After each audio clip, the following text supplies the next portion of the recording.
courting death. Surely he didn't know how formidable Wang Xian was. Lulu. Seeing the people around all looking at Lin Xingyo with skeptical eyes, Wang Xian immediately made a face at Lin Xingyo, stuck out her tongue, and then, ignoring him, finished sweeping the floor and left. "My lady, please come in." Su Chuanqi cleaned himself up, though he was still a bit dusty, and still managed to put on a full smile as he turned to lead Su Shihan inside. "Please wait here for a moment. I'll go in and invite the master of this rain listening pavilion." "What's there to invite?" Lin Xingyo pouted and said, "I'm right here, aren't I?" Go, go, go." Su Chuanqi disdainfully glanced at Lin Xingyo, mocking him. "Don't get in the way.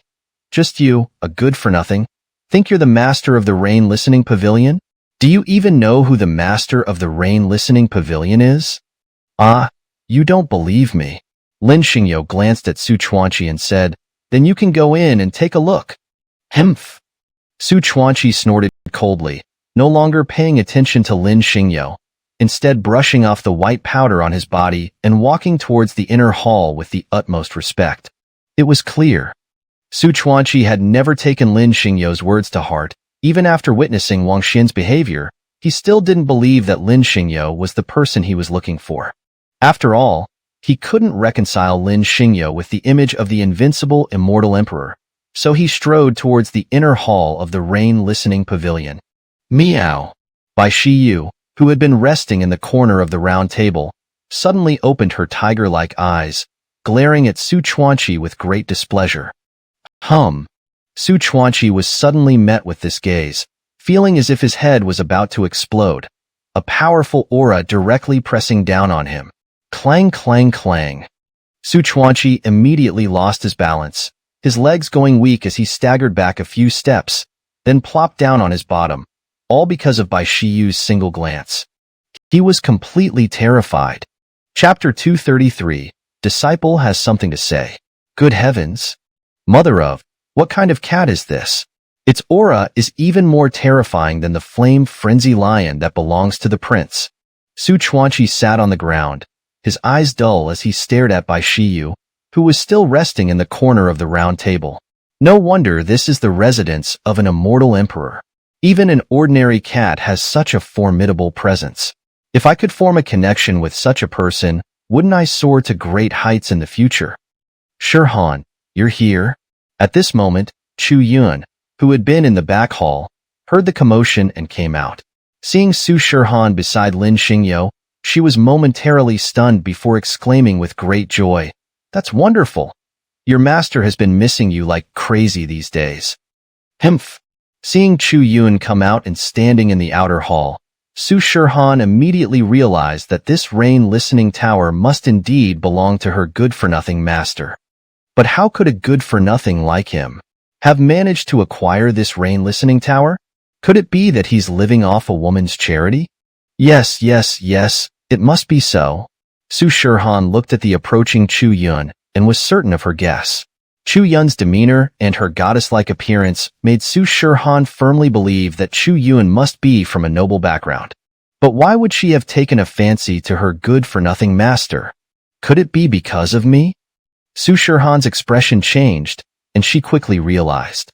She thought that Chu Yun might have taken a liking to Lin Xingyo because of her, since she was now the goddess of the ancient Forbidden Zone, the disciple of the White Robe Emperor. If others couldn't curry favor with her directly, they might try to get close to her good-for-nothing master instead. Hmph. Thinking of this, Su Shihan couldn't help but snort coldly, as if she had caught Chu Yun's tail. She stared at Chu Yun with a stern expression, her face clearly displeased. Sly fox, do you think that by hooking up with my good-for-nothing master, you've hooked up with me? Su Shihan glared fiercely at Chu Yun, her heart filled with cold laughter. Don't dream. I will never let you gain any benefits from me, and I will definitely find a way to drive you away from my good-for-nothing master. Don't think that by seducing him, you can gain my protection. Hmph. Su Shihan clenched her fists, staring coldly at Chu Yun in her heart. Just you wait. I will expose your true nature and let everyone know your disguise. Sister, I'm scared. Su Yunling spoke fearfully. Should we go back now? Don't be afraid, Linger. Su Shirhan quickly came to her senses and took Su Yunling's hand, saying, we'll go home after seeing the doctor, okay? Is that Yunling? Lin Xingyo was stunned, his gaze falling on Su Yunling. Why has she become like this? She has lost her mind. Su Shirhan frowned, looking distressed as she said, the butler told me there was an immortal emperor here, so I brought her, hoping the immortal emperor could help, to see if there's any cure for Linger's condition. Ah, I see. Lin Xingyo scratched the back of his head and replied, Duanda and the others have gone out to play. Yunling's condition should only be treatable by Huang Loxi. How about I contact him and ask him to come and take a look at Yunling? All right. Su Shirhan nodded. After all, she understood that only Huang Loxi might be able to help Su Yunling in her current state. Miss, since there's nothing more to do. Su Chuanqi swallowed hard and said, then let's go back now. Just a moment. Su Shirhan was momentarily startled, then said, let me have a few words with my master first. Su Chuanqi naturally didn't dare to say anything more, given Su Shirhan's status. Su Shirhan didn't pay much attention to Su Chuanqi either. She exchanged a few words with Lin Xingyo, and then the master and disciple left the others in the outer hall and found a room to sit down. Shirhan, come, let me make you some tea. Entering the room, Lin Xingyo completely ignored Su Shirhan's displeased expression and began preparing to boil water and make tea for her, saying, have you been adjusting well since returning to the Su residence? Enough. Su Shirhan frowned, her face full of impatience. Don't bother. I just want to say a few words to you. Listen carefully. Oh. Lin Xingyo held the teacup in his hand and looked up with a smile at Su Shirhan, saying, then speak. I'm all ears. Listen. Su Shirhan gritted her teeth and got straight to the point. You need to be careful with that woman outside. That woman is definitely not simple. She approached you with a purpose, you know? You need to be more vigilant. Don't get duped without even realizing it. You mean Chuyun? Lin Xingyo smiled, revealing his white teeth, and affectionately patted Su Shirhan's head, saying, don't worry.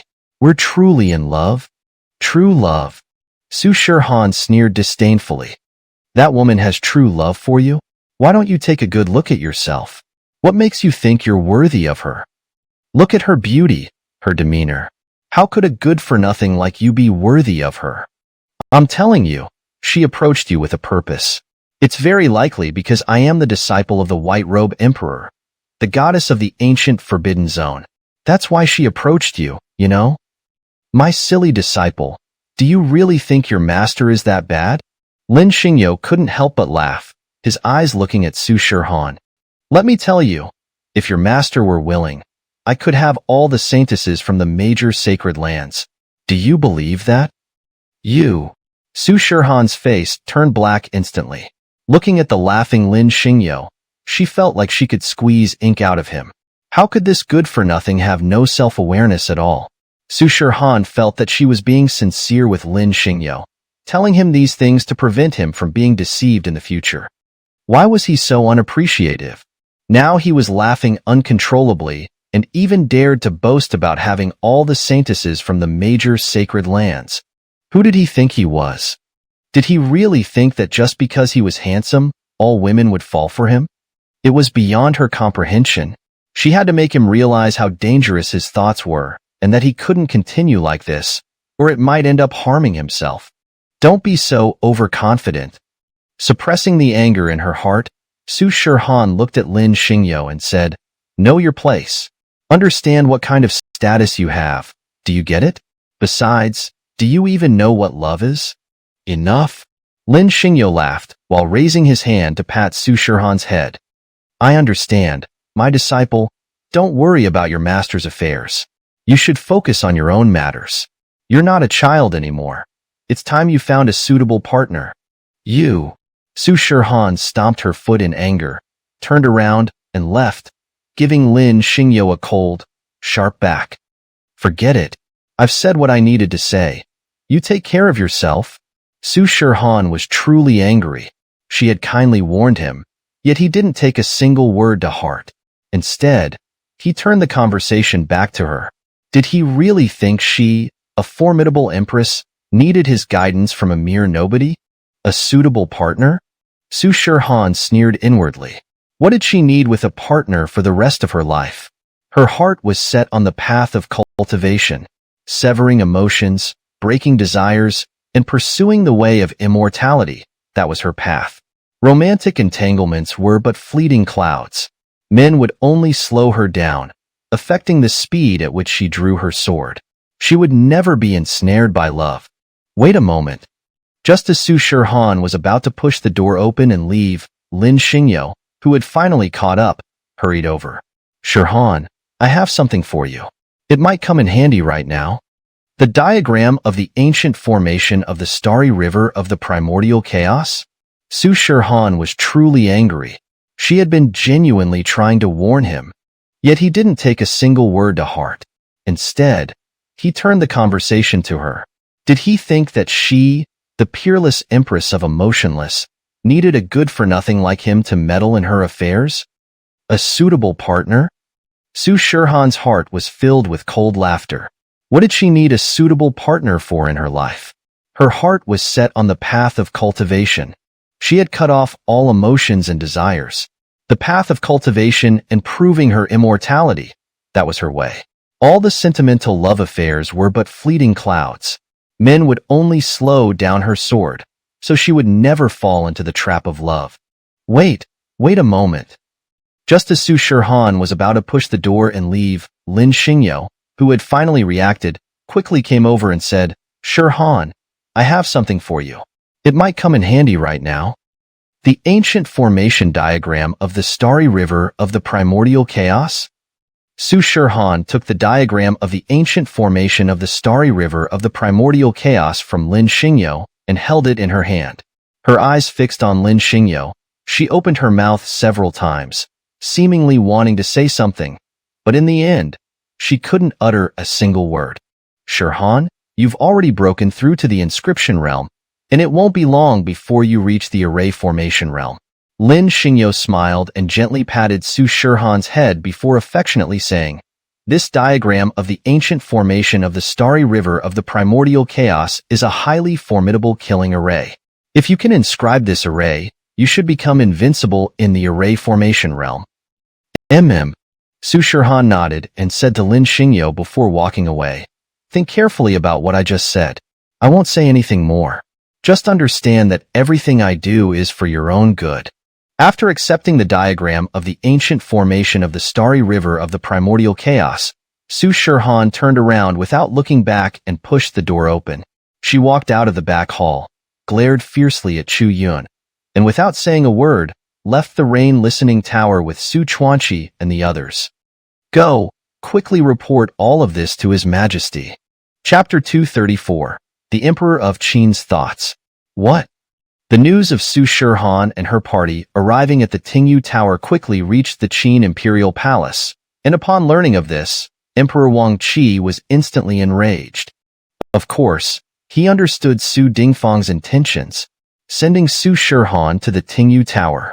It was clearly an attempt to use their influence to pressure the immortal emperor of the Tingyu Tower, wasn't it? Su Dingfang was blatantly flaunting his power, making the formidable existence at the Tingyu Tower aware. Don't provoke him, Su Dingfang.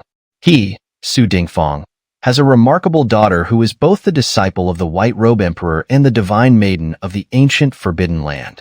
He is not someone who can be easily offended. Humph. Emperor Wang Qi slammed his palm on the table and said bitterly, That scoundrel Su Dingfang really has some tricks up his sleeve. Your Majesty, please calm down.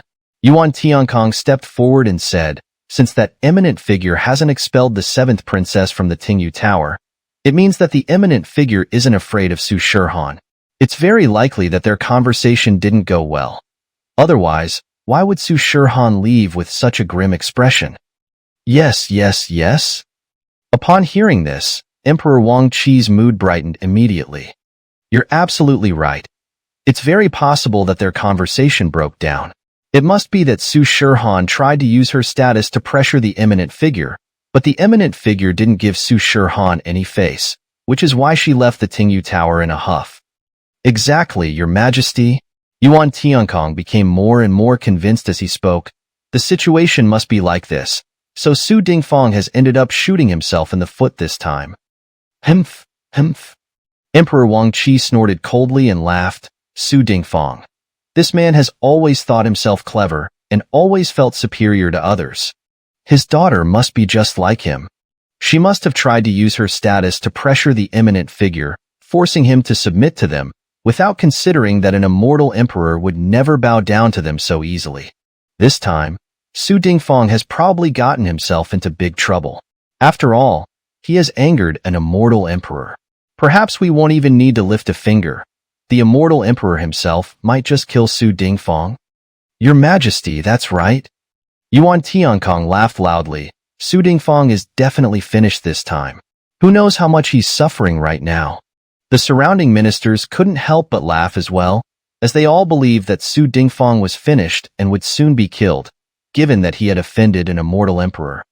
With his mere saint-sacrifice realm strength, in front of a powerful immortal emperor, he would be nothing more than a single thought away from being killed. Your Majesty, we shouldn't rejoice too soon. Everything needs further investigation. Dugahowen stepped forward, looking at the excited ministers and said, what we should be doing now is how to get this eminent figure to help us, rather than helping that traitor Su Dingfang. Yes, yes, yes. Emperor Wang Qi said seriously, Hao Wen, you're absolutely right. No matter what, we must ensure that the eminent figure at the Tingyu Tower helps us and not that traitor Su Dingfang. Your Majesty, indeed. Dugahowen bowed respectfully and said, and everyone should know that although Su Shihan's conversation with the eminent figure didn't go well today, the eminent figure didn't kill her on the spot. So, don't expect the eminent figure to kill Su Dingfang, because if he wanted to, an immortal emperor would have killed them all by now. Upon hearing this, everyone fell silent, their happy expressions freezing. They knew Dugahowen was right.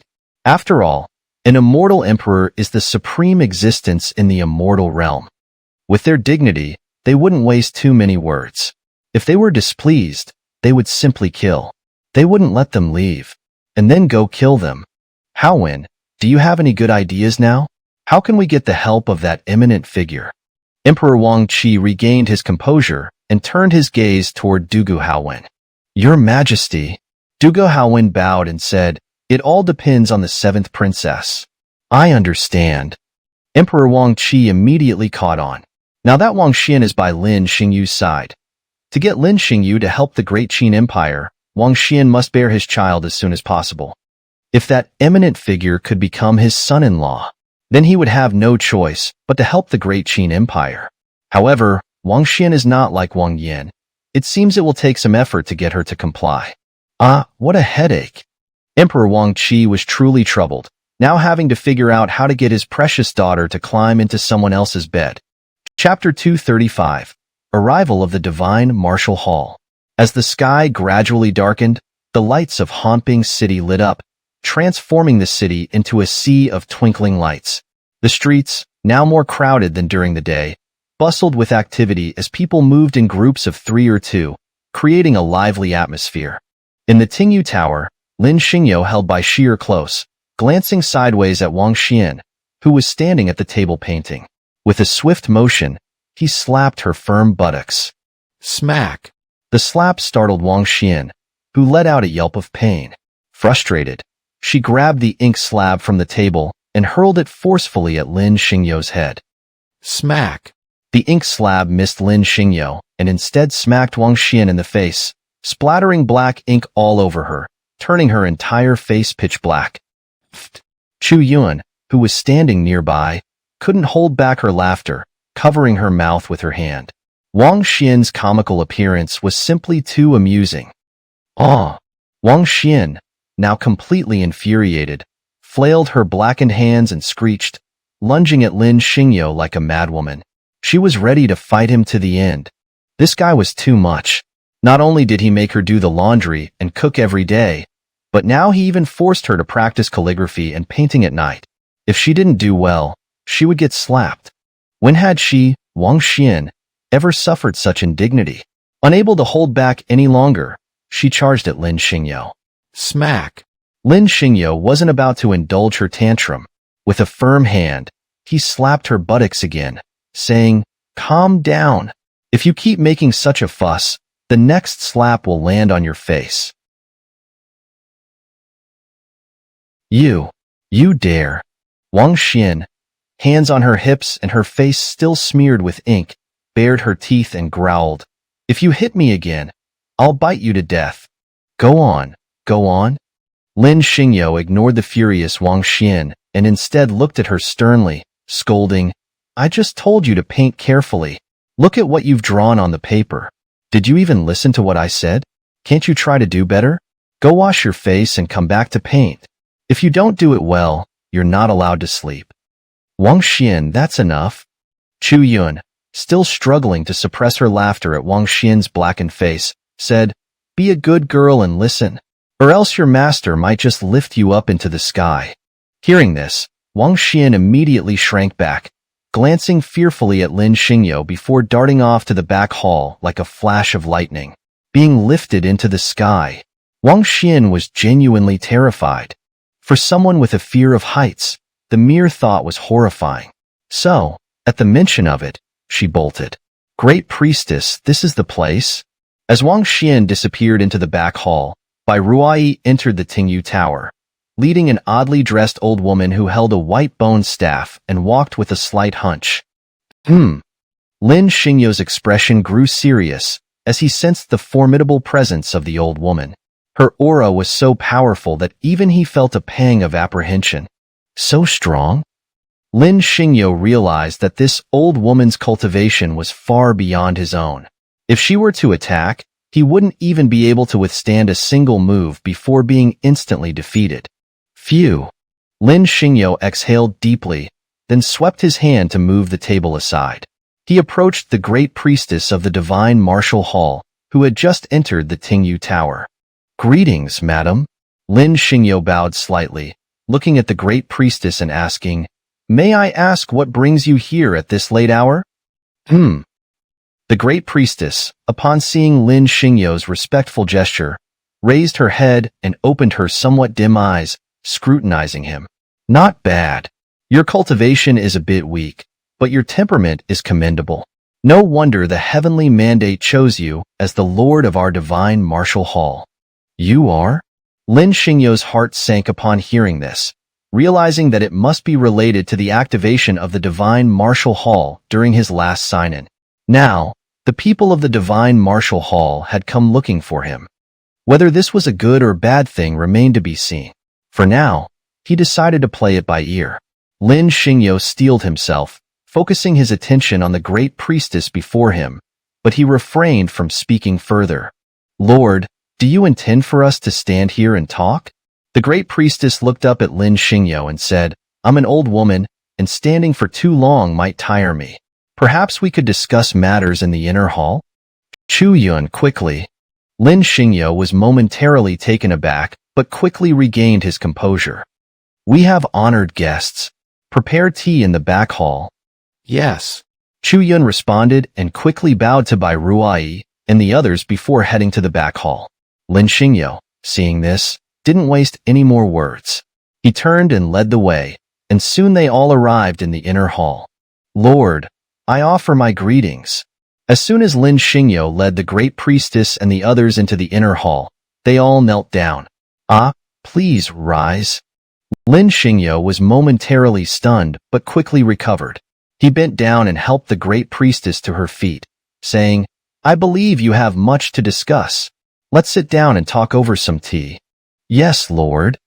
The great priestess agreed and took a seat under Lin Xingyo's guidance. Bai Ruai and the others stood on either side, their eyes darting discreetly at Lin Xingyo, but they remained silent. "Lord, you have already reached the transcendent realm and will soon break through to the celestial realm."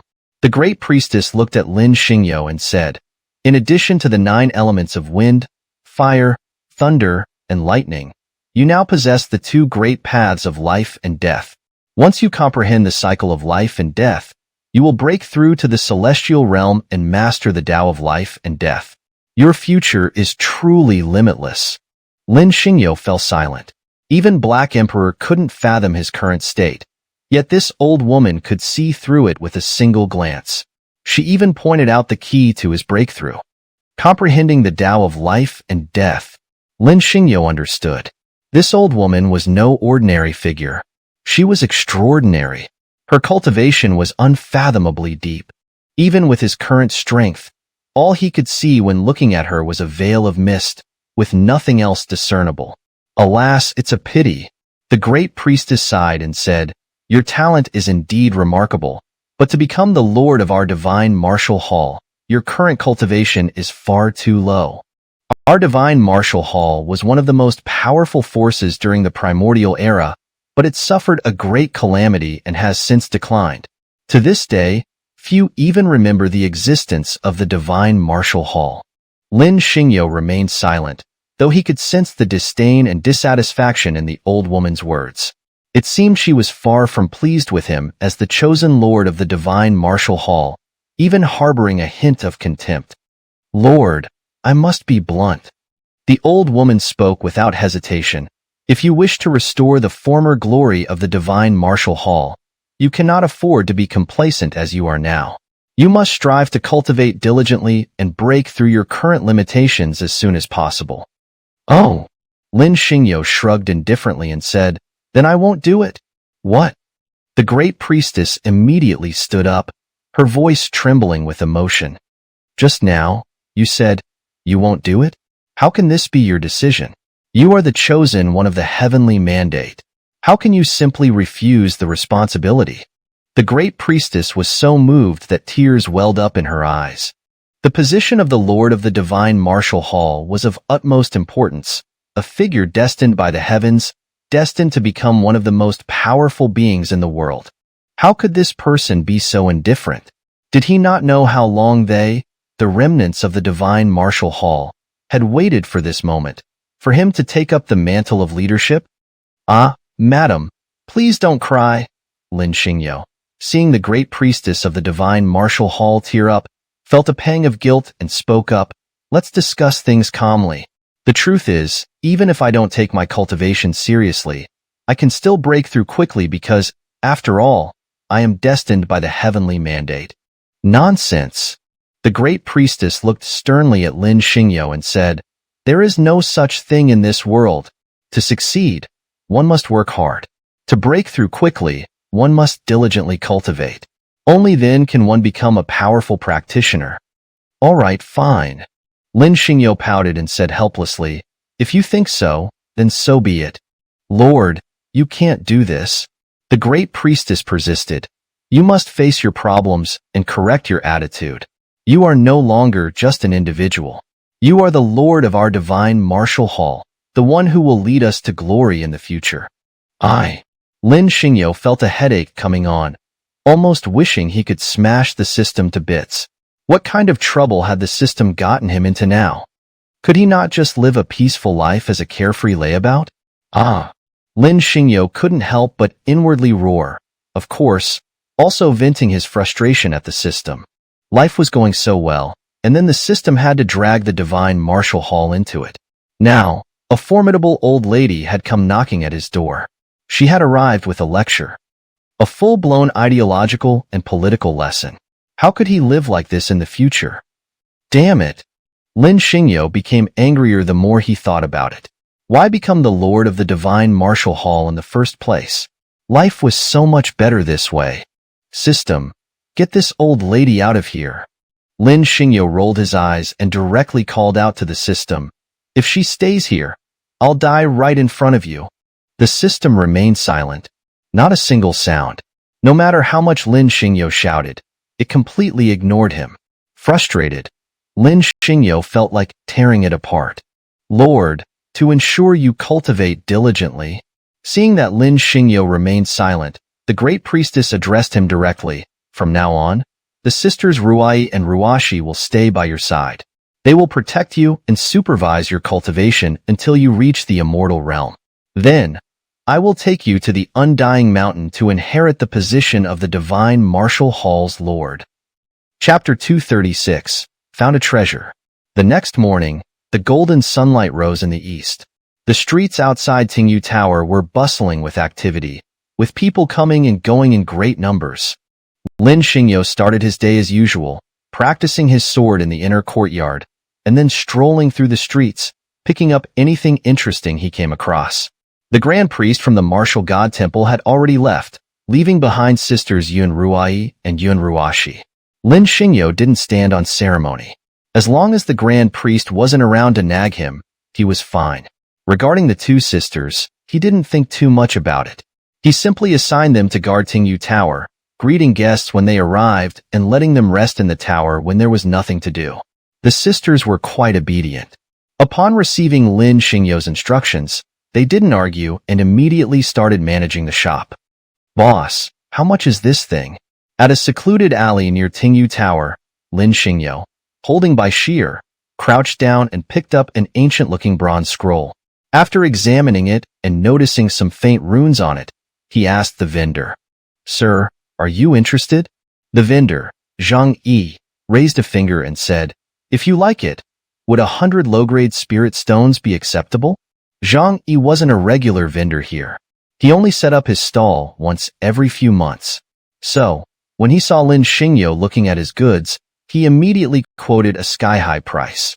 After all, in this line of business, the saying goes, 3 years of no business, one deal to last 3 years. So, when a customer showed up, he naturally went for the kill. Of course, the bronze scroll Lin Xingyo was holding was something Zhang Yi had acquired from an ancient tribe. The people there were dirt poor, so he had only paid a few coppers for it. Now, flipping it over, he naturally wanted to make 100 or even 1,000 times the profit to feel it was worth it.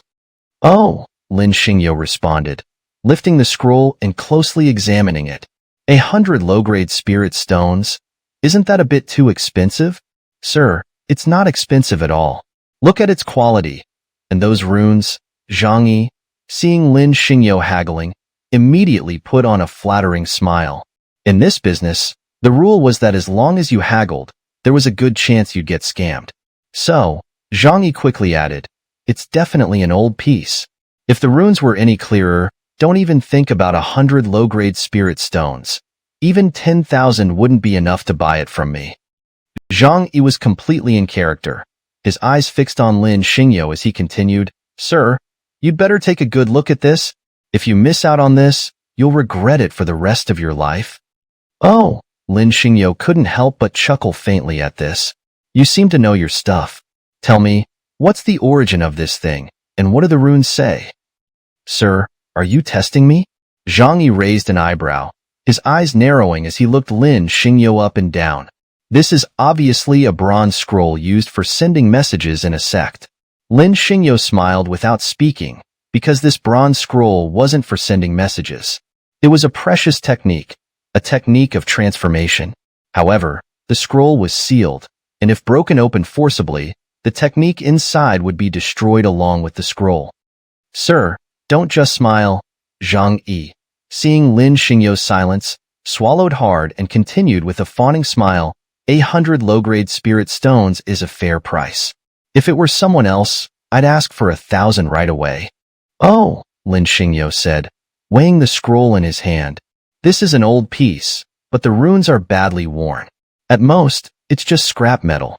If you think it's okay, I'll take it for 10 spirit stones." "Sir, that's too low." Zhang Yi gritted his teeth, forcing a smile. "How about this? Add a bit more, 80 stones, and it's yours." "10 stones, take it or leave it," Lin Xingyo said, tossing the scroll back to Zhang Yi. "If you're not satisfied with the price, I'll just give it back to you." Sir, please don't."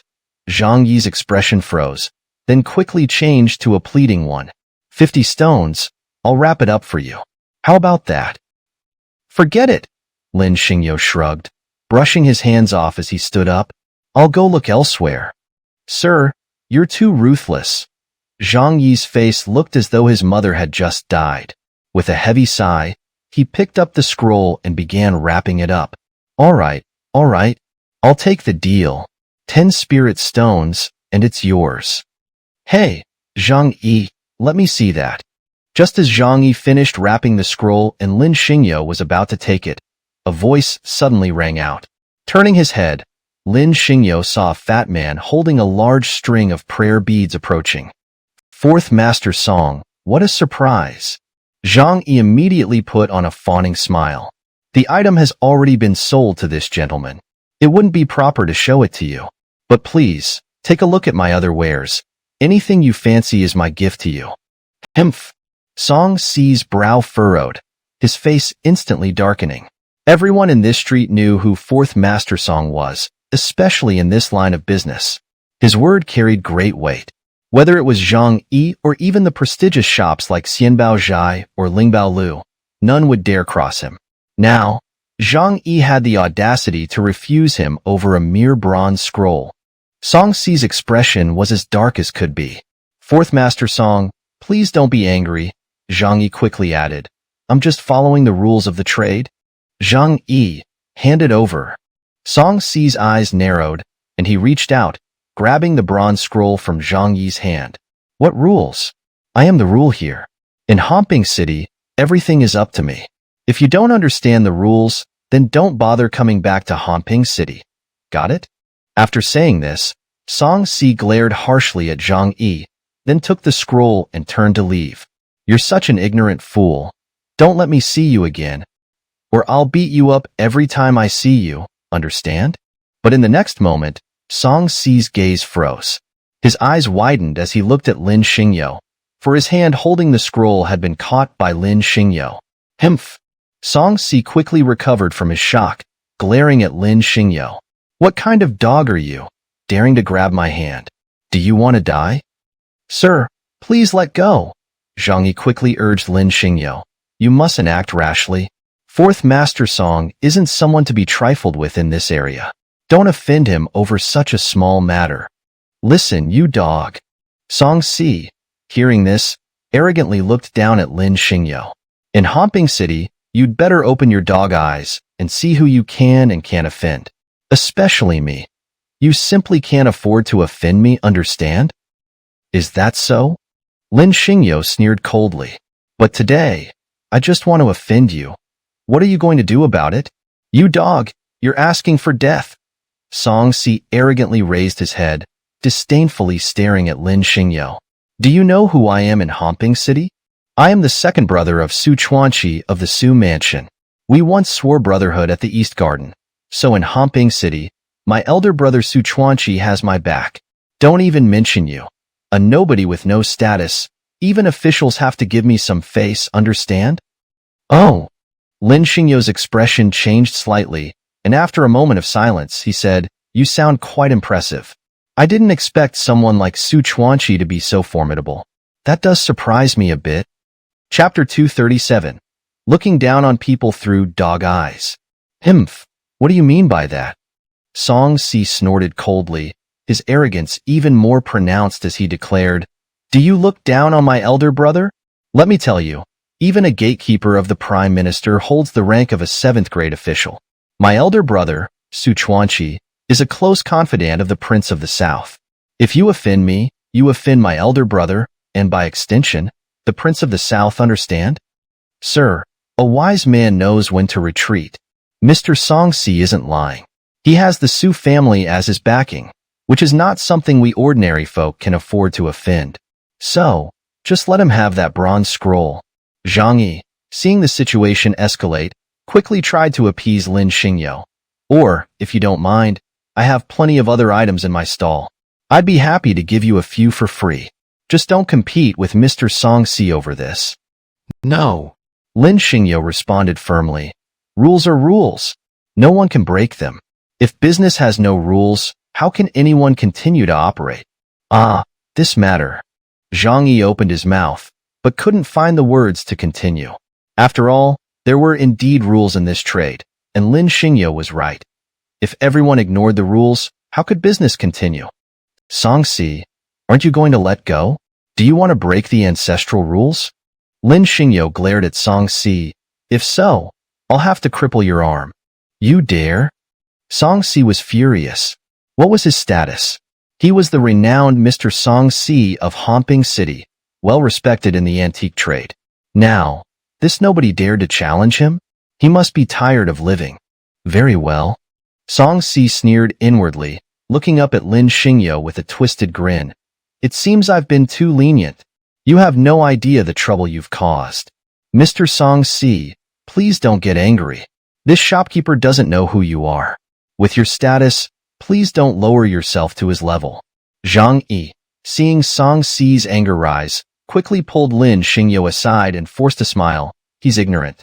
I'll apologize on his behalf. Sir, please say something nice. You absolutely cannot offend Mr. Song Si. Zhang Yi was genuinely anxious. He was desperately trying to help Lin Xingyo, not wanting him to suffer. After all, Lin Xingyo had started with his business, and he didn't want any real trouble between Lin Xingyo and Song Si. After all, in business, harmony brings wealth. Once things escalate, he would be implicated as well, and might even be targeted by Song Si. He didn't want Lin Xingyo to suffer, nor did he want any trouble. But Song Si certainly wouldn't let them off so easily. Given his status, he would never forgive Lin Xingyo.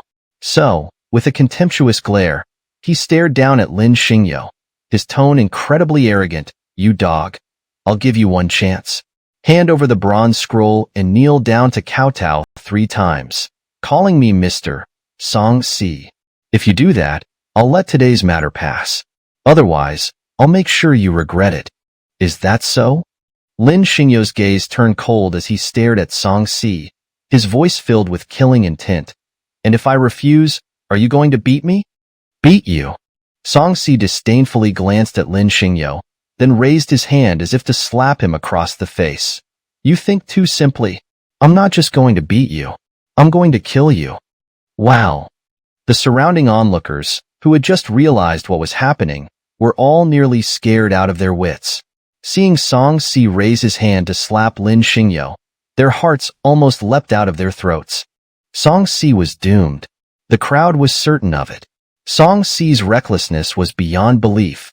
To be so disrespectful to Lin Xingyo, he had no chance of surviving. You want to kill me? Lin Xingyo's inner fury erupted. It seems you really think you're invincible, daring to kill at the drop of a hat. Since that's the case, I won't hold back either. If you want to kill me, then I'll kill you first. You. Song Si was almost amused by these words. Did this insignificant ant even know what he was saying? He was the sworn brother of Su Chuanqi, in Homping City, who dared to touch him. This mere nobody had the audacity to speak so casually. It seemed he needed to teach him a lesson. Die. Determined, Song Si immediately drew a short knife from his sleeve and lunged at Lin Xingyo's neck. You brat! Go to hell! Stop! Just as Song Si was about to strike, a furious roar echoed, and his hand suddenly felt light, a wave of pain spreading through his body. Ah! Song Si let out a pained scream, his massive frame collapsing to the ground. He watched helplessly as his severed wrist gushed with blood. The pain engulfed him, and then a heavy foot stepped on his face. Su Chuanqi, is this man your brother? In the midst of his intense pain, Song Si saw Lin Xingyo standing over him, his foot pressing against his face. Lin Xingyo then glanced at Su Chuanqi, who was approaching, and said, He offended me. Tell me, how should I deal with him? Brother, save me. Seeing this, Song Si desperately cried out to Su Chuanqi, This bastard hurt me. You absolutely cannot let him off. Shut up. Su Chuanqi glared harshly at Song Si. You disgraceful fool. Brother, I? Song Si was dumbfounded, his eyes wide as he looked at Su Chuanqi. He couldn't understand why this was happening. He had always been loyal to his elder brother, doing many shady tasks for him. Now that he was in trouble, instead of helping him, his elder brother was publicly reprimanding him in front of so many people. Brother, have you forgotten our brotherhood? Song Si's eyes were filled with desperation as he shouted at Su Chuanqi, This brat has injured me so badly. Why aren't you killing him, but instead reprimanding me? Kill him? Su Chuanqi couldn't help but laugh coldly. Even a fool could see that Lin Xingyo was backed by an immortal emperor, and it was highly likely that this person was the white-robed emperor. Su Chuanqi wouldn't dare offend Lin Xingyo unless he didn't want to live. Su Chuanqi, you're not saying anything? Lin Xingyo smirked, Then I'll have to kill him? You fool, aren't you going to apologize to Peak Lord Lin? Seeing this, Su Chuanqi immediately glared at Song Si. Do you really want to die? Peak Lord Lin? What Peak Lord is he? Song Si looked at Su Chuanqi, completely bewildered. Brother, are you mistaken? Idiot, I'm not mistaken. Su Chuanqi was furious, cursing loudly. The man in front of you is Lin Xingyo, the Peak Lord of the mysterious peak of the Heavenly Sword Sect. He's also the master of our Miss Su Shirhan. Ah! Song Si let out a gasp, feeling his vision darken as his neck twisted, and he was so frightened that he fainted on the spot. Disgraceful fool. Su Chuanqi frowned. Men, take this worthless thing away. Don't let him die. Yes, Grand Steward. Several men who had followed Su Chuanqi stepped forward and dragged the already unconscious Song Si away like a dead dog. Lin Xingyo here? Su Chuanqi didn't spare a glance for the dragged-away Song Si. Instead, he took out an invitation from his bosom and tossed it to Lin Xingyo without a second thought. In a few days, the Su family will host a banquet for our young lady. You are cordially invited to attend. I see. Lin Xingyo took the invitation and said, I'll be there for sure. Wow. After a while, seeing Su Chuanqi and his men disperse, Zhang Yi couldn't help but pat his chest and say, I was really scared just now. I was afraid Su Chuanqi would make things difficult for you. Fortunately, your status is noble. Otherwise, Su Chuanqi certainly wouldn't have let it go so easily. Lin Xingyo shook his head and didn't respond to Zhang Yi. He held the bronze scroll in his hand, put away the invitation, and then walked towards the Tingyu Tower. The Tingyu Tower was still quiet. There were hardly any customers. However, the incident just now didn't catch the attention of the few women in the Tingyu Tower. Of course, at this moment, Wang Xian had been taken by Chu Yuan to buy vegetables, and the Yuan sisters were likely in the inner hall. So they didn't come over to deal with this matter. Of course, with their cultivation levels, they might simply be too lazy to care. After all, they were all at the 9th level of the Immortal King realm, and certainly wouldn't behave like ordinary people who would crowd around for such an event. Chapter 238. The Painting Gathering. Sir, please wait. As Lin Xingyo was about to step into the Tingyu Tower, a voice suddenly called out from behind. Turning around, Lin Xingyo saw Princess Wang Yin approaching in a feathery robe. Your Highness. Lin Xingyo was startled, his gaze falling on Wang Yin. What brings you here? Sir, I see that you are also fond of calligraphy and painting. I humbly organized a gathering of painters and calligraphers at the Wintian Tower to exchange ideas through art. Wang Yin bowed slightly, her gaze meeting Lin Xingyo's. Would you honor me by joining me at the gathering? Ah. Lin Xingyo was momentarily stunned, then stammered, that is? Seeing Lin Xingyo's hesitation, Wang Yin immediately signaled to her maid. The maid, understanding the cue, quickly approached Lin Xingyo, bowed humbly, and after a few words of persuasion, invited him onto the carriage. Once inside the carriage, Lin Xingyo realized he was alone with Wang Yin, which was already causing him some discomfort. To make matters worse, the bumpy ride kept pushing Wang Yin closer to him. The journey was quite an ordeal. Fortunately, the Wintian Tower wasn't far. After a bumpy ride and several awkward moments of physical contact, they finally arrived at the Wintian Tower, a gathering place for scholars and artists in Hanping City. The Wintian Tower? As Lin Xingyo pulled back the carriage curtain, a magnificent, ancient-looking building came into view. In golden letters, the 3 large characters, Wintian Tower, were emblazoned on the front. Your Highness.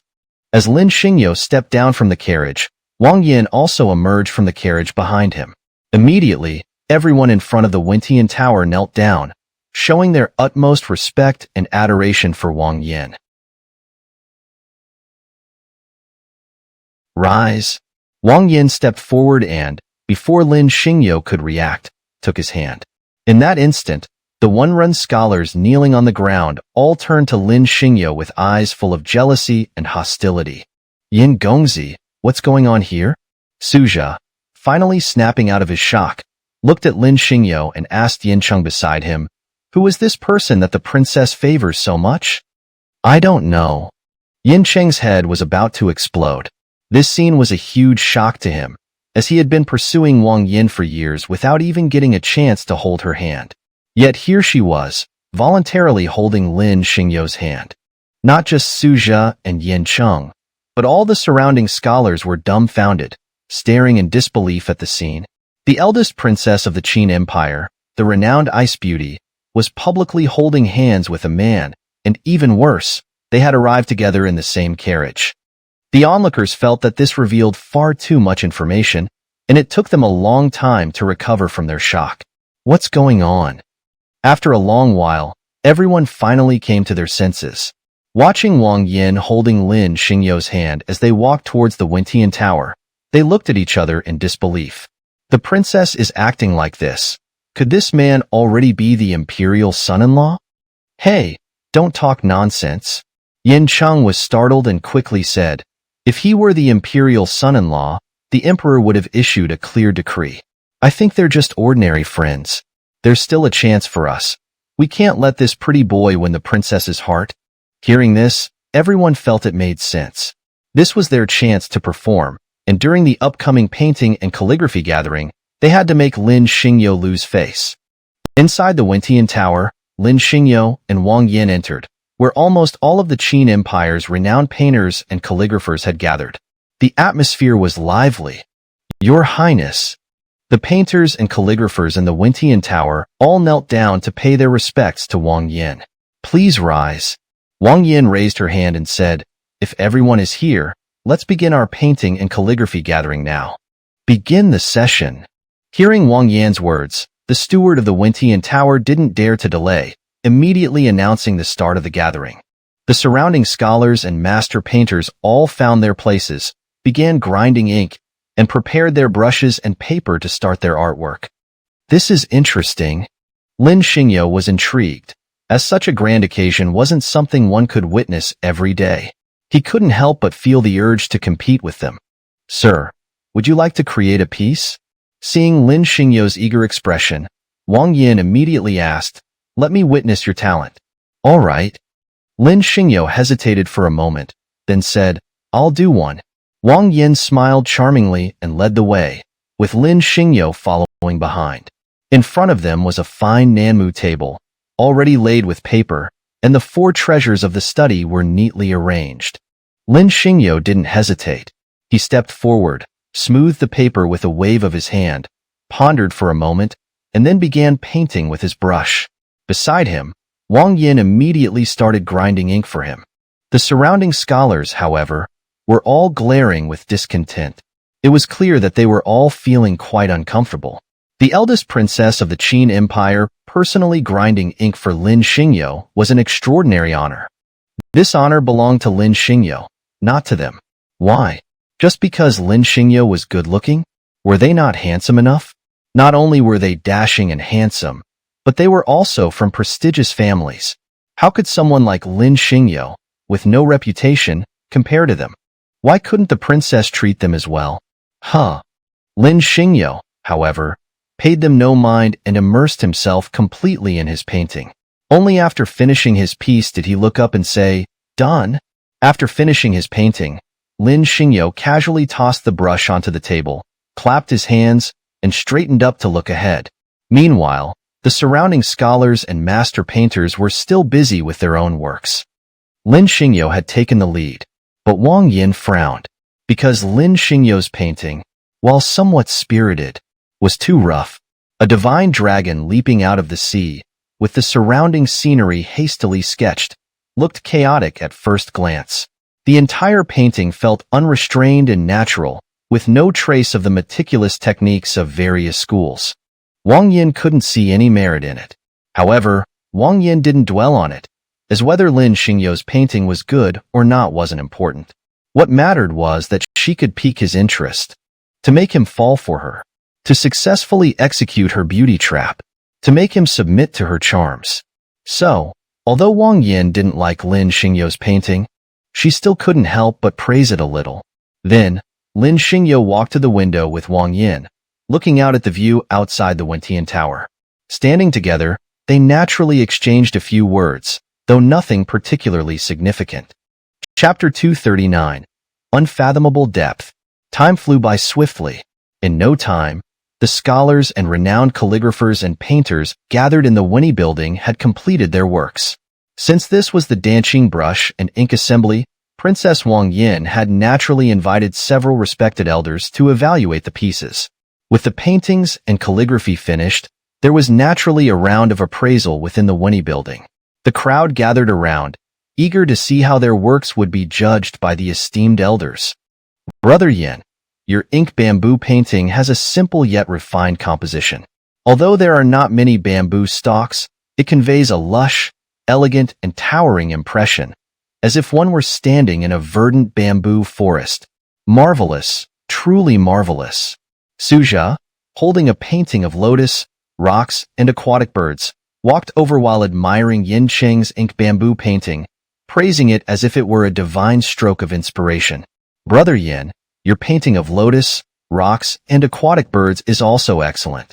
The mood is serene and peculiar, with a minimalist composition that exudes elegance. It's a masterpiece indeed. Yin Cheng bowed slightly, humbly returning the compliment to Suja. With a painting like yours, I'm sure it will receive high praise from the elders.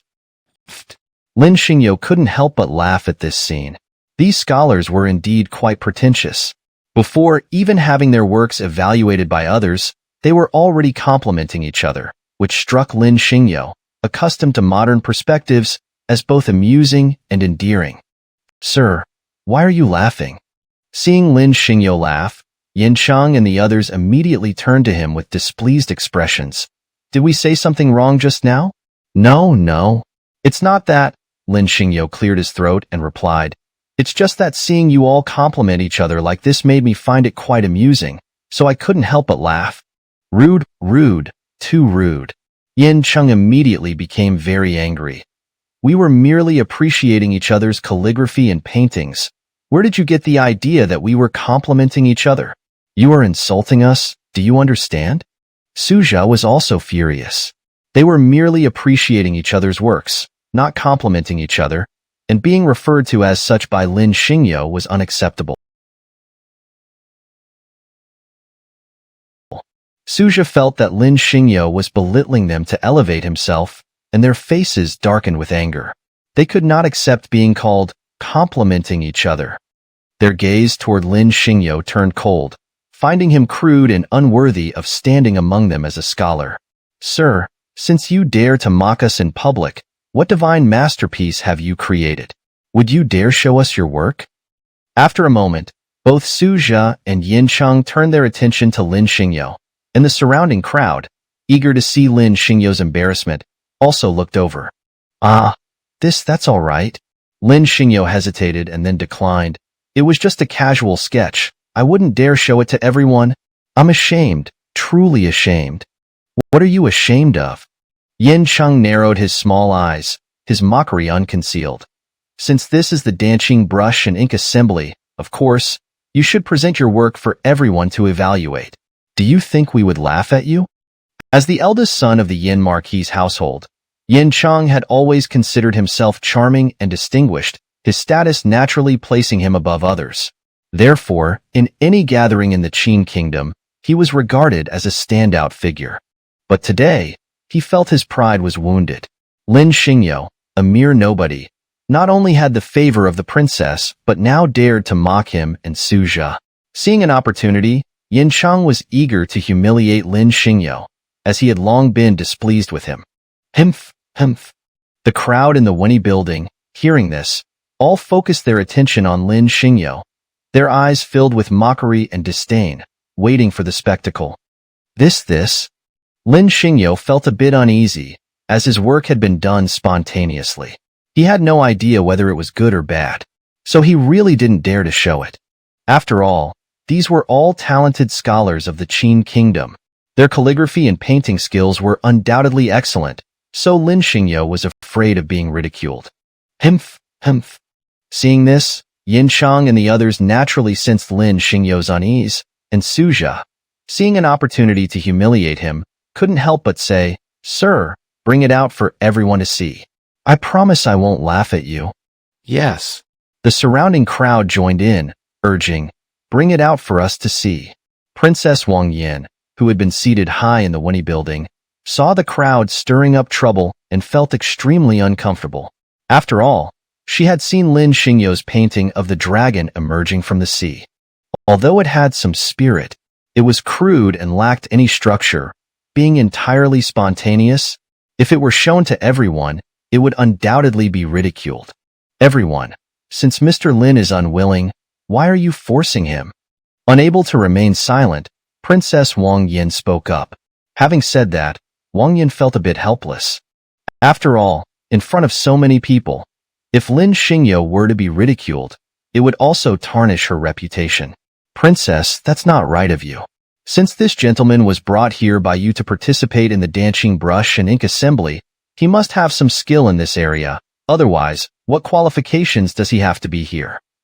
The speaker was Mu Qing, the son of the Mu family, one of the 4 great clans of the Qin Empire. Not only was he well versed in both literature and martial arts, but he was also handsome and charming. Of course, he was also one of the suitors vying for Princess Wang Yan's affection, which was why he was targeting Lin Xingyo at this moment. Chapter 240, Drawing the Dragon Without Adding the Eyes. Princess, yes. Xiaodong, the only son of the Xia family, one of the 4 great families of the Qin Empire, disregarded Lin Xingyo's displeasure and directly snatched the painting from Lin Xingyo's hands, saying, "Let me take a look for everyone first." After speaking, Xiaodong turned sideways and directly unfolded Lin Xingyo's painting. The divine dragon emerging from the sea. Naturally, everyone gathered around, their gazes all falling on Lin Xingyo's painting. In an instant, they all revealed expressions of ridicule and mockery. Although Lin Xingyo's painting was not bad, the emerging divine dragon had a certain charm, but the composition was quite random, and the brushwork was sloppy. The overall painting felt good, but it lacked any structure, showing no semblance of the style of the masters of various schools. Trash. Utter trash. Absolutely worthless. A laughingstock, completely unworthy of being called a painting. The surrounding crowd burst into laughter, with various comments pouring in. Almost everyone was mocking Lin Xingyo. Alas, Wang Yin couldn't help but cover her face, as Lin Xingyo had lost face big time, and she felt embarrassed as well. Of course, Wang Yin also regretted it. She shouldn't have brought Lin Xingyo here. Just a moment ago, she was helping him grind the ink, and now this huge embarrassment. But, the next moment, when Tianlu, an inconspicuous old man with white hair sitting in a corner, suddenly put down his teacup, and his gaze directly turned towards them. "Elder Zhao, what's wrong?" Li Xiu, the current prime minister of the Qin Empire, sitting in front of the old man, was startled and followed the old man's gaze towards Lin Xingyo and the others, saying, "That's just the children's play. Elder Zhao, you don't need to take it to heart." Li Xiu, take a look at that divine dragon emerging from the sea. Zhao Shi's gaze was fixed on the divine dragon emerging from the sea in Xiaodong's hands as he said, "Can you see the charm in it?" Li Xiu carefully examined it, and his face immediately showed astonishment. Such strong Taoist charm. Such strong charm. I clearly see the cycles and ups and downs of the great Tao, the dragon leaping high as if it is about to soar straight to the heavens. Whose masterpiece is this? After speaking, Li Xiu stood up immediately, his body trembling with excitement, because the painting before him was truly a masterpiece, unmatched by any other. A masterpiece. A divine work. Li Xiu, trembling, walked towards Xiaodong and the others, while they were still mocking Lin Xingyo. They were denigrating his divine dragon emerging from the sea as completely worthless. In the end, Xiaodong disdainfully glanced at it, and with extreme humiliation, casually tossed Lin Xingyo's painting behind him. It was clear. Xiaodong was deliberately humiliating Lin Xingyo, especially since Lin Xingyo had been with Wang Yin earlier, which made him uncomfortable. So, he certainly wouldn't miss the opportunity to humiliate Lin Xingyo. But, coincidences do happen. Just as Xiaodong threw the divine dragon emerging from the sea away, it happened to hit Li Xiu, who was approaching, and a bump immediately appeared on his head, making him look quite peculiar. "Xiaodong, how dare you?" Seeing this, Li Xiu's personal guard immediately drew his sword, his gaze fixed on the laughing Xiaodong, and he shouted, "How dare you throw a painting at the Prime Minister? Do you know what crime this is?" Prime Minister, I'm sorry. I didn't do it on purpose." Realizing the situation, Xiaodong immediately knelt on the ground, desperately kowtowing to Li Xiu to apologize, but the latter completely ignored him. Holding the painting, Li Xiu didn't even bother with the bump on his head. His eyes fixed on the dragon emerging from the sea in the ink painting, his face filled with astonishment. Good. Li Xiu's whole body trembled as he stared at the painting, his excitement evident. Such a masterpiece should only exist in heaven.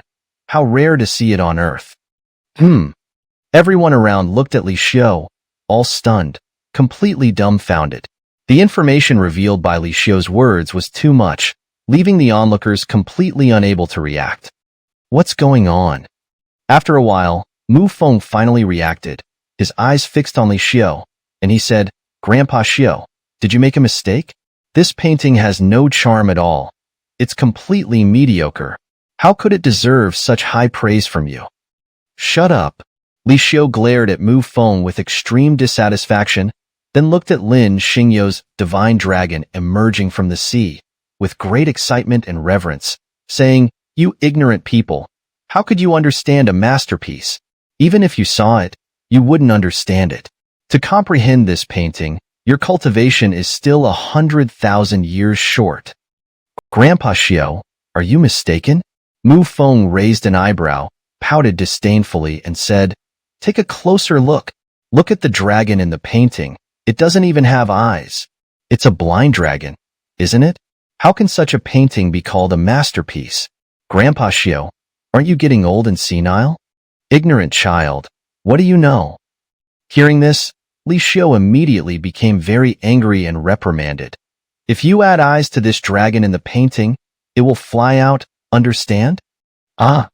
Everyone around was stunned, their eyes wide open, their mouths agape, as they alternated their gaze between Lin Xingyo and Li Xiu, because Li Xiu's words were too shocking.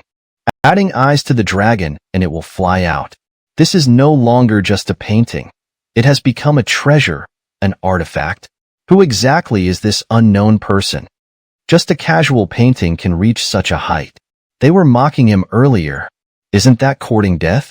Clang, clang, clang. Everyone around, reacting instinctively, staggered back more than 10 steps, instantly creating a space around Lin Xingyo. From the initial disdain and contempt, they all became extremely respectful towards Lin Xingyo.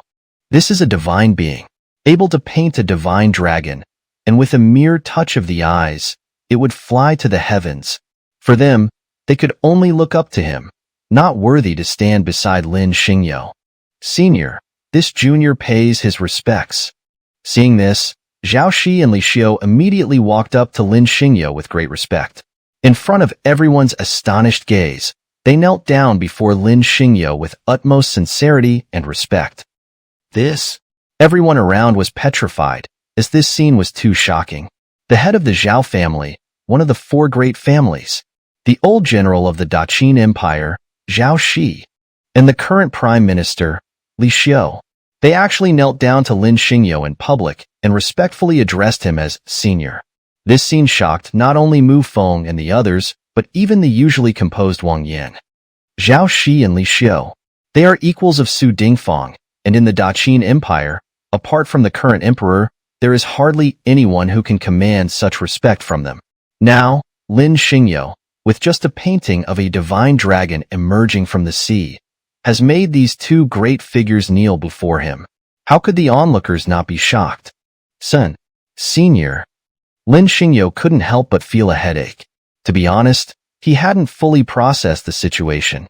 Earlier, Xia Dong and the others had called his painting trash, and now these 2 old men were kneeling before him, addressing him as senior. What's going on here? Do they know his identity? Oh, I understand. Lin Xingyo's expression changed, and he quickly realized. His gaze fell on Li Xiu and the others, understanding that it must be King Qin, Wang Qi, who had revealed his identity to them, which was why they were treating him with such respect. Alas, Lin Xingyo couldn't help but sigh. Although his face had been saved, he knew that his painting was still not up to par, and these old men were being overly flattering. Having figured this out, Lin Xingyo didn't waste any more time and immediately helped Li Xiao and Zhao Shi to their feet, then chatted briefly before sitting down together. The conversation continued over tea until almost noon. Lin Xingyo hurriedly bid them farewell and then boarded Wang Yan's carriage to return to the Tingyu Tower. Chapter 241. Transmission of Techniques. Tingyu Tower. Still very quiet. Yun Ruai and Yun Ruashi were sitting listlessly in Tingyu Tower, chatting, when they saw Lin Xingyo return and immediately stood up. Palace Master, you finally returned? Yun Ruai walked over, her eyes fixed on Lin Xingyo as she said, if you hadn't come back, we would have gone out to look for you. Look for me? What for? Lin Xingyo frowned, placing the dragon emerges from the sea, scroll on the table, casually. Palace Master, you forgot? Yun Ruai said seriously, last night, when the Grand Priest left, he instructed us to follow you and supervise your cultivation. Look, it's already noon. When are you going to start cultivating? Cultivating? Lin Xingyo stood still, glanced back at Yun Ruai, then picked up the teapot and poured a cup of cold tea, taking a small sip before saying, Wasn't I cultivating this morning? Didn't you see me practicing my sword skills? Ah. Yun Ruai looked at Lin Xingyo and said, that's not real cultivation. We want to practice dual cultivation with you. Or maybe we sisters can join you in cultivation together. Lin Xingyo spat out the tea he had just drunk, then looked at the delicate pair of sisters in front of him, swallowing hard as he said, dual cultivation. It's not really appropriate at noon, is it? What's wrong with noon? Yun Ruashi crossed her arms and stared fiercely at Lin Xingyo, saying, as a cultivator, one should focus on cultivation. How can you be like this, always lazing around and doing nothing? All right, fine. Lin Xingyo smirked wickedly, showing a mischievous expression as he said, since you want to cultivate, let's go to the backyard to cultivate. Hemph, at least you're sensible. Yun Ruashi glared at Lin Xingyo and said, otherwise, I would have tied you up and dragged you there. Tied up? Lin Xingyo couldn't help but laugh inwardly. This pair of sisters was quite exciting to play with. It seemed that life was going to get more interesting in the future. Tap, tap, tap. Lin Xingyo didn't waste any more words and led Yun Ruai and Yun Ruashi to the backyard. The courtyard was very quiet, and Chu Yun and the others were not at home. They must be out shopping. Creak. Lin Xingyo closed the door to the back hall, then casually pushed open a room and turned back, gesturing to Yun Ruai and the others.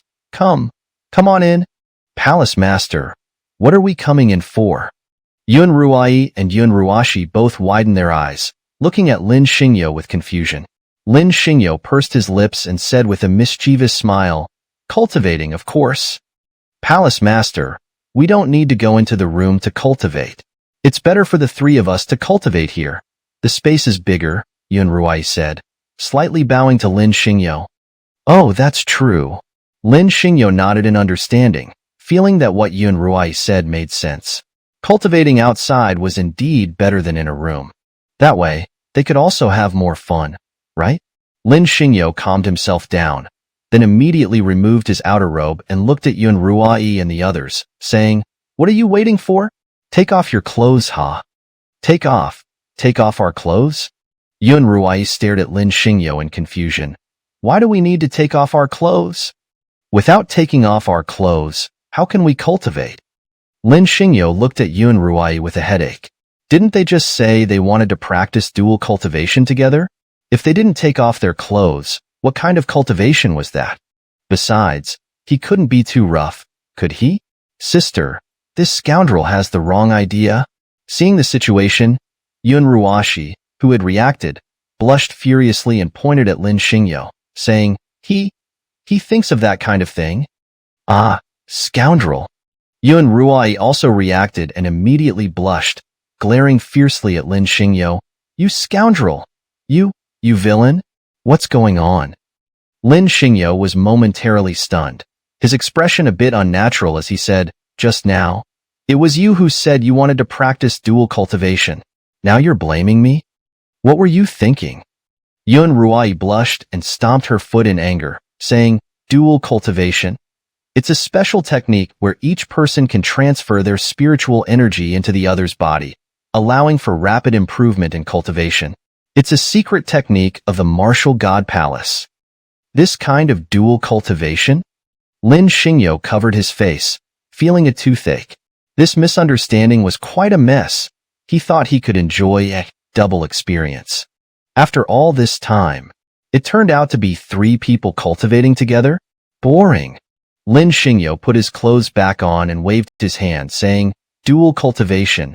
You two can cultivate by yourselves. I won't join in. It's useless for me anyway. No way. Yun Ruai immediately blocked Lin Xingyo and said, dual cultivation. This is a technique left by the Grand Priest, ordering us to cultivate together. You must cultivate with us.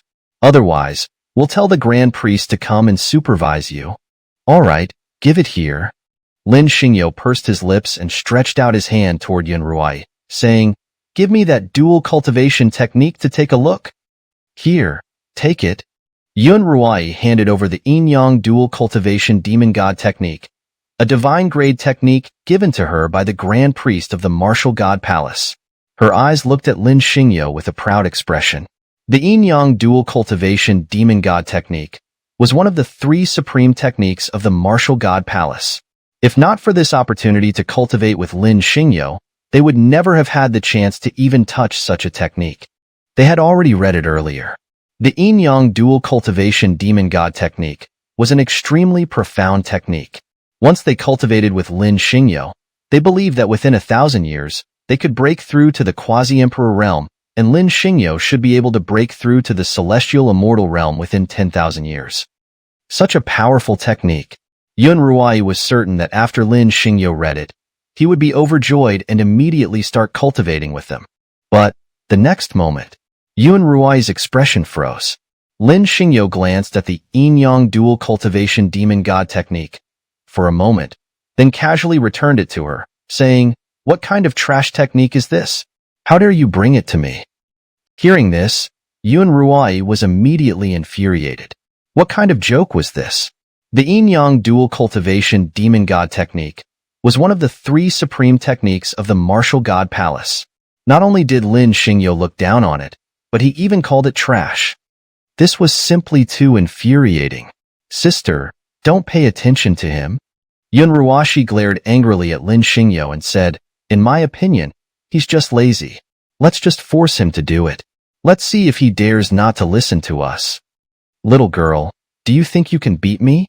Lin Xingyo smirked and summoned the crossing sword technique he had acquired from a previous event, handing it over to them with a grin. Here, take this crossing sword technique and see what a truly powerful technique looks like. Tease. Yun Ruashi pouted, disdainfully glancing at Lin Xingyo. She didn't believe that Lin Xingyo had a technique more powerful than the Yin-Yang dual cultivation demon god technique. Of course, Yun Ruai didn't believe it either. After all, the Yin-Yang dual cultivation demon god technique was one of the 3 supreme techniques of the martial god palace. How could Lin Xingyo have a technique more powerful than it? Yun Ruai would never believe it. After all, the Yin-Yang dual cultivation demon god technique was one of the 3 supreme techniques of the martial god palace, and even in the immortal realm, it was an extraordinary technique, let alone in this shattered immortal spirit realm. But, the next moment, Yun Ruai's beautiful eyes froze as she took the crossing sword technique from Lin Xingyo. Because the crossing sword technique was more powerful than the Yin-Yang dual cultivation demon god technique. It was a technique of the heavenly grade, something that was hard to come by, and it was a full level higher than the Yin-Yang dual cultivation demon god technique. Sister, what's wrong? Yun Ruashi saw Yun Ruai's shocked expression and frowned, immediately leaning over to take a look, saying, let me see. I don't believe his sword technique can be better than the Yin-Yang dual cultivation demon god technique. His sword technique is better. Yun Ruai stared blankly at the crossing sword technique Lin Xingyo had given her, her eyes wide with disbelief as she turned to Yun Ruashi and said, if we can master this, not only the quasi-emperor realm, but even a cultivator at the first level of the Celestial Emperor realm, we might stand a chance against them. What? Yun Ruashi was stunned, her eyes fixed on Yun Ruai, her entire body frozen in shock. A celestial king challenging a celestial emperor. Mastering Lin Xingyo's sword technique could achieve this? Hearing this, Yun Ruashi felt it was nothing short of a fairy tale. But she knew. Her sister wouldn't lie. So how could Lin Xingyo possess such powerful martial arts? Just moments ago, they had thought that the yin-yang dual cultivation demon god technique would astound Lin Xingyo and make him yearn for the martial god palace.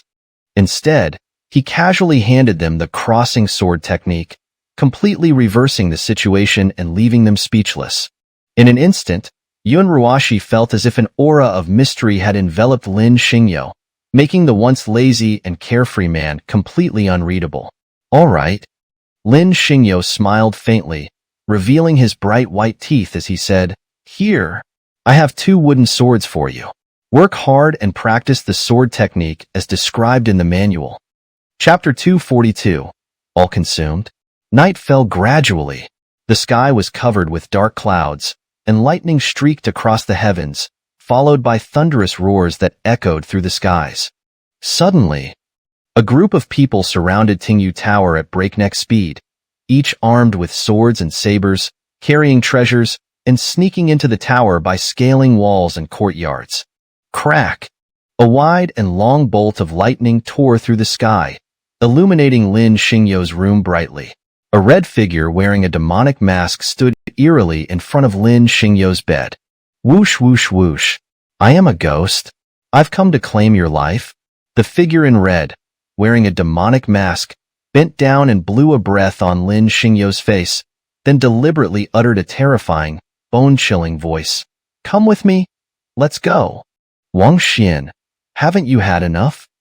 Lin Xingyo didn't even open his eyes, raising his hand to pat Wang Xian's face. Go back to sleep now, and stop pretending to be a ghost and scaring me, or else I'll deal with you right here and now, and make you pregnant. You scoundrel. Hearing this, Wang Xian was so angry that she tore off the demonic mask and started pounding Lin Xingyo's chest furiously. You only know how to bully me. Shoo. Lin Xingyo suddenly sat up abruptly, grabbing Wang Xian around the waist and pressing her down onto the bed. Don't speak. There are people outside. Ah. Before Wang Xian could react, Lin Xingyo covered Wang Xian's mouth, his gaze coldly fixed on the window. Dozens of black-clothed night raiders had already scaled the walls and entered Tingyu Tower. Each of them held a gleaming long saber, and their imposing manner clearly indicated they were here to kill him. MMM. Wang Xian's eyes widened, her hands frantically pulling at Lin Xingyo, trying to speak but unable to, as her mouth was covered by Lin Xingyo. Interesting. Lin Xingyo smirked, then waved his hand, and an invisible shield instantly enveloped Tingyu Tower like a golden bell. Lin Xingyo was enraged. He immediately recognized the group that had scaled the walls and entered with such ferocity. They were led by Song Si, likely because of the Bronze Axis incident today, and the man was unwilling to let it go.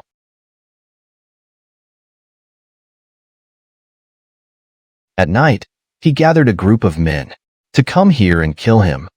Good, very good. Lin Xingyo held Wang Xian, his gaze darkening as he muttered to himself while looking out the window. He had the path to heaven but didn't take it, and the gates of hell were wide open, yet he barged in. Since you're here, don't blame me. I'll make sure you're all killed. Ah! Lin Xingyo suddenly exclaimed, looking down at Wang Xian. Why did you bite me, silly girl? You scoundrel. Wang Xian's face turned red with embarrassment, pushing away Lin Xingyo's hand that was on her chest, and before Lin Xingyo could react, she slapped him. You hurt me. I'm sorry. Lin Xingyo was momentarily stunned, then quickly realized, I didn't mean to earlier. Humph. Wang Xian's face was flushed with anger. Who would believe you? You pressed so hard. Who would believe you didn't mean it? Wang Xian, be careful. Lin Xingyo's brow furrowed as he suddenly shouted, and before Wang Xian could react, he pressed her down onto the bed, and a warm sensation passed through Lin Xingyo's lips. MMM. Wang Xian's eyes widened, staring at Lin Xingyo in complete shock. She had been kissed by Lin Xingyo. Oh my! That was her first kiss. Now that it had been taken by Lin Xingyo, would she get pregnant? Huh, so you're here? Just as Wang Xian's mind went blank, a furious roar echoed. Wang Xian pushed Lin Xingyo aside and turned her head to see Song Si leading a dozen men at the door, each holding a gleaming long saber, their killing intent palpable. Song Si, you're here to die. Lin Xingyo licked his lips, seemingly reminiscing about the flying saber that had just whizzed past his head. Then his gaze fell on Song Si as he entered the room. I'll give you one chance now. Get out of here immediately, or else within 3 steps, I'll make sure you're spattered with blood. Heh, you think you're tough. You're really something. Song Si disdainfully looked at Lin Xingyo, raising his saber and stretching his neck arrogantly. Come on. Let me see you make me spatter with blood. Song Si, you had the path to heaven but didn't take it, and the gates of hell were wide open, yet you barged in. Now that you're here to die, I won't hold back, Lin Xingyo coldly said to Song Si. Pretend. Keep pretending. Song Si sneered, his posture incredibly arrogant. Now let's see what kind of nonsense you can come up with. Lazy cat, wake up. Lin Xingyo's gaze fell on Bashir, who was lying on the windowsill. It's time to eat. Meow. Hearing this, Bashir on the windowsill immediately opened her tiger eyes, arched her back, and stepped forward with a menacing aura towards Song Si and his men. Ha ha ha ha. Seeing Bashir approach with such ferocity, Song Si and his men couldn't help but burst into laughter. You crazy dog. Are you out of your mind? Song Si looked at Lin Xingyo with utter disdain, laughing uncontrollably. With just this little beast, do you really think it can stop us? Lazy cat, they look down on you. Lin Xingyo coldly looked at Song Si and his men. Show them your true form. Roar.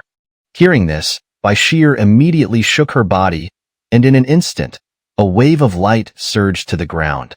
In the next moment, Bashir transformed into a majestic white tiger, glaring down at Song Si and his men with a terrifying aura. What? A white tiger? Oh my god. The once bustling scene turned into one of complete shock. This? Wang Xian, who had been hiding under the blanket, peeked out slightly, her eyes widening as she stared at the enormous white tiger in complete disbelief. It was enormous. With divine laws circulating around its body, the overwhelming aura pressed down on Wang Xian, making it hard to breathe. Tiger God, we were wrong. We shouldn't have looked down on you. Please give us a chance. Finally snapping out of their shock, Song Si and his men all knelt on the ground, kowtowing and begging Bashir, spare our worthless lives.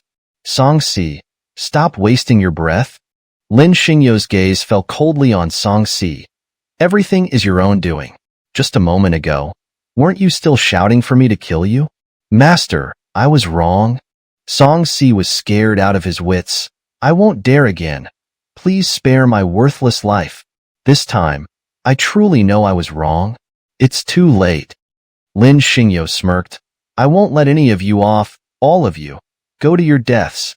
Hearing these words, Song Si and his men were as if sentenced by the god of death, collapsing to the ground in terror, their eyes filled with fear and helplessness, trying to speak but unable to utter a word.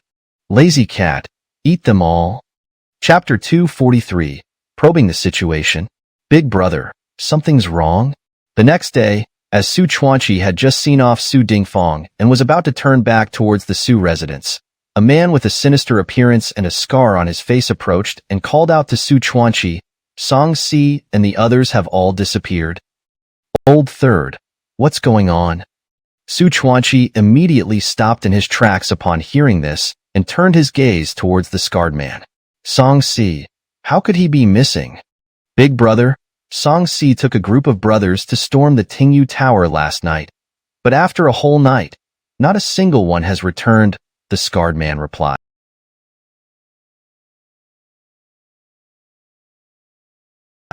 What? Who told him to go? Su Chuanqi's cold eyes darkened, and he angrily looked at the scarred man. Didn't I tell him yesterday? From now on, don't provoke them. Why didn't old second listen? Big brother. Song-si couldn't hold back. The scarred man swallowed hard and said, with you backing us up in the capital, when have we ever suffered such a big loss? So Song-si took a group of brothers and wanted to kill everyone inside the Tingyu Tower. Nonsense. Su Chuanqi fumed. Do you know who's in the Tingyu Tower? Song-si actually dared to take people there. Isn't that just asking for death? Big brother, what should we do now? Could Song-si and the others all be dead? The scarred man asked. How would I know? Su Chuanqi was furious, especially over the Tingyu Tower affair. He had been scolded a lot in recent days. Just moments ago, he had been reprimanded by Su Dingfang. And now, the matter wasn't over yet. Song-si had taken a group of men to raid the Tingyu Tower at night, and not a single one had come out. Su Chuanqi felt a headache coming on just thinking about it. The Tingyu Tower was home to a celestial emperor, and even the 7th princess of the Great Qin Empire was there. Foolish Song-si had dared to take men into the Tingyu Tower. Su Chuanqi was so angry he wanted to slap him to death. What should we do? Su Chuanqi pressed his throbbing head and glanced sideways at the Tingyu Tower, his mind racing. After thinking for a long time, he couldn't come up with any good ideas, as the Tingyu Tower was no ordinary place now. I should go ask Miss Su to take a look? Su Chuanqi frowned, contemplating whether to ask Su Shihan to take her to the Tingyu Tower to see if Song-si was being held there. But after much consideration, Su Chuanqi abandoned the idea. After all, Su Shihan didn't like him, and he had no reason to ask her to take him there. Finally, he gritted his teeth, gave some instructions to the scarred man, and entered the residence to prepare several carts of gifts. He then led the people from the Su residence toward the Tingyu Tower. Tingyu Tower. Lin Xingyo held a wooden sword and, as usual, stood in the courtyard, swinging it 5,000 times before finally exhaling and sheathing the sword. Here, let me help you wipe it. Seeing this, Chu Yun immediately came over with a white handkerchief in hand and stepped up to stand in front of Lin Xingyo, raising her hand to wipe the fine sweat from his forehead. Chu Yun, wait a moment and I'll accompany you to buy groceries, Lin Xingyo said, grabbing Chu Yun's delicate hand and gazing at her with tender eyes. All right. Chu Yun lowered her head and said, that way, you can buy whatever you want to eat. Cough, cough, cough. At that moment, Wang Xian's coughing sounded, and upon hearing it, Lin Xingyo turned to look. Wang Xian was waving at him. Little girl, what's wrong? Lin Xingyo frowned, his gaze falling on Wang Xian. Come here. Wang Xian stamped her foot, glaring at Lin Xingyo angrily. My stomach hurts. Why are you calling me over for a stomachache? I'm not a doctor. If your stomach hurts, you should go see a doctor. Lin Xingyo retorted. You, come here. Wang Xian pouted, glaring at Lin Xingyo angrily. Or else I'll tell everyone about last night. What happened between you two last night? Chu Yun's gaze immediately fell on Lin Xingyo. Seeing this, Lin Xingyo quickly said, what could have happened? It must be that this little girl was scared by Song-si and the others last night. I'll go comfort her a bit. Chu Yun, go get the basket. I'll accompany you to buy groceries later. Chu Yun first glanced at Lin Xingyo, then at Wang Xian, and finally said a few words before heading to the kitchen. All right, what's the matter? Seeing Chu Yun leave, Lin Xingyo turned his gaze to Wang Xian. Don't try to trick me. You're driving me crazy. Wang Xian stomped her foot in anger and grabbed Lin Xingyo, glaring at him fiercely. I'm telling you, I'm pregnant. I have your baby. What are you going to do about it? Lin Xingyo almost spat out a mouthful of blood. What was this little girl thinking? How could she be pregnant? He hadn't done anything, so could little tadpoles find their mother from afar? Lin Xingyo widened his eyes and looked at Wang Xian with a serious expression. Little girl, don't talk nonsense. I'm not talking nonsense. Wang Xian pouted, looking at Lin Xingyo with a pitiful expression. After you kissed me, I had a stomachache this morning. I must be pregnant with your baby. What are you going to do about it? Lin Xingyo almost lost his balance and stumbled to the ground. Lin Xingyo, are you in there? At that moment, Su Chuanqi's voice came from outside the Tingyu Tower, accompanied by the sound of moving items. Seeing this as an opportunity to escape, Lin Xingyo didn't hesitate and quickly said a few words to Wang Xian, ignoring her displeasure, and headed straight to the outer hall. Oh, Lin Xingyo, you're here? Seeing Lin Xingyo come out, Su Chuanqi immediately walked up to him, holding a list in his hand and handing it to Lin Xingyo. Come, check this out. These items are all from our young lady. Take a look at this list. Oh, Shirhan sent them, huh? Seeing the dazzling array of items, Lin Xingyo couldn't help but feel a bit happy. Then, please move them inside. Su Chuanqi replied and immediately instructed the servants of the Su family. Come, move these wines, meats, and silks carefully into the house. Be careful not to damage them. Shirhan, this little girl hasn't let me down. Lin Xingyo looked at the dazzling array of items and couldn't help but show a pleased expression. After all, being remembered by his disciple and receiving such filial respect made him very happy. Xingyo, what's going on? From the inner hall, Chu Yun came out and looked at Lin Xingyo. Why are these people bringing so many things over? It's nothing. Lin Xingyo smiled lightly. The items are all from Shirhan. Come, I'll accompany you to buy groceries now. Let them handle moving these things inside. Oh, Shirhan sent them. Chu Yun frowned, then smiled. I didn't expect her to be so thoughtful, still caring about you as her master. That's right. Lin Xingyo lifted his head proudly. In the past 3 years, I've raised her from scratch. It makes me really happy that she has this kind of heart. Su Ganjia, go back and tell Shirhan to come to my place for dinner tonight. All right, I will. Su Chuanqi chuckled and replied, Don't worry, I'll make sure to convey it. Good, then this is in your hands. Lin Xingyo glanced around and then took Chu Yun's hand. Come, Chu Yun, let's go buy groceries. Tonight, I'll personally cook, and we'll also call Duanda and the others to have a meal together. With that, Lin Xingyo didn't bother with Su Chuanqi and the others anymore, holding Chu Yun's hand and heading outside. Wait. Wang Xian chased out from the inner hall. Don't leave me behind. I'm going with you. You don't need to come. Lin Xingyo glanced back at Wang Xian and immediately grabbed Chu Yun's hand, running off. Just now, weren't you still having stomach pain? You should stay at home and keep an eye on them moving the items. We'll be back soon after we buy the groceries. Humph. Wang Xian watched Lin Xingyo's retreating back with an exceptionally angry stomp of her foot and said, Run. What are you running for? I'll just wait for you here. I don't believe you won't come back. Chapter 244. The more you speak, the more mistakes you make. What's wrong with you? After following Lin Xingyo for a while on the street outside the Listening Rain Pavilion, Chu Yun looked at him and asked, Why do you seem so afraid of Wang Xian all of a sudden? Ah, it's not that I'm afraid of her. Lin Xingyo sighed, glanced back to make sure Wang Xian wasn't around, then patted his chest and said to Chu Yun, You have no idea what that little girl just told me. What did she tell you? Chu Yun's expression changed, and she looked at Lin Xingyo. It must have been something serious to scare you like that. Lin Xingyo pursed his lips, feeling a surge of anger as he said, She said she's pregnant. Pregnant? Chu Yun's eyes widened in confusion as she looked at Lin Xingyo. What do you mean, pregnant? She's carrying a child. Lin Xingyo covered his face, feeling a sharp pain in his teeth as he said, She's pregnant. What? Chu Yun was shocked, her entire body freezing in place as she asked, Whose child is it? Whose else could it be? Lin Xingyo said impatiently, Of course, it's mine. Yours?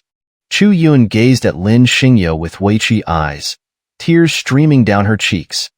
Chu Yun, you've misunderstood. Seeing this, Lin Xingyo quickly explained to her, That little girl isn't pregnant. I didn't do anything to her. She's just messing around. Humph. Chu Yun snorted coldly, glaring at Lin Xingyo.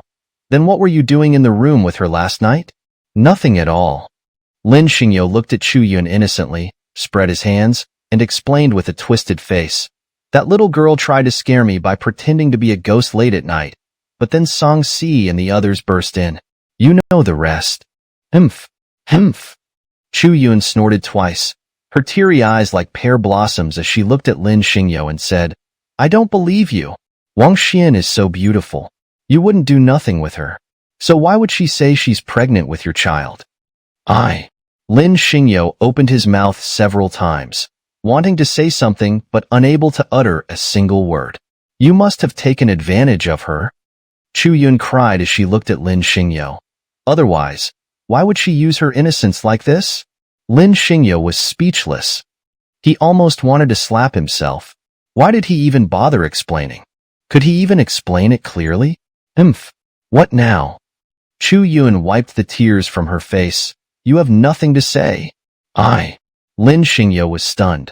A bunch of words stuck in his throat, but he couldn't say a single one, because this situation was beyond explanation. He shouldn't have brought it up in the first place. I knew it. You're a playboy. You like everyone and love them all equally. I'm no different from them. Chu Yun wiped her tears, turned around, and left Lin Xingyo with a cold, distant back, walking straight ahead. Lin Xingyo felt a sharp pain in his heart as he watched Chu Yun walk away, frozen in place. He understood. Chu Yun was truly heartbroken. He had been so wrong just now. He thought the Wang Xian incident was just a joke, but he completely ignored her feelings. Lin Xingyo realized his mistake. He was too casual, too used to speaking without thinking. He shouldn't have said those things just now. Now, he could only hurry up and catch up to Chu Yun to comfort her, and then deal with that little troublemaker Wang Xian later. Chu Yun, wait for me. Lin Xingyo made up his mind and quickly caught up to Chu Yun, saying, I was wrong just now. Can you forgive me, please? Chu Yun snorted coldly, completely ignoring Lin Xingyo, who tried to explain a few things behind her. He didn't keep trying to explain, though. After all, Chu Yun was still very upset. This matter would have to be explained slowly later. Chapter 245. I'm pregnant. What? Pregnant? Emperor Wang Qi of the Great Qin Empire, with an excited gleam in his eyes, turned to Wang Xian and said, Xianer, this time you've made a great contribution to our Great Qin Empire. Father. Blushing deeply, Wang Xian lowered her head and fidgeted with the hem of her dress, saying, But he doesn't acknowledge it. No problem. Emperor Wang Qi waved his hand and laughed heartily. Once your belly grows and the child is born, he won't be able to deny it. Wang Xian exclaimed in shock, her face still flushed with embarrassment. How can that be? I'm the 7th princess of the Great Qin Empire. How can I face people if I'm pregnant out of wedlock? The excited expression on Emperor Wang Qi's face froze. After all, Wang Xian's concern was valid. As the 7th princess of the Great Qin Empire, an unwed pregnancy would not only be a loss of her own honor, but would also tarnish the royal family's reputation. Your Majesty, this matter now rests on your shoulders. We must directly discuss the situation with the one involved. Yuan Tiangang immediately knelt down and advised the troubled Emperor Wang Qi, we need to secure a title for the 7th princess, so that he will be compelled to stand with us in the future. Emperor Wang Qi hesitated, for in his eyes, Lin Xingyo was a mighty immortal emperor. Although he was the emperor of the Great Qin Empire, he was nothing in front of Lin Xingyo. Directly approaching Lin Xingyo to discuss Wang Xian's pregnancy was a daunting prospect. After all, he was the ruler of the Great Qin Empire, and initiating such a conversation would be somewhat humiliating. Yet, not addressing the matter was not an option. Wang Xian was already pregnant. If her belly grew, the reputation of the Great Qin Empire would be utterly ruined. Your Majesty, why don't I accompany you? Dugu Haowen stepped forward and suggested, I can bring up the matter. Good, Haowen. Hearing this, Emperor Wang Qi's eyes lit up with joy as he turned to Dugu Haowen. This is exactly what I had in mind. You are the best person to raise the issue, as you are acquainted with that revered figure. It won't seem so abrupt coming from you. Your Majesty, when should we go? Dugu Haowen knelt down, slightly raising her head to look at Emperor Wang Qi. Emperor Wang Qi opened his mouth, looking at Dugu Haowen, momentarily at a loss. Father, let's do it tonight. Wang Xian stepped forward and said, because there's a banquet at the Tingyu Tower tonight. Emperor Wang Qi first glanced at Wang Xian, then his gaze fell upon Dugu Haowen. Haowen, what do you think? Your Majesty, it's feasible. Dugu Haowen raised her hand in a salute to Emperor Wang Qi. The matter should be addressed urgently rather than delayed. Once he acknowledges it, Your Majesty can immediately announce it to the world, making everyone aware that our great Qin Empire has an immortal emperor as a son-in-law. By then, not only Su Dingfeng, but even the Taichu sacred land will have to respect us. Excellent! Emperor Wang Qi was overjoyed, as if he could already see the nation submitting and the great Qin Empire becoming an immortal divine dynasty. Of course, Yuan Tiangang and the other ministers were also elated, for the stronger the great Qin Empire became, the more resources they would receive. Their cultivation would progress further, and they would become even more powerful cultivators in the future, especially with the backing of an immortal emperor. Wouldn't they soar to new heights then? Chapter 246. This dog is quite strong. Night has fallen. The sky is filled with a rain of stars. The area in front of the Listening Rain Pavilion is bustling with activity. People and horse-drawn carriages are coming and going everywhere. Soon, a magnificent beast-drawn carriage, along the street, makes its way toward the Listening Rain Pavilion. Make way. The Imperial Guards leading the beast-drawn carriage, armed with long spears and wearing heavy armor, forcefully split the crowd of commoners on either side of the street. Clip-clop, clip-clop. The beast-drawn carriage arrives at the front of the Listening Rain Pavilion. The curtain is lifted, and Emperor Wang Qi emerges from the carriage. Immediately, the surrounding commoners all kneel on the ground, their eyes filled with astonishment. Everyone, please rise. After Emperor Wang Qi allows the commoners to stand, he instructs the Imperial Guards not to disturb the people and then turns his gaze toward Dugu Haowen, saying, Haowen, let's go in together. Emperor Qi, why are you here? Seeing Emperor Wang Qi arrive with Wang Xian, Lin Xingyo, who had been painting, stops his brush and looks directly toward the entrance of the Listening Rain Pavilion. Soon, Emperor Wang Qi, accompanied by Wang Xian and Dugu Haowen, approaches. Greetings, esteemed elder. Upon entering, Emperor Wang Qi and Dugu Haowen, seeing Lin Xingyo's gaze, immediately bow respectfully to him. Greetings to you both. Lin Xingyo puts down his brush and looks at Emperor Wang Qi and the others, asking, But why have you come? We just came to pay our respects to the esteemed elder. Dugu Haowen quickly forces a smile, looking at Lin Xingyo with utmost respect, and to purchase a few of the elder's paintings. Oh! Lin Xingyo responds and steps forward to invite Emperor Wang Qi and the others. Please, come inside. I have some simple wine and food should be ready soon. Please, come in. Humph. Wang Xian pouts, letting out a cold snort, and glares at Lin Xingyo, her face full of displeasure. Little girl, you're back? Lin Xingyo gives Wang Xian a stern look and says, Quick, go help in the back. Your sister Chu Yun and the others are swamped. Father. Wang Xian clings to Emperor Wang Qi's arm, swaying her hips and pouting, Look, he's picking on me. All right. Emperor Wang Qi pats Wang Xian's hand affectionately and says, Listen to the elder's words and go help in the back. Later, Father will stand up for you. Wang Xian glares at Lin Xingyo, releases her grip on Emperor Wang Qi's arm, sticks out her tongue, and turns her back on Lin Xingyo, heading toward the back hall. This little girl. Lin Xingyo grits his teeth, watching Wang Xian's retreating figure, muttering inwardly, She's really a headache. Elder, please. Seeing Wang Xian gone, Dugu Haowen can't help but bow to Lin Xingyo. Let's talk inside.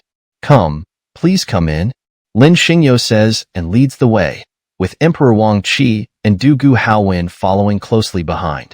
Inside, things are a bit chaotic. Duanda and Black Emperor have returned. After indulging in the imperial kitchen of the Great Qin Empire for days, they've come back and are clamoring to cook something delicious for Lin Xingyo. Chu Yun is upset about Wang Xian's actions. For a moment, Lin Xingyo is left without a place to stand, so he busies himself by painting in the outer hall. Just as he starts painting, Emperor Wang Qi, and the others arrive. Now that he's brought them in, Lin Xingyo leads them to a stone table and gestures for them to sit down. Come, let's have some tea first. Seeing everyone seated, Lin Xingyo picks up the teapot from the stove, takes some enlightenment tea from the tea jar, and brews a pot in the purple clay pot.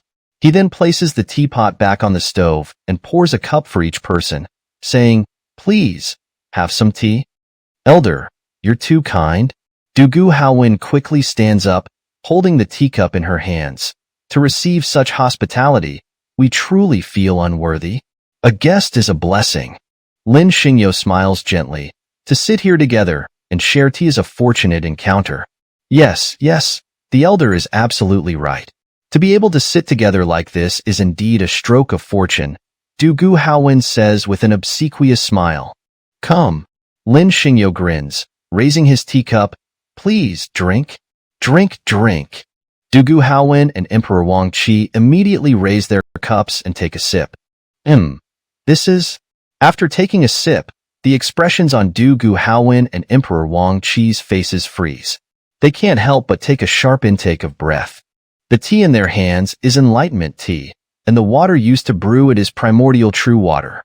Seeing this, both Dugu Haowen and Emperor Wang Qi can't help but reveal looks of shock on their faces. Phew. Dugu Haowen exhales deeply, her eyes fixed on Lin Xingyo, almost on the verge of kneeling in reverence. Why aren't you drinking? Zhang Yu furrows his brows, looking at Dugu Haowen and Emperor Wang Qi, puzzled. Is this tea not to your liking? No. Dugu Haowen and Emperor Wang Qi respond nervously. We like it. Good. Lin Xingyo smiles gently, lifting the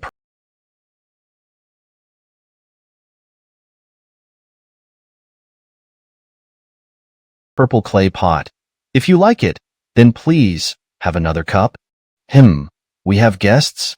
Just as Lin Xingyo is about to pour another cup of enlightenment tea for Dugu Haowen and Emperor Wang Qi, Duanda, busy in the kitchen, carries a pot of steamed crabs over. Guests, but not exactly.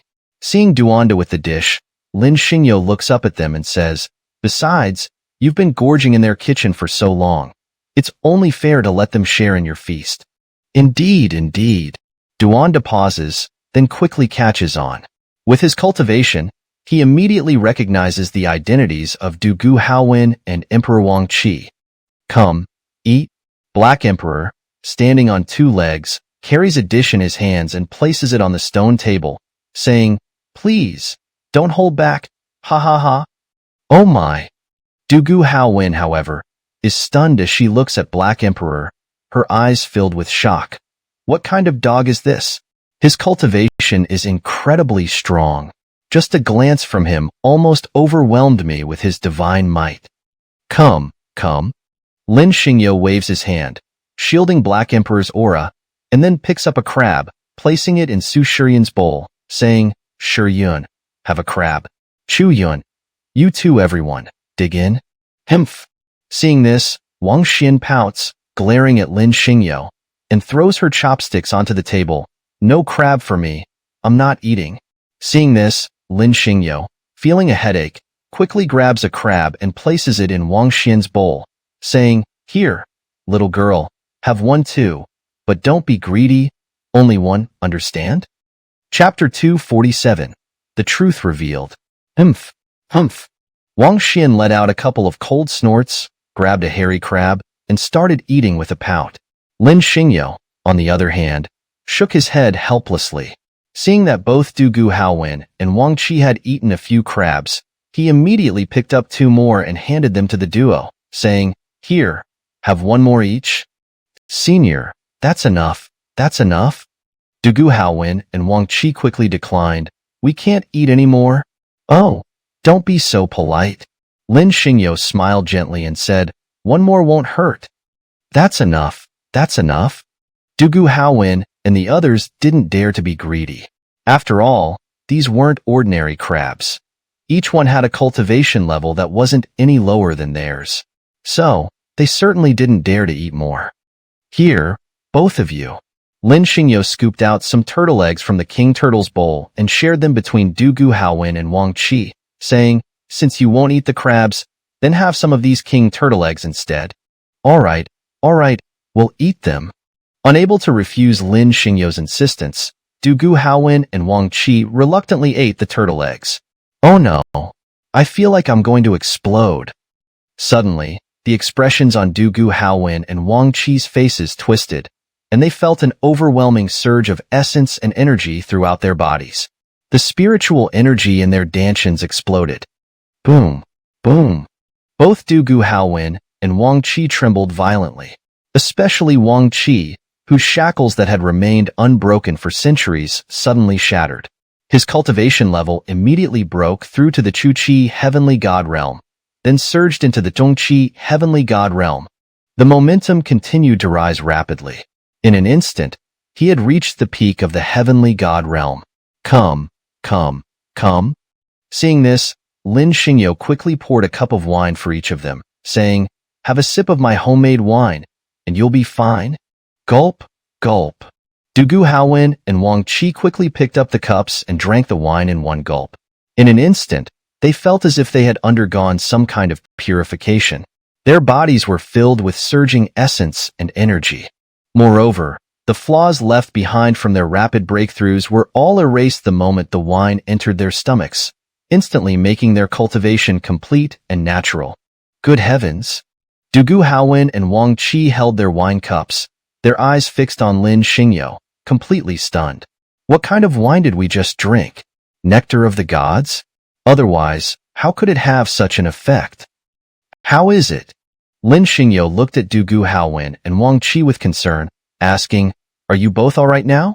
"Senior, thank you for your great kindness." Du Gu Haowen and Wang Qi immediately stood up and knelt down, saying, "We will follow you through thick and thin, even to the ends of the earth. We will never harbor the slightest disloyalty." Because Du Gu Haowen and Emperor Wang Qi understood. If it weren't for Lin Xingyo's gift of that wine, their future cultivation might have faced serious problems. Now that their foundation was stable and their cultivation complete, it was all thanks to Lin Xingyo's grace.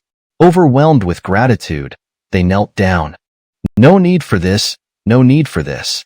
Lin Xingyo quickly stood up and helped them to their feet, saying, "It was just a small favor, nothing as serious as you're making it out to be.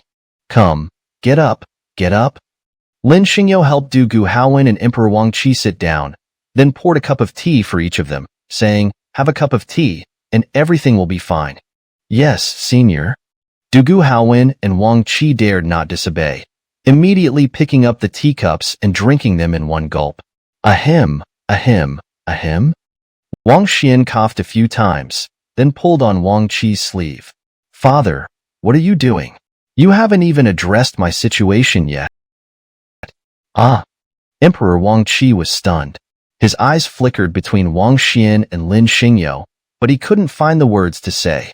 After all, Lin Xingyo had just bestowed such a great favor upon them. It was really awkward to bring up the matter now, especially since he was the emperor of the Great Qin Empire. "Humph." Wang Xian pouted, glaring fiercely at Lin Xingyo, and declared, "You scoundrel, I'm pregnant with your child. Don't think you can get away with just a few lousy crabs. You have to marry me, or else I'll never let you off the hook." Lin Xingyo had just taken a sip of tea when he heard this and nearly spat it all out in shock. What a headache. This little girl just wouldn't let it go. Last night, he hadn't done anything to her. He had only accidentally kissed her. How did that turn into pregnancy? And now it was turning into an endless drama. Lin Xingyo was at a loss. How did he end up with such a troublesome little girl? Humph, humph. Wang Xian pouted her lips, her beautiful eyes fixed on Lin Xingyo, and said, "Don't think you can bully me and get away with it. Tell you what, once I have the baby, I'll make sure to tell him everything." Senior. Du Gu Haowen swallowed hard. His face twisted as he looked at Lin Xingyo. "The matter has already happened. You should at least give our 7th princess a title, even if it's as a concubine." Lin Xingyo.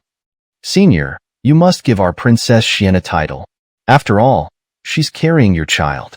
If you abandon her like this, it would be terribly unfair to her."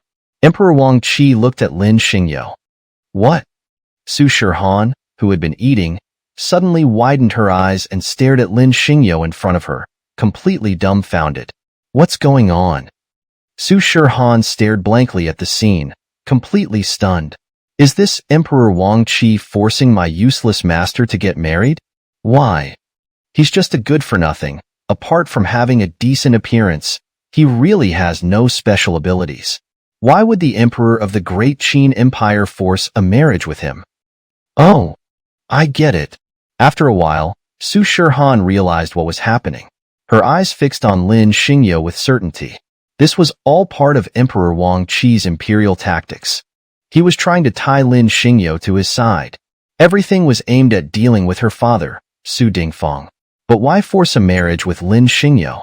It must be because of her supreme status. Otherwise, with Emperor Wang Qi's position, why would he force a marriage with such a worthless man? Humph. Su Shihan couldn't help but let out a couple of cold snorts. Her eyes, filled with disdain, looked at Lin Xingyo and sneered inwardly.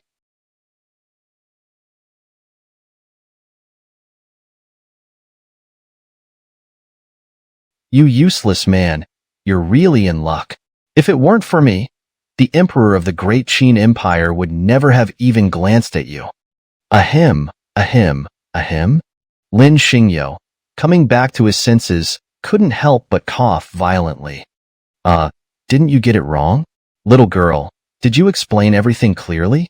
How am I supposed to explain it?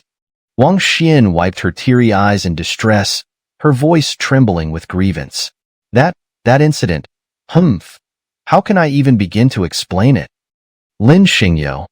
Xianer, don't be sad. I'll stand up for you. If he dares to bully you and not take responsibility, not only will your father not allow it, but neither will I. Chu Yun glared fiercely at Lin Xingyo, then hugged Wang Xian tightly, comforting her. Wah! Upon hearing this, Wang Xian felt even more aggrieved. She clung tightly to Chu Yun, sobbing loudly until she could barely catch her breath. Senior, say something? The seventh princess is a pure maiden, and now she's carrying your child. You absolutely cannot abandon her. Seeing that Du Gu Haowen had already brought it up, Emperor Wang Qi, as Wang Xian's father, couldn't remain silent. He stood up, a bit agitated, and looked at Lin Xingyo, saying, Senior, as a man, you must take responsibility for your actions. At this sight, Duanda and the others all looked at Lin Xingyo with varying expressions. Especially Chu Yun and the others, their eyes practically sparking with anger. If they weren't afraid of being defeated by Lin Xingyo, they might have already started attacking him. Humph. Su Shihan, however, looked coldly at Emperor Wang Qi in her heart, sneering inwardly. She was absolutely certain that Emperor Wang Qi was forcing Lin Xingyo into this situation solely because of her status as the disciple of the White Robe Emperor and the Divine Maiden of the ancient Forbidden Zone. Otherwise, why would he choose Lin Xingyo? In her eyes, everything was driven by interests. All of this was because Emperor Wang Qi and the others valued her identity. Otherwise, just based on Lin Xingyo, he would never receive such treatment. Everything was because of her noble status as Su Shihan. What if these people found out she was the reincarnation of the ruthless empress? Would they immediately kneel down and grovel before her? Humph. Su Shihan's disdainful gaze first fell on Emperor Wang Qi, then shifted to Lin Xingyo, sneering endlessly in her heart, a bunch of vulgar people, truly laughable, utterly ridiculous. What responsibility am I supposed to take? Lin Xingyo couldn't help but get anxious. I'm telling you, I really didn't do anything to her, and this isn't how you think it is, do you understand? You scoundrel! Wang Xian tearfully stared at Lin Xingyo, extremely agitated and angry. What do you mean by this now? Do you think I would frame you? You kissed me, and now my stomach hurts? It must be that I'm pregnant with your child. You want to shirk responsibility? Humph. No way. What? The previously restless scene suddenly became silent. Everyone looked at each other, all dumbfounded. Xianer, what did you just say? Recovering from his shock, Emperor Wang Qi glared at Wang Xian, his voice strained. What exactly is going on? Seeing all eyes turn to her, Wang Xian didn't realize her misunderstanding at all. Instead, she glared angrily at Lin Xingyo and recounted everything that happened last night. Emperor Wang Qi nearly exploded with embarrassment. This was a colossal blunder. He had thought Lin Xingyo had really done something to Wang Xian, and now this mess had to be cleaned up. I'm sorry. Chu Yun looked at Lin Xingyo, lowering her head and apologizing to him. After all, she had misunderstood him, causing him such great distress. Chu Yun felt guilty. Duanda and the others also showed some signs of guilt. After all, they had all believed Lin Xingyo had done something to Wang Xian, getting her pregnant and then refusing to take responsibility. Now that the truth was out, Duanda and the others realized they had all misunderstood Lin Xingyo. As his comrades in arms, they felt deeply apologetic. What's going on? Su Shihan, however, was completely dumbfounded, unable to react at all. Finally, the truth is out. Lin Xingyo pouted and said, if it weren't for dodging that sword to save your life, I wouldn't have kissed you. Humph. Upon hearing this, Wang Xian snorted coldly, clenching her fists and glaring fiercely at Lin Xingyo. Her heart filled with anger. You were clearly taking advantage of me. Otherwise, with your abilities, why would you do this to me? Chapter 248. Su Xiaotian is returning. Su residence. While Lin Xingyo was rejoicing, Su Chuanqi at the Su residence was feeling extremely uneasy. Today, he searched the Tingyu Tower thoroughly. Not only was there no trace of Song Si's body, but not even a single hair was found. A group of dozens of people had simply vanished into thin air. Facing this, Su Chuanqi couldn't help but feel a chill run down his spine. This scene was simply too terrifying. Song Si had brought along all experts, including several cultivators at the Zun level. Yet, such a formidable group had entered the Tingyu Tower, only to disappear without a trace. Too frightening. The Tingyu Tower was like a dragon's lair, and it was likely not just one immortal emperor residing there. There must be other powerful cultivators within the Tingyu Tower, someone who could easily annihilate him, Su Chuanqi, or even the entire Su residence if they wished. Huff. After pacing back and forth for a while, Su Chuanqi couldn't help but let out a deep breath, realizing that the Tingyu Tower was far more complex than it appeared. The waters within might be unfathomably deep. After all, even a cat casually lying in a corner likely had a higher cultivation level than him. Now, such a place was right in front of the Su residence. Su Chuanqi couldn't help but think deeply about it, especially since Song Si had offended Lin Xingyo of the Tingyu Tower, a man Su Chuanqi viewed as utterly worthless. But now, Su Chuanqi felt that the situation was far from simple. Grand Steward. As Su Chuanqi was nervously pacing, a voice suddenly came from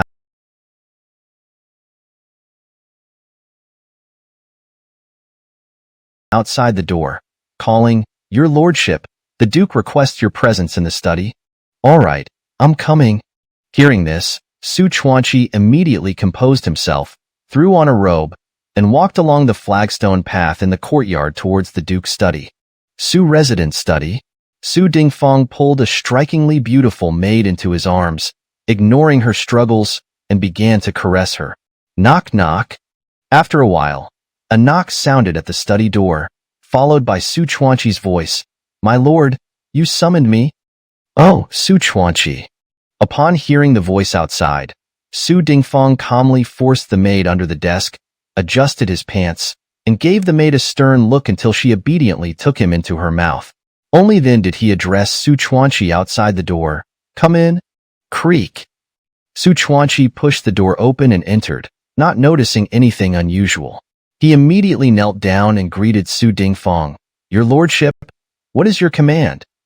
What command? Su Chuanqi, what have you been doing lately? Didn't I tell you to keep a close eye on the Tingyu Tower? Su Dingfang's eyes darkened with fury as he glared at Su Chuanqi. Haven't you noticed anything unusual tonight? Unusual? Su Chuanqi was startled, then looked at Su Dingfang with a puzzled expression, as he didn't understand what Su Dingfang meant. You fool. Su Dingfang rose from his seat, angrily slamming the table. What are you staring at me for? Don't you know that Wang Qi took Du Guhao into the Tingyu Tower? Your lordship, I know. Su Chuanqi immediately looked up and replied, didn't the young lady also go? It's just to let Wang Qi know about our young lady's relationship with the people in the Tingyu Tower, so he can give up his idea of using the Tingyu Tower's master against us. Foolish. Su Dingfang couldn't help but curse. Is Wang Qi so easy to deal with? Don't you know what kind of person he is? He's someone who won't stop until he achieves his goal. Now he's frequently visiting the Tingyu Tower. Su Dingfang paused, gripping the table tightly as he leaned forward. He must be trying to rally the Tingyu Tower's strength against me. And with the demoness Wang Xian now staying in the Tingyu Tower, the longer this goes on, the worse it will be for us. Your lordship, you're overthinking. Su Chuanqi looked at Su Dingfang, frowning as he said, Wang Xian is just a troublemaker. With her in the Tingyu Tower, she'll likely ruin Wang Qi's plans sooner or later.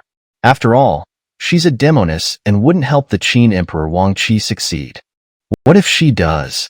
Su Dingfang's body shook violently as he sternly questioned Su Chuanqi. What then? Su Chuanqi was at a loss for words, as he didn't dare to continue. After all, he hadn't yet figured out the situation in the Tingyu Tower, only knowing that Lin Xingyo and 4 women lived there. Oh, by the way, and there was that terrifying white kitten. As for anything else, he knew nothing. Su Chuanqi, we can't keep this up. Su Chuanqi straightened his body, his hands clenched tightly as he said, we must do everything we can to get our people into the Tingyu Tower and monitor everything. We absolutely cannot let things get out of our control. Do you understand? Yes, I'll take care of it right away. Su Chuanqi looked up at the somewhat strange Su Dingfang and replied, Your lordship, I'll take care of it. Go ahead. Su Dingfang waved his hand. Remember, make sure the job is done well. Don't let me down again. Yes, your lordship. Su Chuanqi kowtowed in respect, then stood up to leave. But Su Dingfang suddenly called out to him, Wait, I have one more thing to tell you. Su Chuanqi, yes, your lordship. I received a message via spirit bird today.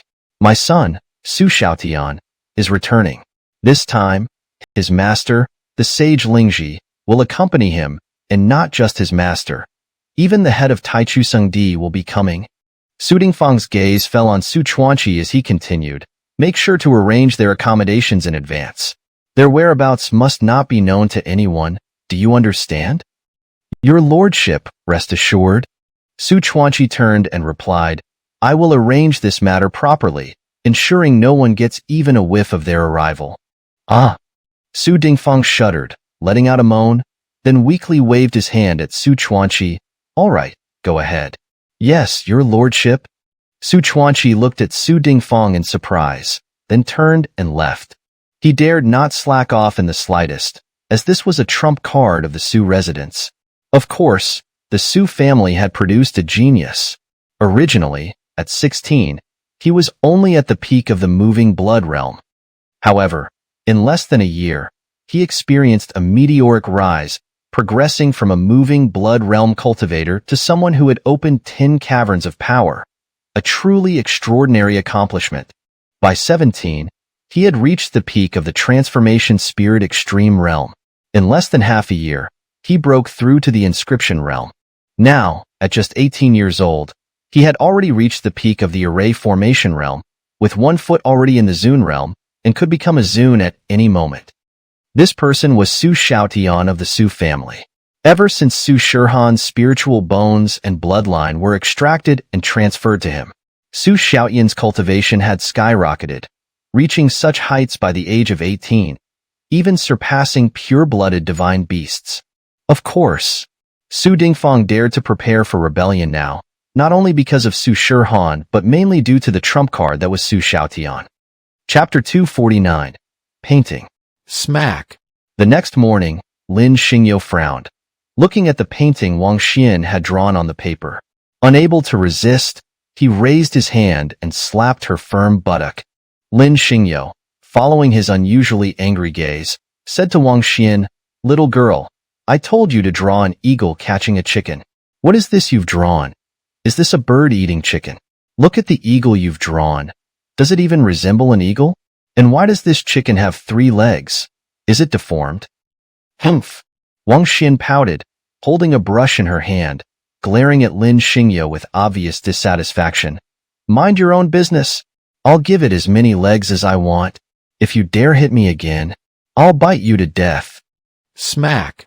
Lin Xingyo didn't want to waste words with her. He raised his hand and slapped her again, causing Wang Xian to grimace in pain, as this slap was no light tap. You scoundrel, I'll fight you to the death. Wang Xian rubbed her buttock, holding the brush in her hand, and viciously jabbed it towards Lin Xingyo's face. Smack. Lin Xingyo casually waved his hand, and the brush Wang Xian had jabbed flew out of her hand, directly piercing the wall. The entire brush was stuck in the wall, shaking violently. Meow. Bashir, who had been sleeping on the ground, couldn't help but meow, then shook her body and quickly scurried away. Lazy cat, come here. Seeing this, Lin Xingyo bent down, ignoring Wang Xian entirely, and picked up Bashir, stroking her fur. Lazy cat, are you hungry? Should I get you some meat? Little girl, why are you still glaring at me? Hurry up and continue painting. After saying this, Lin Xingyo gave Wang Xian a headache-inducing glance, then sat down in the outer hall's armchair with Bashir in his arms. He poured himself a cup of tea, took a sip, and looked at Wang Xian. I was planning to teach you a treasure technique if you performed well today, but given how things are going, I think I'll pass. Treasure technique? Wang Xian was stunned, then looked at Lin Xingyo. What treasure technique? Tell me about it. Let's see if I'm interested. If I am, I'll listen to you. Transformation technique. Lin Xingyo pursed his lips, stroking Bashir's fur. Learning this technique allows you to freely change your form, giving you the ability to transform. Ah!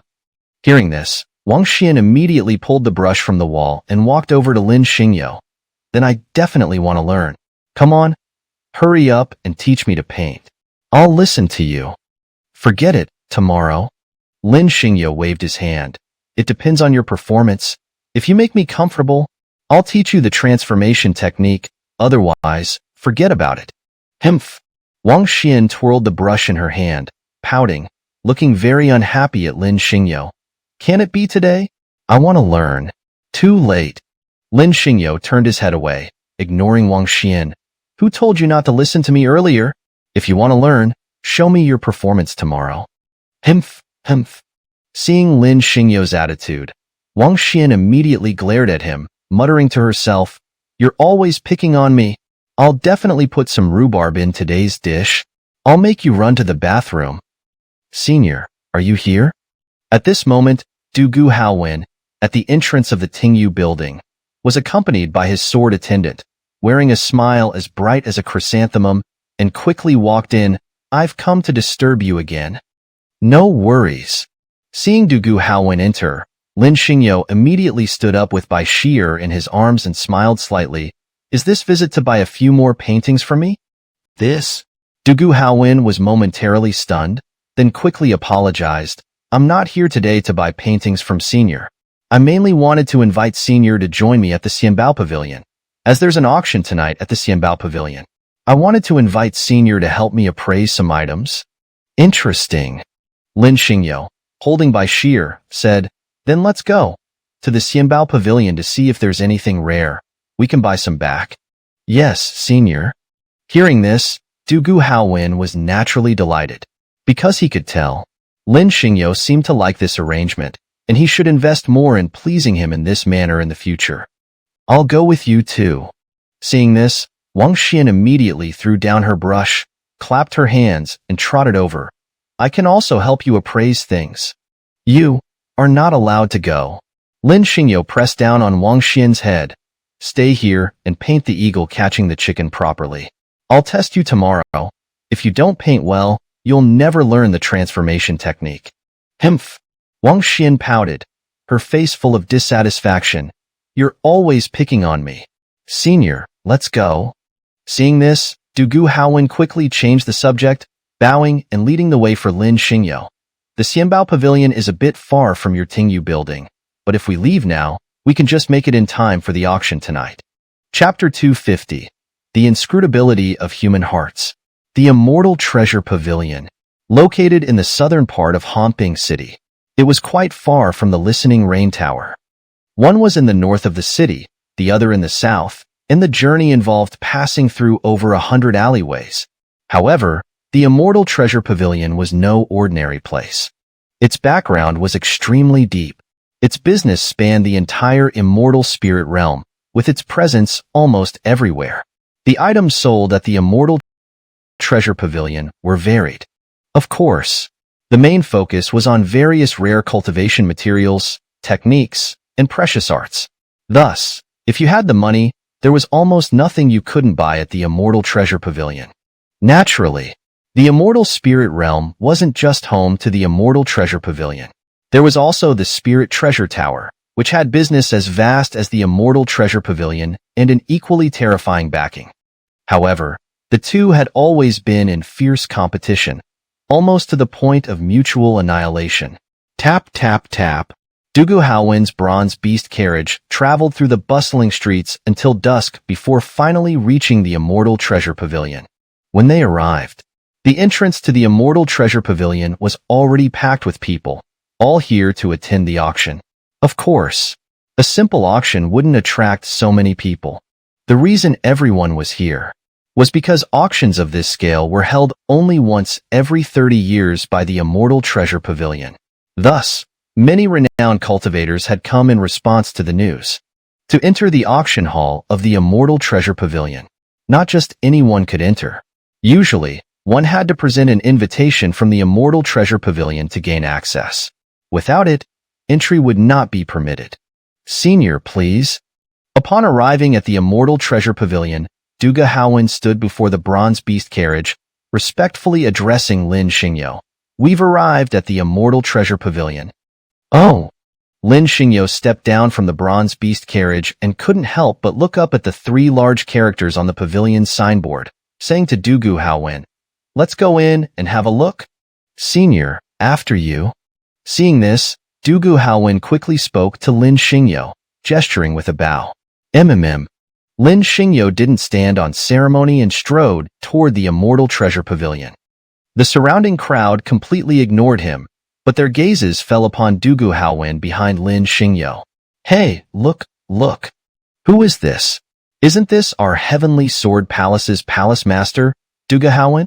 Come, let's go in together. The surrounding crowd gathered around, greeting Dugu Howin with great enthusiasm. Wait.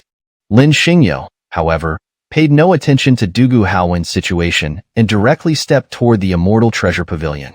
Just as he was about to enter, he was blocked by two people.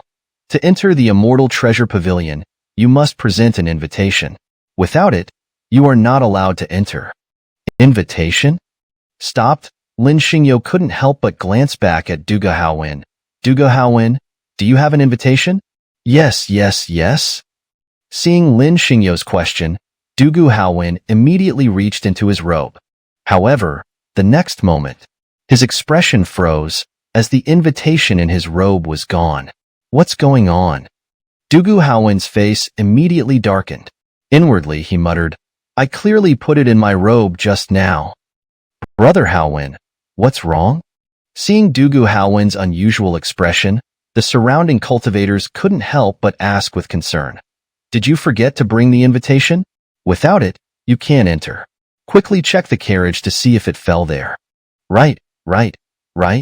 Dugu Howin slapped his forehead and quickly turned back to his bronze beast carriage. But after searching inside and out, the invitation from the Immortal Treasure Pavilion was still nowhere to be found. What now? Dugu Howin's heart sank, realizing the situation had become troublesome. He had lost face, and Lin Xingyo had lost face with him, being the subject of ridicule in front of so many people. Yet Dugu Howin clearly remembered. He had placed the invitation in his robe, so why was it suddenly gone? Dugu Howin's mind raced, and soon his gaze fell on the group of people around him, all looking at him with concern. He understood. The invitation must have been taken by one of them, likely during the time they had crowded around him with such enthusiasm. Yet he couldn't ask, because these people were all of high status. Though he knew the invitation was taken by one of them, Dugu Howin couldn't say anything. After all, he had no evidence. If he spoke out, not only would he not be able to search them one by one, but the relationships would likely be ruined. Dugu Halwin felt helpless. He knew what had happened, but now he could only suffer in silence, unable to voice his grievances. The invitation, though valuable, he couldn't afford to offend all these people, so he could only watch as others entered, while he remained outside. Naturally, Lin Xingyo was also left outside. Feeling guilty, Dugu Halwin could only apologize to Lin Xingyo. Realizing the situation, Lin Xingyo felt a headache coming on. Among that group, someone had actually acted so shamelessly, lacking even basic principles of conduct, stealing Dugu Halwin's invitation during the chaos. Even if the invitation was valuable, one shouldn't behave like this. After all, Dugu Halwin had treated them as friends, yet someone among them had taken advantage of him. The behavior was truly despicable. But it was too late. If Dugu Halwin had told him earlier, given his character, he would have stopped those people to investigate. Now that everyone had entered, Lin Xingyo couldn't figure it out even if he wanted to, but he didn't want to stay outside. Having traveled all the way from the north of the city to the south, he had spent so much time and wasn't about to return without seeing the auction. He wanted to experience what this auction was like. Halwin, let's go in and have a look. With his mind made up, Lin Xingyo strode toward the entrance of the Immortal Treasure Pavilion. Even without an invitation, I'd like to see who dares to stop us. Senior, you can't force your way in. Seeing this, Dugu Halwin immediately hurried after him, worried. The Immortal Treasure Pavilion's backing is not something to be trifled with. Chapter 251. Showing off and humiliating others. It's fine. Lin Xingyo pursed his lips and strode forward, saying, I've been through dragons' pools and tigers' dens before. Who dares to stop me at a mere Xianbao Pavilion? Heh, you're quite arrogant. The guards at the entrance of the Xianbao Pavilion glanced at Lin Xingyo with disdain and spoke harshly. Do you know what kind of place the Xianbao Pavilion is? Let me tell you, no matter what realm you're in, if you dare to barge into our Xianbao Pavilion, you'll be in for a world of trouble. Be smart and scram now, or you'll regret it. Is that so? Lin Xingyo, dressed in white, with his hands behind his back, walked steadily toward the Xianbao Pavilion, saying, What if I insist on going in? You dare to force your way in? The guards at the entrance sneered with unrestrained arrogance. We'll throw you out of here. Is that so? Lin Xingyo pursed his lips, stepped forward, and walked through the gates of the Xianbao Pavilion, saying, Since you say that, I'll have to test it out. Bold. Seeing Lin Xingyo actually daring to force his way into the Xianbao Pavilion, the guards immediately surrounded him with murderous intent. Kid, don't be foolish. The Xianbao Pavilion is not a place you can barge into. Be smart and leave now, or you'll regret it later. The surrounding onlookers all pointed and whispered mockingly at Lin Xingyo.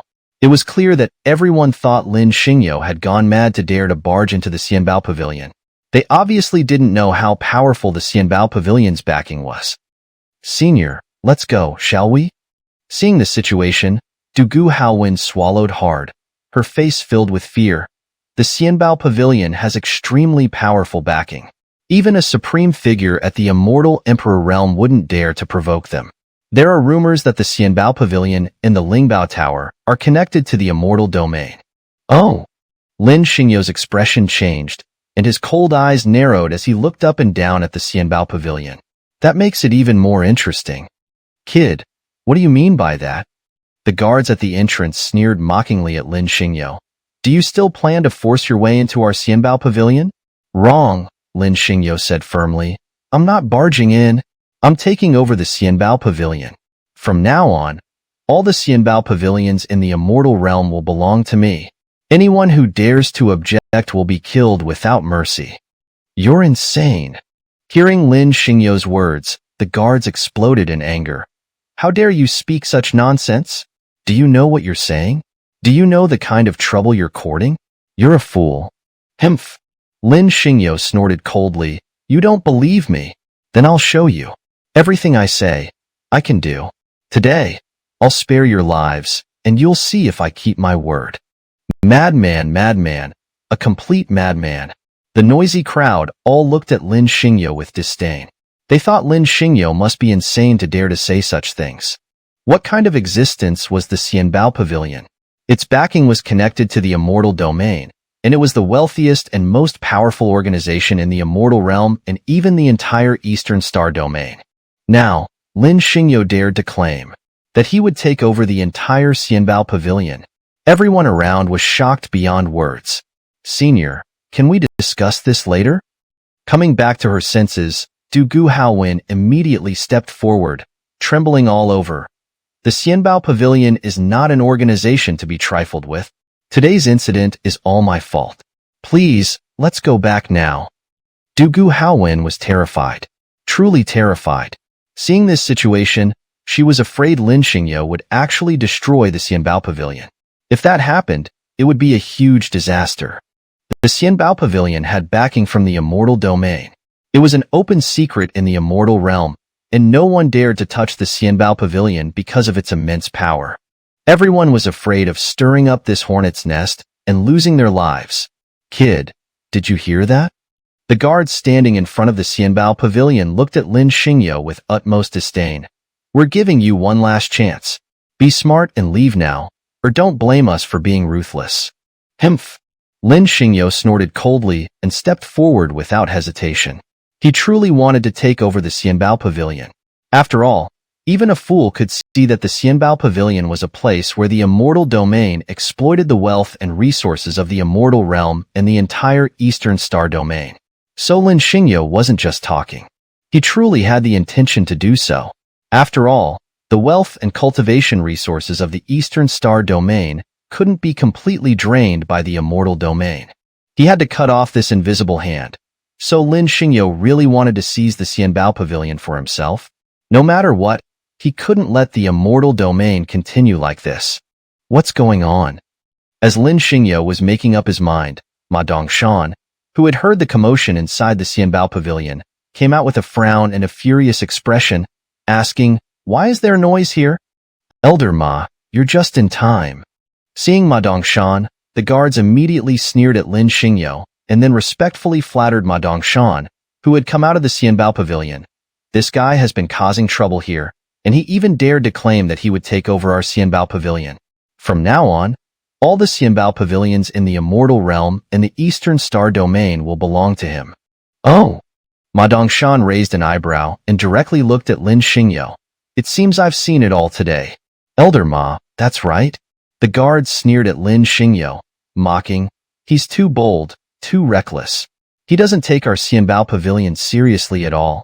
Of course, everyone around also looked at Lin Xingyo with disdain and mockery, their eyes filled with nothing but contempt. They even thought Lin Xingyo was doomed this time. "Elder Ma, please don't be angry." Seeing the situation, Du Gu Haowen immediately stepped forward, forcing a smile like a chrysanthemum, and flattered Ma Dongshan. This senior just said a few angry words. He doesn't really mean it. Please, for my sake, let's just let this matter go. Chapter 252. Begging for mercy but ending up slapped. Give you face? Ma Dongshan disdainfully glanced at Du Gu Haowen and mocked, "You, the palace master of Tianjin Palace, are merely at the sacred sacrifice realm. What face do you have in front of me? And who do you think you are to demand respect?" Du Gu Haowen tried to speak several times, but couldn't utter a single word, because Ma Dongshan was right. In front of the Xianbao Pavilion, he was nothing, let alone deserving of respect. After all, Ma Dongshan himself was already at the Void Dao realm, and their pavilion master, Dongfang Shuhai, was at the Severing Self realm. All right. Ma Dongshan casually glanced at Lin Xingyo and Du Gu Haowen, then impatiently waved his hand, instructing the guards at the entrance of the Xianbao Pavilion, "Get them out of here. Don't let them disturb the auction inside." "Yes, Elder Ma." The guards at the entrance, seeing Ma Dongshan turn away, surrounded Lin Xingyo and Du Gu Haowen with mocking expressions. It was clear that if Lin Xingyo didn't leave, the guards would attack him. "Senior, let's go back." Realizing the situation, Du Gu Haowen quickly approached Lin Xingyo and urged, "We absolutely cannot offend the Xianbao Pavilion. Their backing is too powerful. We can't afford to provoke them. Kid, wise up and leave. The guards approaching them sneered arrogantly. Don't blame us if our fists teach you a lesson. Hmph. Lin Xingyo snorted, his gaze calmly falling on the guards as he said, I'll give you a chance to live. Step aside, or don't blame me for being merciless. Heh, keep pretending. The guards surrounded Lin Xingyo, rolling up their sleeves and stepping forward to attack him. Idiot, you're asking for it. The onlookers mocked Lin Xingyo, eagerly waiting to see him get beaten by the guards. Senior, let's go. Dugu Haowin, feeling extremely anxious, pleaded with Lin Xingyo. If we don't leave now, they really will attack. This will only get more complicated. Too late to leave now. The guards sneered at Lin Xingyo. We gave you a chance earlier. Now, you won't leave easily unless you take a beating. Idiot, scared now? The onlookers scornfully laughed at Lin Xingyo. Scared? You were just pretending to be tough? The crowd mocked Lin Xingyo, already imagining the guards punishing him. Of course, the guards were about to strike, despite being only at the inscription realm. But with the Xianbao Pavilion behind them, they believed even if Lin Xingyo was stronger, he wouldn't dare retaliate. As the saying goes, one must consider the master before beating the dog. So, confident that Lin Xingyo wouldn't fight back, they raised their hands to slap him. Stop! Just as the guards were about to strike, a stern shout stopped them. They turned to see Hai Dongsheng, furious, accompanying the pavilion master, Dongfang Shuhai. Master, what brings you here? The guards, stunned to see Dongfang Shuhai, quickly recovered and fawned over him. But Dongfang Shuhai ignored them, rushing forward to kneel before Lin Xingyo in front of everyone's shocked gaze. He trembled uncontrollably, not daring to lift his head. Sovereign, I'm sorry. I failed to discipline these blind fools who offended you.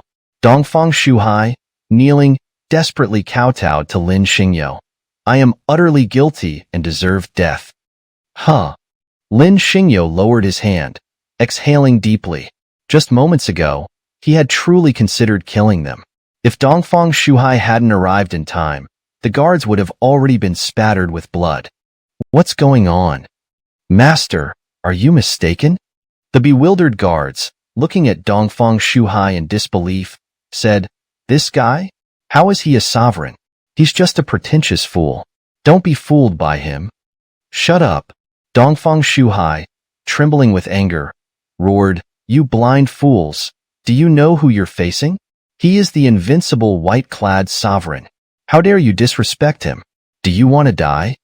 White-clad sovereign. The crowd, hearing these words, instinctively backed away. Some, too weak-willed, fainted on the spot. Oh my God! What's happening?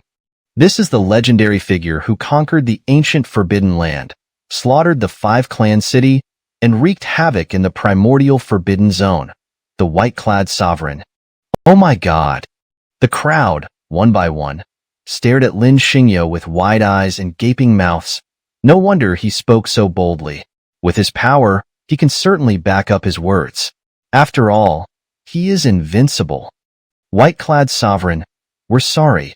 We were blind to disrespect you. The guards, finally realizing the truth, knelt and desperately kowtowed to Lin Xingyo. Please, forgive us and spare our lives. Scum, get out. Hai Dongsheng, glaring, kicked one of the kneeling guards. Do you expect the white-clad sovereign to personally deal with you? We're leaving. The guards, not daring to argue, rolled away in front of the shocked crowd. Huh. Seeing this, Lin Xingyo no longer saw the need to trouble the guards, as a dragon wouldn't concern itself with ants. Hai Dongsheng, seizing the opportunity, quickly approached Lin Xingyo with a flattering smile. Senior, greetings? Lin Xingyo nodded casually.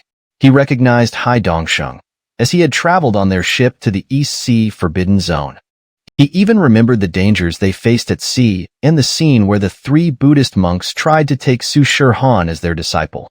Senior, are you here for the Xianbao Pavilion's auction? Seeing Lin Xingyo's indifference, Hai Dongsheng didn't get angry but instead forced a smile, trying to please him. Is there anything you fancy? I can buy it all for you. That won't be necessary. Lin Xingyo waved it off. I'm just here to take a look. Whether I buy anything depends. All right. Hai Dongxing quickly stepped forward and said, then senior, let's go inside. Today, no matter what you fancy, Hai Dongxing, will buy it all, as a token of my respect for you. Lin Xingyo didn't act modestly, as someone was being so generous. He decided to go in and take a look. There were some things that he might not personally need, but he could give them to Chu Yun or Su Shihan, and at the very least, he could give them to Wang Xian. Senior, please. Seeing this, Hai Dongxing immediately guided Lin Xingyo forward. Behind him, Dongfang Shuhai also snapped out of his daze and quickly stood up, rushing over to Lin Xingyo with an obsequious smile. I'll wait. Wait for me. Dugu Haowen, finally recovering from his shock, immediately stumbled forward, hurrying after Lin Xingyo. He still hadn't fully processed what was happening. His mind was still buzzing, but his feet moved quickly, not daring to slow down, as he was afraid of falling behind Lin Xingyo. Haowen, come, let's go together, Lin Xingyo said with a slight smile when he saw Dugu Haowen approaching, gently taking his hand. Senior, I dare not. Chapter 253, The Moment of Humiliation. Alas. Lin Xingyo sighed, fully understanding what Dugu Haowen was thinking. Now that his identity was known, she no longer dared to behave as she did at the beginning. This was also why he had held back from revealing his identity to Su Shihan, because once certain things were exposed, everything would change, just like what was happening to Dugu Haowen now. So Lin Xingyo was extremely reluctant for Su Shihan to know his true identity. Of course, Su Shihan had a somewhat haughty and cold temperament, unapproachable by ordinary means. But Lin Xingyo believed that once Su Shihan resolved the karma with Su Dingfang, she would become a warmer person. Tap, tap, tap. As Lin Xingyo pondered these thoughts, his footsteps continued to move forward. Soon, they entered the auction venue of the Immortal Treasure Pavilion. It was a circular venue. Surrounding it were numerous seats, with countless people wearing masks seated on the high-quality redwood chairs. Of course, the auction venue also had many VIP seats arranged upstairs. Red lanterns were lit on the upper floors. One could see many distinguished guests seated there, waiting for the auction to begin. Esteemed guest, please come in. Hai Dongxing, seeing they had entered the auction venue, immediately bowed obsequiously and led the way for Lin Xingyo. We shall go to the VIP room. Lin Xingyo nodded and immediately moved forward, while behind him, Dongfang Shuahai quickly turned around and instructed his subordinates to arrange for the most prestigious VIP room in the Immortal Treasure Pavilion. Tap, tap, tap. Lin Xingyo, however, continued to follow Hai Dongxing forward. Just as they had taken a dozen steps, two people suddenly turned to look at them. Hey! The two masked cultivators were quite surprised to see Dugu Haowen behind Lin Xingyo, their eyes revealing shock. Dugu Haowen, how did you get in here? Am I not allowed in? Dugu Haowen frowned, his face immediately showing anger, as he realized, even if he was slow, that the invitation card in his possession must have been taken by these two. Because he remembered, among the group that had surrounded him earlier, these two had been the most enthusiastic, constantly brushing against him. Now it seemed they had no invitation card and had taken advantage of their greeting to steal his. No. The two masked men were startled, immediately realizing their lapse in composure, and quickly corrected themselves. It's just that we find it strange. Didn't you say you didn't have an invitation card? How did you get in now? Hemph! Dugu Haowen snorted coldly, not wanting to waste words with them, and directly cut to the chase. Cut the nonsense. Did you two steal my invitation card just now? Dugu Haowen, what do you mean by that? Hearing this, the two men immediately became furious and retorted to Dugu Haowen. Explain yourself clearly. Sima Lei, people may deceive, but heaven sees all. Dugu Haowen flicked his sleeve, glaring fiercely at Sima Lei. Don't think your little tricks are unknown. I can let this matter go today, but I, Dugu Haowen, have seen through you. I will settle this account with you in the future. Dugu Haowen, what do you mean by that? Sima Lei not only denied it, but also glared at Dugu Haowen with great agitation. Do you think we would steal your invitation card? You've really disappointed us. We always thought we were on the same path. Now you're accusing us like this. It's truly heartbreaking. What's going on? Seeing the commotion, Ma Dongshan walked over from behind Lin Xingyo and shouted, "Who is making a racket here? Don't you know the auction is about to start? If you don't understand the rules, get out." "Elder Ma, you're just in time." Seeing Ma Dongshan approach, Sima Lei immediately bowed and said, "Take a look at these people. They clearly didn't have an invitation card earlier, but now they've somehow sneaked in, and they even dare to accuse us of stealing their invitation card. Please help us settle this." "Huh." Ma Dongshan walked over and, seeing it was Lin Xingyo and the others, immediately frowned. "Why are you two here again? Didn't I tell you to get lost at the entrance of the Immortal Treasure Pavilion? How did you sneak in now? Are you here to cause trouble?" With that, Ma Dongshan's face showed clear dissatisfaction. After all, he had already instructed the guards at the entrance of the Immortal Treasure Pavilion to drive Lin Xingyo and the others away. But now, not only had Lin Xingyo and the others not been driven away, they had already sneaked in. Ma Dongshan was becoming more and more dissatisfied. He secretly resolved that after the auction, he must seriously address the discipline at the Immortal Treasure Pavilion. Such incidents must never happen again. "Elder Ma, what do you think should be done?" Sima Lei first glanced at Du Gu Haowen, then looked at Ma Dongshan. "They not only don't have an invitation card, but also dare to slander us. You must give us an explanation, or it will seriously damage the reputation of the Immortal Treasure Pavilion. Guards, come over." Hearing this, Ma Dongshan didn't hesitate and immediately looked at Lin Xingyo and the others. "Throw these two out quickly. Never let them appear in our Immortal Treasure Pavilion again. Understand?" Hee hee. Seeing this, Sima Lei couldn't help but smile, especially when he saw the guards of the Immortal Treasure Pavilion surrounding them. His expression became even more delighted. That's right. The invitation card in Du Gu Haowen's possession was indeed taken by them. Of course, they had their own invitation cards. Why did they take Du Gu Haowen's? The reason was simple. Who let his cultivation level always be higher than theirs? Although they all belonged to the same sect, Du Gu Haowen always suppressed them. Now that there was an opportunity to make Du Gu Haowen lose face in front of everyone, they certainly wouldn't let it go. So just now, when they greeted Du Gu Haowen, they directly stole the invitation card from his possession. After all, seeing him lose face made Sima Lei and the others very happy. "Hey, what are you still doing?" Seeing the guards surrounding them but not taking action, Ma Dongshan frowned in dissatisfaction. "Throw these two out quickly. The auction is about to start. We absolutely cannot let these two trash disrupt the venue, understand?" "Yes, Elder Ma." The 2 rows of guards standing behind Ma Dongshan immediately moved towards Lin Xingyo and the others. Seeing this, Sima Lei's smile became even more pronounced, as he found it incredibly satisfying to see Du Gu Haowen being thrown out in front of so many people. "What are you doing?"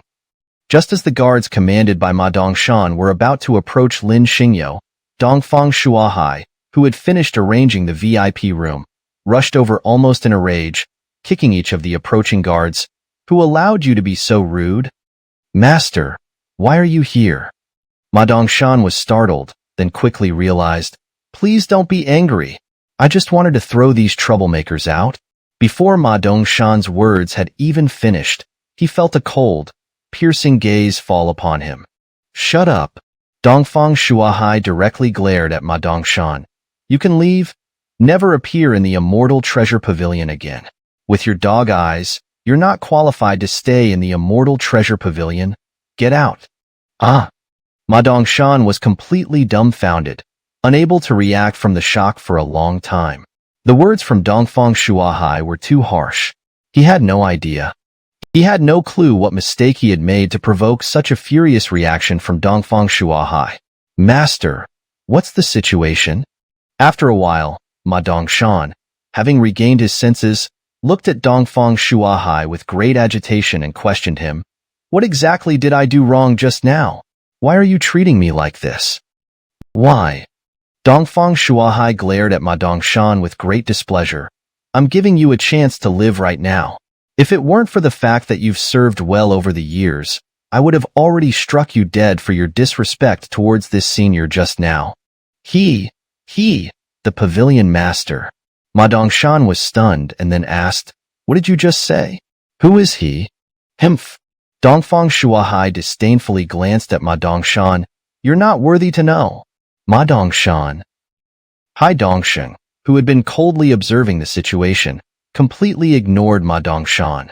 Instead, he bowed to Lin Xingyo with utmost respect, saying, "Senior, please come upstairs." Seeing this scene, not only was Ma Dongshan shocked, but even Sima Lei and his group, who had been waiting to see Du Gu Haowen's humiliation, were all terrified. "Brother Haowen, it was all our fault. We were blind and offended you." After a while, as Du Gu Haowen and Lin Xingyo were about to leave, Sima Lei and his group, realizing the situation, quickly approached with 4 smiles, pleading, "Please forgive us this once."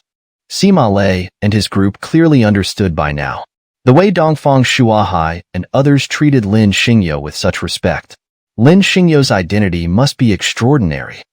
Having offended such a person, their actions today were a grave mistake, as they had humiliated a highly respected senior, which was akin to offending the king of hell himself.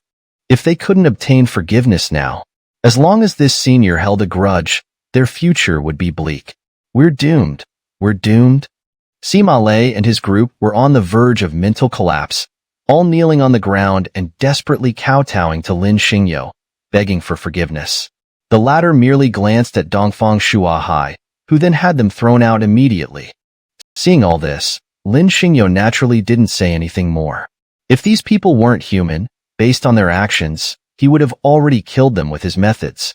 Being thrown out like this was already a form of mercy.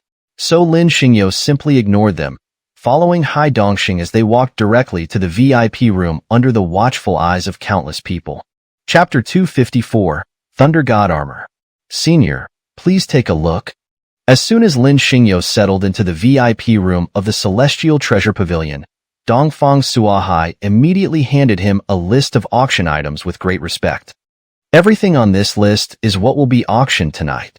Senior, take a look and see if there's anything you like. If there's something you fancy, I'll cover it all tonight." Lin Xingyo acknowledged with a sound and took the auction list from Dongfang Shuahai, saying, "Let me have a look." "Yes, senior." Dongfang Shuahai dared not delay, immediately handing over the auction details to Lin Xingyo, and then quickly ordered for spiritual fruits and pastries to be brought in. He stood by, attending to Lin Xingyo in the VIP room. These items. Lin Xingyo carefully examined the auction list, and a few items caught his interest, the most notable being a damaged protective artifact. It was clearly marked that this item was from the wasteland and was called the Thunder God Armor, with a starting bid of an astonishing 5,000 top-grade spirit stones. Seeing this, Lin Xingyo couldn't help but tap on it a few times, as he was genuinely interested in the Thunder God Armor. "Senior, have some pastries?" Noticing this, Dongfang Shuahai understood that Lin Xingyo was interested in the Thunder God Armor, so he quickly offered the pastries to him and whispered some instructions to his subordinates, who then left. "Dongfang Shuahai, go, bring some beef and fine wine. I've been regretting not having a drink with Senior last time. It's a great joy to meet again today, so we must have a few rounds," Hai Dongxing said, his gaze falling on Dongfang Shuahai. "Yes, yes, yes." Hearing this, Dongfang Shuahai immediately bowed to Hai Dongxing. "Elder Hai, I'll arrange it right away." "Go, go." Hai Dongxing waved his hand, then looked at Lin Xingyo with as much obsequiousness as possible, continuing, "Senior, shall I have Dongfang Shuahai arrange for a couple of little spirits to keep you company?" Cough, cough, cough.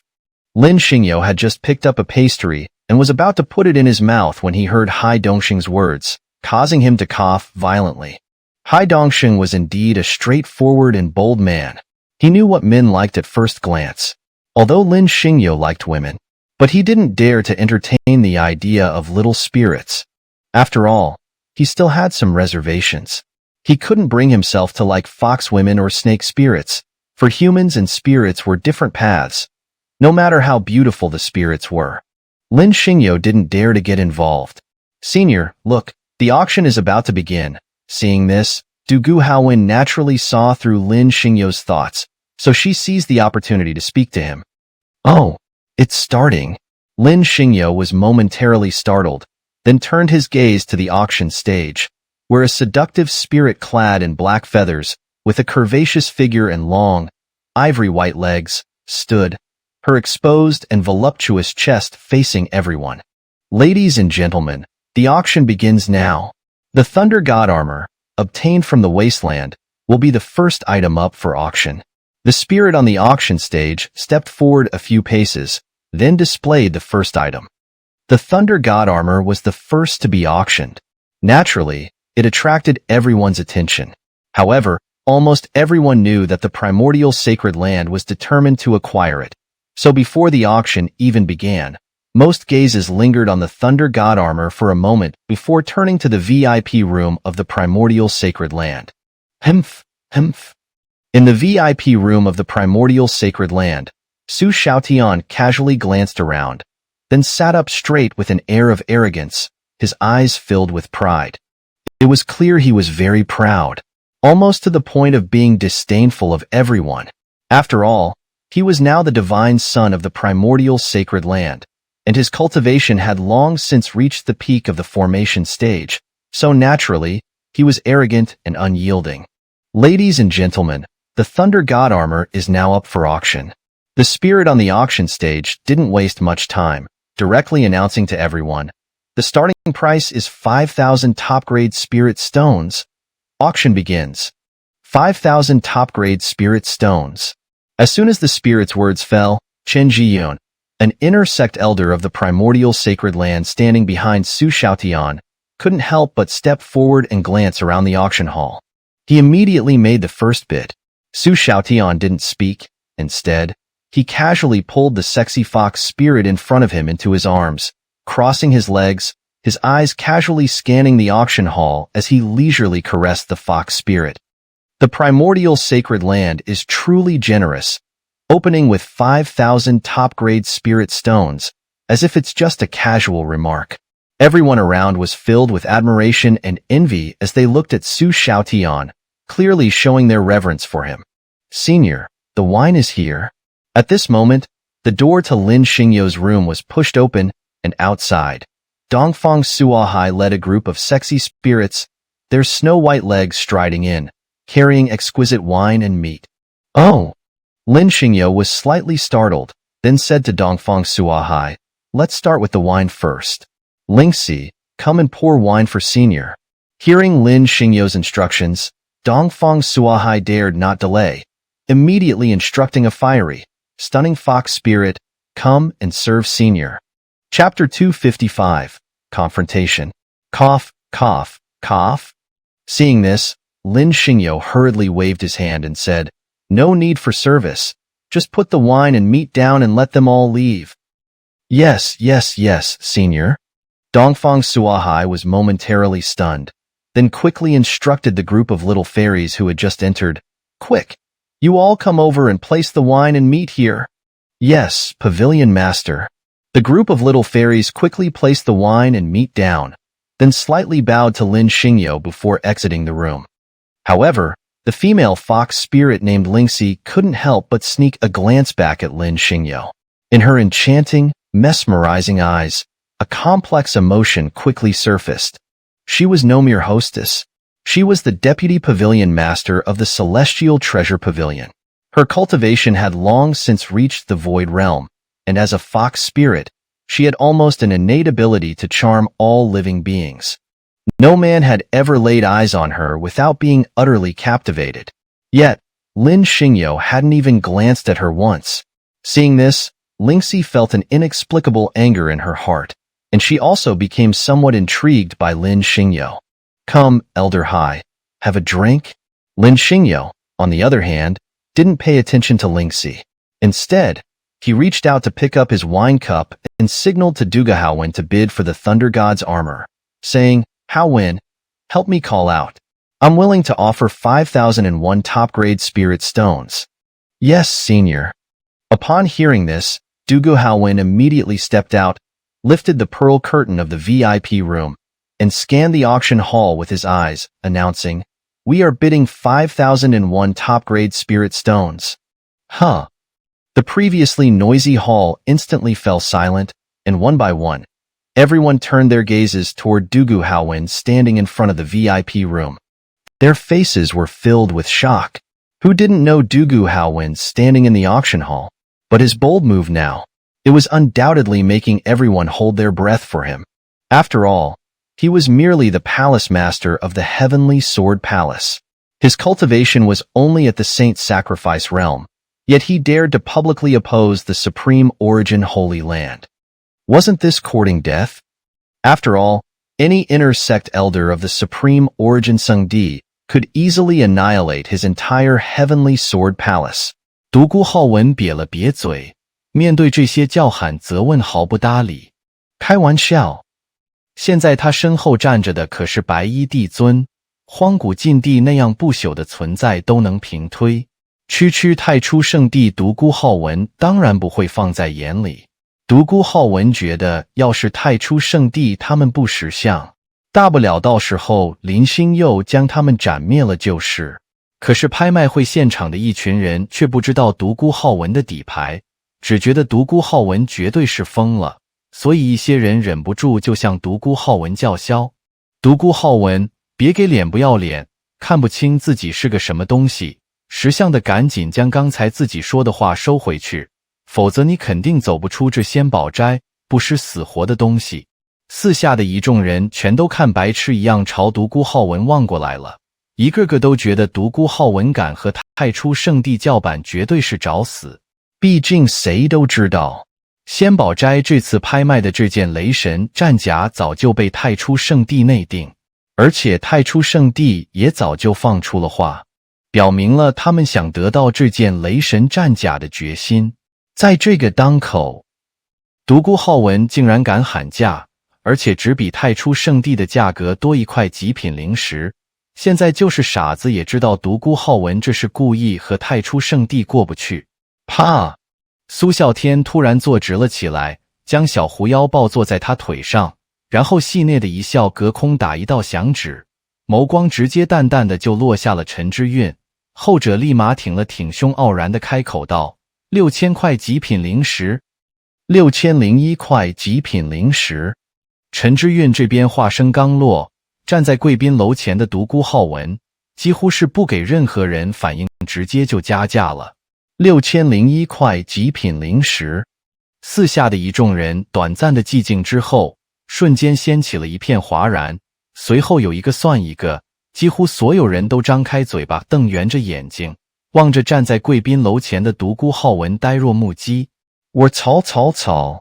贵宾室一直在观望的四大家族夏家家主夏侯惇快被气疯了，因为他可不想在这个当口看到独孤浩文与太初圣地交恶。毕竟现在大秦帝国的局势复杂，如果太初圣地被搅进来了，那大秦帝国绝对会有巨变，尤其是对面坐着的是苏啸天，夏侯惇就更不想他们继续交恶。毕竟现在谁都知道独孤浩文背后是皇室，苏宁韵背后当然是镇南王苏定方。如果他们因为一场拍卖会而彻底撕破了脸皮，那大秦帝国将立即就会有可能发生一场政变，到时候必定会将他们所有人都卷进去。所以夏侯惇不愿意看到在这局势紧张的当口，独孤浩文与苏啸天交恶。可现在的情况却是独孤浩文在挑衅苏啸天，所以夏侯惇直接就忍不住骂了起来，甚至忍不住想抽独孤浩文一顿。天剑宫公主，独孤浩文前辈出价6001块极品灵石，在场诸位请问还有跟拍的吗？拍卖台上的小妖精也有些意外，毕竟雷神战甲他也知道早就被太初圣地内定了，现在独孤浩文走出来截胡。面对这一幕，他也只能可怜巴巴地向贵宾室苏啸天望了一眼，不知道接下来该怎么去处理。7000块极品灵。苏啸天却是将怀里的小狐妖推开，懒洋洋地站了起来，轻描淡写地瞧了独孤浩文两眼，开口道：狗东西，你还敢跟吗？7001块极品灵石。独孤浩文瘪了瘪嘴，直接抬手就开始叫价了，完全没有将苏啸天与太初圣地放在眼里。什么情况？四周几乎所有人面对独孤浩文毫不退让的跟拍，全都忍不住倒吸了一口凉气。独孤浩文，你这是要和我们太初圣地为敌？苏啸天情绪有些失控，一双寒眸望着独孤浩文，杀意没有任何隐藏道：独孤浩文，我不怕告诉你这件雷神战甲，可是我太初圣地雷门一位至高无上的太长老选定之物，所以我奉劝你不要找死。聒噪！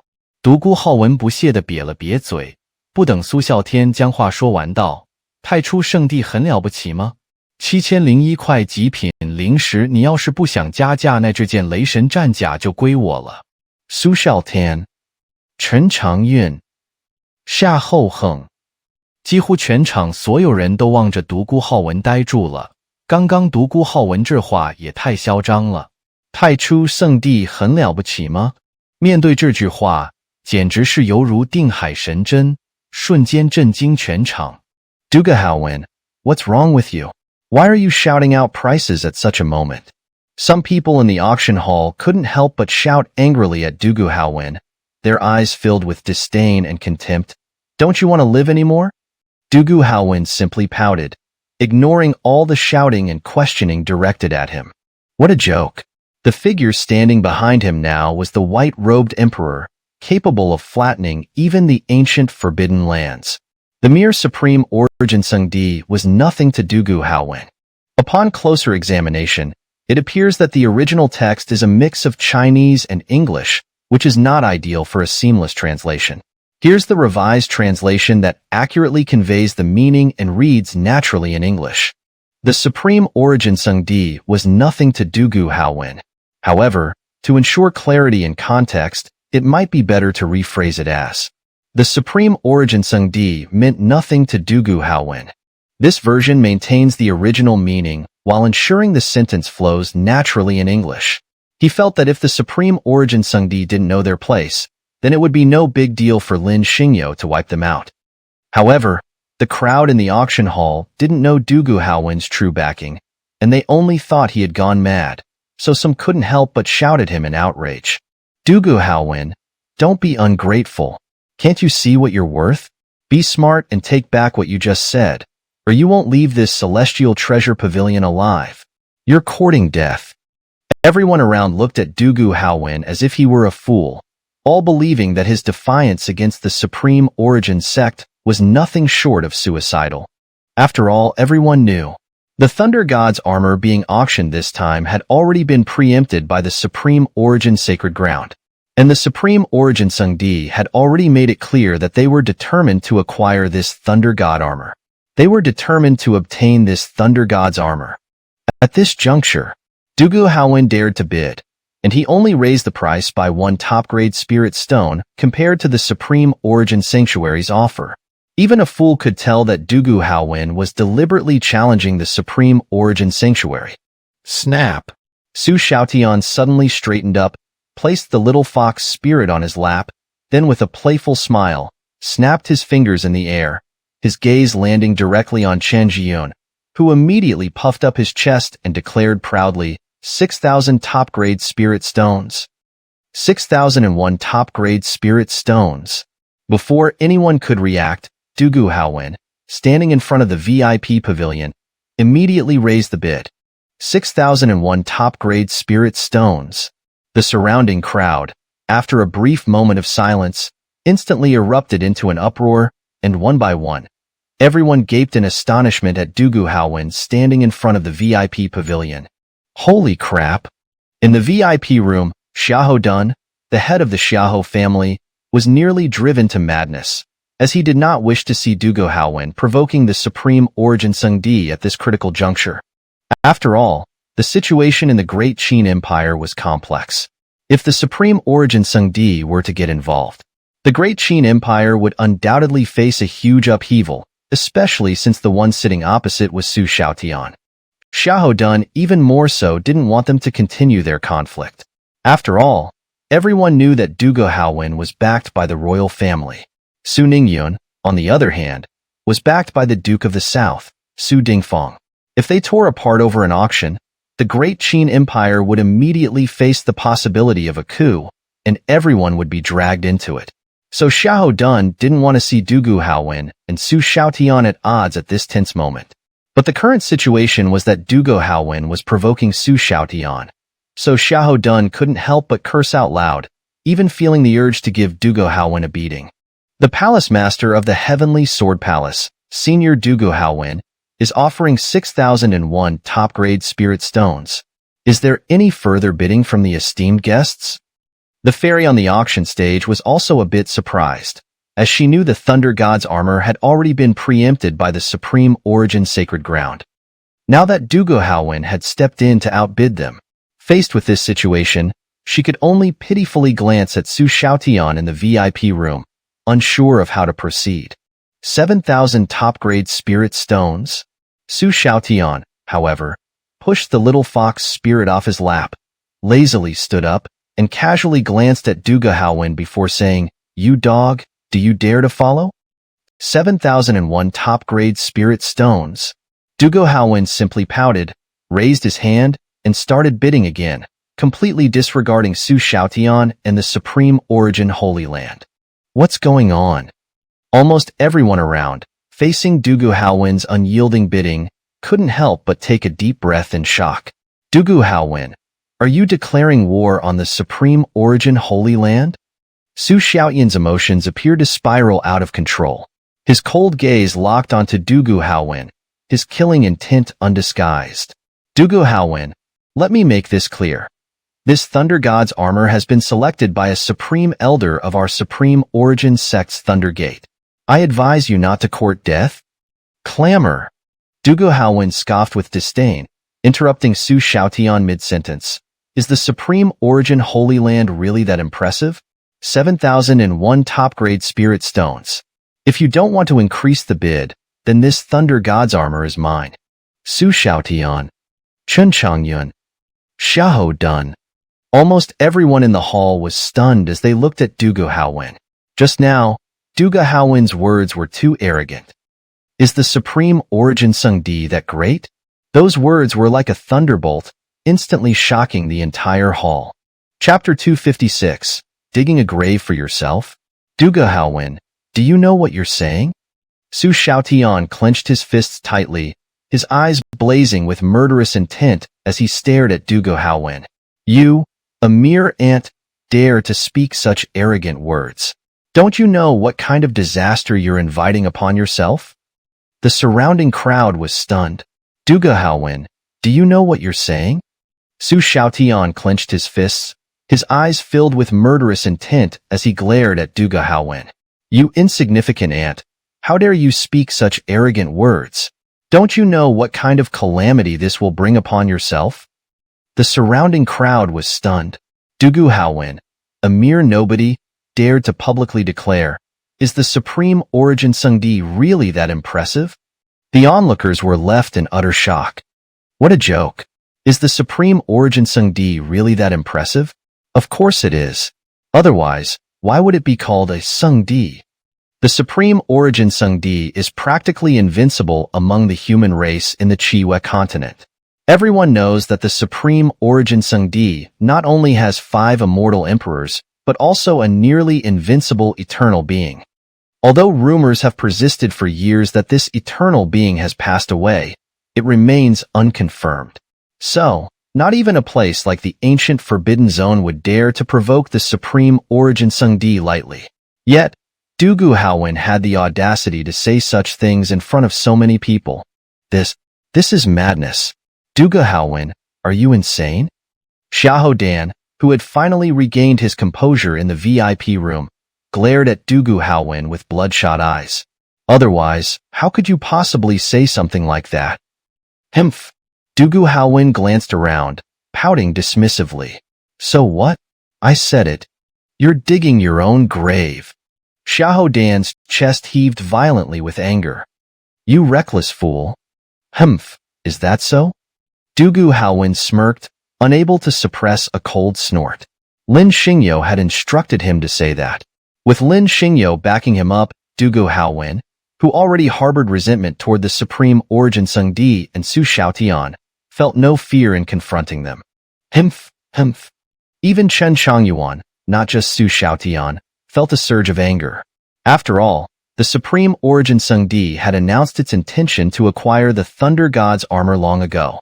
Anyone with sense should have known. The auction was merely a formality. Everything had been arranged, yet Dugu Haowen, a mere nobody, dared to interfere. And he had the audacity to be so defiant, showing no respect to the Supreme Origin Sung Di. The entire Supreme Origin Sung Di was furious, itching to kill Dugu Haowen on the spot. Dugu Haowen, since you're so uncooperative. Su Xiaotian's eyes burned with fury as he glared at Dugu Haowen. I'll bid 20,000 top-grade spirit stones. Do you dare to follow? 20,001 top-grade spirit stones. Dugu Haowen glanced back at Lin Xingyo, who signaled him to proceed. Without waiting for Su Xiaotian to finish, Dugu Haowen raised his hand and, in front of countless stunned eyes, directly bid 20,001 top-grade spirit stones. You! Su Xiaotian was utterly enraged. After all, 20,001 top-grade spirit stones was no small fortune. It was half a year's revenue from the Supreme Origin Sung Di's entire mining operations. Yet, Dugu Haowen dared to follow at this price. Su Xiaotian's murderous intent exploded. Fine, fine, fine. You want to keep up, huh? Su Xiaotian's cold gaze fixed on Dugu Haowen as he inwardly sneered darkly. This time, I'll bid 100,000 top-grade spirit stones. If you dare to follow, then the Thunder God's armor is yours. Let's see where you'll get that many top-grade spirit stones. Dugu Haowen, I bid 100,000 top-grade spirit stones. Su Xiaotian's mind was set. He sneered at Dugu Haowen. Go ahead if you dare. 100,000 top-grade spirit stones? Good heavens!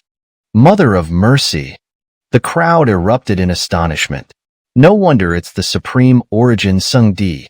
So wealthy. So powerful.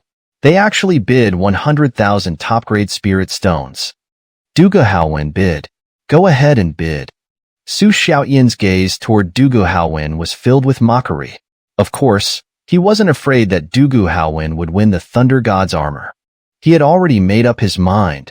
If Dugu Haowen managed to secure the item, Su Xiaotian would simply take it back by force once they left the auction house. Then, Dugu Haowen would cry without knowing why. But the next moment, Su Xiaotian's expression froze. Dugu Haowen simply smiled calmly at him, turned around and walked away, leaving him with a cold, aloof back. He didn't follow the bid. He just turned and walked back into the VIP room. It was too sudden. Su Xiaotian couldn't react at all. What was going on? After 3 calls, the hammer came down. 100,000 top-grade spirit stones. No one dared to follow. The hammer fell, and the item was awarded to Su Xiaotian. What the? You're not following? Su Xiaotian's eyes widened in fury as he roared at Dugu Haowen, nearly jumping out of his skin. How dare you not follow? What? Do you have a problem with that? Dugu Haowen pouted, mocking Su Xiaotian with a sneer. A damaged armor for 100,000 top-grade spirit stones? I'd follow? You must think I'm as brainless as you. You. Su Xiaotian opened his mouth several times, but no words came out. The surrounding crowd was left dumbfounded. The starting bid was only 5,000 top-grade spirit stones, but after several rounds, it soared to 100,000. What was even more shocking was that the Supreme Origin Sung Di had already prearranged the deal. Almost no one dared to compete with them. Now, a dark horse had appeared out of nowhere, driving the price up to 100,000 top-grade spirit stones. They thought they had dug a trap to catch someone else, but in the end, they fell into their own trap. Pft, pft, pft. The more Su Xiaotian thought about it, the angrier he became. Unable to hold back, he spat out a mouthful of blood and collapsed backward, landing face first in a humiliating fall. Holy sun! Chen Changyun and the others, still in shock, quickly helped Su Xiaotian up, using their energy, water, and even pinching his nose to revive him. You can't die. You still have to pay for those 100,000 top-grade spirit stones. Su Xiaoyan's body trembled, his hands shaking uncontrollably. His eyes, filled with murderous intent, locked onto Dugu Haowen, as if he wanted to devour him. 100,000 top-grade spirit stones, originally meant to trap him, but now he had trapped himself. Where could he get that much money in such a short time? If he didn't pay, they were in the Xianbao Pavilion. With their power, killing him would be as easy as playing. What do we do? Su Xiaotian felt like dying, but he knew Qin Chongyun and the others wouldn't let him. Unless he came up with the 100,000 top-grade spirit stones, none of them would leave the Xianbao Pavilion alive. Duga Haowen, just you wait. I won't let you die a peaceful death. Everyone present was left in shock, unable to believe what they had just heard. What a joke. Is the Supreme Origin Sanctuary really that impressive? Of course, it is. Otherwise, why would it be called a sacred land? The Supreme Origin Sanctuary is virtually invincible among the human factions on the Red Moon continent. And everyone knows that the Supreme Origin Sanctuary not only has 5 immortal emperors, but also an almost invincible immortal entity. Although rumors have persisted for years that this being has already passed away, it remains just a rumor. This was undoubtedly madness. Duga Haowen, are you insane? Xiahou Dan, who had finally managed to regain his composure in the VIP room, glared at Dugu Haowen with bloodshot eyes. Otherwise, how could you possibly utter such words? Humph. Dugu Haowen glanced around, pouted, and said nonchalantly, "What's the big deal? I just said it." "You're digging your own grave," Xiahou Dan said, his chest heaving with anger. "You fool, you're courting death?" "Humph, is that so?" Dugu Haowen smirked, unable to suppress a cold snort. He had been instructed by Lin Xingyo to say those words. With Lin Xingyo backing him up, Dugu Haowen, who already harbored resentment toward the Supreme Origin Sengdi and Su Xiaotian, felt no fear in confronting them. Humph. Not only Su Xiaotian, but even Chen Chongyuan felt a surge of anger. After all, the Supreme Origin Sengdi had already announced its intention to bid for the Thunder God armor. Anyone with sense should have known that the auction was merely a formality. Everything had been arranged, yet here was Dugu Haowen, daring to disrupt the proceedings with such a defiant attitude, showing no respect to the Supreme Origin Sengdi whatsoever. The entire Supreme Origin Sengdi was furious, itching to cut Dugu Haowen down on the spot. Dugu Haowen, since you refuse to show respect. Su Xiaoyan's eyes burned with rage, his gaze icy as he looked at Dugu Haowen. "I'll bid 20,000 top-grade spirit stones. If you dare, keep following." 20,001 top-grade spirit stones. Dugu Haowen glanced back at Lin Xingyo, who signaled him to proceed. Without waiting for Su Xiaotian to finish, Dugu Haowen raised his hand and, in full view of the stunned crowd, directly bid 20,001 top-grade spirit stones. "You." Su Xiaotian was utterly infuriated. After all, 20,001 top-grade spirit stones was no small sum. It was half a year's income from all of the Supreme Origin Sengdi's mines. Yet Dugu Haowen dared to keep up with such a bid. Su Xiaoyan's fury exploded. Fine. You want to keep chasing, do you?" Su Xiaoyan's cold gaze locked onto Dugu Haowen, his mind seething with dark laughter. "This time, I'll bid 100,000 top-grade spirit stones. If you dare to follow, I'll let you have the Thunder God armor. Then let's see where you'll get that many top-grade spirit stones from." "Dugu Haowen, I bid 100,000 top-grade spirit stones," Su Xiaotian declared, his heart set, his gaze taunting as he looked at Dugu Haowen. "If you have the guts, keep following. 100,000 top-grade spirit stones? Good heavens! Mother of mercy!" The crowd erupted in shock. As expected of the Supreme Origin Sengdi, truly wealthy and powerful, to bid 100,000 top-grade spirit stones. Dugu Haowen bid. "Go ahead and bid." Su Xiaoyan's gaze on Dugu Haowen was filled with mockery. Of course, he wasn't afraid of Dugu Haowen winning the Thunder God armor.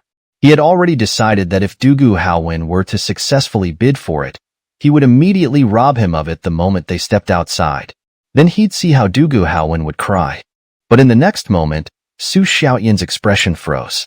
Dugu Haowen merely gave him a calm smile, turned around, and left, leaving behind a cold, stern back.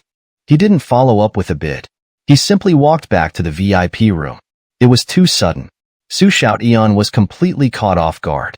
What was going on? 3 calls were made, and the hammer fell. 100,000 top-grade spirit stones. No one dared to follow. The hammer fell, and the item was sold to Su Xiaoyan. What the, you're not following up?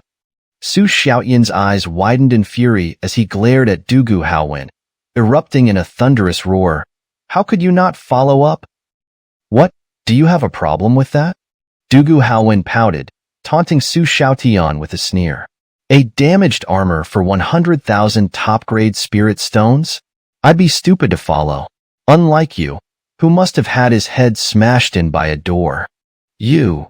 Su Xiaoyan opened his mouth several times, trying to say something, but in the end, he couldn't utter a single word. The surrounding crowd was left in a daze. The starting bid had only been 5,000 top-grade spirit stones, yet after several rounds, it had skyrocketed to 100,000. What was even more astonishing was that the Supreme Origin Sungdi had already prearranged the deal. Almost no one dared to compete with them. Now, however, an unexpected contender had emerged, driving the price up to 100,000 top-grade spirit stones. They thought they had dug a trap to ensnare their opponent, but in the end, they had ensnared themselves. Pft, pft, pft. The more Su Xiaoyan thought about it, the angrier he became. Unable to contain himself, he spat out a mouthful of blood, collapsing backward with a thud, landing face first on the ground. Holy sun! Chen Changyun and the others, who had finally snapped out of their shock, quickly helped Su Xiaoyan up, using their energy, water, and even pinching his nose to revive him from his unconscious state. You can't die. There are still 100,000 top-grade spirit stones waiting for you to pay. Su Xiaoyan's body trembled, his hands shaking uncontrollably. His murderous eyes fixed on Dugu Haowen, filled with a desire to devour him. 100,000 top-grade spirit stones. They had intended to trap him, but now they had trapped themselves. Where would they find 100,000 top-grade spirit stones in such a short time? If they didn't pay, they were in the Xianbao Pavilion. With their power, killing him would be as easy as playing. What should we do? Su Xiaoyan felt like he wanted to die, but he knew Qin Changyun and the others wouldn't let him. Unless he could produce the 100,000 top-grade spirit stones, none of them would be able to leave the Xianbao Pavilion. Dugu Haowen, just you wait. I won't let you die a peaceful death. This was absolute madness. Dugu Haowen, are you insane? Xiahou Dun, finally managing to regain his composure in the VIP room, glared at Dugu Haowen with bloodshot eyes. Otherwise, how could you possibly say something like that? Humph!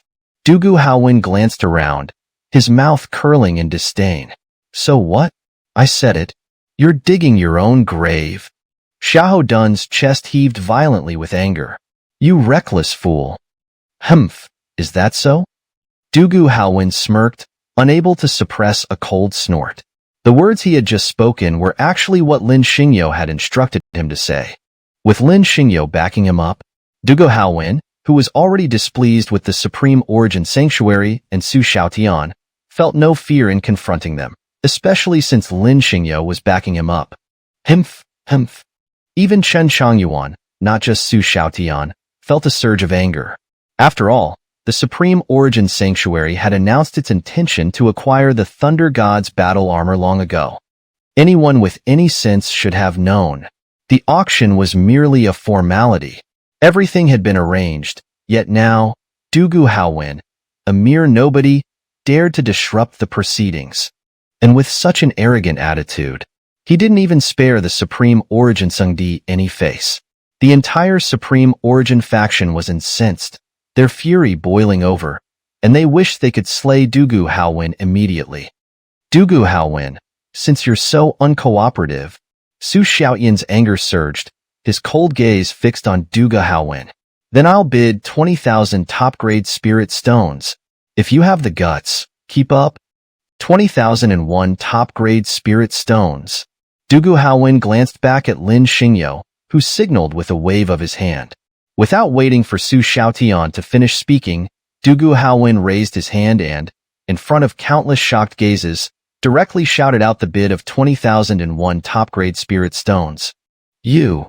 Su Xiaotian was seething with rage. After all, 20,001 top-grade spirit stones was an enormous sum, equivalent to half a year's revenue from all of the Supreme Origin Sacred Lands mines. Yet, despite this staggering price, Dugu Haowen still had the audacity to keep bidding. Su Xiaotian's inner rage exploded. Fine, fine, fine. You want to keep up, do you? Su Xiaotian's cold, piercing gaze locked onto Dugu Haowen, his mind filled with dark laughter. Then this time, I'll bid 100,000 top-grade spirit stones. If you dare to continue bidding, then I'll let you have the Thunder God's battle armor. But let's see where you'll get that many top-grade spirit stones from. Dugu Haowen, I bid 100,000 top-grade spirit stones. Su Xiaotian, having made up his mind, sneered at Dugu Haowen. If you have the guts, keep up. 100,000 top-grade spirit stones? Good heavens! My goodness! The surrounding crowd was in an uproar. As expected of the Supreme Origin Holy Land, truly wealthy, truly powerful, to bid 100,000 top-grade spirit stones. Dugu Haowen bid. Su Xiaotian's gaze toward Dugu Haowen was filled with mockery. Of course, he wasn't afraid of Dugu Haowen winning the Thunder God's battle armor, because he had already made up his mind. If Dugu Haowen were to win the auction, Su Xiaotian would definitely take the Thunder God's battle armor by force once they left the premises. He'd make Dugu Haowen weep, not knowing how to cry.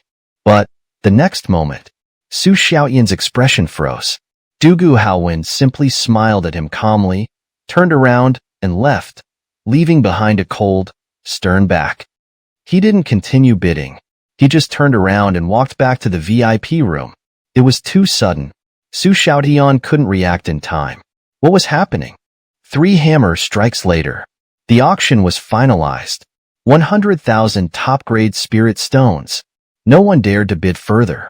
The hammer fell, and the item was awarded to Su Xiaotian. What the? You're not bidding anymore.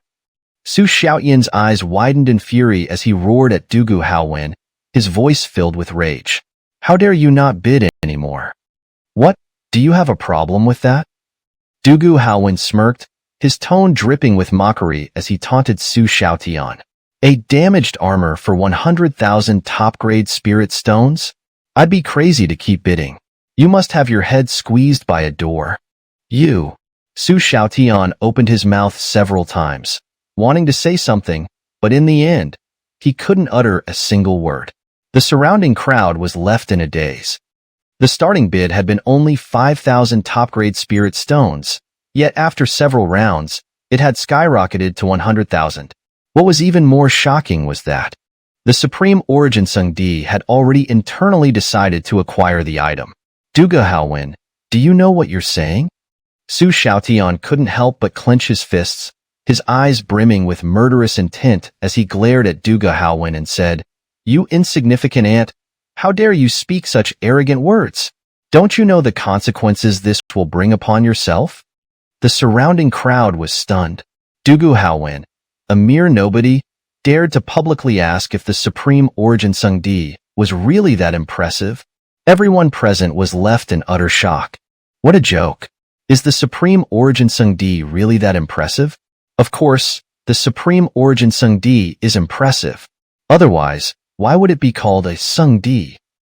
You should know that the Supreme Origin Sungdi is virtually invincible among the human race on the Red Moon continent. And everyone knows that the Supreme Origin Sungdi not only has 5 immortal emperors, but also a nearly invincible immortal existence. Although there have been rumors for many years that he has already passed away, it remains just a rumor. So, not only Dugu Haowen, but even ancient forbidden areas like the Taigujin Di would not dare to provoke the Supreme Origin Sungdi easily. Yet, here was Dugu Haowen, speaking such words in front of so many people. This This is absolutely insane. Duga Haowin, are you crazy? Finally, after regaining some composure, Xiahou Dan from the VIP room, his eyes bloodshot, glared at Duga Haowin and said, "Otherwise, how could you possibly say such things?" Humph. Dugu Haowin glanced around, pouted, and said nonchalantly, "So what? I said it. You're digging your own grave." Xiahou Dan was so furious that his chest heaved violently as he said, "You reckless fool." Humph, is that so? Dugu Haowin's lips curled up, and he couldn't help but let out a cold snort. The reason he said that was because Lin Xingyo had instructed him to do so.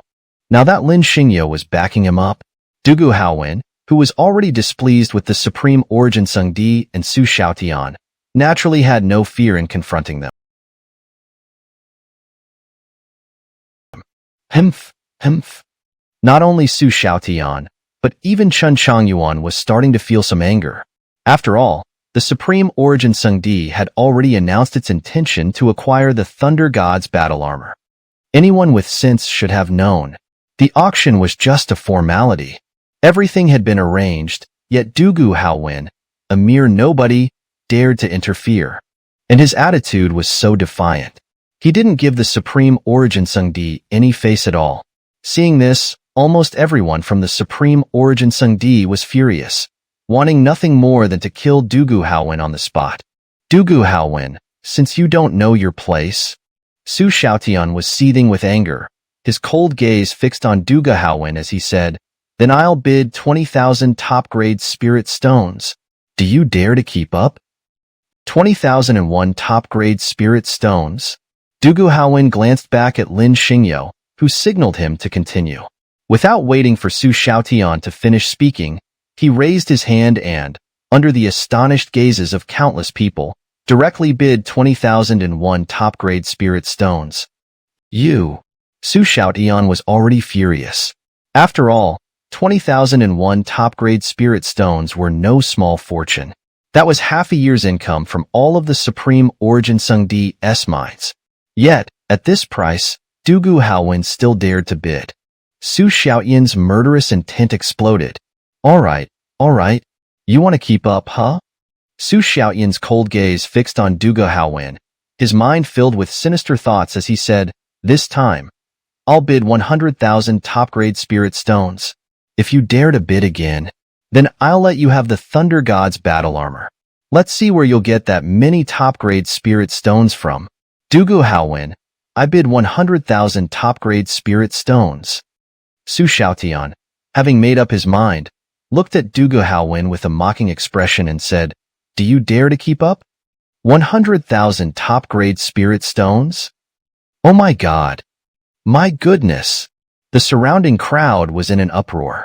As expected of the Supreme Origin Sung Di, so wealthy, so powerful, they actually bid 100,000 top-grade spirit stones. Dugu Haowin bid? Su Xiaotian looked at Dugu Haowin with a mocking gaze, his expression full of disdain. Of course, he wasn't afraid that Dugu Haowin would take the Thunder God's battle armor, because he had already made up his mind. As soon as Dugu Haowin bid and won the item, he would definitely take the Thunder God's battle armor from him once they left. Then, Dugu Haowin would cry without knowing why.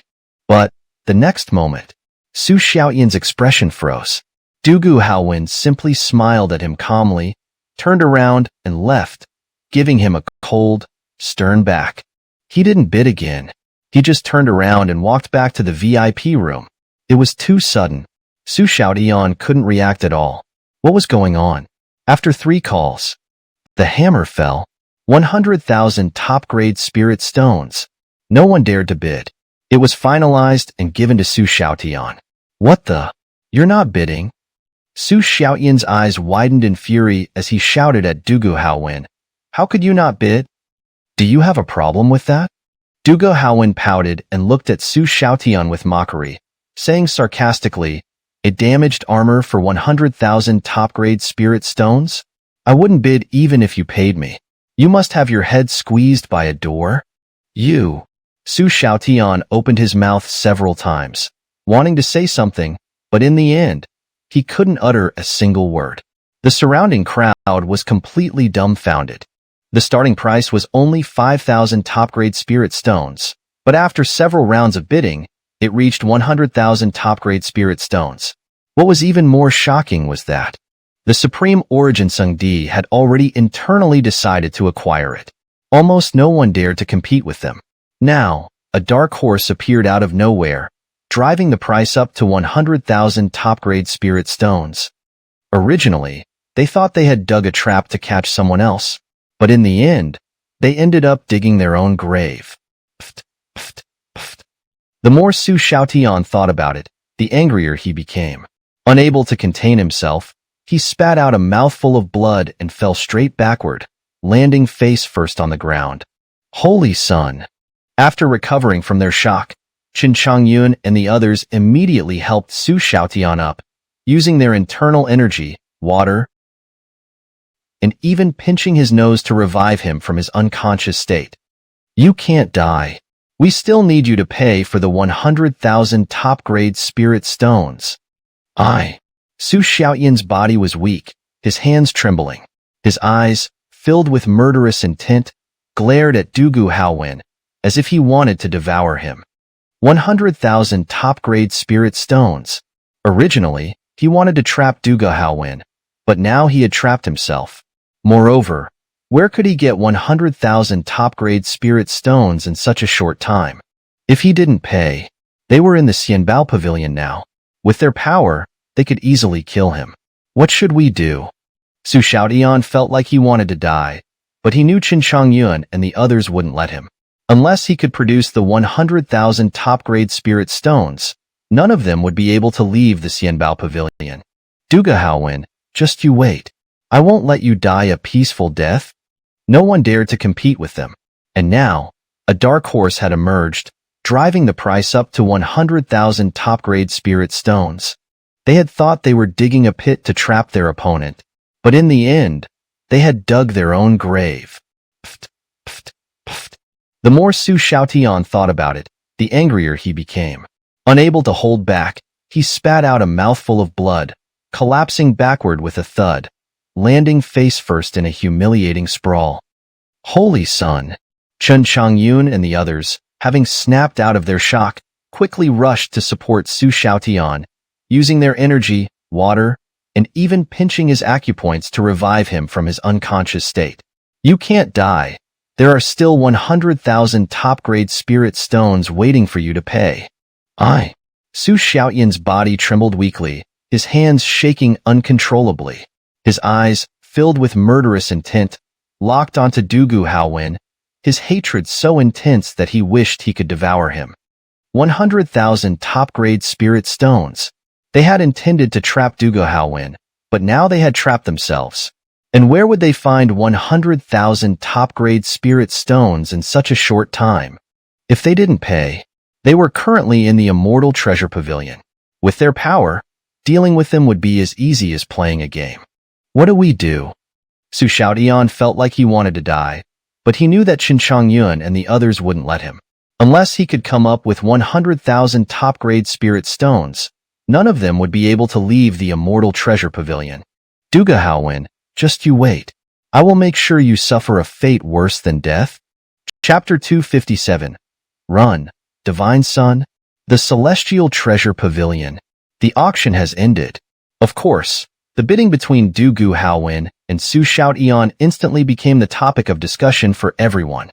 Starting bid of 5,000 top-grade spirit stones.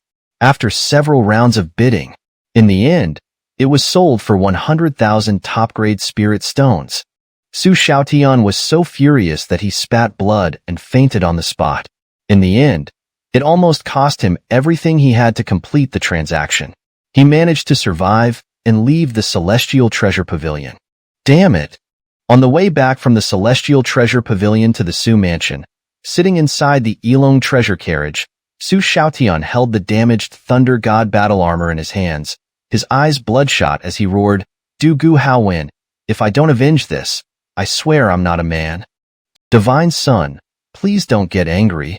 Seeing this, Su Xiaotian's sword boy Xingwu quickly flattered and consoled him.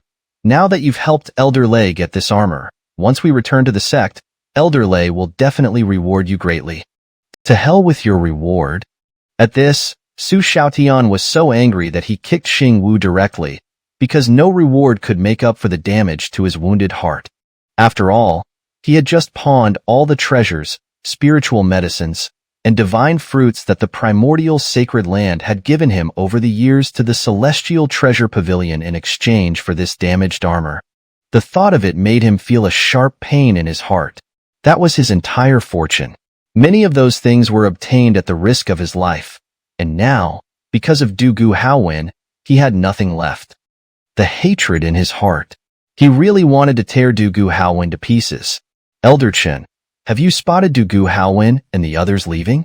Su Xiaotian clenched his fists in anger and turned to look at Chen Changyun. No. Chen Changyun replied with a gloomy face.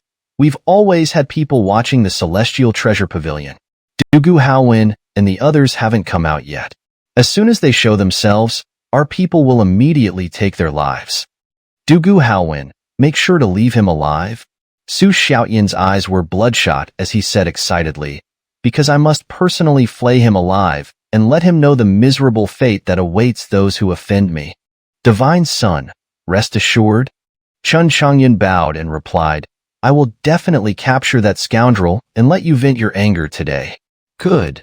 Su Xiaotian clenched his fists and promised Chen Changyun, after my father's great plan succeeds, I will definitely not treat Elder Chen unfairly. Divine Son, rest assured. Chen Changyun replied, I've also lost face in this matter, so of course, I won't let Du Gu Haowen off easily. As soon as he comes out of the celestial treasure pavilion, I will definitely bring him to you to deal with as you please. Su Xiaotian gritted his teeth, his anger still unquenched, and responded with a grunt, his gaze turning to the outside of the Yilong treasure carriage. His heart was filled with hatred for Du Gu Haowen. However, at this moment, he was thinking about another matter, which was to help his father seize the Great Qin Empire and make the empire belong to the Su family, establishing their own dynasty. Of course, he had returned 2 days ago, but he hadn't gone back to the Su mansion. Instead, he had been staying with the people from the primordial sacred land in a secluded courtyard of the Su family in Hongping City. Originally, they were to wait until Su Dingfang's uprising. They were to appear as Su Dingfang's final trump card, but if it weren't for the order from Elder Lei Xingtian, he wouldn't have come out. He didn't expect to lose face tonight. Now his whereabouts were exposed. Su Xiaotian was really furious when he thought about it. Since his whereabouts were exposed, he might as well return to the Su mansion and not let the people from the primordial sacred land be exposed. By the way, it's a good time to go back and see my poor sister. It's said that she has become the divine maiden of the ancient Forbidden Zone and is also the disciple of the white-robed divine sovereign. Su Xiaotian's gaze darkened, and a sinister smile appeared on his face as he said, It makes me wonder how a useless person like her has such good luck. Who is it dares to block our carriage? Are you looking for death? As Su Xiaotian was thinking, a roar suddenly came from the front of the carriage. Hearing the commotion, Su Xiaotian's gaze immediately turned to the front, where a man in white cloth, with his hands behind his back, stood blocking their path. Of course, this place was relatively secluded, and it was curfew time, so there was almost no one on the road. But now someone dared to block their path. Su Xiaotian, who was already full of anger, exploded at the sight. He never expected that. In the Great Qin Empire's Hongping City, there would be such a person. It seems that before dealing with Du Gu Haowen, he has to deal with this fool first. Xingwu, go and capture this fool for me. Su Xiaotian's eyes darkened, and he gave Xingwu a push, saying, It seems that there are really a lot of people who don't want to live, daring to block my carriage. I will make sure he dies a horrible death. Yes, Divine Son. Xingwu didn't dare to say anything more and immediately jumped down from the Yilong treasure carriage, charging towards Lin Xingyo with a fierce aura. You scoundrel, have you gone blind? Do you know who is sitting in the carriage? Get out of the way quickly. Get out of the way. Lin Xingyo slowly turned around, his gaze calmly falling on Xingwu. Sorry, this road was opened by me, and this tree was planted by me. If you want to pass, you must leave a toll. Otherwise, None of you will leave from here. Huh. Inside the carriage, Su Xiaotian was amused by Lin Xingyo's words, and his expression was filled with mockery. You fool. You must be crazy for money. Do you know who I am? You're robbing me? After Su Xiaotian spoke, his face was full of contempt and disdain, as he was really amused by Lin Xingyo. A little thief. Dare to target him, saying his name might even scare him to death. Get lost, you fool. Su Xiaotian looked down on Lin Xingyo with disdain and said arrogantly, Let me tell you, I am the young master of the Su mansion, Su Xiaotian. You dare to rob me? I can point a finger and kill you. Do you understand? Su Xiaotian, is it?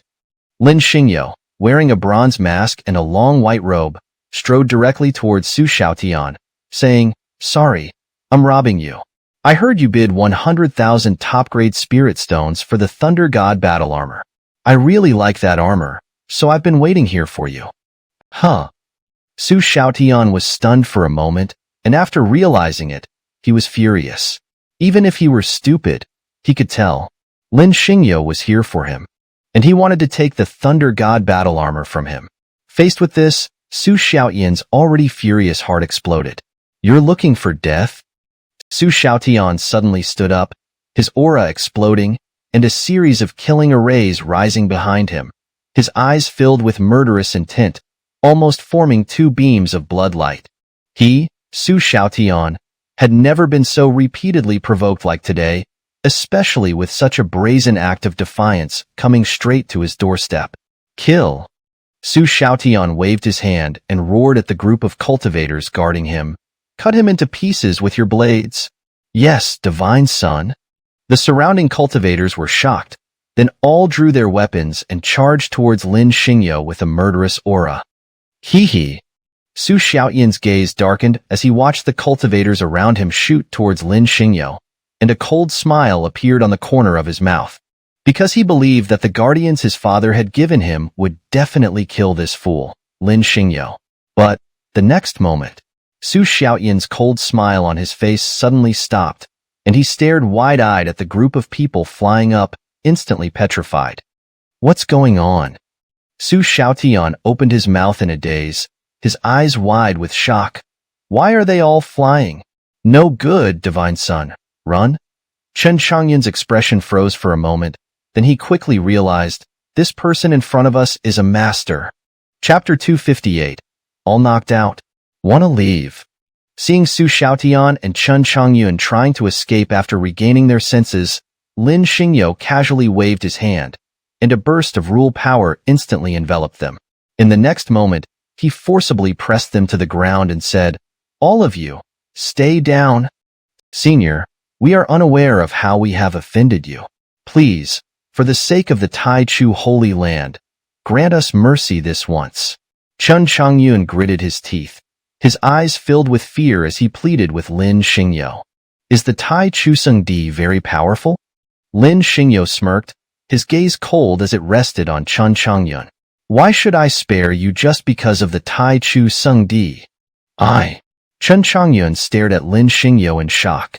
After all, he had just invoked the name of Tai Chu Sung Di to try to intimidate Lin Xingyo, but the latter clearly didn't seem to care about it at all. You filthy wretch! How dare you be so arrogant? Su Xiaotian, enraged by Lin Xingyo's disregard for the Tai Chu Sung Di, roared, How dare you not care about the Tai Chu Sung Di? It seems you've made your choice to die. Lin Xingyo was slightly startled, his gaze immediately falling on Su Xiaotian. Then, he slowly raised his hand and pressed it down towards Su Xiaotian. Su Xiaotian's abdomen relaxed, and he was so pressured by Lin Xingyo that even his bowels let loose. Of course, Su Xiaotian wasn't just humiliated. As soon as Lin Xingyo raised his hand and pressed down, Su Xiaotian could clearly feel his blood surging, his bones cracking, and his meridians expanding. The aura of death instantly enveloped him. No. Su Xiaotian immediately struggled frantically, knowing that the next moment he would truly be killed. This wasn't an illusion. It was truly happening, and the aura of death had already enveloped him. He could clearly feel the terror approaching step by step. However, Su Xiaotian had no intention of dying. After all, He was the divine son of the Tai Chu sacred land, with his cultivation already at the pinnacle of the formation stage. His father, Su Dingfang, was on the verge of launching a rebellion, overthrowing the Qin Empire and establishing their own dynasty. As Su Dingfang's only son, Su Xiaotian was destined to become the crown prince. He had no desire to meet his end at this critical moment. So, facing imminent death, Su Xiaotian's heart surged with unyielding resistance. In that instant, he crushed the jade pendant at his waist, his ultimate lifeline. By doing so, his master, Lingji Shangren, would be summoned immediately. Su Xiaotian was certain that once his master arrived, Lin Xingyo's demise would be sealed. After all, Lingji Shangren was a cultivator at the peak of the Immortal King realm, mere breaths away from reaching the quasi-emperor level. In this realm of depleted spiritual energy and scarce resources known as the Qin Empire, Lingji Shangren stood virtually unchallenged. Eliminating Lin Xingyo would be as effortless as swatting a fly. Who dares to harm my disciple? As Su Xiaotian was thinking, a furious roar suddenly echoed, and then the space tore apart. An old man with white hair, wearing a Taoist robe and holding a whisk, emerged with overwhelming momentum, shooting out from the void. Do you know what's good for you? Stop at once. Hmph. Lin Xingyo pouted, disdainfully glancing at Lingji Shangren, who had torn through space. And if I don't? Do you want to fight me? Fight me? Su Xiaotian, in agony, clenched his fist tightly and glared at Lin Xingyo. You're not worthy. Do you know who is standing before you? He is Lingji Shangren, the head of the Feng Gate of Tai Chu Sung Di. Killing you, this insignificant ant, would be as effortless as swatting a fly. Oh! Lin Xingyo raised an eyebrow, glancing at Lingji Shangren, then sneered playfully. So powerful. Then I can't help but want to test my strength against him. How dare you?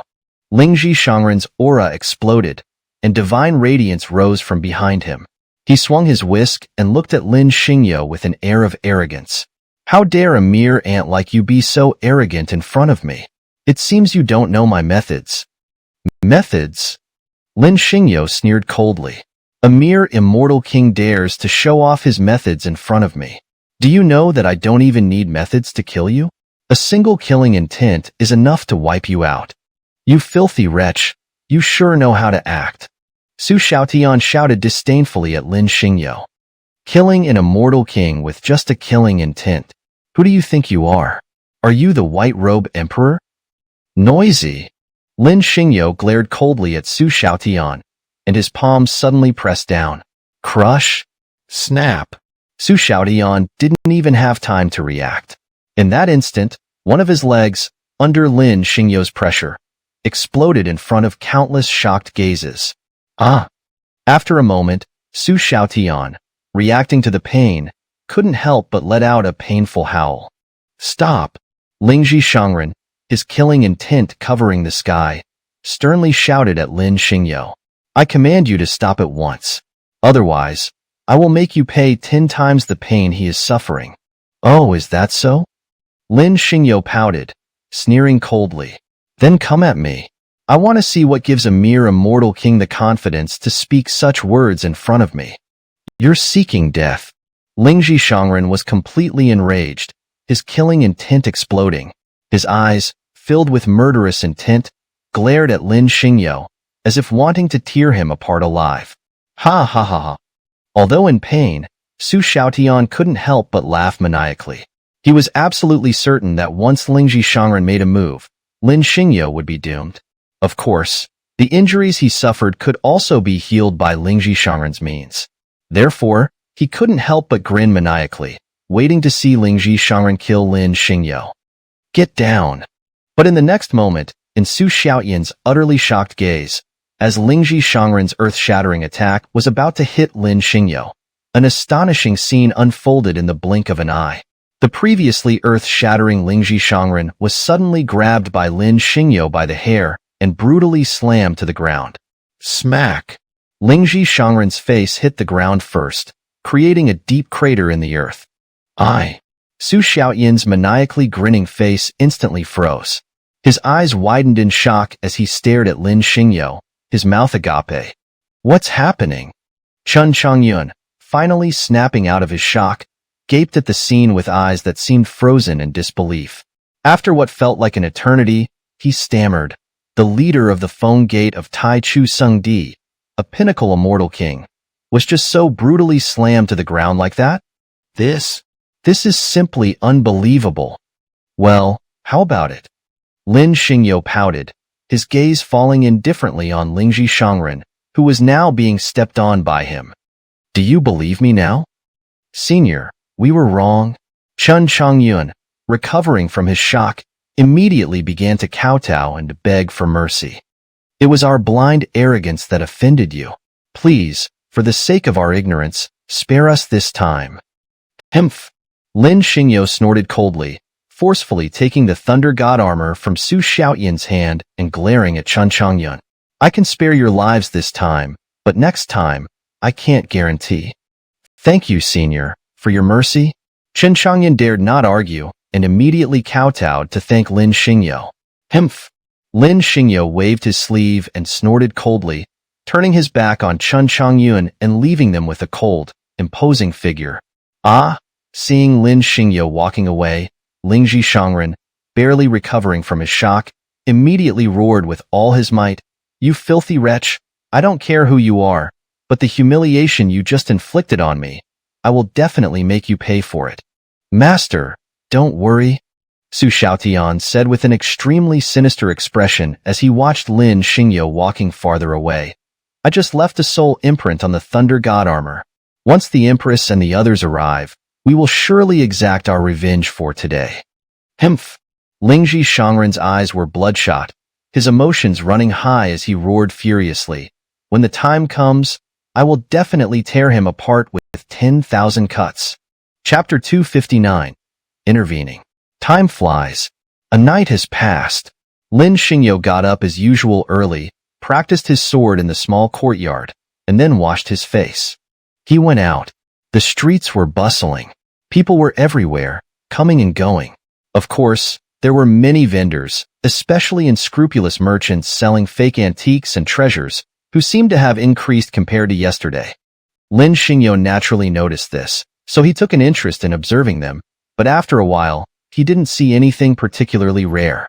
However, he did encounter an acquaintance, and this person was currently in trouble. Zhang Yi, you dog. In the crowd, a burly man with a scar on his face grabbed Zhang Yi by the collar and slapped him across the face several times, saying, You dared to sell me fake goods. Looks like you don't want to do business here anymore. Master Son, you can't do this. Zhang Yi, with blood at the corner of his mouth, looked at the scarred man and said, There are rules in this trade. Once the deal is done, there's no turning back. You made a mistake, so how can you act like this? Do you still want to follow the rules of this trade? The scarred man spat a thick glob of phlegm on Zhang Yi's face and said menacingly, What rules? You're talking to me about rules? Looks like you're asking for death. Master Son, you? Zhang Yi was furious. This scarred man was too bullying, humiliating him in front of so many people. It was simply outrageous. There are rules in every trade. Once the deal is done, it's a done deal. Now he's coming back to cause trouble, which is completely against the rules. But Zhang Yi knew. The scarred man, Sun Xingwu, was a local bully in this area. Although there were rules, they didn't apply to him. He was just unlucky. Master Son, how about this? Although Zhang Yi was fuming, he still gritted his teeth and, looking at the scarred man, decided to swallow his pride and said, I'll return all the spirit stones to you, okay? Zhang Yi, this matter isn't that simple. I can give you the item back, but you dared to sell me fake goods here, so it's not just about returning my spirit stones. Sun Xingwu, holding Zhang Yi by the collar, said mockingly, If you want me to let you off, you'll have to return 10 times the spirit stones from yesterday's deal. Otherwise, this matter won't end so easily. Ah! Zhang Yi was stunned, looking at Sun Xingwu in disbelief. He never expected that Sun Xingwu would demand 10 times the amount. It was too bullying. Here, take the item. Sun Xingwu, ignoring Zhang Yi's shocked expression, threw a piece of inscribed bone at him and then released his collar, slapping Zhang Yi's face as he said, "Hand over the spirit stones." Wait. Master Sun, this inscribed bone isn't the one from yesterday. You're trying to swindle me, Zhang Yi said, his eyes wide with anger. Swindling you? So what? You dog, let me tell you. This is all your own fault. Sun Xingwu sneered at Zhang Yi. You shouldn't have gotten involved with my second brother's business. If it weren't for my older brother telling me to spare your life, it wouldn't be this simple. I would have killed you already, you know? You're too bullying. Zhang Yi clenched his fists, his eyes filled with fury as he looked at Sun Xingwu. Not only are you not following the rules, but you're also trying to swindle me. It's too much. Heh, I'm being unfair. So what? Sun Xingwu looked down at Zhang Yi with disdain, slapping his face coldly and arrogantly. You're just a tiny insect. Do you think you can stop a chariot with your bare arms? I'm telling you, if you don't hand over the spirit stones, I'll cripple you. I'll fight you. Faced with this, Zhang Yi's anger exploded, and he charged at Sun Xingwu with intense emotion. F***********. Seeing Zhang Yi charge at him, Sun Xingwu kicked him directly. Zhang Yi was sent flying to the ground. Then, Sun Xingwu stepped on Zhang Yi's head and said cruelly, "You dog, since you want to die, then go ahead and die." Stop! Just as Sun Xingwu was about to stomp on Zhang Yi's head, a roar rang out, and in the shocked eyes of the crowd, Lin Xingyo slapped Sun Xingwu across the face. Smack! Sun Xingwu didn't even have time to react and was sent spinning by Lin Xingyo's slap, landing on the ground with a thud. You dare to hit me? Sun Xingwu, holding his stinging face, glared at Lin Xingyo with fury. Have you eaten a bear's heart and a leopard's guts? Do you know who I, Sun Xingwu, am? You actually dare to hit me? Dog, get lost while I don't feel like killing you. Otherwise, I'll kill you. Do you believe me?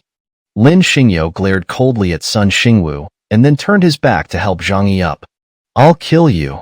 Coming to his senses from the shock, Sun Xingwu, seeing Lin Xingyo's back, immediately made up his mind, pulled out a short knife from his sleeve, and stabbed at Lin Xingyo with lightning speed. Bold. At that moment, a roar rang out, and then, with a furious expression, Du Gu Haowen drew her sword and shot a lightning-fast slash at Sun Xingwu, saying, "How dare a mere insect raise a knife against a senior? Watch me cut you down with one sword." Ah! Sun Xingwu let out a scream, and in the terrified eyes of the crowd, the once arrogant Sun Xingwu's head flew off. Du Gu Haowen had beheaded him with one sword. The headless body spurted blood. Then it collapsed to the ground. Wow! The surrounding onlookers all gasped and, out of instinct, staggered back several steps. Senior, did this dog not disturb you? Du Gu Haowen shook the blood off her sword and walked over to Lin Xingyo with great respect. No.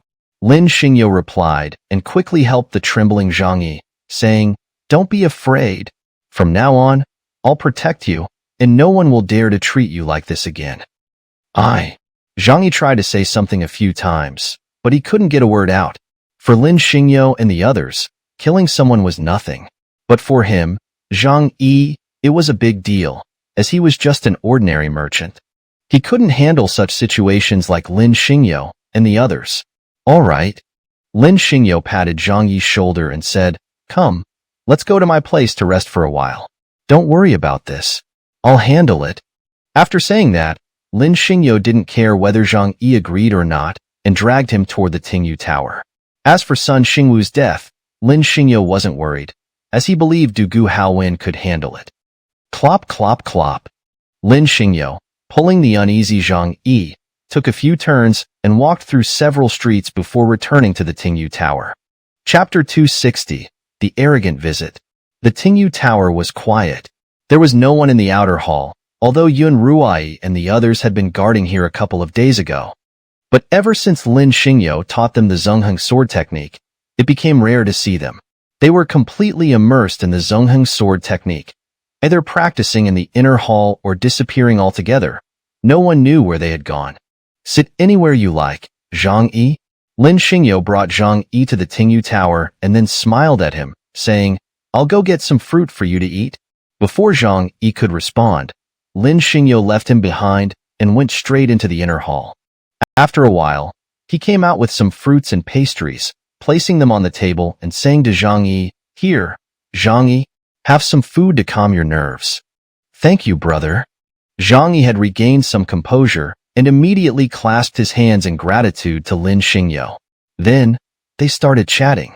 Soon, Du Guhaowen arrived, having dealt with Sun Xingwu's matter. The three of them sat together, chatting casually. Suddenly, a skinny, unkempt man with a lecherous face walked into the Tingyu Tower.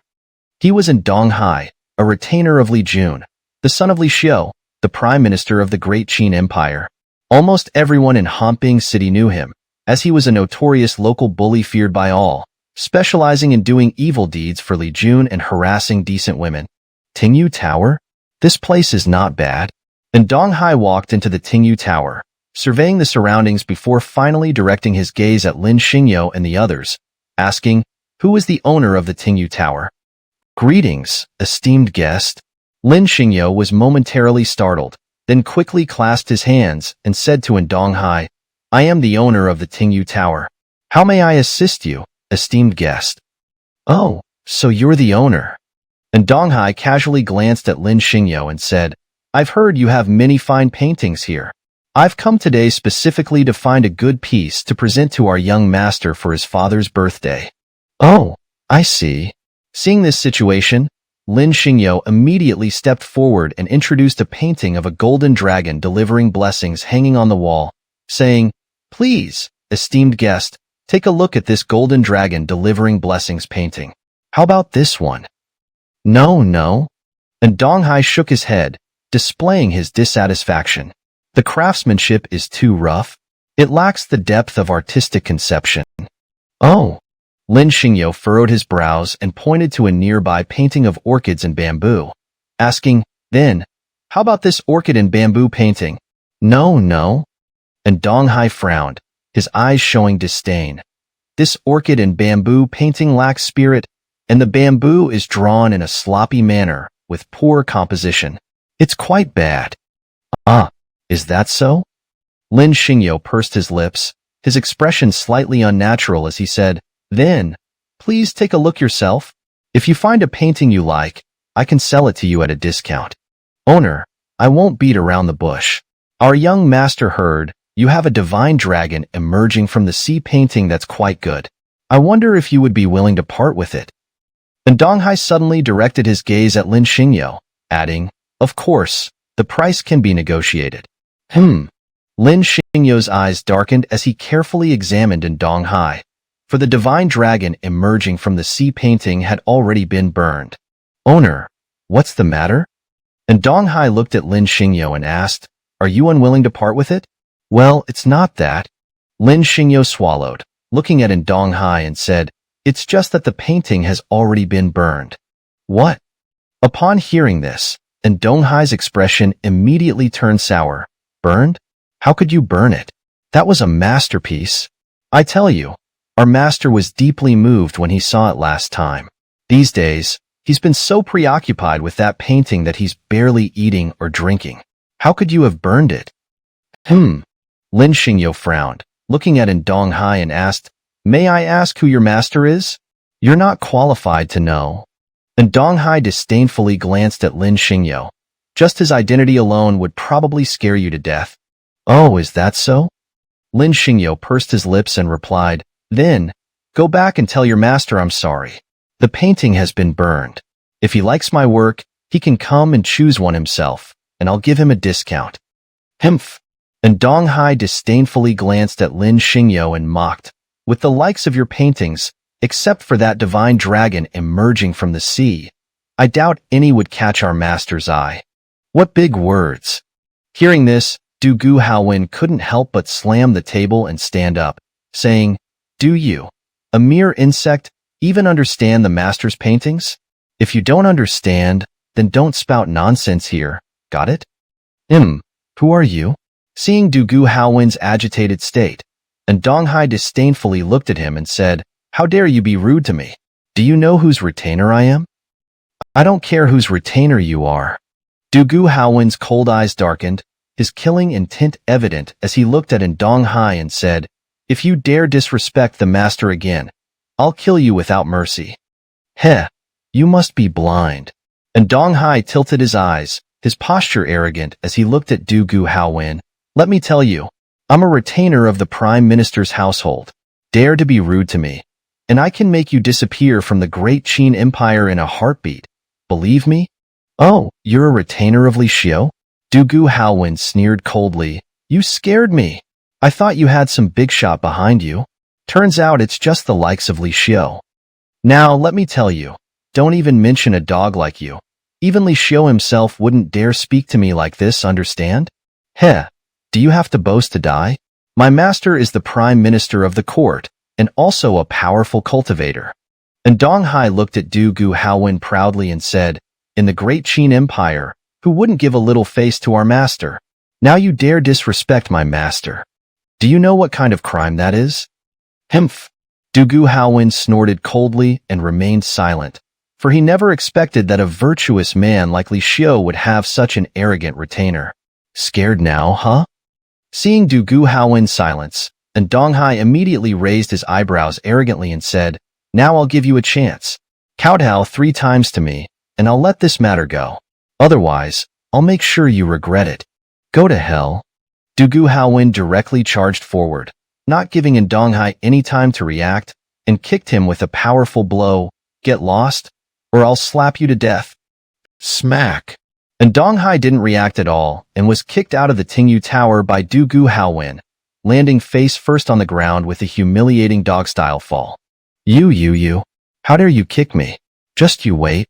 After a while, Ndong Hai crawled out from the ground, his face bruised and swollen, pointing at Dugu Haowen and shouting, "I'll make sure you die without a burial place." Scram!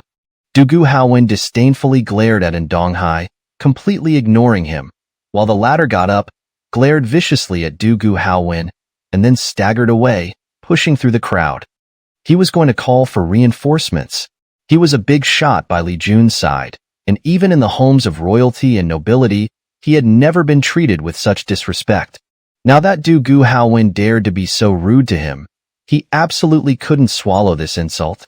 He had to find someone to eliminate him, to make him understand the tragic consequences of offending Ndong Hai. Of course, he had come here only because he had once overheard Li Xiu discussing with a guest that Lin Xingyo had a painting called Divine Dragon emerging from the sea. At that time, he could clearly sense Li Xiu's admiration for the painting, so over the past few days, he had been diligently inquiring about it. When he found out that the Divine Dragon emerging from the sea, painting that Li Xiu liked, was in Lin Xingyo's possession, he almost couldn't wait to come over. But what he didn't expect was, Lin Xingyo had actually burned the Divine Dragon emerging from the sea painting. Disappointed, he had lost his composure earlier. After all, without the Divine Dragon emerging from the sea painting, there was no way to win Li Xiu's favor. To make matters worse, this humiliating scene had unfolded, where Dugu Haowen had kicked him out of the Tingyu Tower with a single blow. The more he thought about it, the angrier he became. The more he thought about it, the more he wanted to inform Li Jun about this incident and bring people to teach these fellows a lesson, so they would understand that there are some people they simply cannot afford to offend. Chapter 261. You heard it. Phew. Lin Xingyo couldn't help but exhale deeply upon witnessing this scene. What kind of situation is this? It's truly everywhere. People who rely on their power to bully others. As long as they have a bit of power, they dare to act recklessly. This is the evil nature of humans. Senior, I was disrespectful just now. Dugu Haowen shot a resentful glance at the already distant Ndong Hai, immediately realizing her lapse in composure, and quickly apologized to Lin Xingyo. I was too impulsive earlier, and I offended you, Senior. Haowen, it's all right. Lin Xingyo smiled faintly and said, Come, sit over here. Dugu Haowen bowed and replied, Yes, Senior. Haowen, is there something you wanted to discuss with me today? Lin Xingyo sat down, his gaze falling on Dugu Haowen. I do have something I wish to consult with you, Senior. but I didn't get the chance to speak earlier. Now that you've asked, I'll be straightforward. Duga Haowen bowed to Lin Xingyo. Oh! Lin Xingyo sat properly, picked up an apple, and looked at Duga Haowen, saying, Go ahead. Senior, the state of Qin is in peril. Su Dingfang, as the prince of the southern territory of the Great Qin Empire, has been amassing troops and is planning a rebellion. What is your opinion on this matter? Duga Haowen got straight to the point. Oh! Lin Xingyo pursed his lips, took a bite of the apple in his hand, and said, This matter is simple. Just set a trap to assassinate Su Dingfang. Dugu Haowen, assassinate? Yes, assassinate? Lin Xingyo looked at Duga Haowen and said, Let me tell you about a country called Han.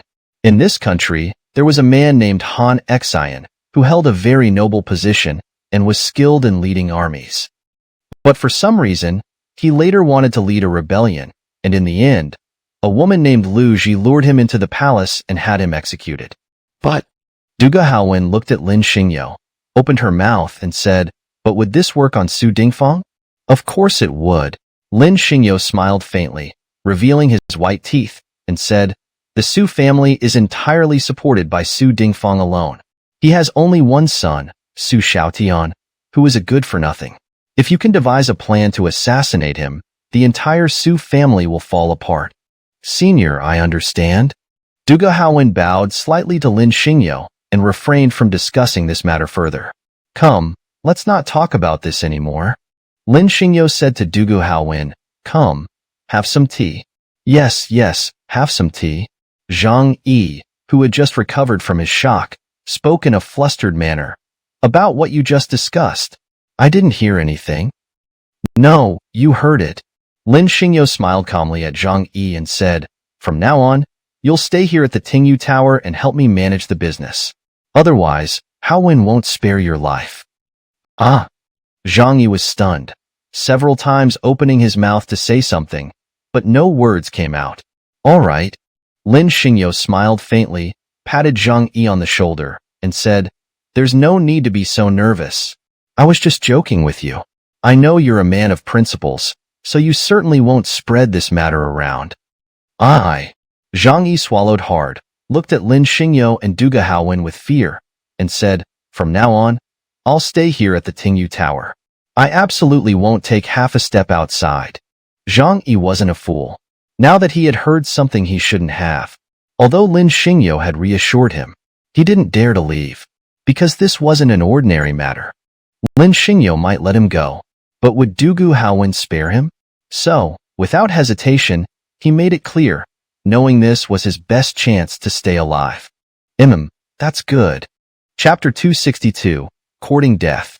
Master, it's this place. After a long time, outside the Tingyu Tower, and Donghai was respectfully bowing, his face filled with a smile like a blooming chrysanthemum, as he continued to speak to Li Jun, who was obese and looked menacing. The people inside this place hit me. Oh! Li Jun raised an eyebrow and strode forward with a swagger that defied all relatives, heading towards the Tingyu Tower owned by Lin Xingyo. Take me in. I want to see who's inside, daring to be rude to you. They must be tired of living. Yes. Master. And Donghai's eyebrows shot up, his face filled with an extremely obsequious smile. He led Li Jun forward while glancing at Zhang Yi, who was arranging items in the shop, shouting, You dog, come here and answer. Did you call me, sir? Seeing the newcomers and their aggressive demeanor, Zhang Yi immediately understood that these people were here to cause trouble. Lin Xingyo had gone to the inner hall. It was up to him to help Lin Xingyo deal with these troublemakers, so he forced a smile and stepped forward. Gentlemen, what's the matter? Zhang Yi walked up to Li Jun and the others, smiling apologetically. Are you here to buy some paintings from our shop? Get lost, you dog. Don't you recognize me? Seeing Zhang Yi approach, and Donghai raised his hand and slapped him across the face. Your shopkeeper just hit me. How come you don't recognize me now? Smack. Zhang Yi didn't even have time to react before he was hit. However, he didn't feel particularly angry or inclined to resist. After all, he could tell that these people were no ordinary folk. For an ordinary commoner like him, There was nothing else to do but endure. Besides, he had just started working for Lin Xingyo and couldn't afford to cause him any trouble. So he covered his face and endured it all. You dog, remember now, don't you? And Donghai wasn't planning to let Zhang Yi off so easily. He slapped him again and said, "Go, call your shopkeeper out. Wasn't he very arrogant just now? He dared to hit me in public.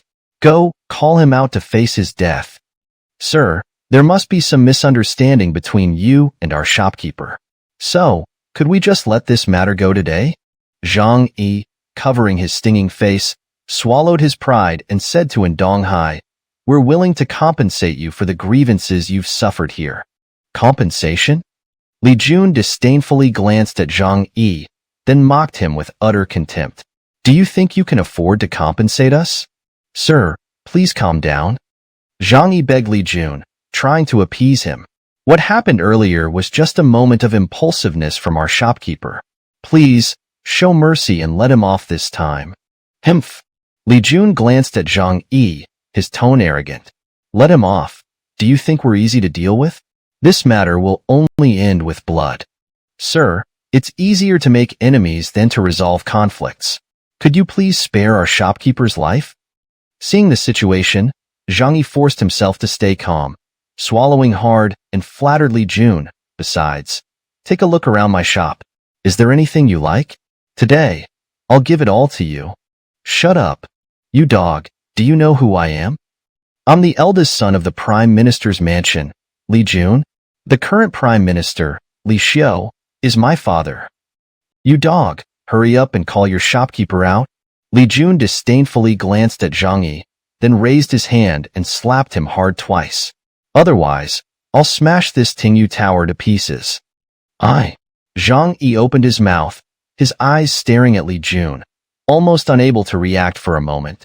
When he finally did, his eyes were filled with fear because he was just an ordinary commoner, usually dealing in old artifacts to make a living. Facing the son of the current prime minister, Li Xiu, Zhang Yi didn't dare to show any disrespect to Li Jun, as he was completely intimidated by his identity. "Humph!" Li Jun disdainfully glanced at Zhang Yi, then ordered his subordinates, "Looks like this dog is scared. Come, smash this Tingyu tower to pieces." "Huh, why aren't you moving?" And Donghai frowned, looking around at the group of people who had followed them. "Didn't you hear the young master's order? Quickly, smash everything in this Tingyu tower." Yes, smash it all." The group around them immediately reacted and surrounded the place, picking up things and starting to smash the items in the Tingyu tower. "What's going on here?" Lin Xingyo, who had just entered the inner hall, heard the commotion and came out carrying Bai Shir. He stroked Bai Shir's fur,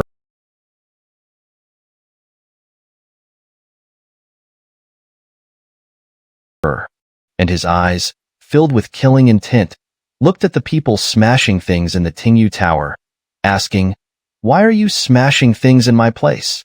You're the shopkeeper of the Tingyu tower?" Seeing Lin Xingyo come out, Li Jun immediately looked at him with anger. "Was it you who hit him?" "Him?" Lin Xingyo stroked Bai Shir's fur and casually glanced at Donghai. "I'll have to think about it carefully." "You dog, weren't you very arrogant just now? Why are you backing down now?" And Donghai disdainfully looked at Lin Xingyo and said, "Listen, honestly tell you." Seeing this, Li Jun immediately strode toward Lin Xingyo with an aggressive demeanor, raising his hand to slap him. "Don't think you can get away with it by not admitting it. In Homping City, if you lay a hand on my people, I'll make you pay a heavy price, understand?" Courting death? Lin Xingyo's cold eyes darkened, and he slowly raised his hand, grabbing Li Jun's hand as it came towards him. Snap! Lin Xingyo held Li Jun's hand and, without waiting for him to react, twisted it down, breaking his wrist on the spot. After a moment, Li Jun reacted and immediately let out a piercing scream of pain. "You dog, you dare to hurt me. My father won't let you off." "Is that so?" Lin Xingyo pushed Li Jun away and took 2 steps forward, stepping on his head. "Then I'll give you a chance to call him over. Otherwise, I'll kill you right now." "You're courting death."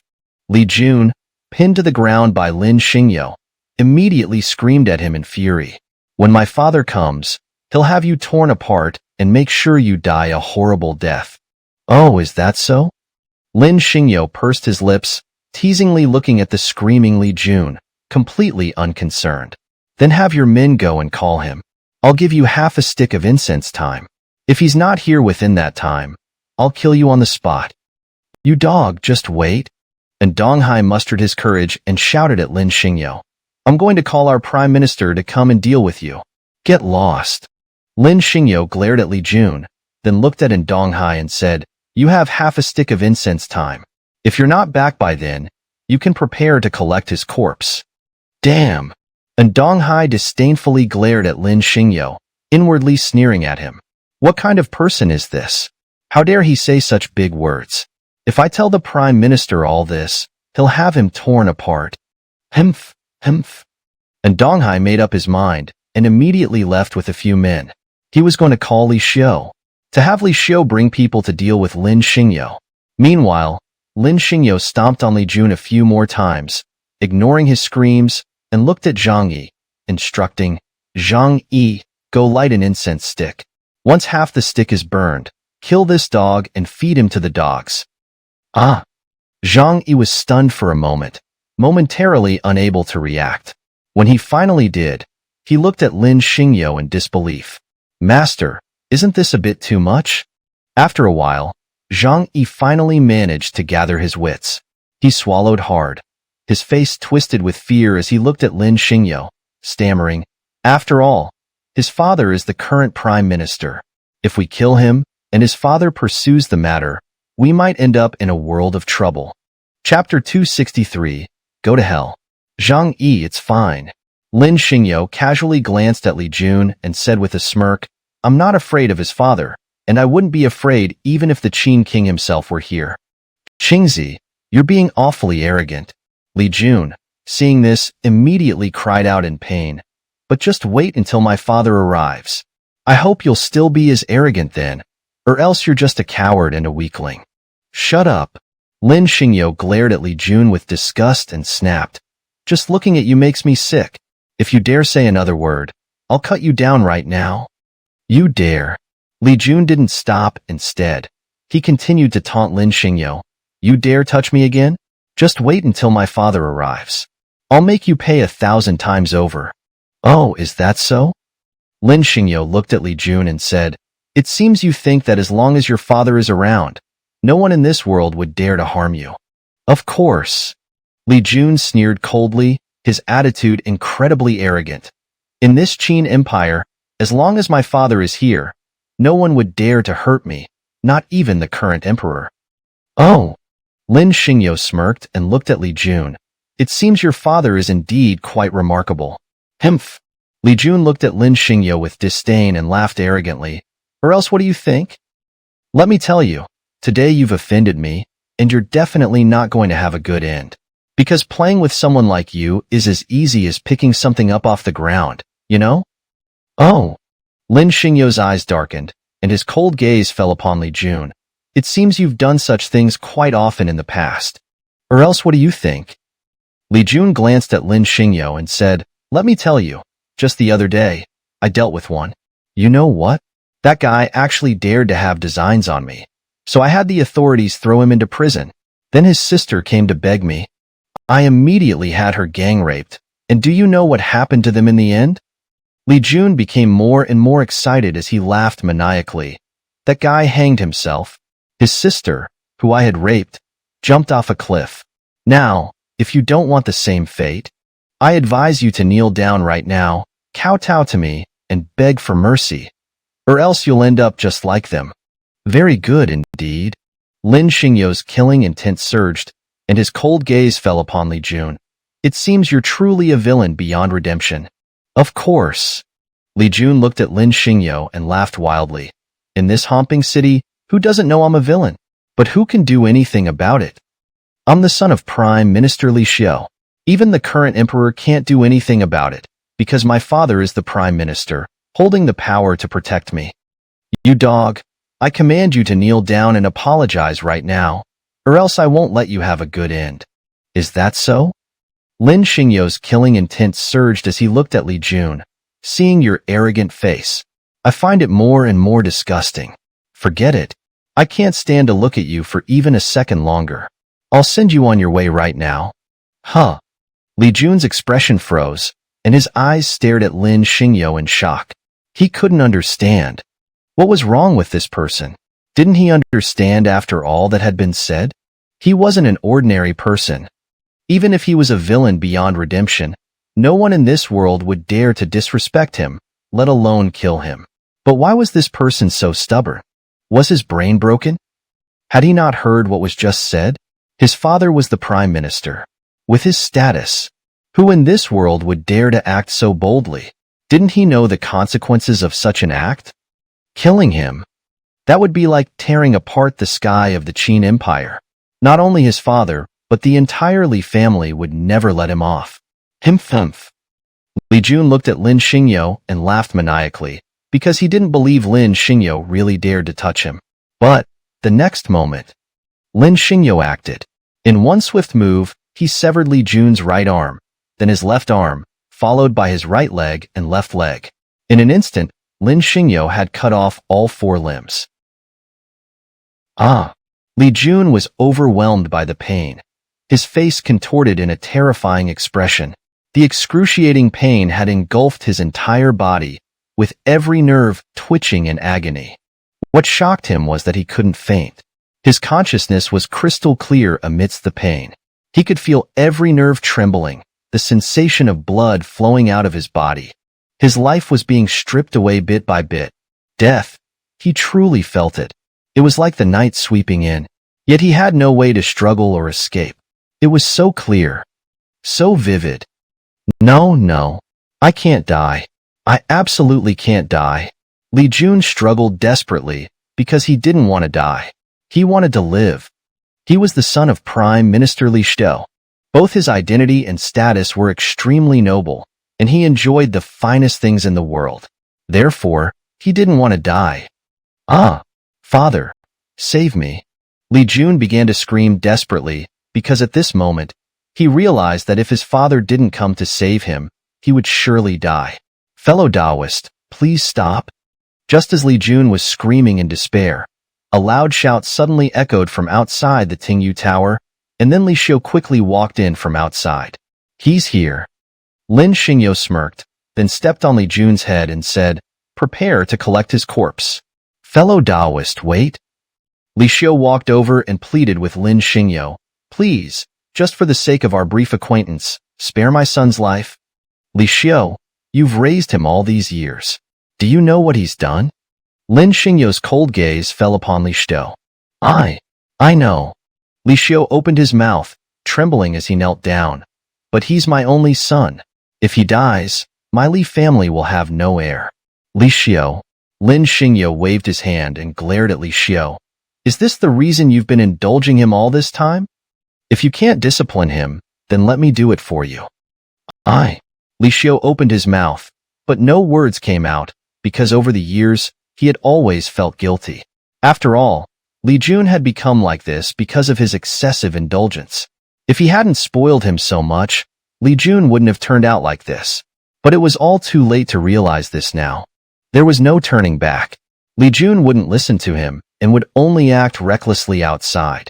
Of course, Li Shou also wished he could kill him, but after all, he was his son, carrying the bloodline and legacy of the Li family.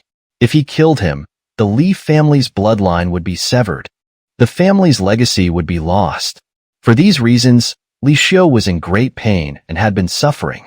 Li Shou, I won't lecture you on righteousness. Lin Xingyo's killing intent surged as he looked at Li Shou and said word by word, "Now, I will definitely kill him. If you dare to stop me, I'll exterminate your entire Li family and give justice to all those he's harmed over the years." Li Shou knelt weakly on the ground, his eyes slowly closing as he looked at Lin Xingyo, because he really didn't know what to say. After all, Li Jun had taken dozens of innocent lives, and just recently, he had caused the death of a brother and sister. All right, kill him. Li Shou looked at Li Jun with a bitter expression and cried out, "Kill him! He should have been killed long ago."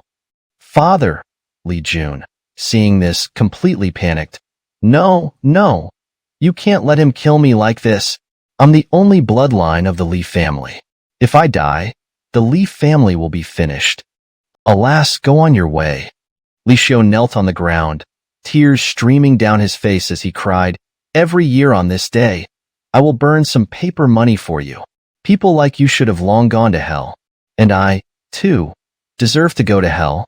I deserve to go to hell. Father. Chapter 264, Sibling Rivalry.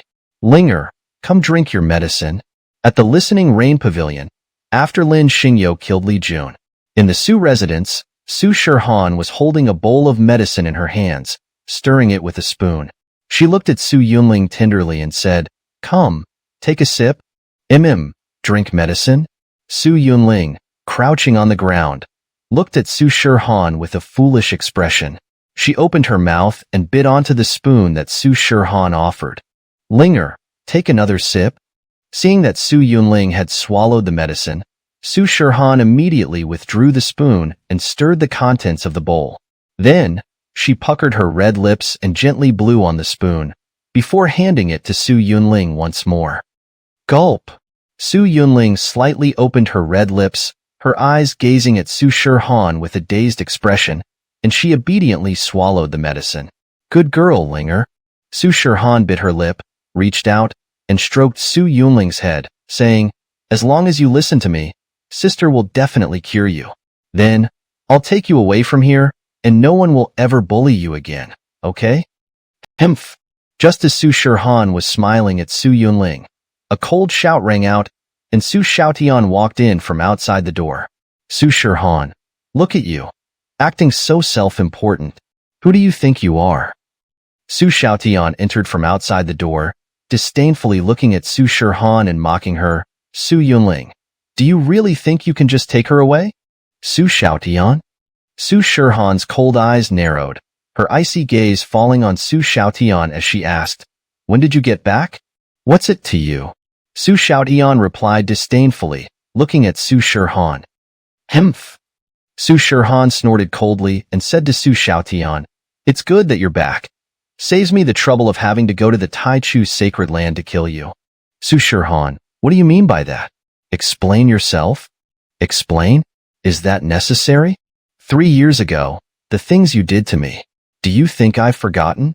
Let me tell you, Su Xiaotian, I won't let you off. Su Xiaotian, just wait. Su Shihan glared at Su Xiaotian with fury, her killing intent exploding as she said, Your death is imminent. I will personally kill you and make you pay a heavy price for what you did back then. Tisi. Su Xiaotian disdainfully glanced at Su Shihan, his lips curling into a smirk of arrogance as he said, Su Shihan, who do you think you are? Just because you have the strength of the inscription mirror? Let me tell you, Su Shihan, I'm already at the peak of the formation array realm, and my cultivation isn't something you, a mere Feiwu, can compare to. Got it? Is being at the peak of the formation array realm something to be proud of? Su Shihan's eyes narrowed, and she abruptly stood up, glaring at Su Xiaotian as she said, Even at the inscription mirror, I can still kill you, believe it or not? Su Shihan, you're too arrogant. Su Xiaotian, furious, looked at Su Shihan and said, Right now, I'm going to fight you and show you the difference between us. Humph, humph. Su Shihan's gaze fell on Su Xiaotian as she said, If you want to fight, then fight. Do you think I, Su Shihan, am afraid of you? Su Shihan, you're truly arrogant. Su Xiaotian clenched his fists tightly, his cold eyes staring at Su Shihan as he said, After 3 years, you've really made me look at you in a new light. But you dare to challenge me? Today, I will definitely kill you. Boring. Su Shihan didn't want to waste any more words. She gripped the bowl in her hand and threw it directly at Su Xiaotian. Smash! Su Xiaotian was completely enraged. The sight of Su Shihan attacking him right after they met, with barely 2 words exchanged, infuriated him. He hadn't expected that after just returning and barely speaking a few words, Su Shihan would directly attack him. Having been holding a grudge since yesterday, when he was swindled out of 100,000 top-grade spirit stones by Du Gu Haowin and almost lost his life to Lin Xingyo, Su Xiaotian was already simmering with anger. Although his injuries had healed, the fire in his heart had yet to be vented. Now that Su Shihan had taken the initiative to attack him, the arrogant and conceited Su Xiaotian couldn't bear it any longer. Kill! Su Xiaotian's murderous intent exploded. He smashed the bowl of medicine that Su Shihan threw at him, then darted forward with lightning speed, his hands forming claws as he viciously aimed for Su Shihan's snow-white neck. Moonfall palm break. Seeing Su Xiaotian's claws coming at her, Su Shihan, ignoring the frightened screams of Su Yunling, moved like lightning and unleashed a powerful palm strike at Su Xiaotian. Kill! Su Shihan's killing intent surged, and she held nothing back against Su Xiaotian, unleashing devastating attacks. She had been waiting for this moment for 3 years. For 3 years, Su Shihan had dreamed of killing Su Dingfang and Su Xiaotian. Now, with her current strength, she couldn't kill Su Dingfang, but Su Xiaotian was a different story. So, how could Su Shihan hold back? All she had in her mind now was to kill Su Xiaotian, to dig out the 2 bones on his back and shatter them, leaving nothing behind. Su Shihan, you really surprised me. As they clashed, Su Xiaotian couldn't help but glance at Su Shihan and remark, 3 years ago, you were reduced to a mere cripple. Yet, I never expected you to rise from the ashes and regain such formidable strength. However, the gap between us has already been set. Even if you've risen from the ashes in front of me, you're still just a failure. Su Xiaotian looked down on Su Shihan with contempt, drawing all the spiritual energy from his dantian and unleashing a full-powered attack on her, saying, I'm going to kill you now. You think you can? Su Shihan's cold eyes narrowed, and she sneered disdainfully, train for another 10,000 years. Su Shihan, I admit you're strong now, but the difference between us is a whole realm. I'm at the peak of the formation array realm, Su Xiaotian said, his eyes filled with nothing but disdain, while you're just at the inscription mirror. Do you really think I can't kill you? Hmph. Su Shihan laughed coldly, her attacks becoming even more ferocious as she said, Why so many words? If you can kill me, then come. If you can't, then I'll kill you. Su Shihan, you've truly enraged me? Su Xiaotian glared at Su Shihan with fury, roaring, Now, I'll show you the difference between the formation array realm and the inscription mirror. I'll make you feel true despair and realize the consequences of being so arrogant in front of me. Su Xiaotian, then come at me. Su Shihan swept her sleeve, stepped forward, clenched her fist, and unleashed hundreds of lightning-fast attacks at Su Xiaotian. Wind and thunder palm break. Su Xiaotian no longer wasted words. Facing Su Shihan's fierce attacks, he didn't dare to slack off. He immediately used the wind and thunder palm to clash with Su Shihan head-on, as he had to admit that Su Shihan was indeed very strong. Although her cultivation was far below his, her techniques were no weaker than his. Su Shihan, die for me? In the midst of the bloody battle, Su Xiaotian completely lost his temper. He was utterly enraged by Su Shihan, especially since he was at the peak of the formation array realm, a whole realm above her. Yet, after over 1,000 moves, he still couldn't subdue her. For someone as conceited as Su Xiaotian, this was unacceptable. Su Shihan, this is your own doing, Su Xiaotian said, his eyes filled with bloodlust as he looked at her. Then I'll have to show you my full strength and make you understand the tragic consequences of truly angering me. Su Xiaotian, you talk too much. Su Shihan clenched her fists tightly, delivering punch after punch at Su Xiaotian, saying, Su Xiaotian, bring out all your tricks. Do you think I, Su Shihan, would be afraid of you? Su Shihan, you're too arrogant. Su Xiaotian's lips curled downward, his eyes filled with a vicious glare as he roared at Su Shihan, 7 spirits demon formation of the formation array realm. Activate. Bang! As soon as Su Xiaotian's voice fell, 10 celestial realms rose around him, and a torrential wave of formation patterns enveloped him instantly. A series of radiant lights, like divine halos, floated behind him. Kill. Su Xiaotian had no intention of giving Su Shihan any chance to counterattack.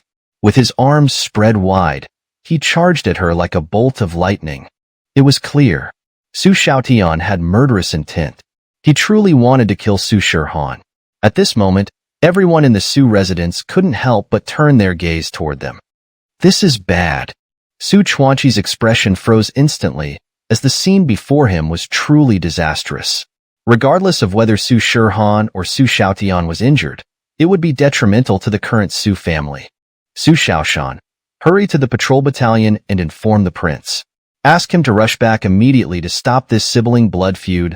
Su Chuanqi, after recovering from his shock, immediately instructed the nearby Su Xiaoshan, hurry. This matter cannot be delayed. Yes, Grand Steward. Of course, Su Xiaoshan didn't dare to dawdle. He immediately turned and dashed out of the Su residence. Alas, why did they start fighting? Seeing this, Su Chuanqi was extremely troubled. After all, whether it was Su Shihan or Su Xiaotian, at this critical juncture, neither of them could afford to be harmed, let alone if one killed the other. After all, the forces backing both of them were extremely powerful. The death of either side would trigger uncontrollable variables. Therefore, Su Chuanqi fervently hoped that neither of them would come to any harm. Chapter 265, Scheming Thoughts. They've started fighting. Lin Xingyo of Tingyu Tower narrowed his eyes and stared intently at the Su residence. Shihan has made significant progress these past few days. She's broken through to the formation realm and engraved the ancient diagram of the starry river of chaos into her very flesh and bones. Impressive. Lin Xingyo stood up, stroked by Shi's fur, and observed the situation with great focus. Su Xiaotian is also quite remarkable. At such a young age, possessing such strength makes him a genius of his generation. However, his temperament is detestable. I truly hope Shihan can defeat him, so we can end this mess and return to Heavenly Sword Sect. Su Dingfang certainly won't be willing, as he aims to seize the empire of Great Qin through his children. Chu Yun approached from behind Lin Xingyo, wrapping her snow-white arms around him and pressing closely. Why would you let Shihan kill Su Xiaotian? She can't kill him. Lin Xingyo's gaze fell upon Su Shihan within the Su residence. But giving him a good beating would be satisfying. Xingyo, why don't you intervene and eliminate Su Dingfang and the others directly? Why leave these matters for Shihan to decide? Chu Yun asked, clinging to Lin Xingyo, puzzled. Alas. Lin Xingyo patted Chu Yun's hands and explained, this is Shihan's inner demon. She must resolve it herself. If I forcefully resolve it for her, it will leave a regret in her heart, which would hinder her cultivation in the future. Therefore, she must face and settle this herself to achieve spiritual perfection in her cultivation. Chu Yun nodded, as she understood Lin Xingyo's intentions. After all, in the path of cultivation, the greatest fear is a demonic obsession. Once a demon takes root in the heart, it becomes extremely difficult to achieve immortality. Sigh, Lin Xingyo couldn't help but sigh, as the battle between Su Shihan and Su Xiaotian grew increasingly intense. Su Xiaotian, with his overwhelming advantage as a peak formation realm expert, was using his ferocious attacks to suppress Su Shihan, forcing her into a disadvantageous position. Ha ha. On the Su residence grounds, Shangwan Wanyun, seeing Su Shihan being suppressed by Su Xiaotian, couldn't help but become excited.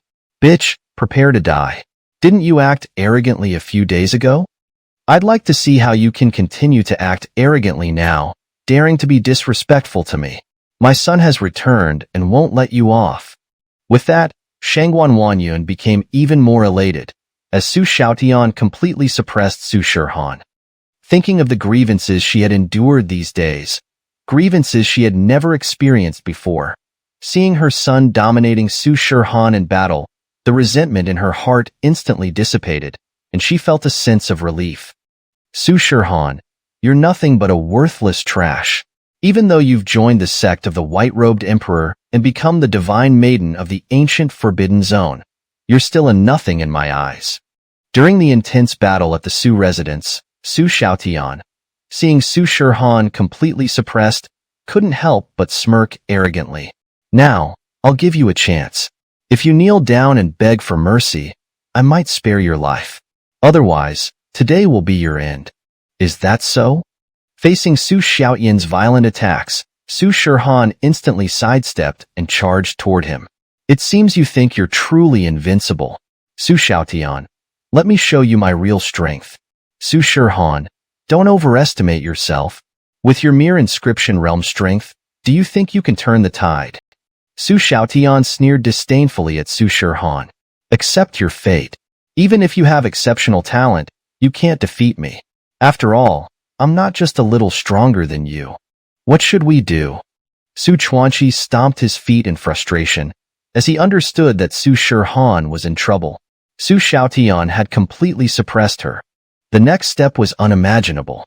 He knew very well that, given Su Xiaoyan's ruthless and arrogant nature, if Su Shihan couldn't hold her own, she might be killed.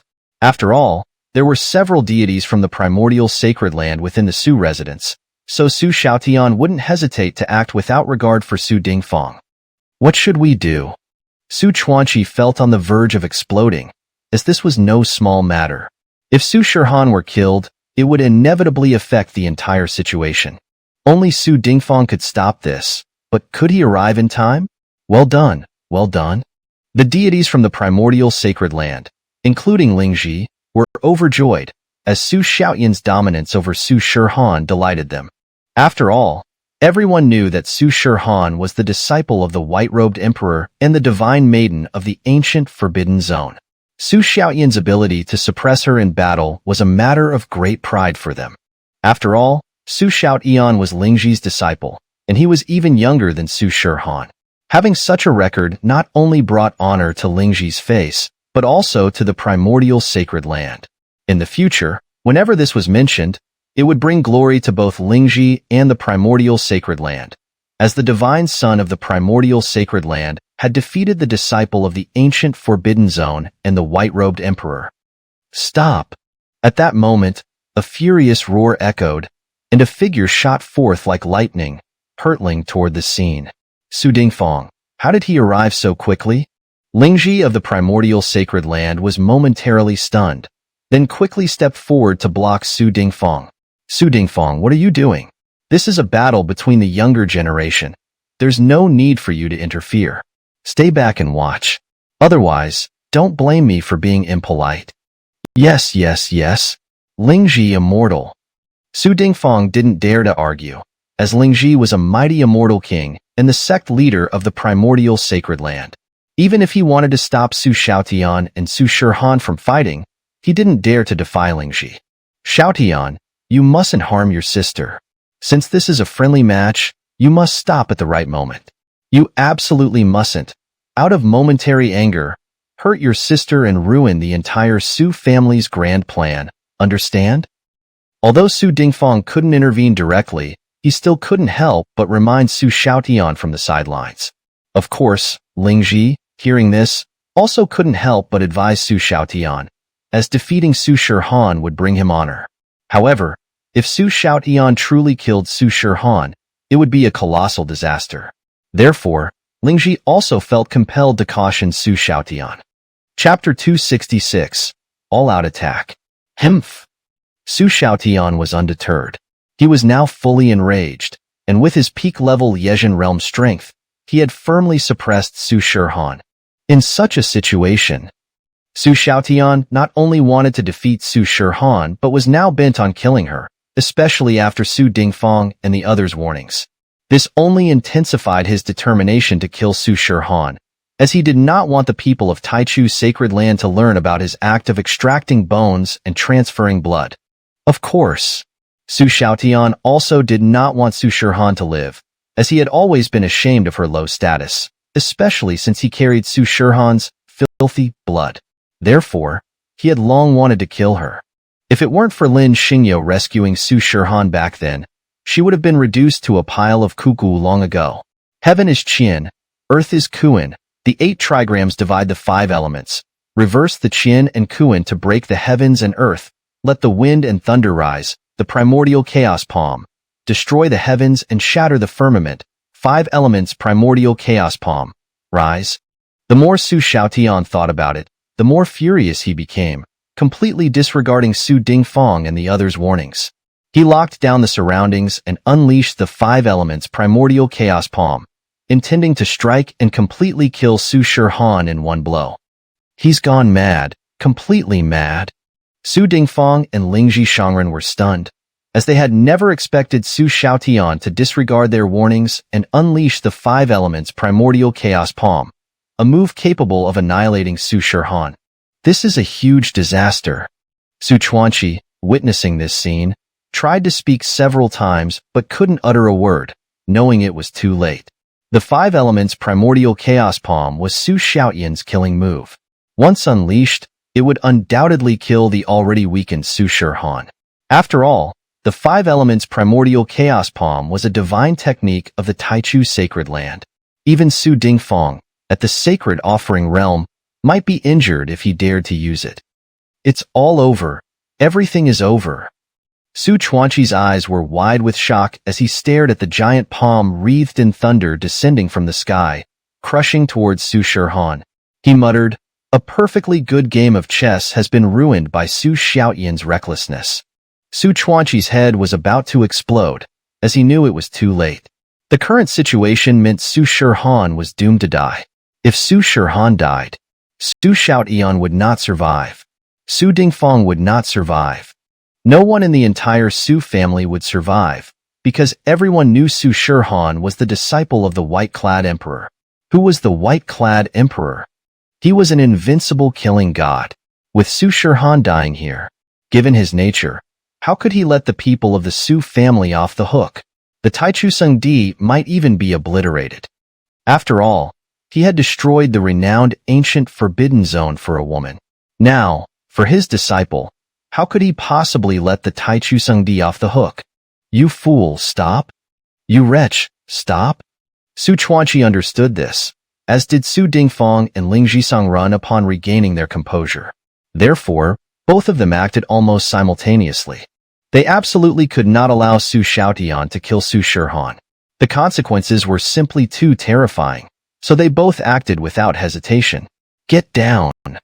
But just as Su Dingfang and Lingji Shangren panicked and prepared to intervene, a furious roar echoed, and before they could react, 2 strands of rule power descended from the sky, enveloping them and instantly forcing them to the ground. Open the sovereign bone. Phoenix wings kill. While Su Dingfang and Lingji Songrun were pinned down by Lin Xingyo, Su Shihan, at a disadvantage, suddenly opened her eyes and spread her phoenix wings. Gripping the primordial sword she had summoned, she charged fiercely towards Su Xiaotian. In a disadvantaged position, Su Shihan suddenly opened her eyes and spread her phoenix wings. Gripping the Taichu sword summoned in her hand, she shot towards Su Xiaotian with explosive force. Heaven is Qian, Earth is Qian. The 8 trigrams seal the heavens and earth. Reverse Qian and Kuan to break the firmament. Shatter the void and condense the sword. Thunderstrike. Slay gods and demons. Thunderstrike sword style. Cut. As Su Shihan shot towards Su Xiaotian, her 12 cave heavens erupted, and streams of auspicious radiance surged from her back. The 8 trigrams sealed the heavens, and the balance of Qian and Kuan was reversed, as an overwhelming array of talismans enveloped the entire space. Crack! In the stunned gaze of countless onlookers, a giant sword wreathed in wind and thunder pierced through the 8 trigrams diagram in front of Su Shihan and, with lightning speed, struck the 5 elements primordial chaos palm that Su Xiaotian had struck down. Crack! The surrounding space shattered like a spiderweb, and a devastating wave of energy erupted, instantly reducing a dozen buildings of the Su family compound to dust. The momentum didn't stop. In an instant, half of the Su residence crumbled into ruins. Were it not for the array's protection, the entire Su residence would have been obliterated by this devastating blow. Su Xiaotian again? After one strike, Su Shihan didn't give Su Xiaotian any chance to catch his breath. She drew her sword and struck at Su Xiaotian again. War God Spear come? Facing Su Shihan's sword strike, Su Xiaotian, after reacting, didn't dare to slack off. He immediately grabbed the War God Spear and thrust it towards Su Shihan. Clang! Su Xiaoyan's spear thrust met Su Shihan's Taichu sword, and a powerful force surged through Su Xiaoyan's spear, striking back. Su Shihan, I underestimated you. Su Xiaoyan's mind jolted, and he immediately drew all the spiritual energy from his dantian, colliding with the force from Su Shihan's strike. I didn't expect you to have also broken through to the Liesian realm, he said. Hemph! Su Shihan snorted coldly, drew her sword, and struck at Su Xiaotian again. There's still a lot you, the frog at the bottom of the well, don't know? I won't give you any chance today. I will definitely kill you. Is that so? Su Xiaotian sneered coldly at Su Shihan. Unfortunately, you also underestimated me. My strength is far beyond what you think. You're not qualified to kill me. Open the sovereign realm. What? Witnessing Su Xiaotian unleash power from the sovereign realm, not only did Su Chuanqi's eyes widen in shock, but even Lingji and Su Dingfang were utterly horrified. They never expected Su Xiaotian to have broken through to the sovereign realm. This was nothing short of a legend. After all, Su Xiaotian was only 18 years old. When in the world had there ever been such a young genius? An 18-year-old sovereign. It was unprecedented and unparalleled. If he could continue to grow, who in the world could stand against him in the future? Good heavens! My son has the potential of an emperor. In the ruins of the Su family estate, pinned down by Lin Xingyo, Su Dingfang's eyes were bloodshot, his body trembling as he gazed at Su Xiaotian with excitement. In the future, our Su family becoming an immortal dynasty is within reach. A genius, a true genius. Even the prostrate Lingji Shangren was extremely excited. With this child's talent, if he can grow, who in the Taichu Sungdi can rival him? Hemph!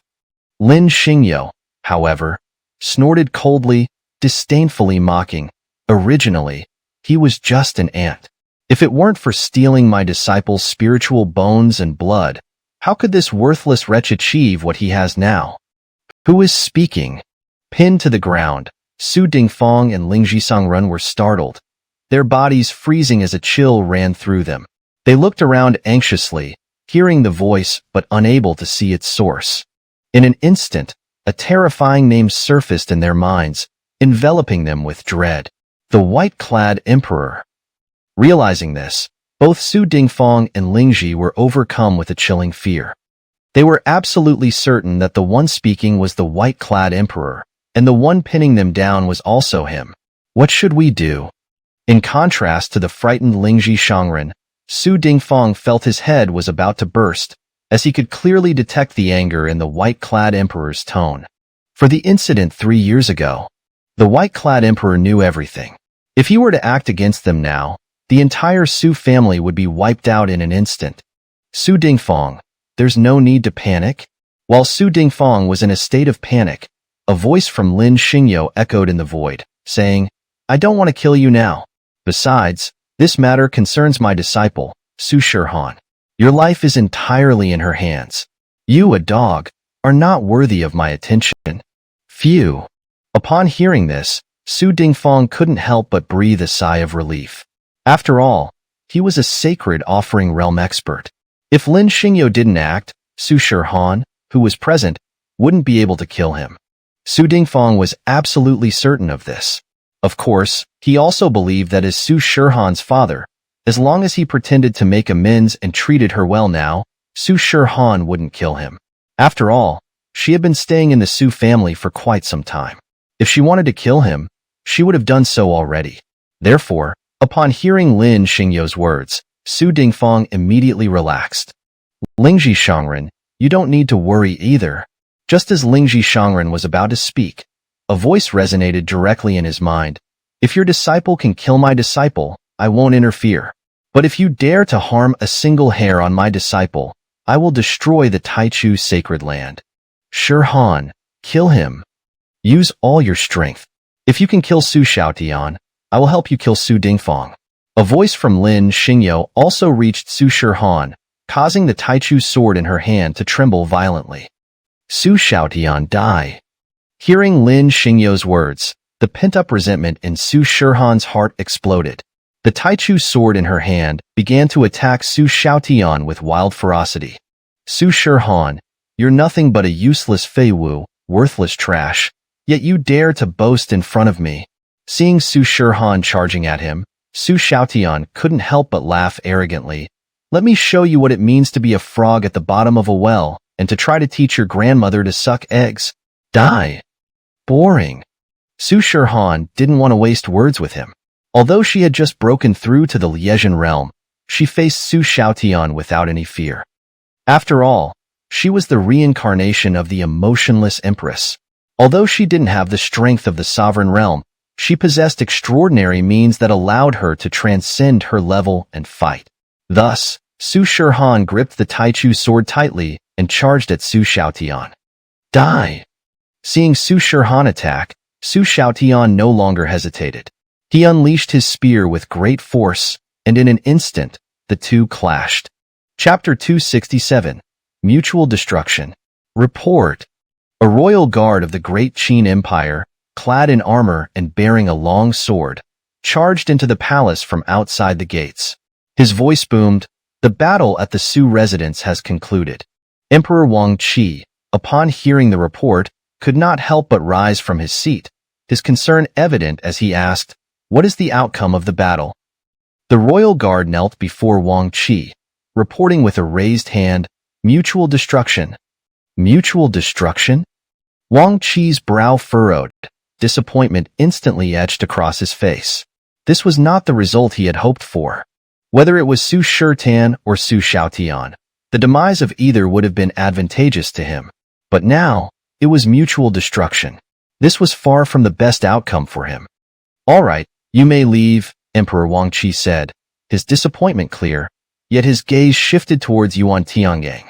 "State teacher, what should we do next? Time is running out for us." "Your Majesty, this matter requires the assistance of the one from the Tingyu Tower. If he does not aid us, the current situation is far from favorable for us." Yuan Tiangang knelt and advised.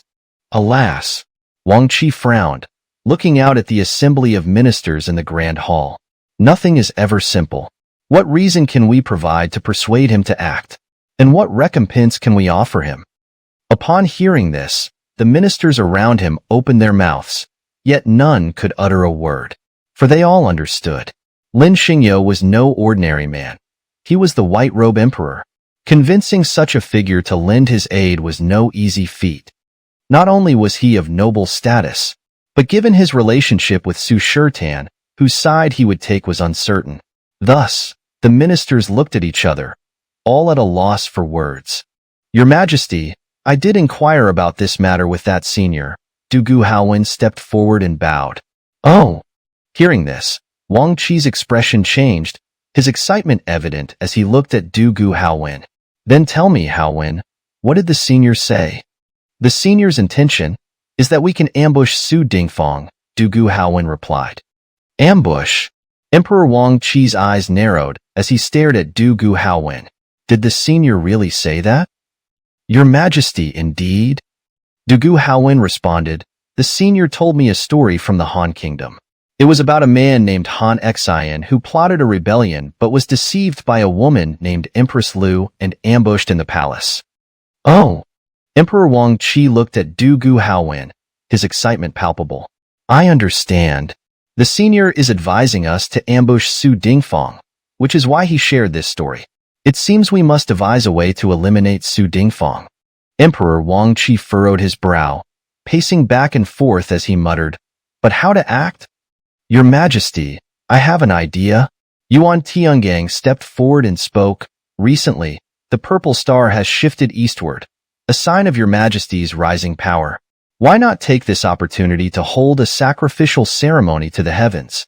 At that time, I can use the celestial phenomena to prophesy that Su Dingfang harbors traitorous intentions, present his crimes, and execute him during the ceremony. What do you all think of this plan?" Emperor Wang Qi frowned, looking at the assembled ministers. "Your Majesty, this plan is excellent." Mingyu, the Marquis of Dingyuan, stepped forward to advise. "It not only exposes Su Dingfang's crimes, but also deters the four great clans of the capital. Moreover, If Su Dingfang dares to resist on the sacrificial altar, we can use the ancestral array to annihilate him and his rebels. Good, this matter is settled.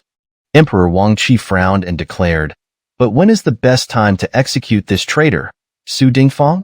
Your Majesty, once this decision is made, it must be carried out within these few days, Yuan Tiangang suggested, for delay could lead to unforeseen changes. Very well, then 3 days from now? Emperor Wang Qi clenched his fists, his voice filled with killing intent as he declared, all of you, return and plan. 3 days from now, we will perform the sacrificial rite and execute Su Dingfang. Chapter 268. Unexpected Encounter. Time flies. A day passed by in the blink of an eye. When the next day arrived, Lin Xingyo was dragged by Chu Yun and the others to a bustling street. The street was bustling with activity. People came and went, hawking candied haws, beast fights, snacks, acrobatics, and fake antiques, all shouting and clamoring, creating a lively atmosphere. Chu sister, come. Wang Xian, like a bird released from its cage, had a joyful smile on her face. She pulled Chu Yun's hand excitedly, jumping and hopping. Come and see these clay figurines. Look how lifelike they are. Little brat, slow down with your Chu sister. Lin Xingyo pursed his lips and hurried after Wang Xian. We're here to stroll, not to run around like this. Lulu. Wang Xian stuck out her tongue playfully at Lin Xingyo, then pouted her lips and stuck out her tongue. Humph. Mind your own business. Smack. Lin Xingyo didn't want to argue with her. He raised his hand and gave her firm behind a sharp slap. You jerk. You hit me again? Wang Xian pouted, her face full of anger, and lunged at Lin Xingyo with her claws out. Little brat, stop. Lin Xingyo pressed his hand against Wang Xian's forehead, smiled at her, and showed his white teeth, or else I'll slap you right on the face. Humph. Wang Xian pouted angrily and shouted, Meanie, always picking on me. Snap. Lin Xingyo pursed his lips, flicked Wang Xian's forehead, and said, all right, stop being so mischievous. Listen to me and walk slowly with your Chu sister. This street is so lively. We should enjoy it. Humph, annoying. Wang Xian glared fiercely at Lin Xingyo, then rubbed her slightly sore forehead, gritted her teeth, and pouted. Just wait. I'm not done with you. Wang Xian, that's enough. Chu Yun gave Lin Xingyo a gentle smile, then took Wang Xian's small hand. Come, accompany me to have a look over there. Chu sister. Wang Xian glanced at Lin Xingyo, pouted her lips, turned her back angrily, and linked arms with Chu Yun, leaving Lin Xingyo with a cold back as they walked ahead. Lin Xingyo chuckled, shook his head in resignation, and followed behind Chu Yun and Wang Xian. Tap, tap, tap. After strolling for a while, they quickly passed through several streets and arrived in front of a magnificently decorated inn. Juping Pavilion. Lin Xingyo stood in front of the inn, looked up at the 3 large characters above, and couldn't help but read them out loud. Yes, Juping Pavilion. Wang Xian heard Lin Xingyo's voice and couldn't help but raise her eyebrows, placing her hands on her hips as she proudly said to Lin Xingyo, let me tell you, this place is owned by my sister. It's meant to gather like-minded individuals from all over the world, like friends, to meet here at Juping Pavilion. Oh. Lin Xingyo pursed his lips, showing great interest. That's quite interesting. Let's go in and have a look. Hey, you jerk, let me tell you. Wang Xian pouted and muttered, today, you're here because of me. Otherwise, this isn't a place you'd be able to enter. All right, I'm here because of you. Lin Xingyo chuckled and said, does that mean we don't have to pay for the meal later? Stingy. What's the big deal about a few coins? Wang Xian pouted and glanced at Lin Xingyo. Since it's my sister's place, of course, you won't have to pay. Ha ha ha. Lin Xingyo pinched Wang Xian's cute cheek and teased. That's great. I'll have my fill of bird's nest and abalone later. Annoying. Wang Xian angrily moved Lin Xingyo's hand away, rubbed her face, and pouted her lips at him. All you think about is eating. I hope you choke on it later. All right. Seeing Lin Xingyo and Wang Xian teasing each other, Chu Yun's eyes flashed with a complex expression. She looked at Lin Xingyo tenderly and led Wang Xian toward the Juping Pavilion, Let's go. Let's go in and eat. Humph. Wang Xian glared at Lin Xingyo, turned her head away, and walked into the Juping Pavilion. Miss, you're here. The staff at Juping Pavilion, seeing Wang Xian leading Lin Xingyo and the others in, immediately greeted them with obsequious smiles. Please, come in. Laifu, go. Arrange the best VIP room for us. Wang Xian casually glanced at the staff, raised her head proudly, and said, My friends and I will be dining here. Yes, yes, yes. Laifu, hearing this, dared not argue. He immediately turned around with a flattering smile and led Lin Xingyo and the others. This way, Mississippi. I'll arrange the Autumn Moon Pavilion for you. Ouch! Just as Laifu took a few steps forward, Wang Xian suddenly clutched her stomach, her face showing pain, and she instructed Laifu, I'm not feeling well. I need to go to the back hall. Laifu, take them up first. Yes, miss. Laifu responded and immediately bowed to Lin Xingyo and the others. Please follow me, esteemed guests.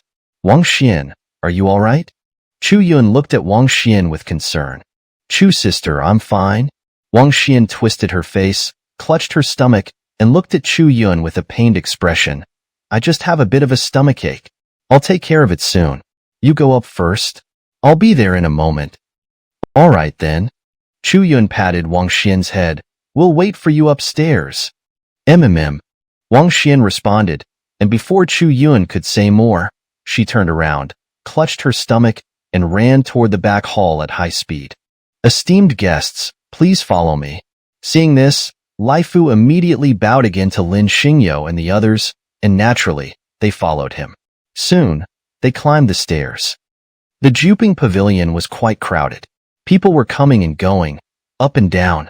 However, these people were no ordinary folk. Most of those who dined here were people of status and standing. After all, this inn was owned by the princess of the current dynasty. So, those who could come here were mostly members of the royal family of the Great Qin Empire. Hey, Suja, look who it is. As Lin Xingyo was about to go upstairs, he suddenly saw a few people approaching. Among them, Yin Cheng looked at Lin Xingyo in surprise and said, Huh, isn't this Xingyo? Suja raised his eyebrows, sized up Lin Xingyo, then looked at Chu Yun in surprise. Xingyo, you really are a charming man. Chapter 269. Stepping on the nose and climbing the face.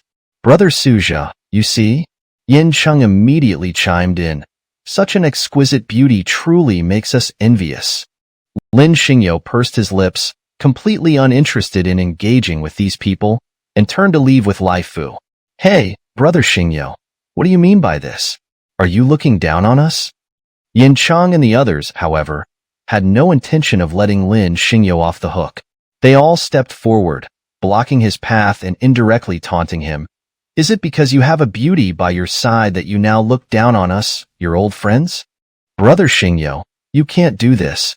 Without further ado, Suja put his arm around Lin Xingyo's shoulder and said, Guan Guan Ju Jiao, Zai He Zhizhou, Yao Tiao Shu Nu, Junzi Hao Qiu. Such a lovely lady, why not invite us to join you? F*** off. Lin Xingyo pursed his lips, glaring fiercely at the idiots, wishing he could slap each of them across the face.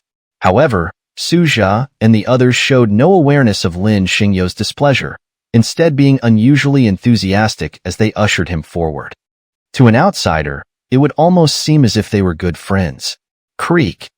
Lin Xingyo was surrounded by Suja and the others as they followed Laifu to the Chue Pavilion. Chue Pavilion. Inside, the atmosphere was ancient and elegant, with a uniform set of redwood tables and chairs. The walls were adorned with intricately carved wooden decorations, and famous calligraphy and paintings dotted the space, creating a sense of comfort the moment one entered. Of course, the Chue Pavilion also housed many valuable items. Below the windowsill was a traditional guqin, and a wisp of sandalwood incense rose from a censer beside it. Brother Xingyo, come, have some tea? Suja and the others were not the least bit reserved. They all sat down in the Chue Pavilion, opening windows and sipping tea with ease. Although Lin Xingyo was displeased, he had met these people before. Besides, they were all scholars. Each one was physically weak, incapable of even tying a chicken. Lin Xingyo found it difficult to take action against them, as one misstep could easily result in killing these idiots. Brother Xingyo, we were truly impressed by your painting when we last met a few days ago. At the window, Yin Cheng, who had just opened it, suddenly turned his gaze to Lin Xingyo, then looked back at the guqin in front of him and asked, I wonder if Brother Xingyo is skilled in music? Just a little, just a little. Lin Xingyo pursed his lips, finding it somewhat amusing as he replied, but certainly not as skilled as Brother Yin Cheng. Ha, ha, ha. Hearing this, Suja couldn't help but laugh heartily. Brother Xingyo, you're showing self-awareness. Let me tell you, Brother Yin Cheng is a disciple of Master Buwen, and in the Daqin Empire, no one has yet been able to match him in music. Humph. Chu Yun couldn't help but sneer inwardly. She knew Master Buwen of the Daqin Empire. He was an old bald monk. Not only was he proficient in Buddhism, but he also had some talent in music. However, Chu Yun was well aware that despite Master Buwen's accomplishments in music, he was leagues behind Lin Xingyo. In terms of music, Master Buwen wasn't even worthy of polishing Lin Xingyo's shoes, let alone competing with him. Brother Suja, you flatter me? I see that Brother Xingyo also understands music. Why don't you and I have a musical duel here? Yin Cheng said with a teasing smile, looking at Lin Xingyo. Lin Xingyo pursed his lips and ignored him completely, because he understood that Yin Cheng and the others were still trying to redeem their reputation after losing face at the previous painting and calligraphy gathering. Now that they had encountered Lin Xingyo again, and in front of such a stunning beauty as Chu Yun, they naturally wanted to regain their pride. Scholars, after all, often have a stubbornness that sets them apart from ordinary people, especially when it comes to matters of knowledge. Understanding this, Lin Xingyo had no intention of competing with them, as it held no meaning for him. Hey, Brother Xingyo, are you afraid? Seeing that Lin Xingyo ignored him, Yin Cheng's teasing expression immediately deepened. Indeed, whether it was Yin Cheng or Suja, they had lost face at the one Tianlu painting and calligraphy gathering. Now, encountering Lin Xingyo again, and in front of such a beauty as Chu Yun, they naturally wanted to regain their honor. Brother Xingyo, if you don't wish to compete with Brother Yin Cheng in music, would you care to sit down and discuss tea ceremony with me? Seeing that Lin Xingyo didn't respond to Yin Cheng's challenge, Suja couldn't help but pick up the teapot and look at Lin Xingyo. Humph! Chu Yun was angered by Suja's words, her eyes filled with nothing but disdain. These people in front of her were mere mortals. Lin Xingyo, on the other hand, was the White Emperor. Whether in terms of knowledge or Taoism, he was immeasurably superior to these people. Yet, these insignificant beings, these frogs at the bottom of a well, dared to challenge Lin Xingyo. It was utterly ridiculous. Although Chu Yun remained silent in the Chuyue Pavilion, she was already deeply displeased with Yin Cheng and the others. If it weren't for Lin Xingyo, Chu Yun would have already waved her sleeve, sweeping these frogs far away, 10,000 miles into the distance. Chapter 270. This is a bit pretentious. What's going on? As the chatter filled the Chuyue residence, the eldest son of the Xia family, Stadong, suddenly pushed open the door and looked at Yin Cheng and the others, saying, What's the situation? Why are you guys here? Didn't I reserve Chuyue residence? Xiaodong, what do you mean by that? Upon hearing this, Yin Cheng immediately showed an expression of dissatisfaction, saying, Is this Juping Pavilion owned by your Xia family? Exactly. Seeing this, Suja and the others also started to shout. Does that mean only members of your Xia family can come here? Are we not qualified to eat here? Shut up, all of you shut up. Seeing Yin Cheng and the others shouting, Xiaodong couldn't help but arrogantly say, A bunch of blind fools. Do you know who my Xia family is hosting? I don't care who you're hosting. Yin Cheng and the others naturally wouldn't back down. Instead, they all shouted, We've booked Chuyue residence. If you want to host your guests, go somewhere else. There's no room for you here. Fine, very fine. Xiaodong coldly scrutinized Yin Cheng and the others, saying, I advise you to scram from here quickly. Once my father, Xia Hodun, arrives, he'll throw all of you out. Pfft. Yin Cheng and the others all scoffed disdainfully. Let your father try throwing us out. We're not afraid of your Xia family. If you dare throw us out, don't let us see you again, or we'll beat you up every time we meet. You. Xiaodong was infuriated. But there was nothing he could do, as Yin Cheng and the others were no ordinary people. Each of them had a noble background, and they were a bunch of notorious second-generation rich kids. If things really escalated, it wouldn't be good for him. After all, although the Xia family was powerful, these people were royalty. If things got too tense, there was a real possibility they could be beaten up in the future. Donger, what's going on? Just as Xiaodong was in a dilemma, behind him, Xiaodun was leading a group of people walking towards them. Father, you're just in time. Seeing Xiaodun arrive, Xiaodong's expression changed, and he immediately bowed to him, saying, Chiyue residence has been forcibly occupied. Who is it? Xiaodun's cold eyes narrowed, showing a very displeased expression. How dare they be so bold?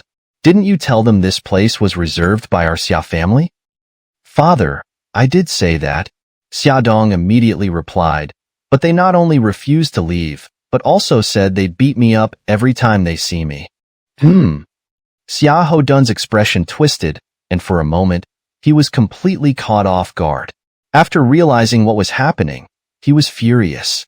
What kind of people are these? They dare to threaten my son like this? Doesn't the name of the 4 great families of the Qin Empire mean anything to them? Xiaodong, step aside. Let me see who has the audacity to speak to you like that. Xiaodun stormed over, fuming. Humph. Seeing this, Xiaodong couldn't help but snort twice, looking at the furious Xiaodun approaching, and then back at Yin Cheng and the others in Chiyue residence. He couldn't help but smirk. He knew his father's temper. The words that had been spoken earlier were enough to provoke his father into taking action against Yin Cheng and the others. So Xiaodong couldn't help but feel pleased, knowing that next, Yin Cheng and the others would all be thrown out by his furious father. Smack! As Xiaodong was thinking, Xiaodun directly stormed into Chiyue residence, raising his hand and slapping a fine Nanmu table angrily, saying, Yin Cheng, what do you little brats think you're doing? I've already reserved Chiyue residence. Now I'm giving you a chance. Get out of here quickly, or don't blame me for slapping you. Go. Seeing Xiaodun storm in, almost everyone in the group was stunned for a moment. After realizing what was happening, they all began to walk out in fear. Why haven't you left yet? Seeing that Yin Cheng and the others were walking out, Lin Xingyo and Chu Yun still sat firmly inside. Xiaodun's face immediately showed an expression of dissatisfaction, saying, Do I, Xiahou, have to escort you out personally? Brother Xingyo, let's go. Seeing this, Yin Cheng immediately pulled Lin Xingyo, saying, Quick, let's go to Dongxiang residence to drink. No, I'm waiting for someone here. Lin Xingyo pouted. Hey, Brother Xingyo, let's go. Hearing Lin Xingyo's reply, Suja's face immediately showed a worried expression, saying, We can have Laifu inform the person you're waiting for to come to Dongxiang residence. No way. Lin Xingyo flatly refused. I'm waiting here. I'm not going anywhere. Hey, kid. Hearing Lin Xingyo speak, Xiaodun was so angry that he almost jumped out of his skin, saying, You've got quite the attitude, huh? Do you know who's behind you? You dare to speak so boldly. It seems you don't want to live in the Qin Empire anymore. Brother Xingyo, let's go. Seeing Zhao Shi and the others who came with Xiaodun, Yin Cheng swallowed hard and said urgently, These people in front of you are not someone you can afford to offend. Quickly leave with us. If you stay and anger them, you won't have a good outcome. After saying that, Yin Cheng's eyes showed great anxiety as he looked at Lin Xingyo. Although he very much wanted to win back the face he had lost last time from Lin Xingyo, he didn't want Lin Xingyo to get into trouble at all. After all, the people now entering Chiyue residence were the most powerful and influential figures in the Qin Empire, especially Yuan Tiangang and Ming Yu. They were the favorites of Emperor Qin, Wang Qi. Now that this group of people had come together, there must be something big going on. Most importantly, with the power of these people, if they wanted to deal with Lin Xingyo, it would be as easy as lifting a finger to crush him. So Yin Cheng and the others were extremely anxious to take Lin Xingyo away. Xiaodun, what's going on?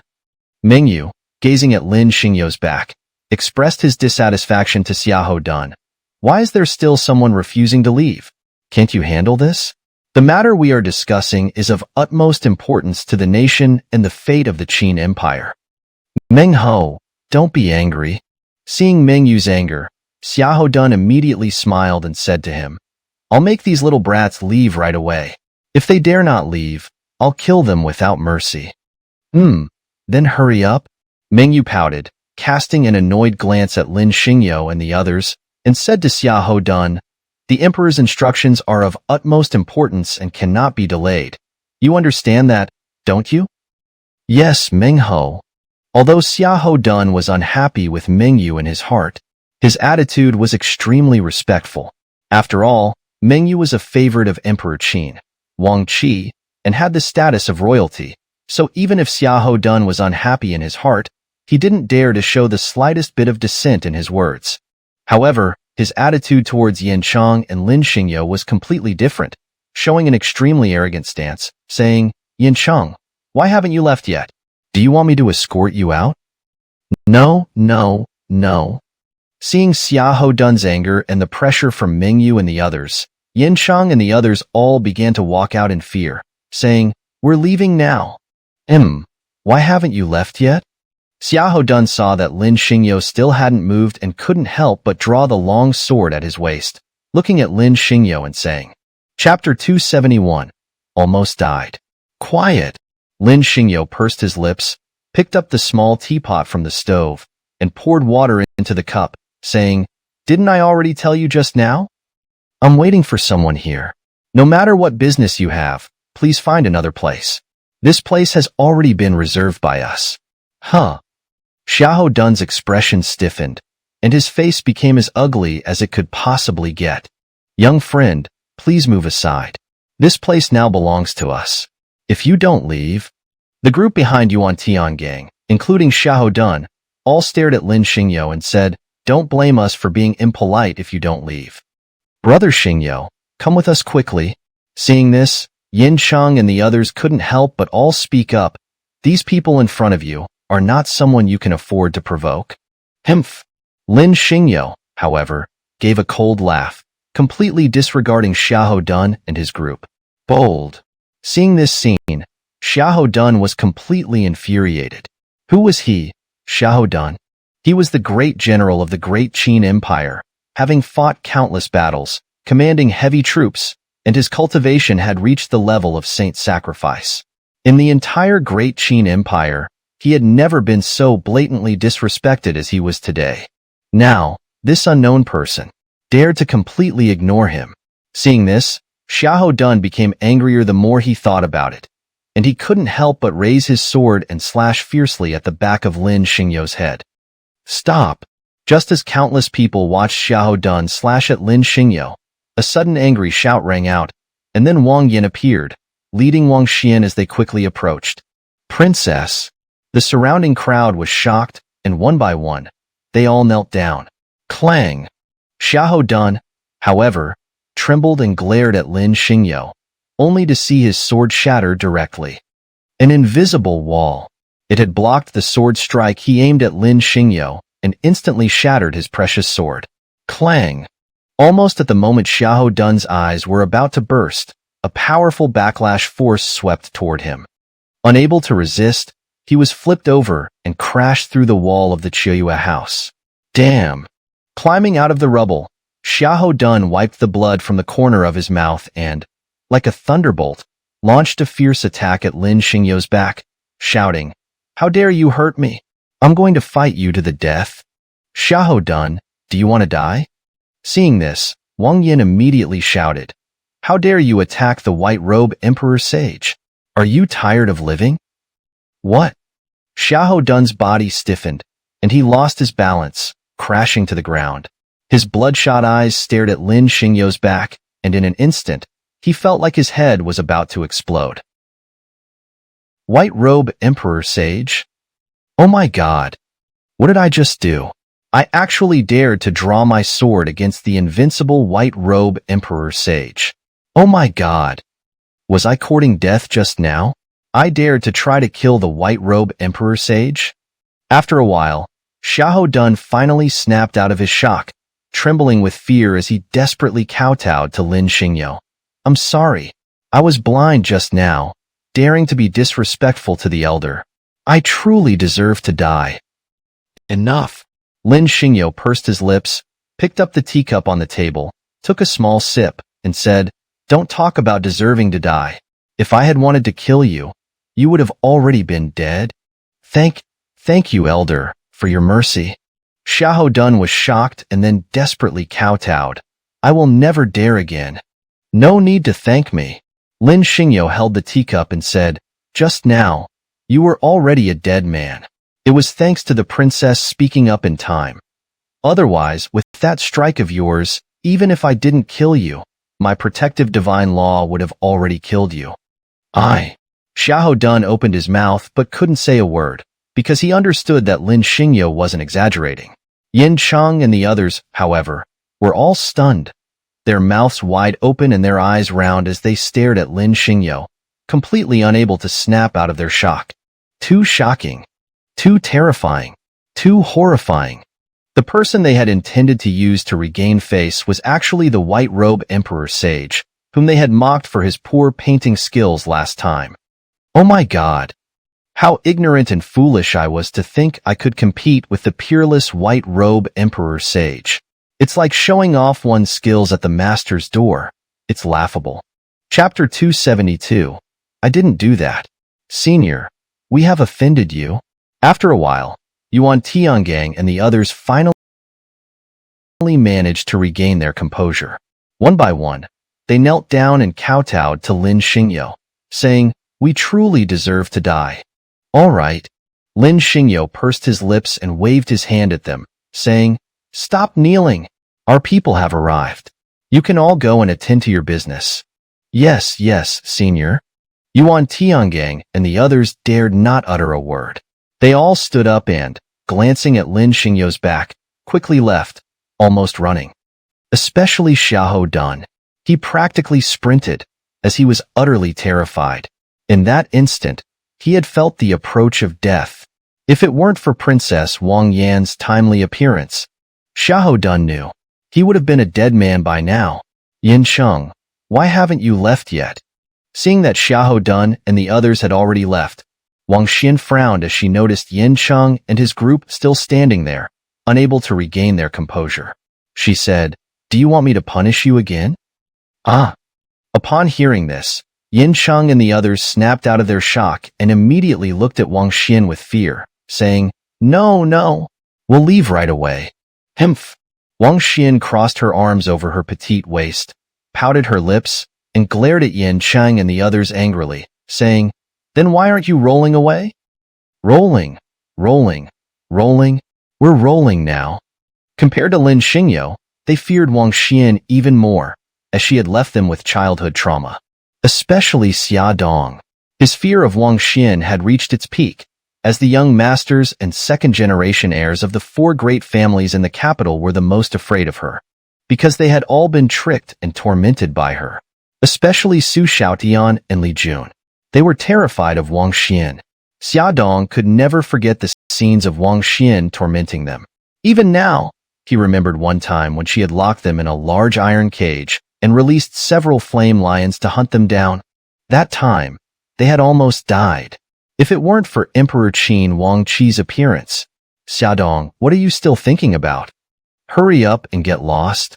Wang Xin crossed her arms over her waist, widened her big eyes, and pouted her lips, glaring at Xia Dong with obvious displeasure. I'm leaving. Xia Dong's expression changed, and he turned around in a flustered manner, running away, saying, I'm leaving now. Thud.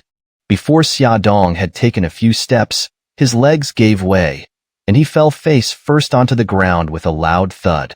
Without waiting for Wang Xin to say anything, he scrambled to his feet and ran off, trembling. Ha!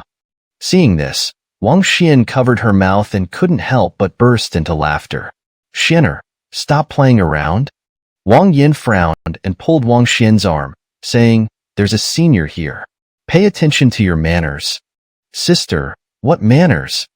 Upon hearing Wang Yin speak, Wang Xian immediately glared at Lin Xingyo and, with a pout of dissatisfaction, retorted, "He's a senior. He's nothing but a big pervert, a scoundrel. Xiener, don't be rude to the senior." Wang Yin immediately reprimanded her. "Sister, don't be afraid of him." Wang Xian pouted her lips and glared fiercely at Lin Xingyo, saying, "He's really a big bad guy, a big pervert. He doesn't act like a senior at all, because he always secretly touches my butt." Lin Xingyo almost spat out a mouthful of blood. Although he had indeed spanked her before, secretly touching, heaven and earth as witnesses, Lin Xingyo had never done such a thing. Although her round buttocks did look quite tempting, but Lin Xingyo hadn't done it. "Humph, don't admit it, huh?" Wang Xian pouted her lips and glared at Lin Xingyo angrily, saying, "I'm telling you, you big bad guy, big pervert. Don't think you can bully me, and I won't say anything. Xiener, stop messing around." Wang Yin glanced awkwardly at Lin Xingyo, and then held Wang Xian's little hand, saying, "The senior is not that kind of person." Humph. Wang Xian, however, refused to let it go, saying, "Who says he's not that kind of person? He is. Don't believe me? Ask Sister Chu. He just bullied me on the street. In front of many people, he spanked my butt and even snapped my head. He's a big bad guy, a big pervert. Xiener, that's enough." Chu Yun glared fiercely at Lin Xingyo, and then held on to Wang Xian, saying, "Let's not talk about what happened earlier. I'm a bit hungry. Can we eat now?" "Sister Chu, you don't believe me either? I'm not lying. This big pervert, big bad guy." Wang Xian pouted her lips, glared at Lin Xingyo, and said with teary eyes, feeling wronged, "He really secretly touched my butt, and he even asked if it hurt." Lin Xingyo's head was about to explode, because there had indeed been such an incident. It was when he was teaching her the art of transformation. She had fallen. In a moment of panic, he had indeed touched her but a couple of times, and at the time, he had thought it felt quite elastic and soft. But that was not what Wang Xian was implying. At that time, it was purely an unintentional act out of concern and panic. It wasn't what she was saying. Fortunately, after the previous pregnancy incident, Chu Yun and the others were not fully convinced by Wang Xian's accusations. After the previous misunderstanding, everyone had developed a natural defense against her, so naturally, they believed less of what she said. Chapter 273. This situation. Clatter, clatter. Outside Juping Pavilion, Lin Xingyo boarded Wang Yan's carriage and headed back towards Tingyu Tower. The meal was over. Of course, for Lin Xingyo, it was a bit of an ordeal, because Wang Xian, that little troublemaker, was too good at stirring up trouble. Fortunately, Chu Yun and the others instinctively didn't believe her. Otherwise, by the end of the meal, his image would have already been branded as that of a lecherous scoundrel, as Wang Xian kept accusing him of touching her or peeking at her bathing. What was even more outrageous, this little troublemaker even claimed that he secretly jerked off, which almost made Lin Xingyo's head explode with anger. He couldn't understand who had taught this little troublemaker all these things, when even her sister Wang Yin didn't know about them. This little girl, however, was well versed in everything, and she explained it all with such clarity. This caused Chu Yun and the others to look at him with somewhat peculiar expressions, especially Wang Yin. Lin Xingyo clearly felt her disgust towards him, as if his image in her eyes had sunk to rock bottom. What senior? What white-robe emperor? In an instant, he became a lecherous man in their eyes, which made Lin Xingyo so angry that he wanted to bite Wang Xian to death. Clatter, clatter. Fortunately, Juping Pavilion wasn't far from Tingyu Tower. Otherwise, sitting in the carriage in such an awkward situation would have been unbearable. "Master, you're back?" At the entrance of Tingyu Tower, Zhang Yi saw Lin Xingyo getting off the carriage and immediately greeted him with a smile. "Yes, I'm back." Lin Xingyo exhaled deeply to relieve the awkward expression on his face, then jumped down from the carriage and asked, "Has there been any visitors at Tingyu Tower?" "Master, no," Zhang Yi replied with a frown. "Oh." Lin Xingyo was a bit surprised, as he had received a letter from Tao Dai the Emperor a couple of days ago. It said that they would be coming from the forbidden area of the East Sea today, as they had investigated some matters. They were planning to report to him in person. Unexpectedly, by this time, they hadn't arrived yet, so they must have been delayed by something. They might arrive tonight, or possibly tomorrow. Lin Xingyo didn't dwell too much on these matters. Instead, he extended his hand towards Chu Yun and said, "Come, Chu Yun, get off the carriage." Inside the carriage, Chu Yun reached out her hand, took Lin Xingyo's hand, and jumped down. "Bad guy, help me down." Seeing Chu Yun get off the carriage, Wang Xian immediately stretched out her hand, pouted her mouth, and looked at Lin Xingyo with her eyes. "You made my legs weak in the carriage." Cough, cough, cough. Lin Xingyo couldn't help but cough violently, then glared fiercely at Wang Xian and turned his head, not even bothering to acknowledge her. Because this little troublemaker was too wicked. What she just said was too biased. What did she mean by, "You made my legs weak in the carriage"? What would others think if they heard that? "Hey, Lecher, stop right there. You made my legs weak, and now you're turning your head and ignoring me? Aren't you too bad?" Seeing that Lin Xingyo dared not to acknowledge her, Wang Xian stood on the carriage and stomped her feet in anger. "You big bad guy. You're too bad." Lin Xingyo's face turned red with anger. What kind of person is this little troublemaker? Fortunately, Chu Yun and the others were there. Otherwise, with what she just said, could he explain it clearly? Just think, it was just a playful tussle. He tickled her. Now, with what she just said, it's not the same thing anymore. What's even more infuriating is, she actually shouted loudly here. Didn't she see so many eyes watching them? "Xin'er, stop it." Wang Yin, embarrassed and blushing, reached out and pulled Wang Xian. "People are watching you." "Sister, what's there to be afraid of?" Wang Xian pouted her mouth, put her hands on her hips, and complained loudly. "Anyway, it's this Lecher who bullied me, not me who bullied him. I want everyone to know. He always bullies me, humph." "You." Wang Yin was so anxious and annoyed. "Now you are the princess of our great Qin Empire. You haven't even gotten married yet. If you shout like this in public, who would dare to marry you?" "Big bad guy." Wang Xian pouted her mouth, jumped off the carriage without hesitation, and directly hugged Lin Xingyo's arm. "I'll marry him in the future, since he bullied me. I'll marry him. Go, go, go." Seeing this, Lin Xingyo immediately pulled his arm away. "Who wants to marry you? You haven't even grown up. Stop messing around here." "Humph." Upon hearing this, Wang Xian immediately showed her claws and teeth at Lin Xingyo. "You dead Lecher? How do you know I haven't grown up? You still dare to say you didn't peek at me? You big bad guy." Lin Xingyo, Wang Yin, Chu Yun, Zhang Yi, everyone around them, almost all of them, opened their mouths wide, stared with round eyes, and looked at Wang Xian in a daze. Woo woo woo. After coming back to their senses, Lin Xingyo immediately reached out and covered Wang Xian's mouth, then picked up her snow-white legs. Without giving anyone a chance to react, he hoisted her onto his shoulder and ran towards Tingyu Tower at lightning speed. It scared him to death. This little troublemaker was too bold in what she said. If she kept talking, no one knew what else she might say, and then it would be really impossible to explain. Woo woo woo. Wang Xian, hoisted on Lin Xingyo's shoulder, desperately slapped his back. "You bad guy. You're hurting me. Be quiet."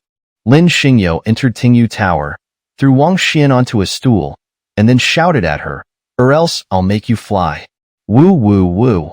Seeing Lin Xingyo's fierce appearance, Wang Xian immediately rubbed her eyes and sobbed pitifully. "Big bad guy. You're being mean to me. Damn. Which angel ant did I offend? You sent such a troublemaker to torment me?" Lin Xingyo slapped his forehead. Looking at Wang Xian, he couldn't help but feel a toothache, wishing he could kick this troublemaker out of Tingyu Tower. "Xin'er, enough?" Chu Yun entered from outside Tingyu Tower, holding a candied hawes on a stick, shot a fierce glare at Lin Xingyo, and then handed the candied hawes to Wang Xian. "Don't cry. Here, Chujia just bought a candied hawes on a stick that you like. Come, eat it." "Candied hawthorn?" Wang Xian's tears instantly dried up as she eagerly grabbed the candied hawes from Chu Yun, shot a glare at Lin Xingyo, and began devouring them with gusto. I. Seeing this, Lin Xingyo felt so angry inside that he really wanted to devour Wang Xian like a sugar-coated Haws on a stick, bite by bite. All right, Xingyo. Wang Xian is still a child. There's no need to get angry with her. Chu Yun frowned and said to Lin Xingyo, Senior, I'm sorry. Xianer, she was spoiled by us since she was a child. So her personality became like this. Wang Yin apologized to Lin Xingyo with a bow. Lulu. Seeing this, Wang Xian, holding the sugar-coated Haws, stuck out her tongue and made faces at Lin Xingyo. You. Lin Xingyo was angered, because even if he was stupid, he understood. Just now, Wang Xian was deliberately doing this. This little devil wanted to make him look bad, so she deliberately shouted in public. Humph. Realizing this, Lin Xingyo immediately snorted coldly, then looked at Wang Xian and said, Wait, little troublemaker, don't think I have no way to deal with you. Chu sister, he's going to bully me again. Wang Xian immediately acted out, hugging Chu Yun with a pitiful expression. All right. Chu Yun reached out and affectionately stroked Wang Xian's head, saying indulgently, Stop trying to tease him all the time. If you really push him too far, be careful he really makes you fly through the air again. And if you get scared and cry, I won't help you. Chapter 274. Coming to cause trouble. Wow, what a lively place. A voice suddenly rang out outside the listening rain pavilion, and soon Su Xiaotian entered, accompanied by Lingji Shangren and Chan Changya. Su Xiaotian, why are you here? Inside the listening rain pavilion, Wang Yin and the others were all stunned, especially Wang Xian, whose eyes lit up with Su Xiaotian's arrival, revealing her trademark mischievous smile. Su Xiaotian, you've gotten handsome? Wang Xian blinked her eyes, holding a candied Haws in her hand, and hopped up like a starstruck fan, running towards Su Xiaotian. It's been 3 years. You've become so handsome now. Demoness, don't come near me. Seeing Wang Xian approach, Su Xiaotian, who had just entered the listening rain pavilion, instinctively took a big step back. Stay away from me. I don't want to get involved with you. I'm here on business. Humph. Wang Xian pouted, stamping her foot in dissatisfaction. She glared at Su Xiaotian. What's the matter? Am I a ghost? You're scared like this? Xing, no. You're not a ghost, but you're scarier than one. Su Xiaotian looked at Wang Xian and said, I will never forget the scene from 3 years ago when you locked me in that iron cage and let those flame-rampant lions chase us. Humph. Wang Xian smiled mischievously. That was so long ago. I'm not the same person I was 3 years ago. I've reformed. I'm a good person now, absolutely not here to harm you. I'd believe that if I saw a ghost. Su Xiaotian pursed his lips, refusing to believe Wang Xian's words. Even though his cultivation was now higher than hers, seeing Wang Xian still triggered an instinctive fear in him. She had left him with too many childhood traumas. Su Xiaotian, what are you doing here? I don't welcome you here, Lin Xingyo said, ignoring Wang Xian and speaking directly to Su Xiaotian without any courtesy. Chapter 274. Coming to cause trouble. Wow, what a lively scene. A voice suddenly rang out outside the listening rain pavilion, and then Su Xiaotian entered, accompanied by Lingji Shangren and Chan Changya. Huh, Su Xiaotian, why are you here? Inside the listening rain pavilion, Wang Yin and the others were all taken aback, especially Wang Xian, whose eyes lit up as she looked at Su Xiaotian, revealing her trademark mischievous smile. Su Xiaotian, you've grown handsome? Wang Xian blinked her eyes, then stood up holding a candied Haws, bouncing over like a starstruck fan and said, It's been 3 years. You've become so handsome now. You demon girl, stay away from me. Seeing Wang Xian approach, Su Xiaotian, who had just entered the listening rain pavilion, instinctively took a big step back and said, Keep your distance from me. I don't want to get involved with you. I'm here on business. Humph. Wang Xian pouted, stamping her foot in dissatisfaction, and looked at Su Xiaotian with her eyes, saying, What? Am I a ghost? You're scared like this?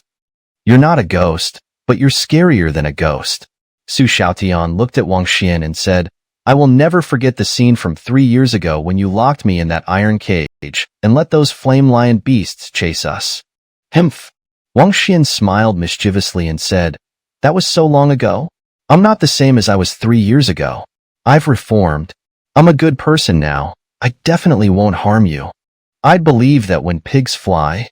Su Xiaotian pursed his lips, not believing a word Wang Xian said, even though his cultivation was now higher than Wang Xian's. Seeing Wang Xian still made Su Xiaotian feel a primal fear, as she had left him with too many childhood traumas.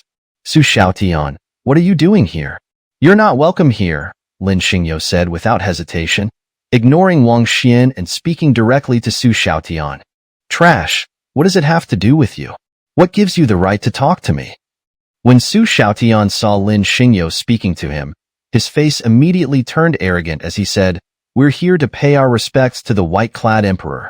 Do you really think I came to see you? Sorry.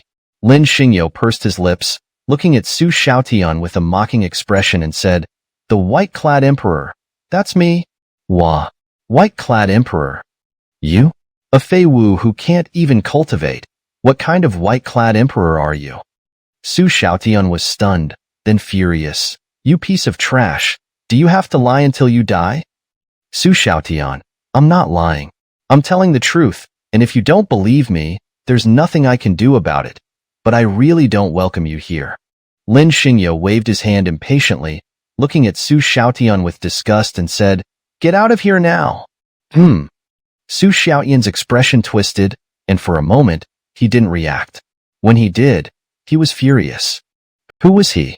He was Su Xiaotian, an 18-year-old Zunjie Jing, the only heir of the Su family, the strongest divine son of the eternal primordial sacred land, where people bowed to him wherever he went.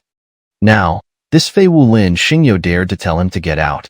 How could Su Xiaotian swallow this insult? He immediately stepped into the listening rain pavilion, stomping his foot, and the ground inside the pavilion cracked instantly. You blind dog! Su Xiaotian spread his arms, his aura exploding, and a series of auspicious lights rose from his back as he shouted at Lin Xingyo. How dare you speak to me like this, you Fei Wu? It seems you don't want to live anymore. Su Xiaotian, what are you doing? Wang Yin waved her sleeve, shielding Wang Xian behind her, her beautiful eyes cold as she looked at Su Xiaotian and said, Do you know where you are? How dare you act so recklessly here? Wang Yin, are you going to stop me? Already filled with rage, Su Xiaotian, seeing Wang Yin blocking his way, immediately shouted with killing intent. Su Xiaotian, do you think that after studying in the primordial sacred land for a few years and reaching the Zunjie Jing, you're invincible in the world? Wang Yin glared at Su Xiaotian and said, How dare you act so arrogantly in front of the Qianba? You're so reckless that even without the Qianbei's intervention, I can kill you today. You? Wang Yin, boasting won't kill you, but you're so arrogant. Su Xiaotian disdainfully glanced at Wang Yin, his eyes full of contempt, and said, Then don't blame me, Su Xiaotian, for having to fight you. Come on, Su Xiaotian. Wang Xian hooked her finger, her lips curling as she looked at Su Xiaotian and said, My sister isn't afraid of you. I bet she'll beat you until you're crying for your mom and dad, believe it or not. Humph. Seeing this, Su Xiaotian's brow furrowed, and he directly said, Then I'll make the first move. Die. As soon as Su Xiaotian finished speaking, before anyone could react, he formed claws with both hands and shot lightning fast towards Wang Yan's chest. Su Xiaotian, you're out of line. Seeing this, Wang Yin took a step back, her hands clenched, and her aura exploded. Then, a Bagajun 2 instantly appeared in front of her. Following that, countless ice spikes, like lightning bolts, shot out from the Bagajun 2, rapidly striking towards Su Xiaotian. Dragon Claw Break. Facing Wang Yan's ice spikes, Su Xiaotian immediately moved his hands, accompanied by the roar of dragons, and fiercely struck the ice spikes that Wang Yin had shot out. Clang, clang, clang. Countless explosive sounds echoed around, and all of Wang Yan's ice spikes were crushed by Su Xiaotian's claws. Wang Yin, is that all you've got? Su Xiaotian, approaching Wang Yin lightning fast, said, Then you're going to die. Heaven is Chan, earth is Kun. The Yin-Yang Bagua shakes the heavens and earth. The Chan Kun reversal breaks the heavens. The the wind and thunder rise to shatter the heavens. Once entering the ice frost, it's cold for 10,000 miles. Han Bing Wanli break. Seeing Su Xiaotian coming to kill her, Wang Yin immediately formed seals with both hands and fiercely slapped towards Su Xiaotian. Divine Son, be careful. Seeing Wang Yin make her move, Chen Changyun immediately shouted in alarm. That's the treasure technique of the 7 spirits Engdi in the Shanling Da Lu. You absolutely cannot withstand it. What? Su Xiaotian's proud expression froze, his eyes filled with shock as he looked at Wang Yin, because the Shanling Da Lu was in the far north, separated from the Tria Da Lu by countless miles. Wang Yin never left her house. How could she know the treasure technique of the 7 spirits Engdi in the Shanling Da Lu? Could it be that the 7 spirits Engdi in the Shanling Da Lu was backing the Da Qin Di Guo? But how was that possible? Not to mention how far the Shanling Da Lu was from the Tria Da Lu. The 7 spirits Engdi's strength would never look at a Da Qin Di Guo. After all, the Da Qin Di Guo wasn't even a third-rate empire, and the 7 spirits Engdi's strength wouldn't even bother with it. So why would Wang Yin know the 7 spirits Engdi's treasure technique? Su Xiaotian was completely confused, unable to understand what connection this had, and what impact it would have on his father's rebellion. Never mind. Su Xiaotian shook his head, immediately calming himself down and muttering, I'll kill Wang Yin first. Anyway, we're going to rebel. It's her fortune to die by my hand. Die. Having made up his mind, Su Xiaotian no longer said anything, directly drawing out the spiritual energy in his dantan and fiercely striking towards Wang Yan's treasure technique with an extremely violent punch. Clang! Wang Yan's Hanbing Wanli treasure technique directly collided with Su Xiaotian's iron fist, and in an instant, the space in front of them shattered, followed by the tables and chairs in the listening rain pavilion exploding. Chapter 275. This cat is suspicious. Meow. Bai Shi'er, who had been sleeping at the foot of the wall in the Tingyu Tower, let out a cry and suddenly opened her fierce eyes in anger. Little lazy cat, you're awake? Lin Xingyo pouted, waved his hand to dispel the attack waves from Su Xiaotian and the others, then smiled and showed his white teeth to Bai Shi'er, saying, Come to me. Let's watch these youngsters compete. Meow. Bai Shi'er gave an annoyed glance at Su Xiaotian, then moved her steps and walked towards Lin Xingyo. Hey, little lazy cat. Lin Xingyo picked up Bai Shi'er and stroked her belly, saying, Are you pregnant? You've been eating and sleeping all the time lately, and I haven't seen you awake for days. Humph. Bai Shi'er glared at Lin Xingyo discontentedly. It's all your fault. Huh. Meanwhile, Ling Zhishangren's gaze sharpened as he looked at Bai Shi'er in Lin Xingyo's arms, and said to Chen Changyun behind him, Chen Changyun, look, that cat is suspicious. Boom. Upon hearing this, Chen Changyun immediately looked at the cat in Lin Xingyo's hand, and in an instant, he felt his head about to explode. My God! Chen Changyun exclaimed in astonishment, muttering to himself, What kind of cat is this? Why did just looking at her make my head almost explode? Her aura is so strong. Xingyo, this is definitely not an ordinary cat. Her cultivation might be several major realms higher than mine. My God! How is this possible? How could such a powerful cat be held in his hands? Chen Changyun was shocked, then his eyes widened in disbelief as he exclaimed, Wait, could he really be the White Emperor? Ah! Coming back to his senses from the shock, Chen Changyun's eyes looked at Lin Xingyo, and suddenly he felt his vision darken and his legs go weak, collapsing straight to the ground and fainting. Chen Changyun, what's wrong with you? Quickly take him away, and don't let him embarrass himself here. Ling Zhishangren looked at Chen Changyun in surprise, then frowned and glanced at Lin Xingyo, finally turning his gaze to Su Xiaotian. Of course. He was also using his divine powers to protect the Tingyu Tower, as he dared not let Su Xiaotian destroy it. Of course. They had come to the Tingyu Tower not to fight, but to deliver a challenge to Lin Xingyo. The Taichu Sacred Land. The Spirit Void Empress.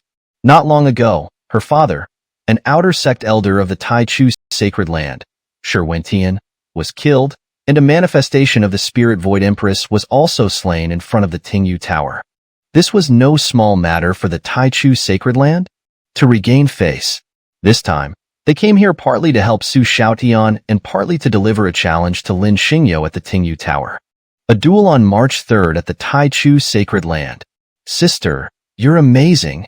When Lingji Shangren's gaze fell on Su Xiaotian, Wang Xian, who was watching the battle, excitedly shouted, "Quick, quick, beat Su Xiaotian, this good-for-nothing, into a pig's head." Humph. At this, Su Xiaotian sneered and swiftly attacked Wang Yin, saying, "With her, she'd need another 100,000 years to defeat me." Tisk. Wang Xian pouted, glaring at Su Xiaotian discontentedly. "Su Xiaotian, can you stop bragging? Be careful, or I'll cut off your little chick and make you a eunuch." You.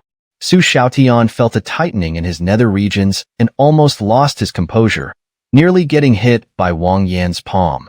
Because when he was young, Wang Xian had almost cut off his little chick. Now, recalling that scene, he couldn't help but tremble all over. "Su Xiaotian, how is it?" Wang Xian looked at Su Xiaotian with a raised corner of her mouth, scared. "Huh? Wang Xian, you little demoness." Su Xiaotian gritted his teeth, dodged Wang Yan's attack, and suddenly charged lightning fast towards Wang Xian. "Now I'll kill you first." Huh? Lin Xingyu frowned, raised his left hand, and looked at Su Xiaotian, ready to strike and send him flying. Unexpectedly, the next moment, Wang Xian swiftly moved, sweeping her hand horizontally at the incoming Su Xiaotian. In an instant, a foul-smelling smoke enveloped Su Xiaotian. Two. Inside the smoke, Su Xiaotian jumped in fury. "Little demoness, what did you do to me? I'm so itchy. I'm so itchy." Ha, ha, ha. Wang Xian clapped her hands excitedly, jumping up and down, watching Su Xiaotian, who was screaming and scratching himself all over, with great joy. "Su Xiaotian, after all these years, how could you still be so stupid? Isn't this medicine smoke refreshing? Little demoness, you don't play fair." Su Xiaotian's eyes were bloodshot, jumping in fury at Wang Xian. "You actually used such despicable means to ambush me. You're too shameless." Tisk. Wang Xian disdainfully glanced at Su Xiaotian, put her hands on her hips, and taunted. "Just now, that was called a tactic. How is it shameless? You, a respected master of the Zunjia Jing, attacking me, a mere beauty in the Banshu Jing. Isn't that shameless?" Humph.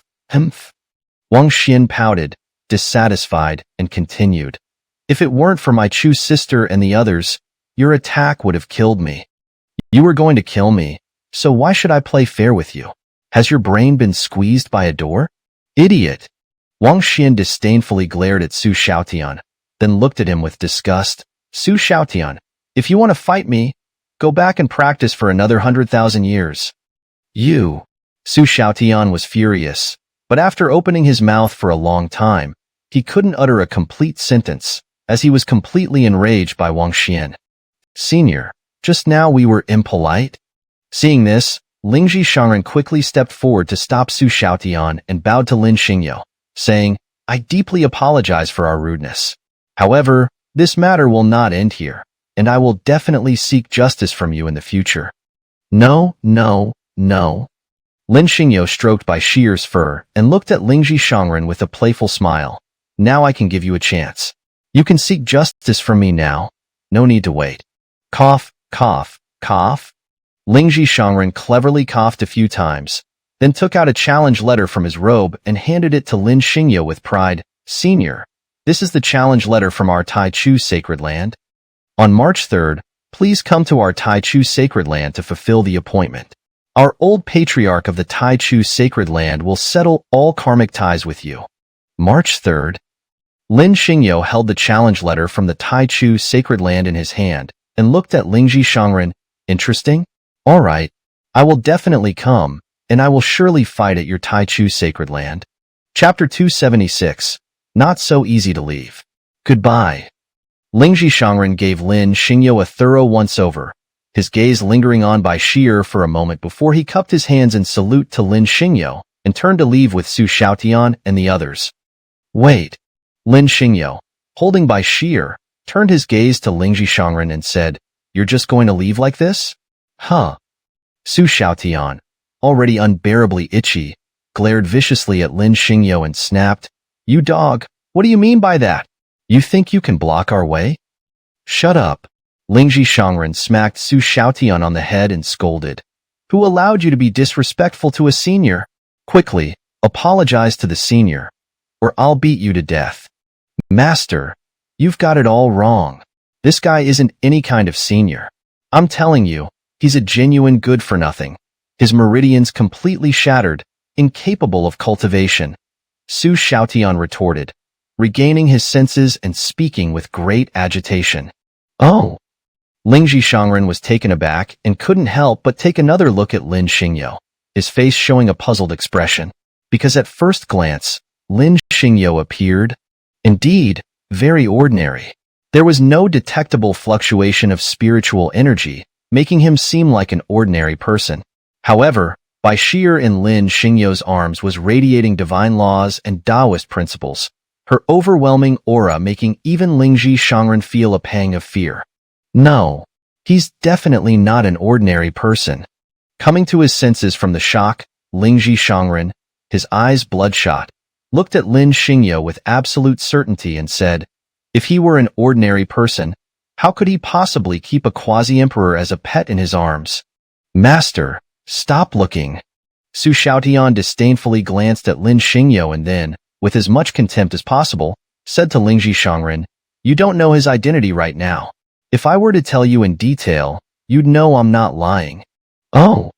Hearing Su Xiaotian's words, Lingji Shangren couldn't help but scrutinize Lin Xingyo again. "Then tell me." "Master, he's actually the good-for-nothing master of Su Shihan from Tianjin sect," Su Xiaotian said, scratching himself while sneering and disdainfully eyeing Lin Xingyo. "Oh." Lingji Shangren coldly glanced at Lin Xingyo, his face immediately showing disdain. "So it's him? I see." Lingji Shangren seemed to understand all at once. Su Shihan was the disciple of the White Robe Emperor, the divine maiden of the ancient Forbidden Zone. Lin Xingyo, Su Shihan's supposedly worthless master, was rumored to be the only person capable of contacting the White Robe Emperor. Lin Xingyo, as the White Robe Emperor's messenger, and often accompanying Su Shihan. The pet cat in his arms was likely a gift from the White Robe Emperor to protect himself and Su Shihan. "Yes, that's right." Lingji Shangren nodded vigorously, absolutely convinced of his speculation. His gaze toward Lin Xingyo had already shifted from disdain to outright disregard. After all, Lingji Shangren knew of Lin Xingyo, although he had never met him in person. But this pathetic Lin Xingyo had always been a laughingstock in the cultivation world, being the current peak master of the Piao Miao Peak of Tianjin sect. Tianjin sect, once an Unshu force, now an adherent of the Tai Chu sacred land. Lingji Shangren had naturally heard of Lin Xingyo's affairs, but he never expected to encounter this good-for-nothing today. And just moments ago, he had lost face in front of him, even addressing him as a senior. Now, thinking about it, Lingji Shangren felt somewhat uncomfortable. "Hemph, let's go." Lingji Shangren glared harshly at Lin Xingyo, growing angrier by the second, and turned to leave. Who said you could leave?" Lin Xingyo, however, wasn't letting it go. He stepped forward and directly blocked Lingji Shangren and the other's path. "You've destroyed so many of my things just now. Don't you think you should compensate me? How dare you?" Su Xiaotian flicked his sleeve, his eyes wide with anger as he glared at Lin Xingyo. "You, a mere nobody, dare to block our way? Are you looking for death?" Smack. Lin Xingyo didn't want to waste words with Su Xiaotian. He directly raised his hand and slapped Su Xiaotian across the face. You dare hit me?" Su Xiaotian, having been struck, covered his stinging cheek with his hand, looking at Lin Xingyo in disbelief. "Are you crazy? Do you know who you are? How dare you hit me?" "Shut up." Lin Xingyo glared harshly at Su Xiaotian, then fixed his gaze on him and said, "Keep yelling here, and I'll let my little kitty eat you." "What the?" Su Xiaotian was completely enraged, his inner malice exploding. He glared furiously at Lin Xingyo, drawing all the spiritual energy energy from his dantian and unleashing a fierce palm strike toward Lin Xingyo. You dog, you're acting tough in front of your grandfather. Go die for me. Meow. Facing Su Xiaoyan's deadly strike, Bai Shi'er, who was lying in Lin Xingyo's arms, immediately opened her eyes and let out an angry cry. Su Xiaotian, such petty tricks dare to show off in front of me. Get down. Seeing Su Xiaotian attack, Lin Xingyo stomped his foot, and instantly, a surge of rule force erupted from the ground, forcing Su Xiaotian to the ground. Stop. Seeing this, Lingji Shangren immediately unleashed his aura, his killing intent surging as he charged toward Lin Xingyo. Worthless trash. You dare harm my disciple. Don't blame me for being ruthless. Huh. Seeing Lingji Shangren attack, Lin Xingyo immediately turned his gaze to him and said, Lingji old Taoist, you too, get down? Smack. Lingji Shangren didn't even have time to react before his body swayed, and he was forced to the ground by Lin Xingyo's rule force, unable to lift his head. You dog, what have you done to us? Let me tell you, I am the divine son of the Taichu's sacred land. Su Xiaotian, lying on the ground in the listening rain pavilion, glared at Lin Xingyo with cold eyes and roared, You dare treat me like this? The Taichu sacred land will definitely not let you off. Himph, the Taichu sacred land? What's that? Lin Xingyo's indifferent gaze fell on Su Xiaotian. Tell you not to keep using this to threaten me. If one day I'm angry, I'll wield my sword and destroy the Taichu sacred land. You believe that? What the? Su Xiaotian was beside himself with agitation, glaring at Lin Xingyo and shouting, You, this good-for-nothing, destroy the Taichu sacred land? Are you out of your mind? What do you think you are? Holding a dead cat in your arms and thinking you're invincible. Worthless trash, let me give you a piece of advice. Release us immediately. Don't think that having a quasi-emperor protecting you makes you invincible. Lingji Shangren also glared furiously at Lin Xingyo and said, Let me tell you, you're inviting disaster for Tianjin sect, do you understand? You're threatening me? Hearing this, Lin Xingyo directly stepped on Lingji Shangren's face and said, Come if you dare. I'll be waiting for you at Tianjin sect. Chapter 277. Throw them out directly. F*******. Su Xiaotian, seeing Lin Xingyo stepping on Lingji Shangren's face, roared in uncontrollable fury, Lin Xingyo, you useless piece of trash. How dare you step on my master's face with your foot? Do you even know the magnitude of the trouble you've caused? You're dead for sure. Am I? Lin Xingyo smirked, then I'll just wait for it. But if you want to leave here today, you'll have to compensate me. Otherwise, you can just stay here and crawl around. You insolent. Lingji Shangren, seething with anger, shouted at Lin Xingyo. Listen here, you dog. The Heavenly Sword Sect is merely an affiliated sect of my Taichu sacred land. Today, you dare to treat me with such disrespect, and I will make you pay dearly for it. Shut up. Lin Xingyo stomped on Lingji Shangren's face a few more times. Stop talking. You're making me dizzy. Let me make this clear. You broke my stuff here earlier. Are you going to compensate me or not? Not compensating? Su Xiaotian looked up at Lin Xingyo and shouted, We'd rather die than compensate you. Fine. Lin Xingyo smirked and suddenly turned his gaze to Wang Xian. Wang Xian, come over. I'm handing these two over to you. Me? Wang Xian, still in shock, covered her mouth and looked at Lin Xingyo with excitement. You big bad guy, are you really handing them over to me? Yes, to you. Lin Xingyo looked at Wang Xian, flashing his signature devilish smile, which made him cringe a bit. I'm leaving them in your hands. Great. Wang Xian grinned wickedly and immediately took a step forward with an air of defiance. She rushed over and started pulling at Su Xiaotian's pants, letting out a mischievous laugh. Little devil, you, what are you doing? I'm still a virgin. You can't have me. Su Xiaotian shrieked in terror upon seeing this. He. Wang Xian ignored Su Xiaotian's screams and, with her snow-white hands, tightly gripped his pants. With a strong pull, she tore them apart, revealing Su Xiaotian's red underwear underneath. Little devil, stop! Su Xiaotian, seeing this, trembled all over.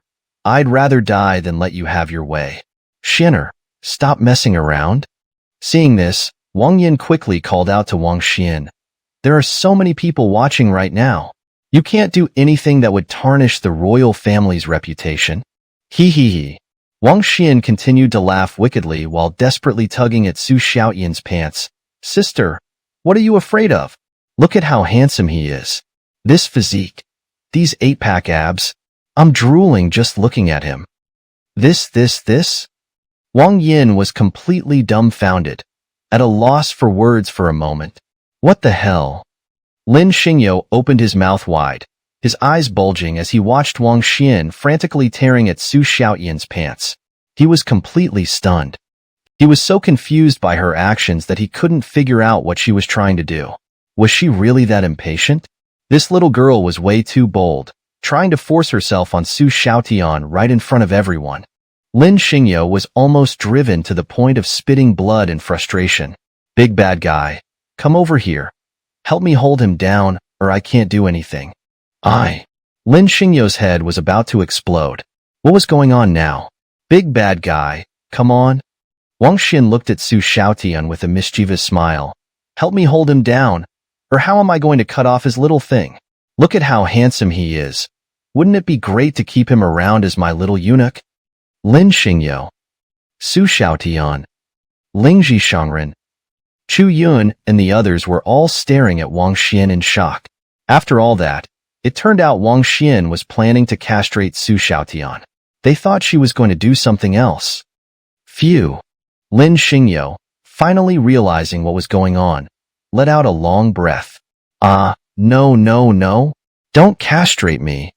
Su Xiaotian, seeing the situation, was immediately terrified out of his wits. I'll compensate for the damages. I'll compensate everything. Please, just spare me. Su Xiaotian, then compensate. Lin Xingyo smirked, his gaze falling on Su Xiaotian. The damages from earlier amount to exactly 10,000 top-grade spirit stones. What? Su Xiaotian, hearing Lin Xingyo's demand, immediately roared in outrage. 10,000 top-grade spirit stones? Just for those few broken tables and chairs? How dare you ask me for 10,000 top-grade spirit stones? You might as well just rob me. You don't want to? Lin Xingyo raised an eyebrow, his eyes full of mockery as he looked at Su Xiaotian, gently stroking by Shiyu's fur. Wang Xian, go ahead, castrate him. Wait, I'll compensate.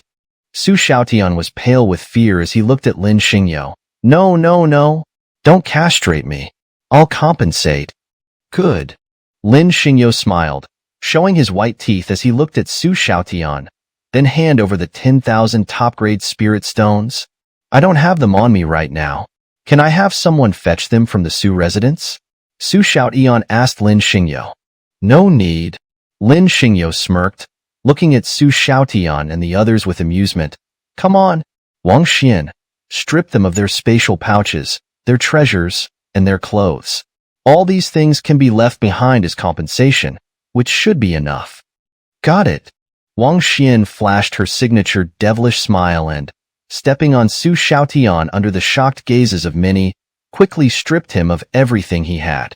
No. Don't come over.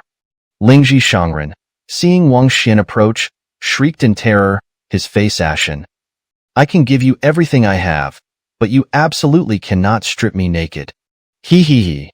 Wang Xian laughed wickedly, ignoring Lingji Shangren's screams and quickly stripping him of everything he had. All right, you can get lost now. Lin Xingyo smirked, raising his hand and waving it towards Su Xiaotian and Lingji Shangren, sending them flying out of the Tingyu Tower. Their clothes exploded in midair, leaving them completely naked as they landed on the street outside the Tingyu Tower. Ha. Chapter 278. Seething with Rage. Bang! With a single slap, Lingji Shangren from the Su family reduced the table in front of him to dust. His face alternated between shades of green and red, all reflecting his fury. He, Lingji Shangren, had cultivated for tens of thousands of years. From birth to now, he had never experienced such humiliation as today, being stripped naked and tossed onto the streets. Ah! Lingji Shangren's inner rage exploded. Now, thinking back, he felt his face was completely lost. He was the sect leader of the Fengmen of the Taichu sacred land, with a cultivation level of the 9th heaven of the immortal king realm. Wherever he went, people treated him with the utmost respect. Yet today, merely delivering a challenge letter, he was stripped naked and left on the street as payment. Humiliated in front of everyone. What face would he have to show others in the future? Damn it! Lingji Shangren grew angrier the more he thought about it.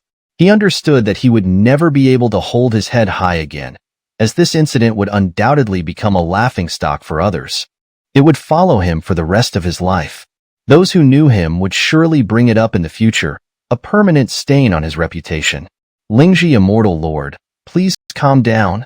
Seeing this, Chen Changyan swallowed hard and immediately forced a smile, addressing Lingji Shangren. The Lingshu Empress and her party will arrive in the next 2 days. When the time comes, dealing with that good-for-nothing will be as simple as the Lingshu Empress sending out a single killing thought. Get out! Lingji Shangren, already seething with rage, saw Chen Changyun approaching with obsequiousness and immediately struck him away with a slap. This grudge I will definitely avenge. I will flay him alive and drink his blood. I will make him die a most wretched death. Master, please calm down. Su Xiaotian clenched his teeth and said bitterly, that good for nothing. I'll make sure someone keeps a close watch on him.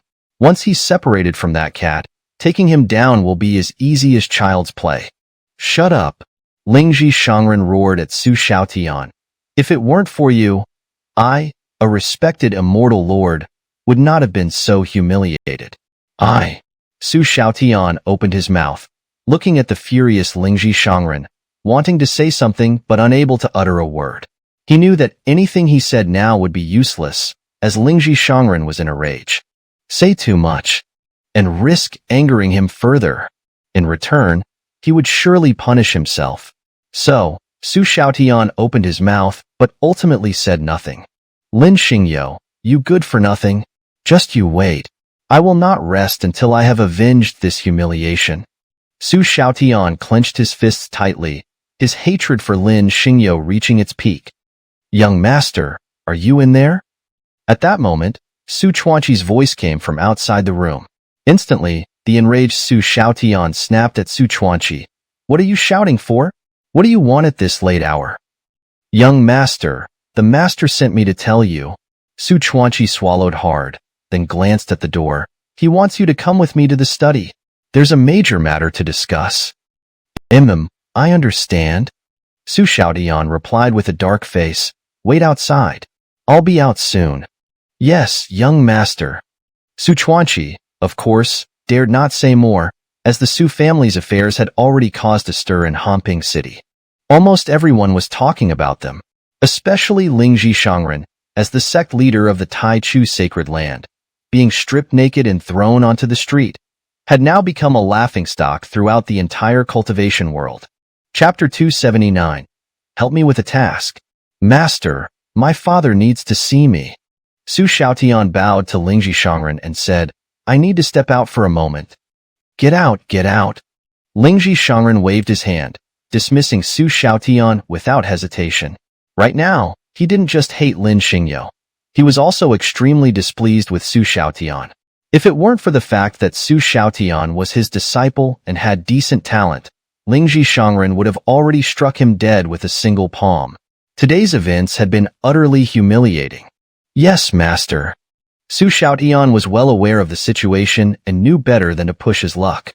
He understood that while he was angry, Lingji Shangren was even more furious. So, without uttering a single unnecessary word, he turned and walked out the door. Young master, let's go.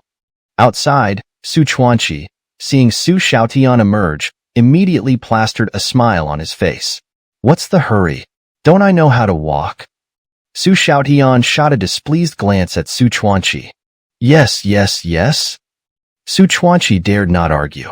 Seeing Su Xiaotian's anger, he immediately lowered his posture and responded meekly. Let's go. Su Xiaotian flicked his sleeve, not even glancing at Su Chuanqi, and strode forward. Yes, young master. Su Chuanqi knew Su Xiaotian was in a bad mood, so he intentionally kept a slight distance and then followed behind him, heading towards Su Dingfang's study. Su Chuanqi, tomorrow you'll go with me to handle something, Su Xiaotian said as he walked, addressing Su Chuanqi. Young master, please instruct. Su Chuanqi, walking behind Su Xiaotian, looked up and said, no matter what it is, I will ensure it's done to your satisfaction. Good. Su Xiaotian clenched his fists, gritting his teeth as he continued walking, and said, then listen carefully. Tomorrow, you'll go to the prefectural office and have them shut down the Tingyu Tower, particularly that good-for-nothing Lin Xingyo. He must be thrown into prison. Ah, this matter. Su Chuanqi's expression froze, and then he hesitantly said, this might be difficult to pull off. Huh. Su Xiaotian abruptly stopped in his tracks and said, what did you just say? Why would this be difficult? You just need the prefectural office to find a reason and arrest him, that's all. Young master, but... Su Chuanqi twisted his face, looking at Su Xiaotian and said, the waters at the Tingyu Tower run deep? Not only can the prefectural office not touch them, but even our patrol battalion can't do anything about them. Su Chuanqi, you're such a useless fool.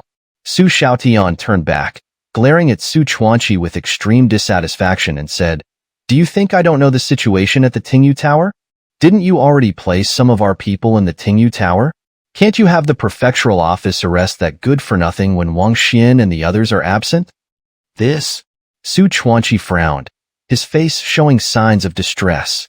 He understood that Su Xiaotian wanted to arrest Lin Xingyo. However, he was well aware of the situation at the Tingyu Tower. What good would arresting Lin Xingyo do? It could very well backfire, causing the entire prefectural office to suffer and even implicate himself. So, he really didn't want to get involved in this.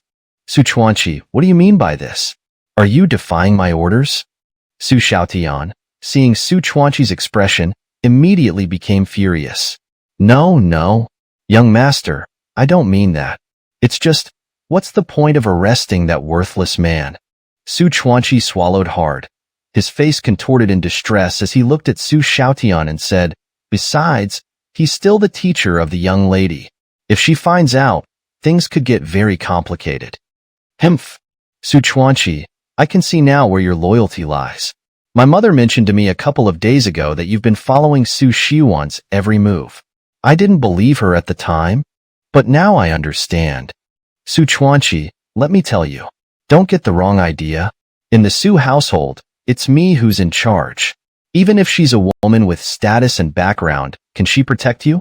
Su Xiaotian glared fiercely at Su Chuanqi, his voice filled with anger as he said, the task I've given you must be carried out.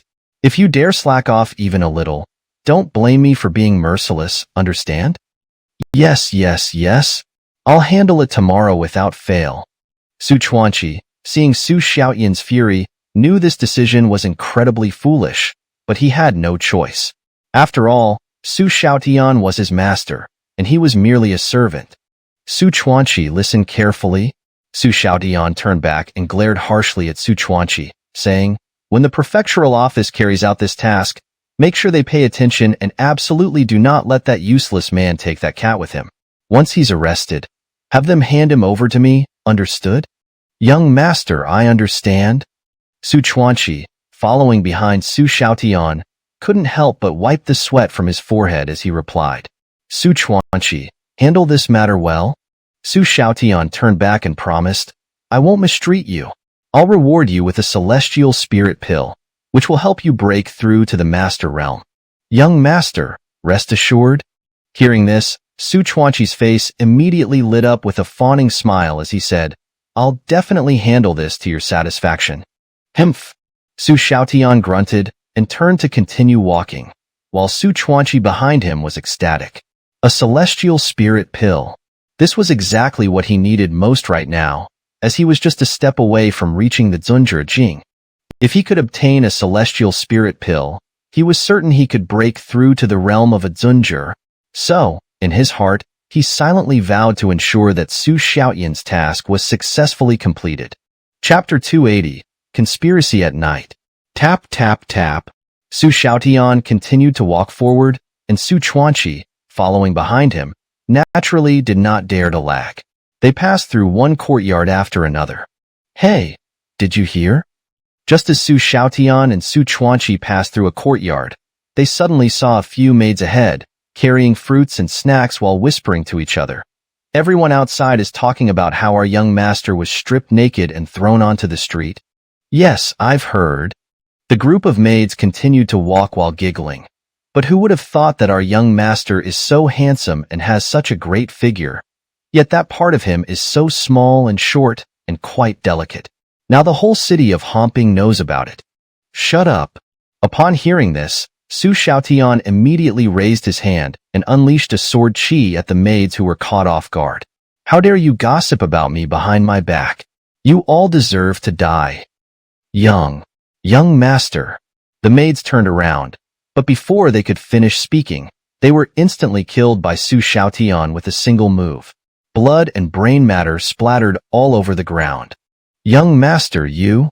Seeing this, Su Chuanqi had just opened his mouth when a cold and terrifying gaze fell upon him. Su Chuanqi, listen to me.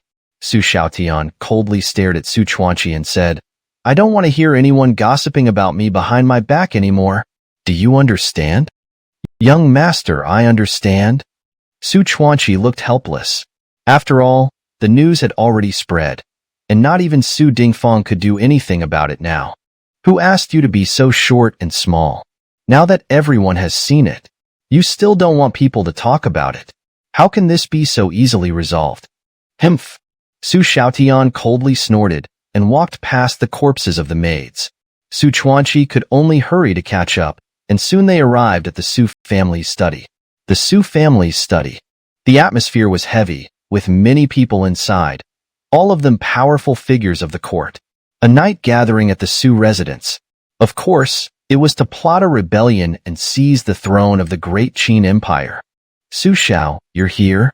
When Xiaodong saw Su Xiaotian enter, he immediately stood up and bowed to him. Come, sit here. All right.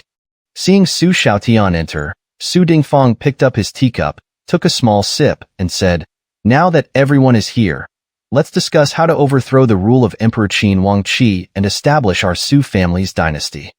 Your Highness, we have received reliable information. Emperor Huangqi has made up his mind to ambush and assassinate you during the grand ceremony of heavenly worship in 2 days. Xiaodong bowed to Su Dingfang. Humph! Upon hearing this, Su Dingfang coldly snorted. That old thief Huangqi, it's either him or me now. He wants to kill me during the grand ceremony of heavenly worship.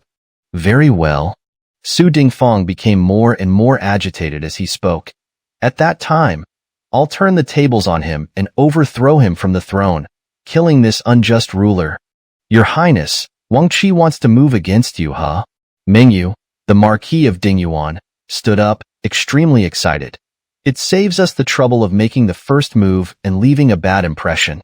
Now that he's harming the loyal and virtuous, we can rise against him, and no one will dare to speak ill of your Highness. Exactly. Li Xiu stood up and said, Your Highness has achieved great military exploits, pacified the 3 factions and quelled the 5 tribes, and just recently defeated the Qi Kingdom. Now that the old man Huangqi wants to eliminate you during the grand ceremony of heavenly worship, he's digging his own grave.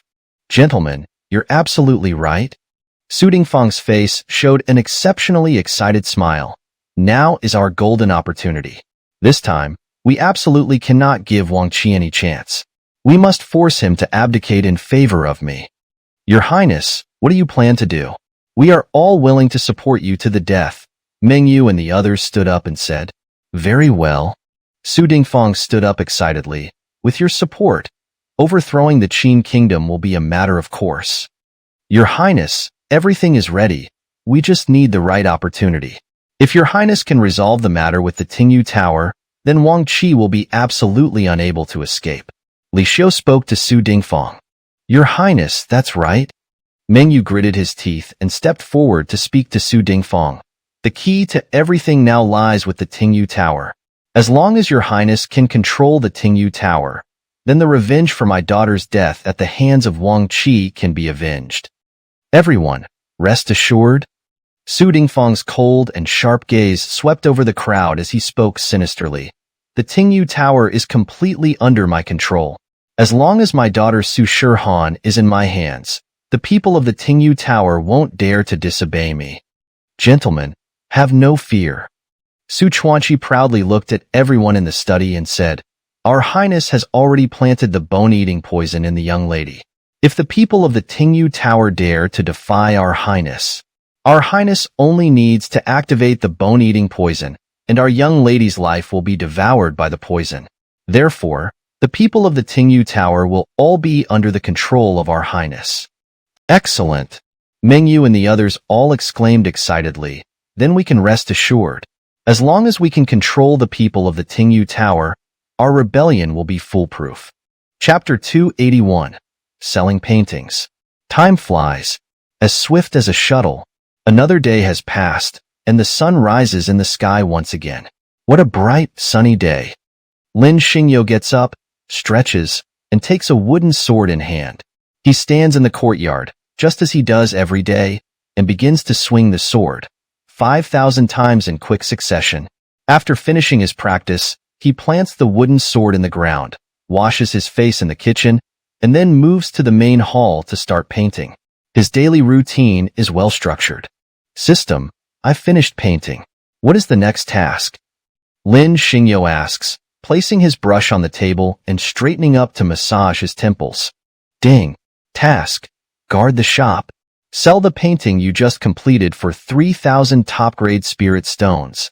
Lin Xingyo purses his lips, looking at the painting of a spring sunrise on the table. After a moment, he calls out to Zhang Yi, who is busy in the shop. Zhang Yi, come here. Once this painting dries, frame it and hang it up for me. If someone comes to buy it, sell it for 3,000 top-grade spirit stones. Ah! Zhang Yi is startled and looks at Lin Xingyo in surprise. 3,000 top-grade spirit stones? Yes. Lin Xingyo replies, 3,000 top-grade spirit stones. Not one more, not one less. It must be sold at exactly this price, understand? Master, are you sure someone will buy it? Zhang Yi swallows hard, his eyes fixed on Lin Xingyo, his face twisted with worry.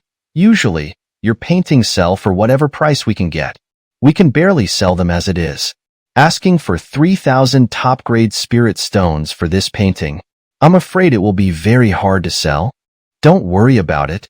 Lin Xingyo pats Zhang Yi on the shoulder with a grin. If someone comes to inquire, let me know. Then I'll show you how I sell it for 3,000 taels. All right then.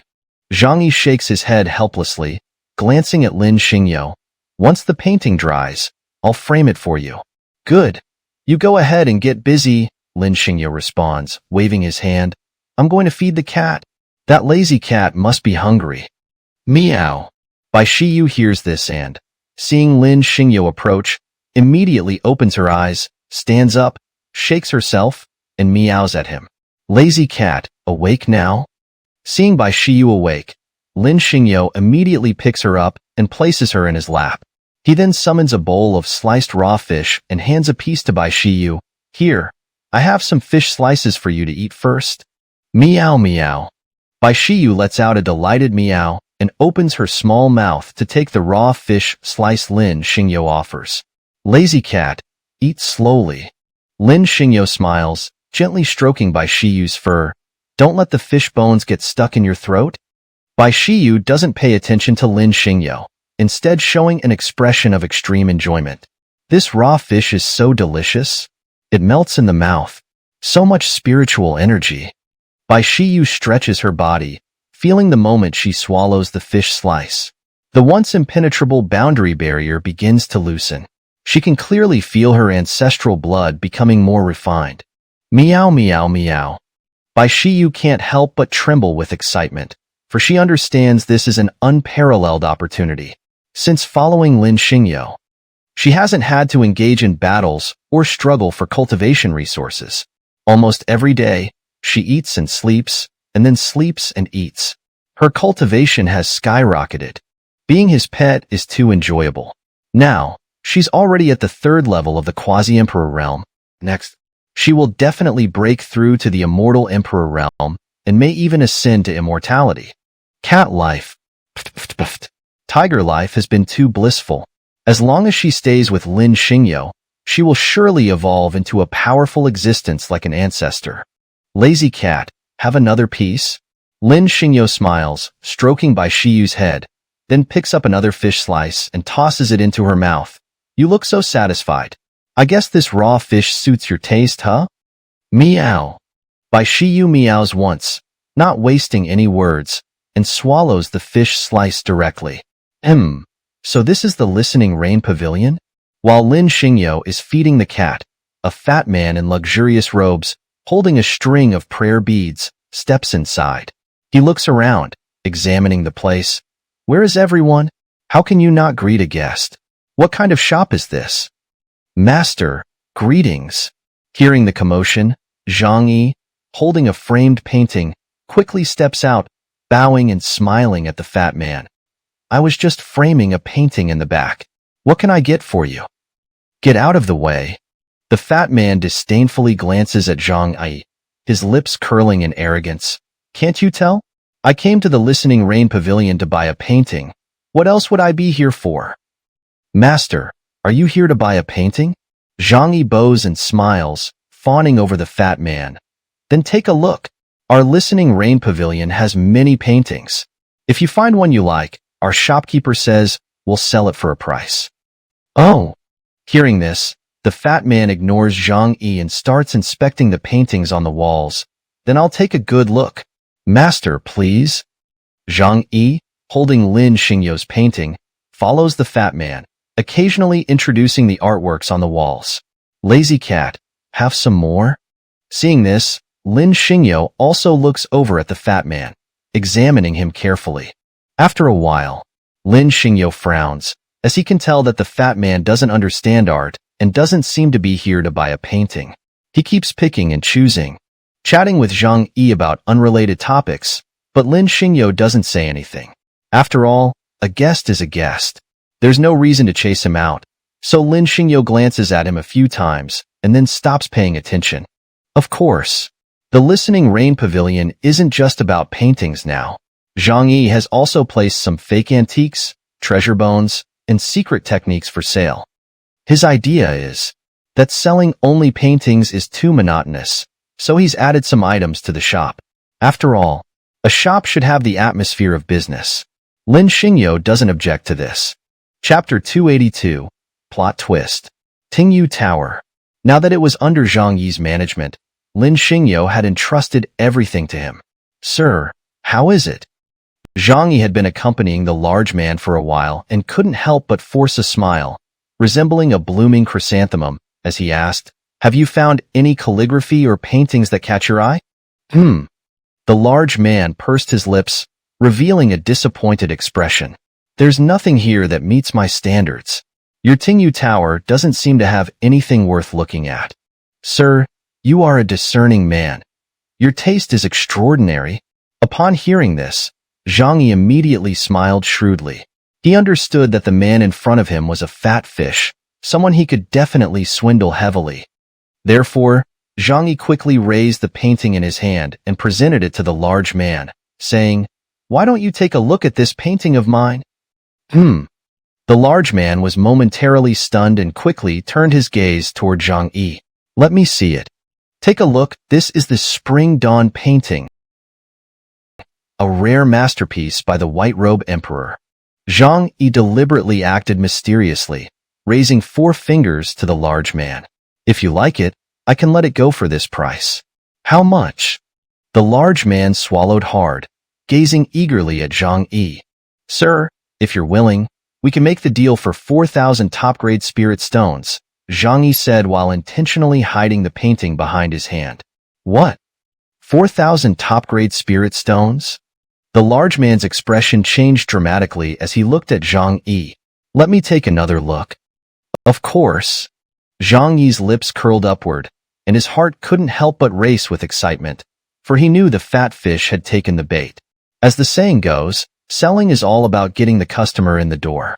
Once they're in, they can't leave without being swindled, especially in the business of calligraphy and antiques. Sir, take a look. See the craftsmanship, the lines? I tell you, I can see you're a knowledgeable man. If it were someone else, I wouldn't sell it to them for 4,000 top-grade spirit stones. Oh! The large man reverently took the painting into his hands and examined it carefully. This painting is quite good. After a while, the large man looked up, swallowing hard as he said to Zhang Yi, but 4,000 top-grade spirit stones is a bit too expensive. If you're willing, I can buy this painting for 2,000 top-grade spirit stones. Ah! Zhang Yi's heart skipped a beat, and he couldn't help but let out a surprised cry. He hadn't expected the large man to offer such a high price. However, Zhang Yi was an old hand in the business world.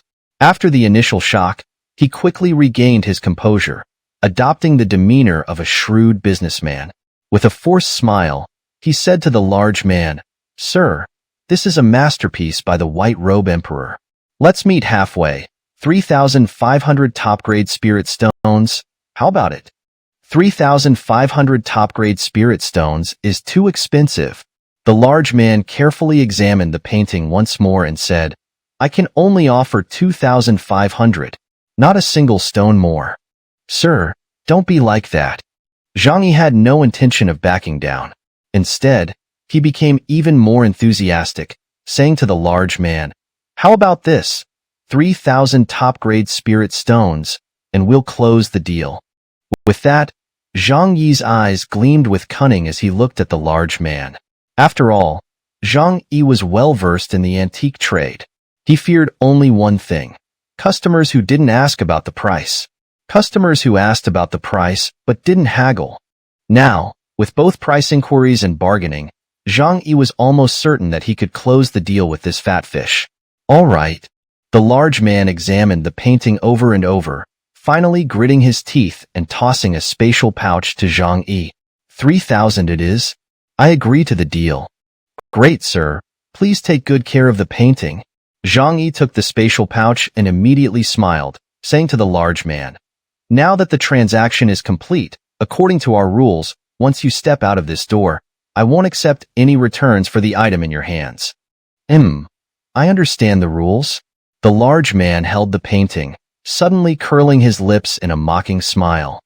"Everyone outside, come in." Lin Xingyo's expression changed. His hand, which had been caressing Bai Shi'er, suddenly stopped. His eyes turned toward the entrance of Tingyu Tower. A group of officials wearing uniforms and carrying long swords marched in, filling the space. What's going on? Zhang Yi's expression turned panicked. Before he could react, two officers stepped forward and pinned him down. "Hey, you're the owner of Tingyu Tower, right?" The large man threw the painting on the ground and stomped on it, his gaze filled with disdain and mockery as he looked at Lin Xingyo. "Put that cat down and come with us." "Why should I go with you?" Lin Xingyo, seeing the officers closing in on him, nonchalantly shrugged and asked, "Why?" The large man curled his lips, his eyes flashing with malice as he said to Lin Xingyo, "You'll find out when we get there. Now, put the cat down and come with us." Humph! Seeing this, Lin Xingyo couldn't help but let out a cold snort. He set Bai Shi'er down and stood up, his cold, piercing gaze sweeping over the officers surrounding him. Lin Xingyo wasn't stupid. At a glance, he understood that these people must have been arranged by Su Xiaotian, and their intention was clearly to capture him and deal with him. Humph! Humph! Lin Xingyo couldn't help but snort twice, for he knew that if he were an ordinary person, he would undoubtedly be dealt with in today's situation, and whether he could survive it was uncertain. But the heavens have mercy. He was no longer that ordinary person who could be bullied at will. That fool Su Xiaotian. Now, sending a group of such officers to deal with him. Humph! Lin Xingyo let out a cold snort, a mocking smile spreading across his face. In his heart, he muttered, "Then let's go, and have some fun with him. Let him know the consequences of being blind." "Men, take him away." The large man didn't want to waste any more words. He directly ordered two officers to come forward, clamped a large vice on Lin Xingyo and dragged him out with a heavy iron chain. Ha ha ha, done. Seeing Lin Xingyo being clamped and led away, the large man couldn't help but feel thrilled inside. Damn, this is too satisfying. The large man was overjoyed, for this mission was incredibly satisfying for him, especially seeing Lin Xingyo obediently being captured. Now, he seemed to see his own spring, for this matter had been ordered by Su Chuanqi. By completing this task well, and handing Lin Xingyo over to Su Chuanqi, he would become one of his men. Chapter 283. Brandishing a blade in front of the emperor. Good. The fat man Yumin was so excited by the thought of his future prospects that he couldn't help but mutter to himself, with the support of the Duke of Southern Command behind me, my career in the capital will surely flourish and rise to great heights. What should we do next, Magistrate Yu? One of the constables holding Lin Xingyo and his companions asked. Do I need to spell it out for you? Yumin waved his hand dismissively. Of course, take them all back to the prefectural office and seal up this shop. Yes, Magistrate Yu. The constables around immediately sprang into action, pasting official seals everywhere. Meanwhile, Yumin scrutinized Lin Xingyo, saying, Bring the prison carts over here and take them all away. Yes, Magistrate Yu. Several constables quickly bowed to Yumin and then dragged 2 large prison carts over. Interesting. Seeing this, Lin Xingyo smirked, his eyes fixed on Yumin with a look of utmost mockery. Magistrate Yu, are you sure you want to put me in one of these prison carts? Shut up. Yumin disdainfully glared at Lin Xingyo. Who do you think you are to speak here? Save your words for the cells of our prefectural office. Take him away. Humph, humph. Outside the Tingyu Tower, Su Chuanqi, seeing Lin Xingyo being led out, immediately showed a look of contempt and disdain. You fool, don't blame me. Blame yourself for offending our young master Su. Whether you live or die now depends on your luck. Hey, everyone, move aside. The constables leading Lin Xingyo out shouted at the crowd gathered to watch. We're on official business. Don't block our way, or we'll arrest all of you, understand? What's going on here? The surrounding onlookers, all stunned, whispered among themselves. Why are the constables from the prefectural office here arresting people? Have these guys lost their minds? Humph, humph. Those thugs from the prefectural office have finally kicked a steel plate. They're in for a world of pain soon. Good, good. Many in the crowd, seeing the constables roughly dragging Lin Xingyo toward the prison cart, couldn't help but exclaim, Those guys from the prefectural office never do anything good. They're always bullying us ordinary people. Now they're asking for their own doom. It's perfect. But why is it that someone as powerful as Boss Lin, who can control the heavens with a single step, is being arrested by these constables? Some in the crowd, realizing this, looked at Lin Xingyo in confusion. Ignorant fools. Hearing these comments, Su Chuanqi couldn't help but sneer disdainfully. In his mind, without Bai Shiyu, Lin Xingyo was nothing but a worthless wretch. A great master? Controlling the heavens with a single step? Pfft, he's just a worthless fool. If it weren't for that cat secretly helping him, he'd have no such abilities. What do these ignorant fools know about being a great master? Su Chuanqi's face was filled with nothing but disdain. Get in the cart. The constables at the front of the Tingyu Tower, dragging Lin Xingyo toward the prison cart, shouted impatiently at him. You swindler, do we need to invite you? Stop. Just as the constables from the prefectural office were pushing Lin Xingyo into the cart, a sharp rebuke rang out. Turning their heads, they saw Du Gu Haowen approaching with a furious expression. Hey, who do you think you are? You want to interfere with this? This is our case at the prefectural office. Yumin, seeing Du Gu Haowen approach, immediately frowned and said to her, These people are guilty of fraud. You'd better stay out of it if you know what's good for you. Is that so? Behind Du Gu Haowen, Emperor Qin Wangqi, hearing this, immediately erupted in anger. Who authorized you to handle this case here? Is it Gao Cheng from the prefectural office? Hey, who do you think you are? You dare to call our chief Gao by his name? Yumin, seeing Emperor Qin Wangqi approach, immediately glared at him and shouted, "Do you want to end up in our prefectural office's cells?" Emperor Qin Huangqi was momentarily stunned, completely caught off guard. After regaining his senses, he was furious. Although he knew these constables didn't recognize him, there was no law in the Qin Empire stating that calling the name of the prefectural office's chief would result in imprisonment. What infuriated Wang Qi even more was that these dimwits from the prefectural office had actually shackled Lin Xingyo and were about to throw him into a prison cart. "Hey, didn't you hear what I said? Get out of the way right now." Yu Min, furious, stepped forward, pointing at Wang Qi and shouting, "Or I'll arrest all of you and throw you into our prefectural office's cells. None of you will survive." Slap. Without any hesitation, Wang Qi slapped Yu Min across the face. Who was he? He was the current emperor, and no one had ever dared to speak to him like this. Now, Yu Min was just a constable, yet he dared to act so arrogantly in front of him. How could Emperor Qin Huangqi swallow this? So, he slapped Yu Min without a second thought. "Hey, you dog, you dare hit me? Have you eaten a bear's heart and a leopard's gall?" Yu Min, after being slapped, immediately exploded in rage, shouting at Wang Qi, "Do you know who I am? I'm the Chief Constable Yu Min of the prefectural office. You're just a commoner. How dare you hit me? Humph, humph. It seems you've lost your mind. Does being the Chief Constable of the prefectural office make you special? I'm the current emperor."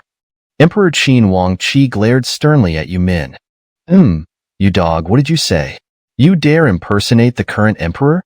Do you know what a heinous crime that is?" Yu Min, hearing this, wasn't afraid at all but became even angrier. "Guards, arrest him. He dares to impersonate the current emperor. Take him back and give him a proper welcome." "Yes, magistrate Yu." The surrounding constables, hearing this, immediately drew their sabers and surrounded Wang Qi and his group with murderous intent. Bold. Seeing this, Emperor Qin Huangqi was first stunned, then erupted in fury. "What are you doing?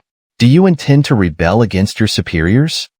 Hey, you dog, are you pretending now? Do you really think you're the current emperor?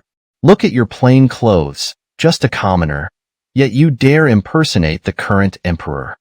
Yu Min, seeing Wang Qi in simple attire, clutched his aching face and shouted furiously, "You're utterly heinous." Chapter 284, Confrontation. How dare you? When Emperor Qin Huangqi heard these words, he was completely enraged, for he had indeed dressed up intentionally today. Originally, he intended to secretly meet with Lin Xingyo. He wanted to discuss the plan to ambush Su Dingfang, but to his utter shock, upon arriving at the Tingyu Tower, he witnessed Lin Xingyo being escorted into a prison cart. This incident, Emperor Qin Huangqi was already filled with fury, but what he didn't expect was to encounter someone like Yu Min. This was an official of the great Qin Empire. How could they oppress the common people like this? How could they act so arrogantly and rely on their power? How could they disregard the law like this? How could they be so tyrannical? Apart from anger, Emperor Qin Huangqi also felt an overwhelming sense of self-reproach, for under his rule, the great Qin Empire had become like this. And this was under the very nose of the emperor. What about other cities and provinces? Would it be even worse? Thinking of these, Emperor Qin Huangqi's determination to kill Su Dingfang and eradicate the four great families became even firmer, because he understood that the great Qin Empire needed a massive change. Otherwise, if this continued, the country would disintegrate, the people would suffer, and ultimately, it would be the common folk who bore the brunt of the suffering.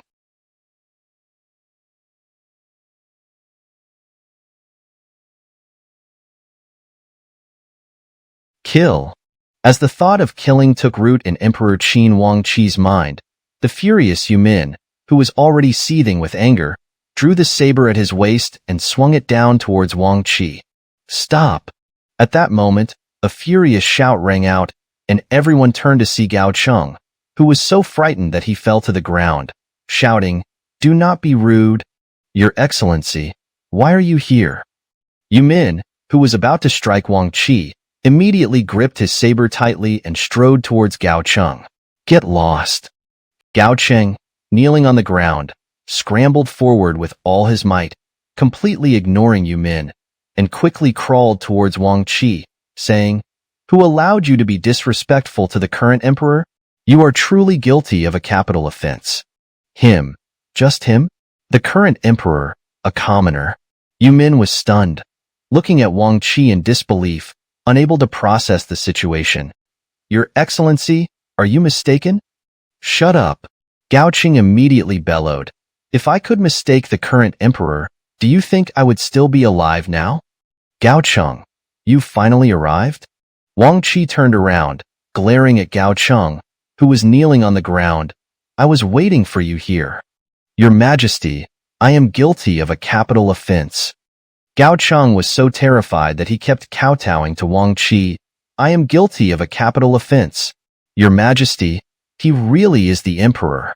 Surrounding officials, realizing the situation, immediately all knelt down, none daring to lift their heads. "Long live the emperor. May you live 10,000 years. He really is the current emperor?" Yu Min, staring at Wang Qi with wide eyes, collapsed to his knees, his eyes filled with terror as he looked at Wang Qi. "Your Majesty, I am sorry. Just now I was blind and disrespectful to you. I am truly guilty of a capital offense." After a while, Yu Min, recovering from his shock, looked at Wang Qi with bloodshot eyes and began to kowtow desperately. "Your crimes, dying 10,000 times would not be enough to atone?" Emperor Qin Wang Qi glared at Yu Min and shouted, "I will have you flayed alive, made to endure the suffering of 10,000 prisons, or else it will not be enough to deter such evil." After speaking, Wang Qi's cold gaze fell on Yu Min and he said, "Tell me, who sent you here to arrest people? If you don't explain clearly, I will exterminate your entire clan." "Your Majesty, spare my life." Yu Min was so terrified that he was incontinent. This matter was ordered by Su Chuanqi of the Su family. "I was just following his orders." Wang Qi's expression changed, and he immediately roared, "You are an official of the court. Are you an official of the Su family, or of the Jinan Wangfu? You dare not follow the laws of the court and arrest people privately here. It seems you are truly guilty of a heinous crime, unforgivable." "Your Majesty, don't kill me." Yu Min kowtowed desperately, pleading, "It was all Su Chuanqi who made me do this. If you want to kill Su Chuanqi." "Su Chuanqi, why haven't you come out yet?" Wang Qi's gaze suddenly fell on Su Chuanqi, who was trying to escape. "Your Majesty, I am innocent." Su Chuanqi immediately fell to the ground in fear. "I never instructed him to do this. He is slandering me. Is that so?" Wang Qi's gaze fell on Su Chuanqi. "Then why didn't he slander someone else, but chose to slander you, Su Chuanqi?" "Your Majesty, this man has some grievances with me, so he is taking this opportunity to slander me. He wants to use your Majesty's hand to eliminate me." Su Chuanqi knelt on the ground, panicking and weeping. Emperor Qin Wang Qi's expression twisted, his gaze filled with murderous intent as he looked at Su Chuanqi. "You are indeed eloquent, but it doesn't matter if you don't admit it today. I will take you back, and we will get to the bottom of this." "Your Majesty," Su Chuanqi cried out desperately, "you can't arrest me now. I am innocent. I am a good person. Please don't fall for his scheme and kill a good person like me." "Men." Wang Qi clenched his fist and looked at Su Chuanqi. "Arrest Su Chuanqi. I will take him back to the palace and interrogate him thoroughly." "Wait." Just as Wang Qi was about to order the arrest of Su Chuanqi, a group of palace guards rushed over, surrounding Su Chuanqi and the officials of the local government office. Following closely was Su Dingfang, who was riding on a fiery lion, and he said, "Your Majesty, please allow me to speak." "Su Dingfang, why are you here?" Emperor Qin Wang Qi waved his sleeve, his gaze stern as he looked at Su Dingfang. "What do you intend to do?" "Your Majesty, I just finished my shift and was passing by here when I witnessed this scene, so I came to speak up for my retainer." "Oh."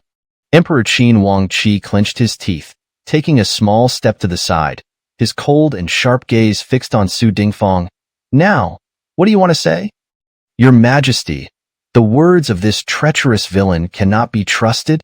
Before anyone could react, Su Dingfang struck a palm blow that shattered Yu Min's head into pieces. Such a person, on the brink of death, often lashes out like a cornered dog, trying to sow discord between you and your ministers. He is truly guilty of a heinous crime. Su Dingfang, you?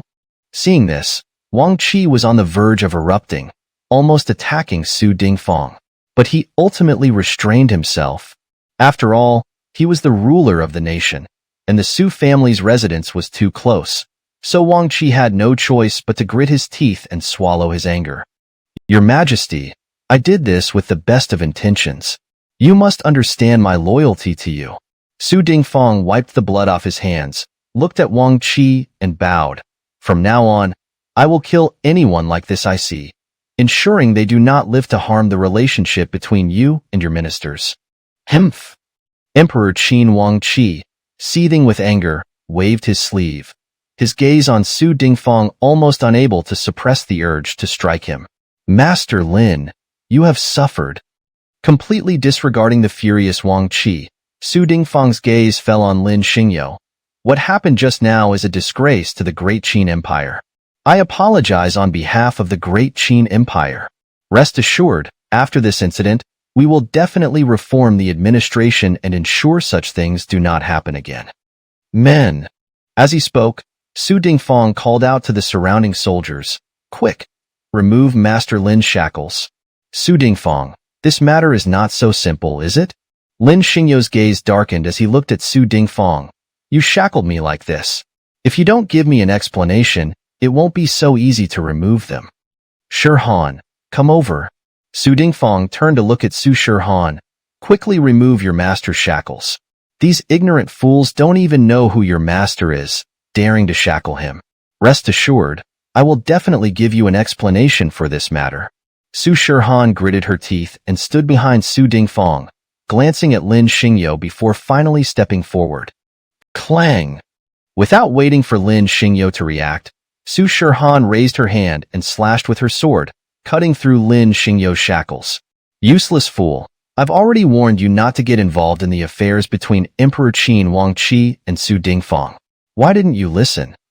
Su Shirhan removed the shackles from Lin Xingyo and said, Lin Xingyo tried to speak several times, but couldn't utter a word.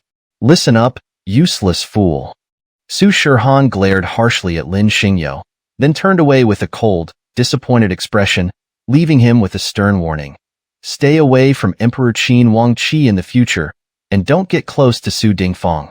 The matters here are not something a useless fool like you should meddle in, understand? All right, Your Majesty. Meanwhile, Su Dingfang turned to Wang Qi and said, The matters here are all settled now. You may return to the palace. Humph. Emperor Qin Wang Qi's eyes darkened with fury as he glared at Su Dingfang. What do you mean by this, Su Dingfang? Are you deciding for me? How dare you? Your Majesty, please calm down. Su Dingfang looked back at Emperor Qin Wang Qi and replied, I just noticed the wind is quite strong today. Staying outside like this might harm your health, and that would be unfortunate. If you don't wish to return, then don't. There's no need to be so angry with me. Get lost. Wang Qi erupted in fury. Do you think you can teach me how to rule? Your Majesty, I dare not. Su Dingfang bowed his head and replied, I was merely offering a friendly reminder. If you fall ill and can't return to the palace, that would be troublesome. Su Dingfang, what do you mean by that? Wang Qi immediately roared. Your Majesty, take your time to think about it. Su Dingfang looked at Emperor Qin Wang Qi and said, I'm a bit tired after finishing my shift today, so I'll take my leave now and apologize to you in advance. Wang Qi shouted, How dare you? But Su Dingfang merely smirked, completely ignoring Wang Qi. He turned his fiery lion around, leaving Emperor Qin Wang Qi with his back turned, and led 2 rows of orderly patrol soldiers back toward the Su residence. Su Dingfang, just you wait. In this great Qin Empire, there is no place for both of us. Chapter 285, A Tragic Ending. Bang!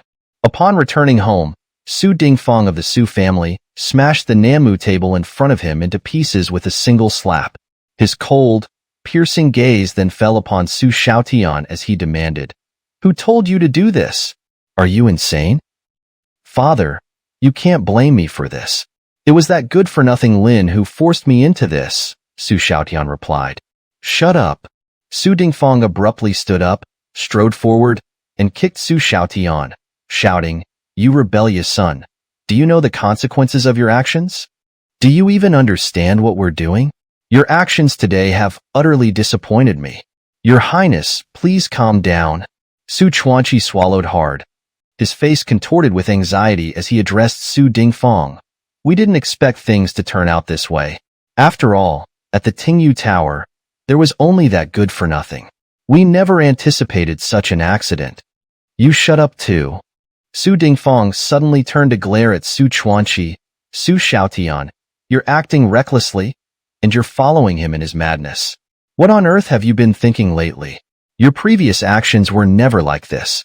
Why have you been making so many mistakes recently? Su Chuanqi opened his mouth, but no words came out. He realized that today, he had indeed made a grave mistake. If Su Dingfang hadn't arrived in time, the consequences could have been unimaginable. Su Chuanqi, are you senile? Why did you appear at the Tingyu Tower today? Before Su Chuanqi could respond, Su Dingfang erupted in fury. When you saw things going awry, why didn't you immediately withdraw?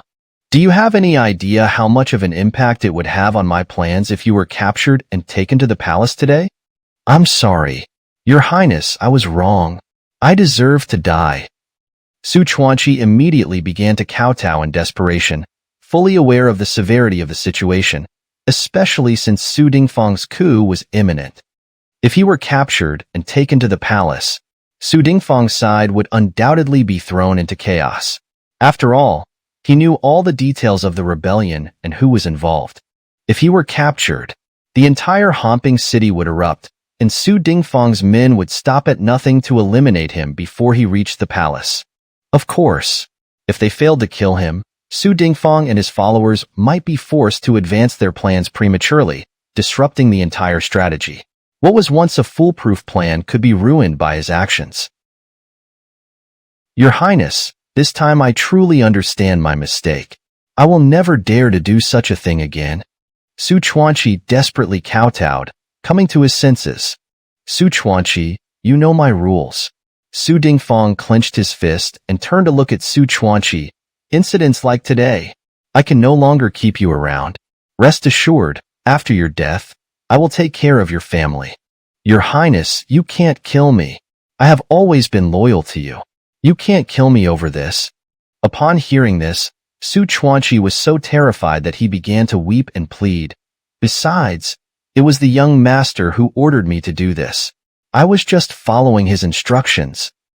You may leave now.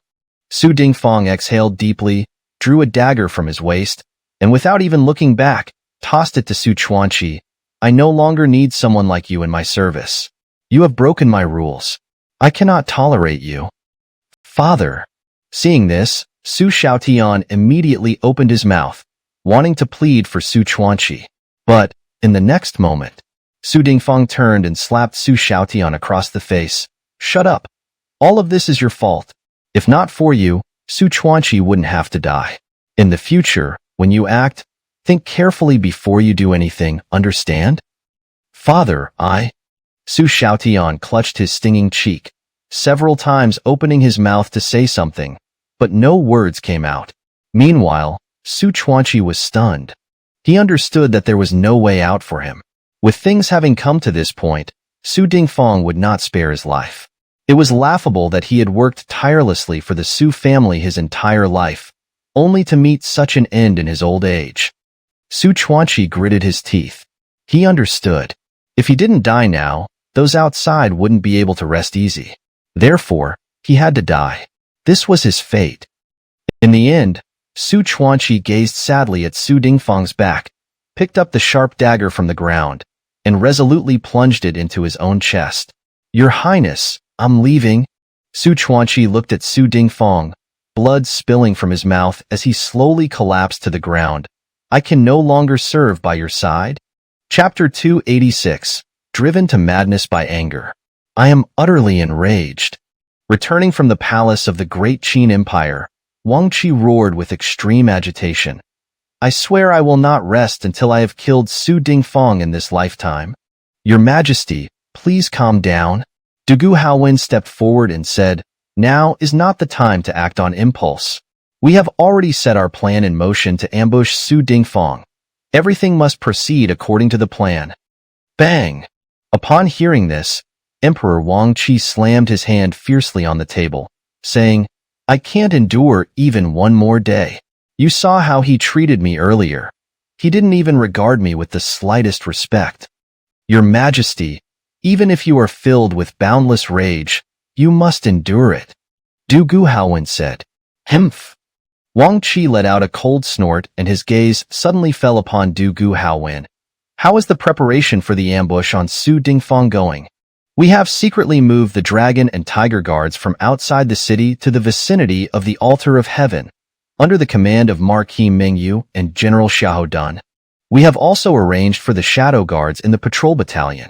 Once Su Dingfang mobilizes his troops, the Imperial Guards will be led by the Crown Prince and Marquis Yin to encircle the patrol battalion, preventing Su Dingfang from attacking the palace.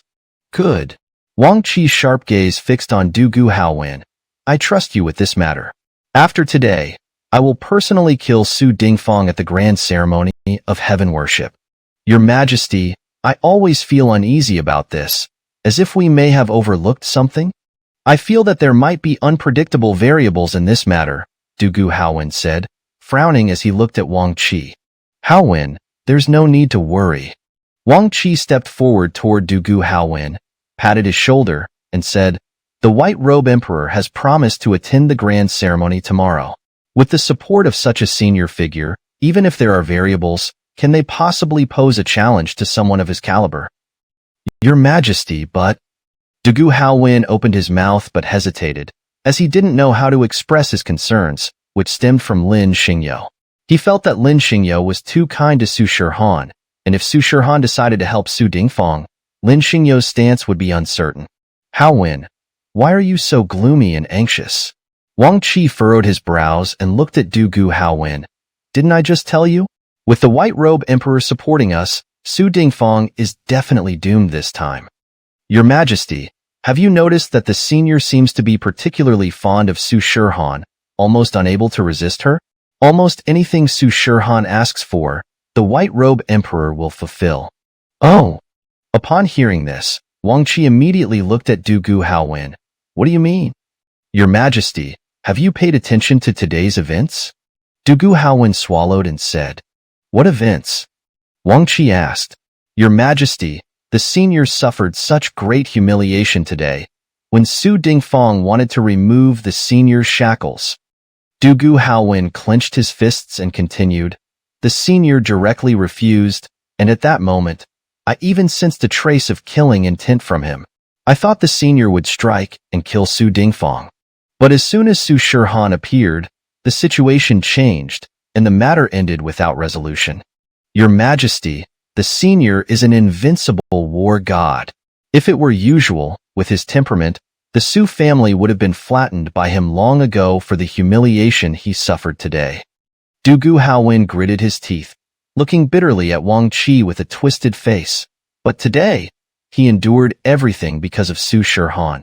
If tomorrow Su Shihan insists on protecting her father, Su Dingfang, it will be difficult for us to get the senior to help us. Haowen, I understand. Wang Qi pressed his temples and his gaze suddenly fell upon Du Guhaowen. Let me think about this matter calmly. You may leave now. Yes, Your Majesty. Du Guhaowen opened his mouth, finally glanced at Wang Qi, bowed, and turned to leave.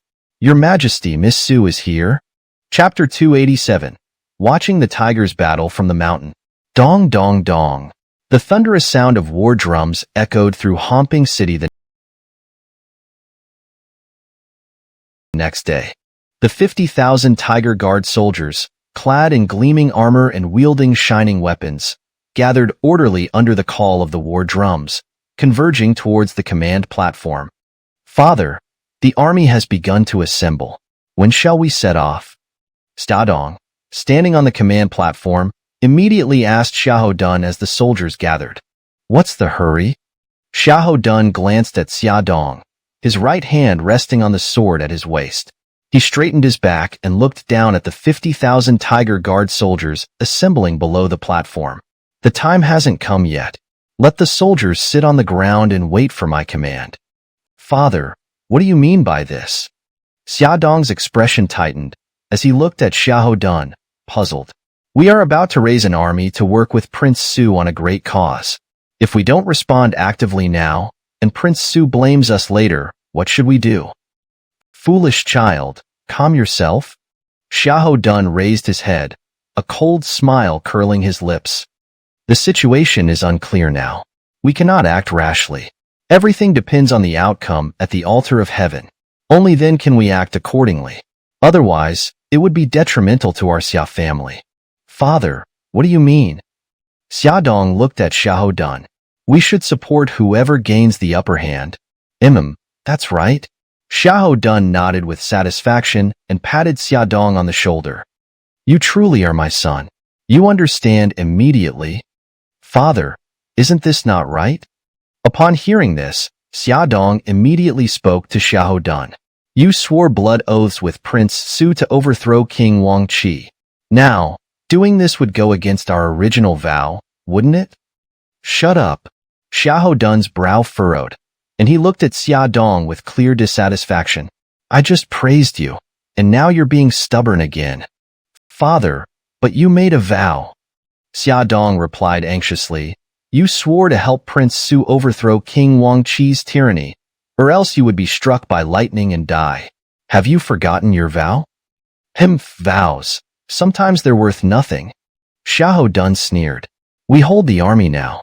Once the situation is clear, we support whoever gains the upper hand. Then, no matter who we support, we'll be heroes. Only then can the Xia family grow stronger in the Qin Empire, understand? Xia Dong, father. Shut up. Xiahou Dun waved his hand, looking at Xia Dong with an unyielding gaze. You don't need to say anything more. Just follow my orders. I am the commander of the Tiger Guard. Here, everything is up to me, understand? Father, you can't be a man of no integrity. You made a vow. Xia Dong couldn't help but speak out, becoming increasingly agitated. Prince Su is waiting for our army's support. If you break your word, how will our Xia family face the world? Xiahou Dun tightened his grip on his sword, turning his head and glaring at Xia Dong. You insolent child, are you teaching me how to behave? Father, I dare not. Though Xia Dong was apologetic in words, he lowered his head and continued, But father, what we agreed upon with Prince Su is a matter of great importance for the world. Prince Su also promised that once the uprising succeeds, you will be granted the title of king in the south, and the entire southern Shu region will belong to our Xia family. Now you're planning to watch from the sidelines. That's not a wise move. Because once we miss this opportunity, it will be hard for our Xia family to have such a chance again. Father, moreover, Emperor Wang Qi of Qin has always wanted to weaken the four great families. If Prince Su fails this time, Father, have you thought about? Xia Dong became more and more agitated. Even if you protect the emperor and gain merit, we might become the next Prince Su. Shut up. Xiahou Dun's eyes darkened with anger, and he shouted at Xia Dong. Do you think I don't know what you're worried about? You don't need to say anything more. Everything is under my control. I will do as I see fit. If you dare say another word, I'll lock you up in the central camp. Father, then please forgive my rudeness. Xia Dong clenched his fist and looked at Xiahou Dun. Xia Dong, how dare you? What do you think you're doing? Chapter 288, Schemes of Each Side. The ceremony to honor heaven begins. A loud proclamation echoed across the grand altar of the great Qin Empire. Under the watchful eyes of countless onlookers, Wang Qi, clad in imperial robes, ascended the steps of the altar with solemn dignity. Your Highness, why hasn't the young master arrived yet? Li Xiu, the prime minister of the great Qin Empire, inquired of Su Dingfang, who was kneeling below the altar. That unfilial son must have been drinking again and overslept. But it doesn't matter. Immortal Lingji and the others are already here. The dragon tiger guards are under our control. Now, we just need to wait for that old man Wang Qi to finish his ceremony and make his move against me, Su Dingfang replied, glancing around discreetly while still kneeling. Yes, your highness. Li Xiu responded, then we shall wait for Wang Qi. Meanwhile, on the altar, Wang Qi began the ceremony in an orderly manner.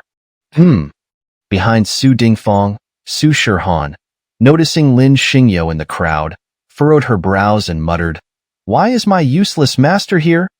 I already warned him yesterday to stay out of this matter, but why won't he listen to me? He's wasting my good intentions. With that, Su Shihan gazed at Lin Xingyo's retreating figure. Her breathtakingly beautiful face, usually as serene as ancient ice, now radiated a bone-chilling Sa-yi. Useless fool, if you insist on seeking your own death, I won't save you. In fact, it's better if you die that way. I won't have to do it myself later. Having spoken her mind, Su Shihan no longer paid attention to Lin Xingyo. She was confident that everything today was under her control. The people from the ancient Forbidden Zone had already arrived, blending in with the crowd. Soon, they would expose Su Dingfang's crimes in coordination with Emperor Wang Qi, ensuring his execution. This would finally put an end to the lingering demon tormenting her soul. As for Lin Xingyo, Su Shihan no longer cared about him. After all, she was determined to prove the Tao of supreme indifference, severing all bonds of kinship. Good, everything will be settled today. Su Shihan's exquisitely beautiful face, both mesmerizing and icy, exuded an intense killing intent as she murmured to herself, My worthless master, if you somehow survive, I will personally ensure your end. After that, I shall be free from all bonds and ascend to immortality. Master, everything is arranged. Zhu Long and the others are on standby, ready to act at any moment. Tao Tai the Emperor, moving through the crowd below the altar, approached Lin Xingyo. Good. Lin Xingyo nodded, then turned to Tao Tai and asked, Have they found He Huang and the others? Not yet. Tao Tai replied, Yun Ruai and the others are still searching. They should find them soon. These two were doing just fine in Homping City. How did they suddenly disappear? Lin Xingyo sighed in frustration. I have no idea where they've gone off to this time. We don't know. Tao Tai shrugged. But with their abilities, they won't come to any harm. Wherever they go, others are the ones who end up suffering. All right, never mind them. Lin Xingyo waved his hand. You stay by Shihan's side later. No matter what happens, make sure she's safe. Given today's situation, there's bound to be a big fight. Master, don't worry. Tao Tai said confidently, thumping his chest, even if it costs me my life. I will ensure the safety of our young mistress. Good. Lin Xingyo patted Tao Ye's shoulder and reminded him, this task is entrusted to you. Don't let anyone harm Shihan. Remember, we are helping her settle this karma. Therefore, the lives of Su Dingfang and Su Xiaotian must be left for Shihan to take. Understand? Master, don't worry. Tao Tai assured him, I won't make any mistakes. Su Dingfang and Su Xiaotian will definitely be left for our young mistress to kill. Good.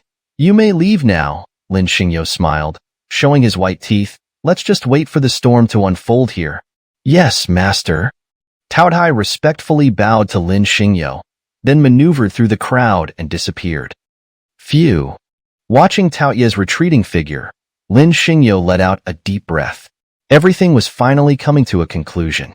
Su Shihan had decided to make her move. A demon emperor from the ancient Forbidden Zone had arrived, sent by the Qingfeng Empress to assist Su Shihan in killing Su Dingfang. With this powerful ally, Su Shihan had finally decided to act today. Upon receiving this news, Lin Xingyo naturally wanted to help Su Shihan today. After all, this was her matter. As Su Shihan's master, Lin Xingyo was determined to help her settle this karma, ensuring she could kill Su Dingfang and Su Xiaotian without a hitch. This would free her soul and allow her to ascend to immortality without any lingering attachments. Chapter 289. Conflict erupts. Begin the sacrificial ceremony. Everyone, rise and bow. As Lin Xingyo was pondering, suddenly a shout from Yuan Tiangang rang out from the sacrificial altar. In an instant, Everyone around stood up and then knelt down again. One by one, they knelt on the ground, all eyes fixed on the sacrificial altar. Yuan Tiangang was holding a sacrificial scroll, reciting it aloud. Boom! Just as Yuan Tiangang had recited a few lines, a sudden gust of demonic wind arose, and the bright sun was obscured by a corner. Look, it's a solar eclipse. The area below the sacrificial altar instantly erupted in commotion. Everyone looked up at the sky, their faces filled with unspeakable fear. What's going on? Lin Xingyo frowned and immediately looked around with a serious expression. In an instant, he realized the entire scene had descended into chaos. Everyone's faces showed expressions of fear, and some were even exaggeratedly kowtowing on the ground. Especially Yuan Tiangang on the sacrificial altar, who had completely lost his composure, clutching the sacrificial scroll, his eyes fixed on the sky, utterly petrified. Is this really necessary? Lin Xingyo pursed his lips, feeling utterly speechless about these people. After all, these were all supreme cultivators with immense power, weren't they? Was it really necessary to be so terrified by a solar eclipse? Lin Xingyo simply couldn't understand. After all, everyone on Earth knows that a solar eclipse is just a planet blocking the sun. Once the planet moves past, the sun will reappear, right? Ha ha ha ha. A solar eclipse, excellent. This is too good. Seeing this, Su Dingfang couldn't help but feel his excitement surge, his face showing an expression of utmost delight. Is this the will of heaven signaling to me? Is it saying that the Qin Empire should fall, and the Su dynasty should rise? Idiot! Lin Xingyo pursed his lips, disdainfully glancing at Su Dingfang, almost wanting to kick him in the face. Su Dingfang, how dare you? Li Qingyun, the imperial censor of the Qin Empire, suddenly stood up, furiously rebuking Su Dingfang. During this grand sacrificial ceremony, you dare to spout such nonsense about the Qin Empire falling and the Su dynasty rising. Do you intend to rebel? Rebel? Su Dingfang stood up directly, looking at Li Qingyun with an air of authority. Left censor, you'd better not speak carelessly. Now that the will of heaven belongs to my Su family, the Qin dynasty must fall. If I take action, it is in accordance with the will of heaven. How can you call that rebellion? Su Dingfang, how dare you? Upon hearing this, Li Qingyun immediately glared at Su Dingfang, shouting furiously, How dare you utter such words? Do you know what kind of grave crime this constitutes? How dare I? Su Dingfang sneered, his posture incredibly arrogant. Even if I dare to do so, what can you do to me? Today, I, Su Dingfang, am determined to act in accordance with the will of heaven, to depose the tyrant Wang Qi and let him face the judgment of heaven. What's going on? Su Dingfang, this is too hasty, isn't it? Lin Xingyo looked at Su Dingfang with a toothache, feeling that the situation was too abrupt. He hadn't even had time to react, and Su Dingfang was already eager to revolt. What was laughable was that he claimed to be acting in accordance with the will of heaven, overthrowing Wang Qi's tyrannical rule. What a flimsy excuse. The original plan wasn't like this. Now, it seems that plans can't keep up with changes. Everything is developing too quickly, completely beyond anyone's expectations. Su Dingfang, how dare you? Wang Qi, who had just recovered from his shock, immediately looked down at Su Dingfang with the air of an emperor. I, as the son of heaven, represent the will of heaven. The occurrence of a solar eclipse during this sacrificial ceremony is a warning from heaven. The Qin Empire has produced a traitor like you. Guards! On the sacrificial altar, Wang Qi swept his sleeve, glaring at Su Dingfang and shouting angrily, Quickly! Arrest Su Dingfang. I'd like to see who dares. Su Dingfang stepped forward, summoning the Qinglong Leiyun blade, standing proudly below the sacrificial altar, looking up at Wang Qi on the altar. You tyrant, why don't you come down and die? Su Dingfang, you really intend to rebel?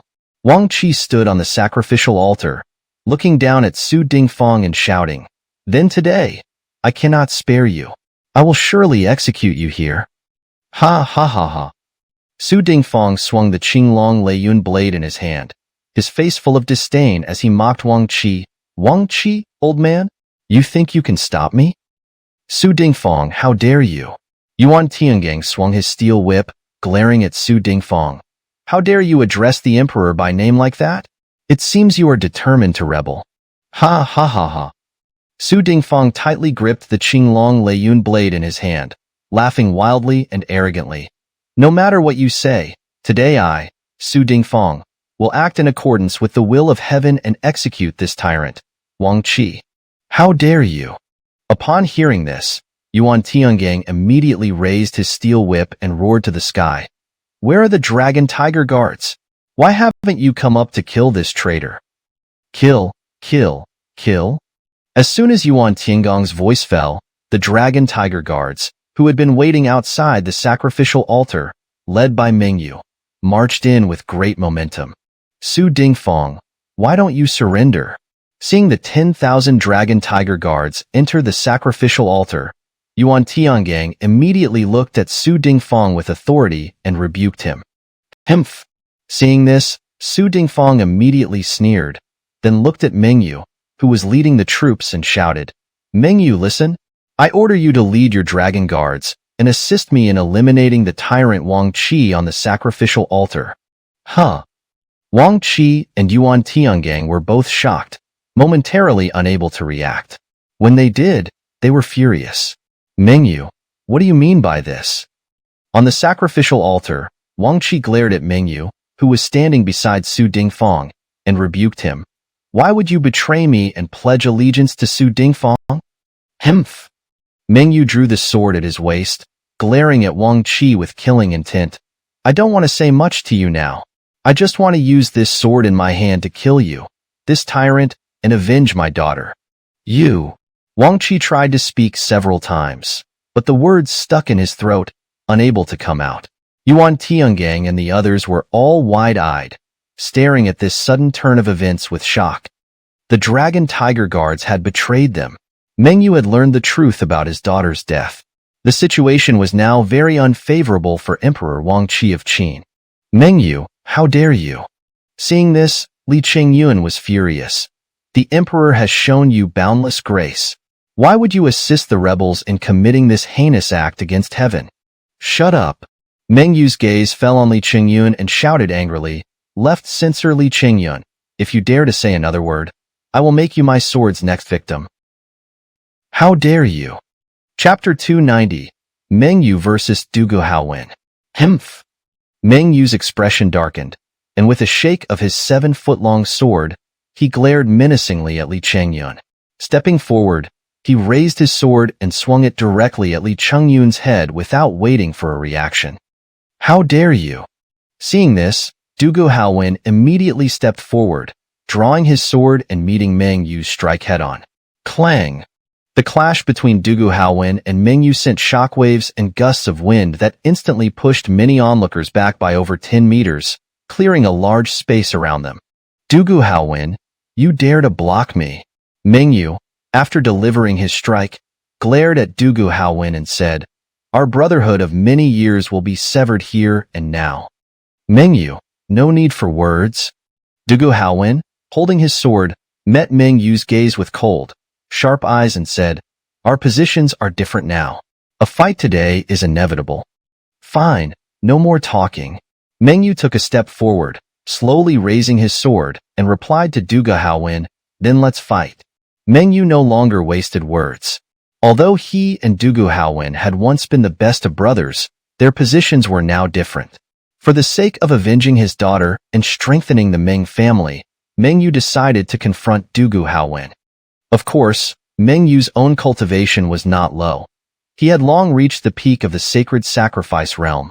After Su Dingfang gifted him a divine pill of breakthrough last night, Mengyu took it and broke through the barrier, successfully ascending to the realm of a heavenly god. However, such a breakthrough came at a heavy cost. He would never be able to surpass the heavenly god realm in the future. But Mengyu did not regret it. He understood that, given his talent, breaking through to the heavenly god realm from the sacred sacrifice realm was already his limit. Therefore, he was deeply grateful to Su Dingfang. Kill. Mengyu was a man who repaid his debts of gratitude. More than that, he wanted revenge for his daughter. After a few furious roars, he swung his sword toward Dugu Haowen in a deadly strike. Bring it on. Seeing Mengyu's attack, Dugu Haowen did not dodge or evade. Instead, he gripped his sword tightly and met Mengyu's strike head-on. Clang! The two swords clashed, then quickly separated, only to come together again in a furious battle. Too fast. Like two streaks of light, they continuously collided and fought, exchanging over 1,000 moves in a short time. Heh. Su Dingfang, watching from the sidelines, couldn't help but sneer. He was well aware of Mengyu's current strength. Of course, he also knew Dugu Haowen's capabilities. Only at the sacred sacrifice realm, Su Dingfang believed that with Mengyu's current combat power, he would soon be able to defeat Dugu Haowen. After all, in Su Dingfang's mind, Mengyu was a whole realm stronger than Dugu Haowen, with a gap that Dugu Haowen could never cross. Therefore, Dugu Haowen was bound to be defeated by Mengyu. Ha ha ha ha. Su Dingfang grew more and more delighted as he watched, unable to contain his inner laughter. This is too satisfying. A victorious start. It seems the heavens are helping me overthrow the Qin dynasty. But the next moment, Su Dingfang, whose face was filled with excitement, suddenly widened his eyes and opened his mouth, staring in shock at Dugu Haowen in the midst of battle. What's going on?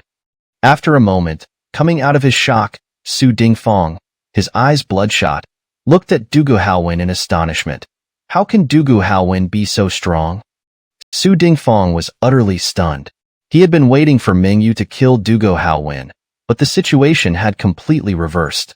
Mengyu was being suppressed? Mengyu was being suppressed? Seeing this, not just Su Dingfang, but even Li Xiao and the others were dumbfounded. What was going on with Mengyu now?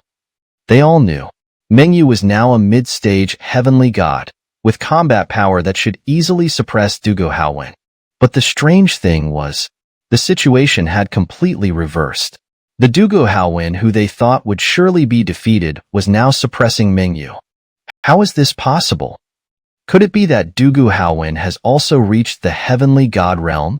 The surrounding crowd finally reacted, then couldn't help but gasp in unison. The revelation contained too much information, leaving Li Xiao and the others stunned. Especially Su Dingfang, who felt like he had a fishbone stuck in his throat. After all, he had been certain of victory in this match. Moreover, to help Mengyu break through to the heavenly god realm, he had given him a breakthrough pill. Everything was to ensure that Mengyu would remain loyal to him and, on the other hand, to ensure he could dominate the battlefield and successfully overthrow the Qin dynasty. But now, things had turned out this way. Su Dingfang was feeling quite uneasy. His grip on his greatsword tightened more and more, and his eyes remained fixed on the battle between Mengyu and Dugu Haowen. Dugu Haowen, I never expected that you two have broken through to the heavenly god realm and even reached the peak realm. In the midst of battle, Mengyu, his eyes bloodshot, almost roared at Dugu Haowen. But I won't lose to you, even if I'm one small realm below you. I will definitely kill you today. Kill. Come, fight.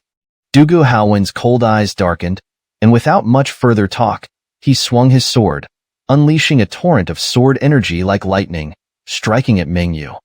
Kill. Seeing Dugu Haowen's sword energy approaching, Mengyu stomped on the ground, causing it to crack. With his right hand, he swung his sword, and with his left, he formed a seal, conjuring a massive 8-trigram shield that blocked Dugu Haowen's strike. Mengyu, forgive my rudeness, please take this sword. Dugu Haowen suddenly let out a thunderous shout, then leaped from the sky, his sword descending like a meteor toward Mengyu. Kill. Seeing Dugu Haowen's sword, hundreds of feet long, descending, Mengyu immediately drew all the spiritual energy from his dantian, channeling it through his right shoulder into his sword, and struck back at Dugu Haowen with all his might. Clang! The strongest clash between Mengyu and Dugu Haowen erupted, sending violent shockwaves exploding outward from the point of impact. Wow! The normally noisy crowd, witnessing this scene, was instantly rendered speechless, everyone gaping in awe at the battle between Dugu Haowen and Mengyu. So strong, too strong? After a while, Yin Chang and the others, recovering from their shock, covered their mouths and exclaimed as they watched the fight. Kill! Dugu Haowen, after landing his strike, raised his hand and unleashed a series of frenzied sword strikes, forcing Mengyu to retreat over 100 meters. Chapter 291. Sunset over the mountains and rivers. Dugu Haowen, you've angered me. Mengyu was completely enraged, his blood-red eyes shooting out two beams of golden light. His aura exploded, and streams of radiance rose from behind him. Dugu Haowen, you're going to die. Mengyu went berserk. Being a military man who had fought countless battles, his murderous aura erupted completely. In an instant, countless soldier spirits materialized around him, all roaring and howling with Mengyu. Kill! Mengyu was utterly consumed by madness. Clutching his long sword tightly, he unleashed an exceptionally violent counterattack against Dugu Haowen. Clang, clang. Mengyu instantly turned the tide, his long sword suppressing Dugu Haowen. Good. Mengyu truly lives up to his title as a war god. This is his true strength. Now, let's see how you, Dugu Haowen, can withstand this. Su Dingfang couldn't help but shout, confident that Dugu Haowen would be killed. Even if Dugu Haowen was slightly stronger, so what? Mengyu was known as the Mad War God in the military, having repeatedly turned the tide in battle and slain formidable opponents. With his soldier spirits unleashed, Dugu Haowen was as good as dead. Mengyu, kill him. Su Dingfang, watching Mengyu go mad, suddenly shouted angrily, cut Dugu Haowen down with your sword. I, Su Dingfang, will grant you the title of Prince of Dongqi and the lands west of Dongchuan as your fiefdom. Roar! Hearing this, the golden light in Mengyu's eyes intensified, and the surrounding soldier spirits exploded, brandishing their weapons and unleashing violent attacks on Dugu Haowen. Mengyu, you're mad? Dugu Haowen desperately blocked Mengyu's attacks, shouting, if you continue like this, even if you survive, you'll be a cripple. Do you think it's worth it? Dugu Haowen, I never planned to live today, not after fighting to this extent. Mengyu glared at Dugu Haowen with a maniacal grin. Today, I only want to kill you, and then that despotic tyrant to avenge my daughter. You're insane, completely insane. Dugu Haowen looked at Mengyu in distress, shouting, I know about your daughter's situation. The emperor did make a mistake, but is it worth it for you to do this for Su Dingfang? Have you thought about how many people will end up like your daughter if Su Dingfang overthrows the Qin dynasty? What does that have to do with me? Mengyu sneered, his expression utterly crazed. That old man Wang Qi dared to kill my daughter, so he must bear the brunt of my wrath. As for others, I don't care. Today, I only seek revenge for my daughter and kill that despotic ruler. The rest is none of my concern, as I've already come with the resolve to die in this battle. Insane, completely insane. Dugu Haowen realized Mengyu was utterly mad, with no regard for family, country, or the world. He was now just a crazed father seeking revenge for his dead daughter against Wang Qi. Dugu Haowen also felt resentment towards Wang Qi for causing Mengyu's daughter's death. But it was done. There was no going back, as Mengyu's daughter's life couldn't be restored. All right. Dugu Haowen helplessly glanced at Mengyu and finally gritted his teeth, saying, then let's fight. Kill. Mengyu had no intention of wasting words.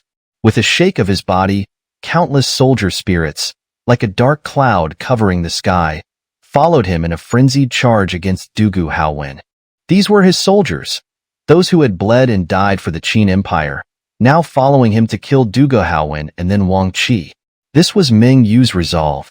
He had served the Qin Empire all his life, earning countless victories, protecting it for over 1,000 years.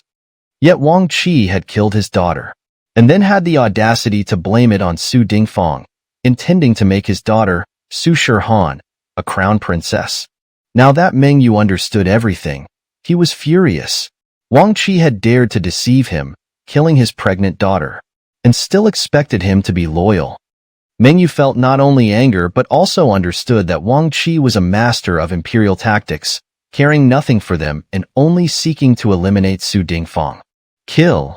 The more Mengyu thought, the more violent he became, his murderous aura intensifying. Clutching his sword tightly, he slashed at Dugu Haowen, venting his fury.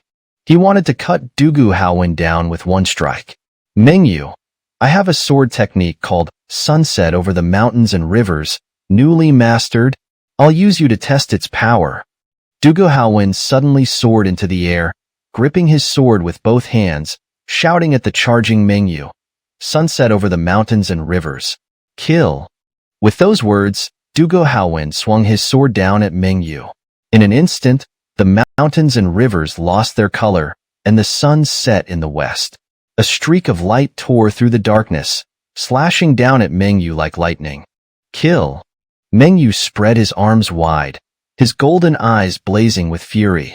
Gripping his sword tightly, he counterattacked with a violent upward strike. Bang!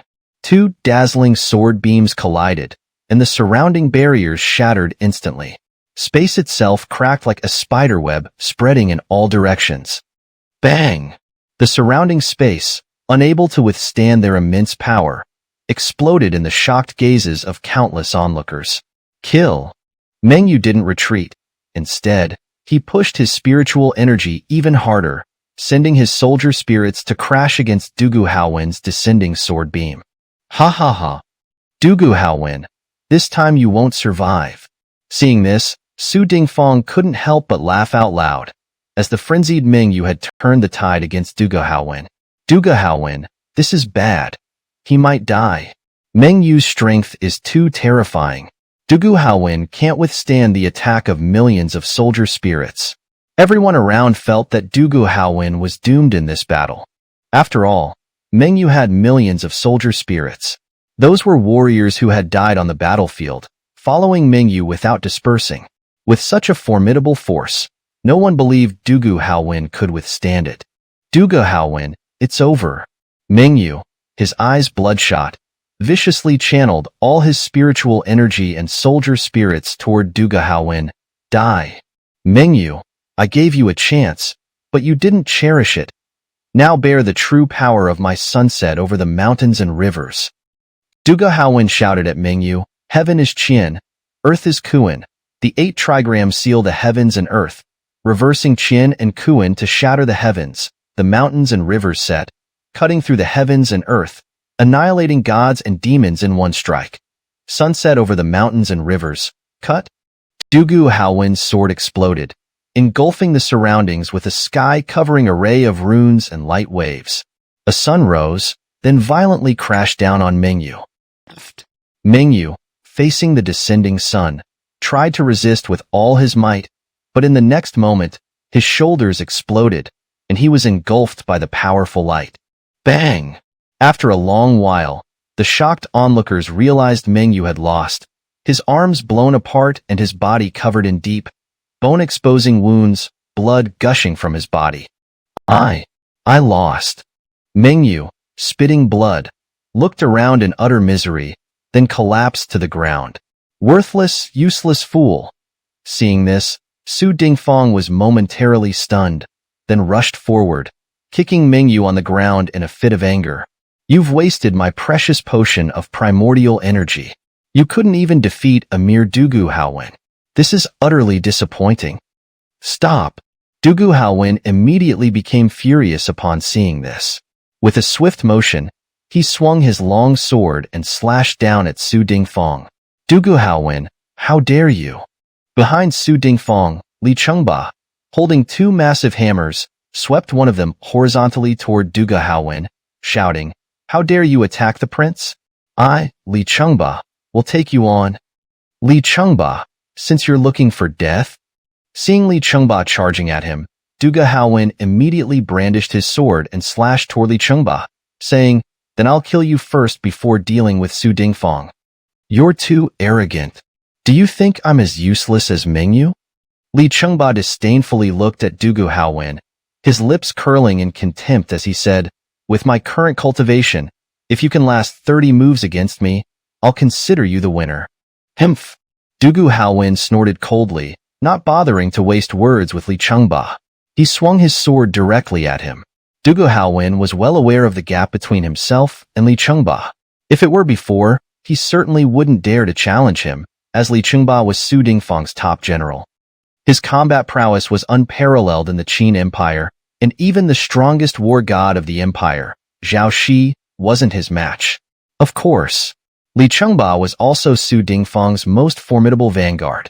In every major battle, as long as Li Chengba was present, Su Dingfang never suffered defeat. So, if Dugu Haowen hadn't reached his current level of strength, he definitely wouldn't have dared to engage him. Dugu Haowen, you're seeking your own death. Seeing Dugu Haowen not only refusing to retreat, but also speeding up to attack him, Li Chengba, holding two massive hammers, became furious. He raised one of his massive hammers and slammed it down fiercely at the approaching Dugu Haowen. Clang! Li Chengba's hammer collided with Dugu Haowen's sword, and Dugu Haowen let out a pained grunt. Clang, clang, clang. Dugu Haowen landed on his feet, staggering backward for more than 10 steps. Meanwhile, Li Chengba, seizing the advantage, raised his two hammers and charged at Dugu Haowen. Chapter 292. Defeat in Battle. Su Dingfang, that's enough?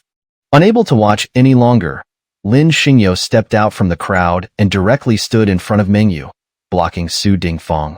Didn't he just fight his hardest for you? Is this how you treat him now? Isn't that a bit too much? Huh.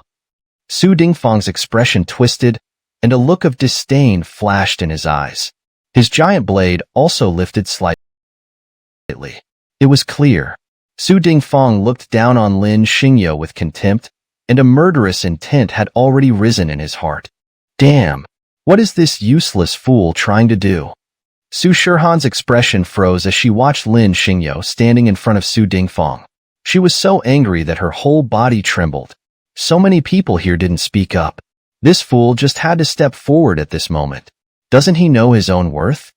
Su Shihan was furious. What was the situation now?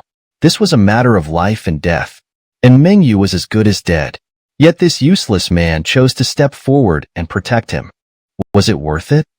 Was it worth risking your life for a dead man? Didn't he realize that if Su Dingfang got angry, he could raise his blade and cut him down in one strike? Hmph! Su Shihan glanced at Lin Xingyo with a cold snort, then turned her head away. Fool, this is your own doing. I won't intervene to save you. You want to block me? Seeing this, Su Dingfang snapped back to reality and looked at Lin Xingyo. What? Do you have a problem with that?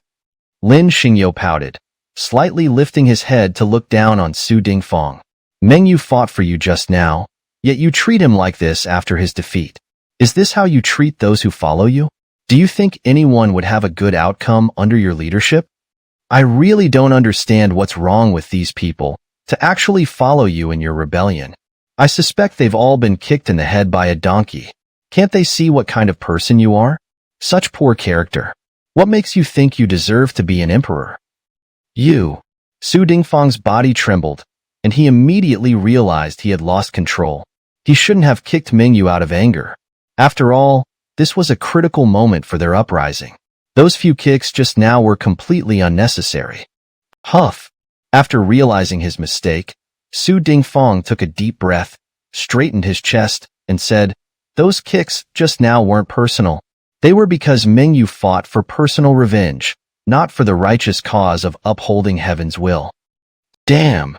Lin Xingyo stared at Su Dingfang in disbelief, his eyes full of disdain. Su Dingfang, you're too shameless. You can actually use such an excuse? You're the most shameless person I've ever seen. Shut up. Su Dingfang waved his sleeve, shook his giant blade, and stared at Lin Xingyo with a murderous aura. What does this have to do with you? If you want to protect Mengyu, then take him and get out of here. We are here to uphold heaven's will and execute the tyrant on the altar. Get down. Upon hearing this, Su Shihan immediately walked over, gave Lin Xingyo a fierce glare, and said discontentedly, stand behind me? Don't meddle in this. Do you even understand the situation today? So many people are keeping silent, yet you have so much to say. If you continue like this, Don't expect me to save you. Do you hear me? Shirhan, this matter. Lin Xingyo was about to speak when Su Shirhan grabbed him and said, Don't speak. Stand behind me. Su Shirhan angrily pulled Lin Xingyo behind her and then instructed her personal maids, Come. You all come over and help General Ming up. Make sure to treat his wounds so he doesn't die. Yes, miss. Several maids immediately stepped out from the crowd, lifted Mingyu, who was barely breathing, and, under everyone's gaze, dragged him away. Shirhan, I'm going to take a look. Seeing this, Lin Xingyo immediately said to Su Shirhan, He's barely hanging on. Only I can save his life. Go ahead. Go ahead. Su Shirhan impatiently glanced at Lin Xingyo and waved her hand. Don't come back once you're gone. This isn't something you can meddle in, do you understand? Lin Xingyo pouted, but didn't say anything more to Su Shirhan. He followed the maids and walked away. Huff. As she watched Lin Xingyo's retreating figure, Su Shirhan couldn't help but take a deep breath. Of course. She didn't believe Lin Xingyo could save Mingyu. But since he had stepped back and left the vortex of this conflict, this was the only thing she could do for him now. Huh. After a while, Su Shirhan's expression changed, and she couldn't help but murmur to herself, What just happened to me? Why did I involuntarily want to protect him? I've always wanted him dead, haven't I? Oh, I see. Su Shirhan suddenly came to her senses. It must be that I still have feelings for him. My cultivation level is still too low, and I can't achieve complete detachment. This won't do. I must find an opportunity to kill him soon. Otherwise, it will definitely affect my path to immortality.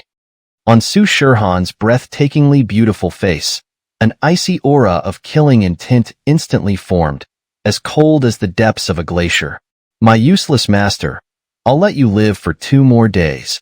After I kill Su Dingfang and Su Xiaotian this time, I'll send you to hell. Don't worry, I'll make sure you die without any pain.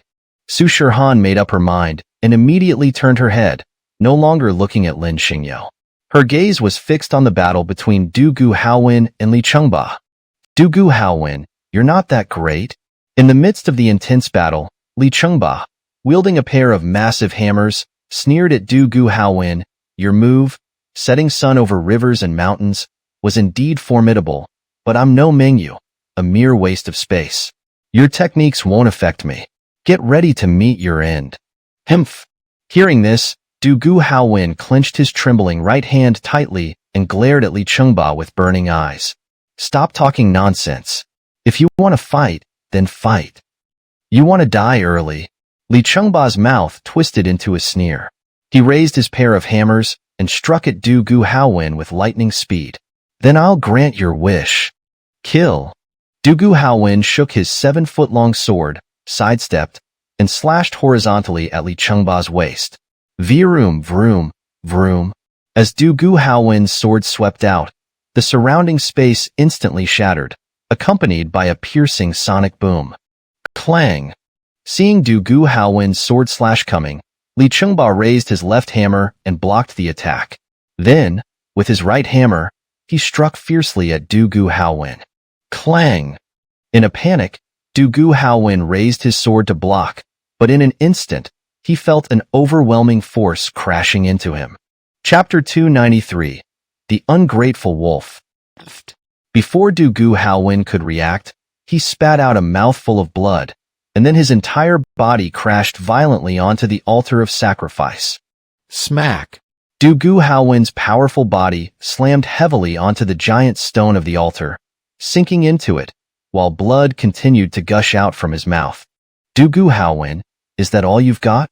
I haven't even given it my all yet, Li Chengba sneered, his eyes bloodthirsty as he looked at Du Gu Haowin. I'm not dead. Du Gu Haowin gritted his teeth, wiping the blood from the corner of his mouth with great effort, then slowly pushed himself out of the stone wall with his hands, saying, I can still fight. Humph. Seeing this, Li Chengba's cold eyes darkened.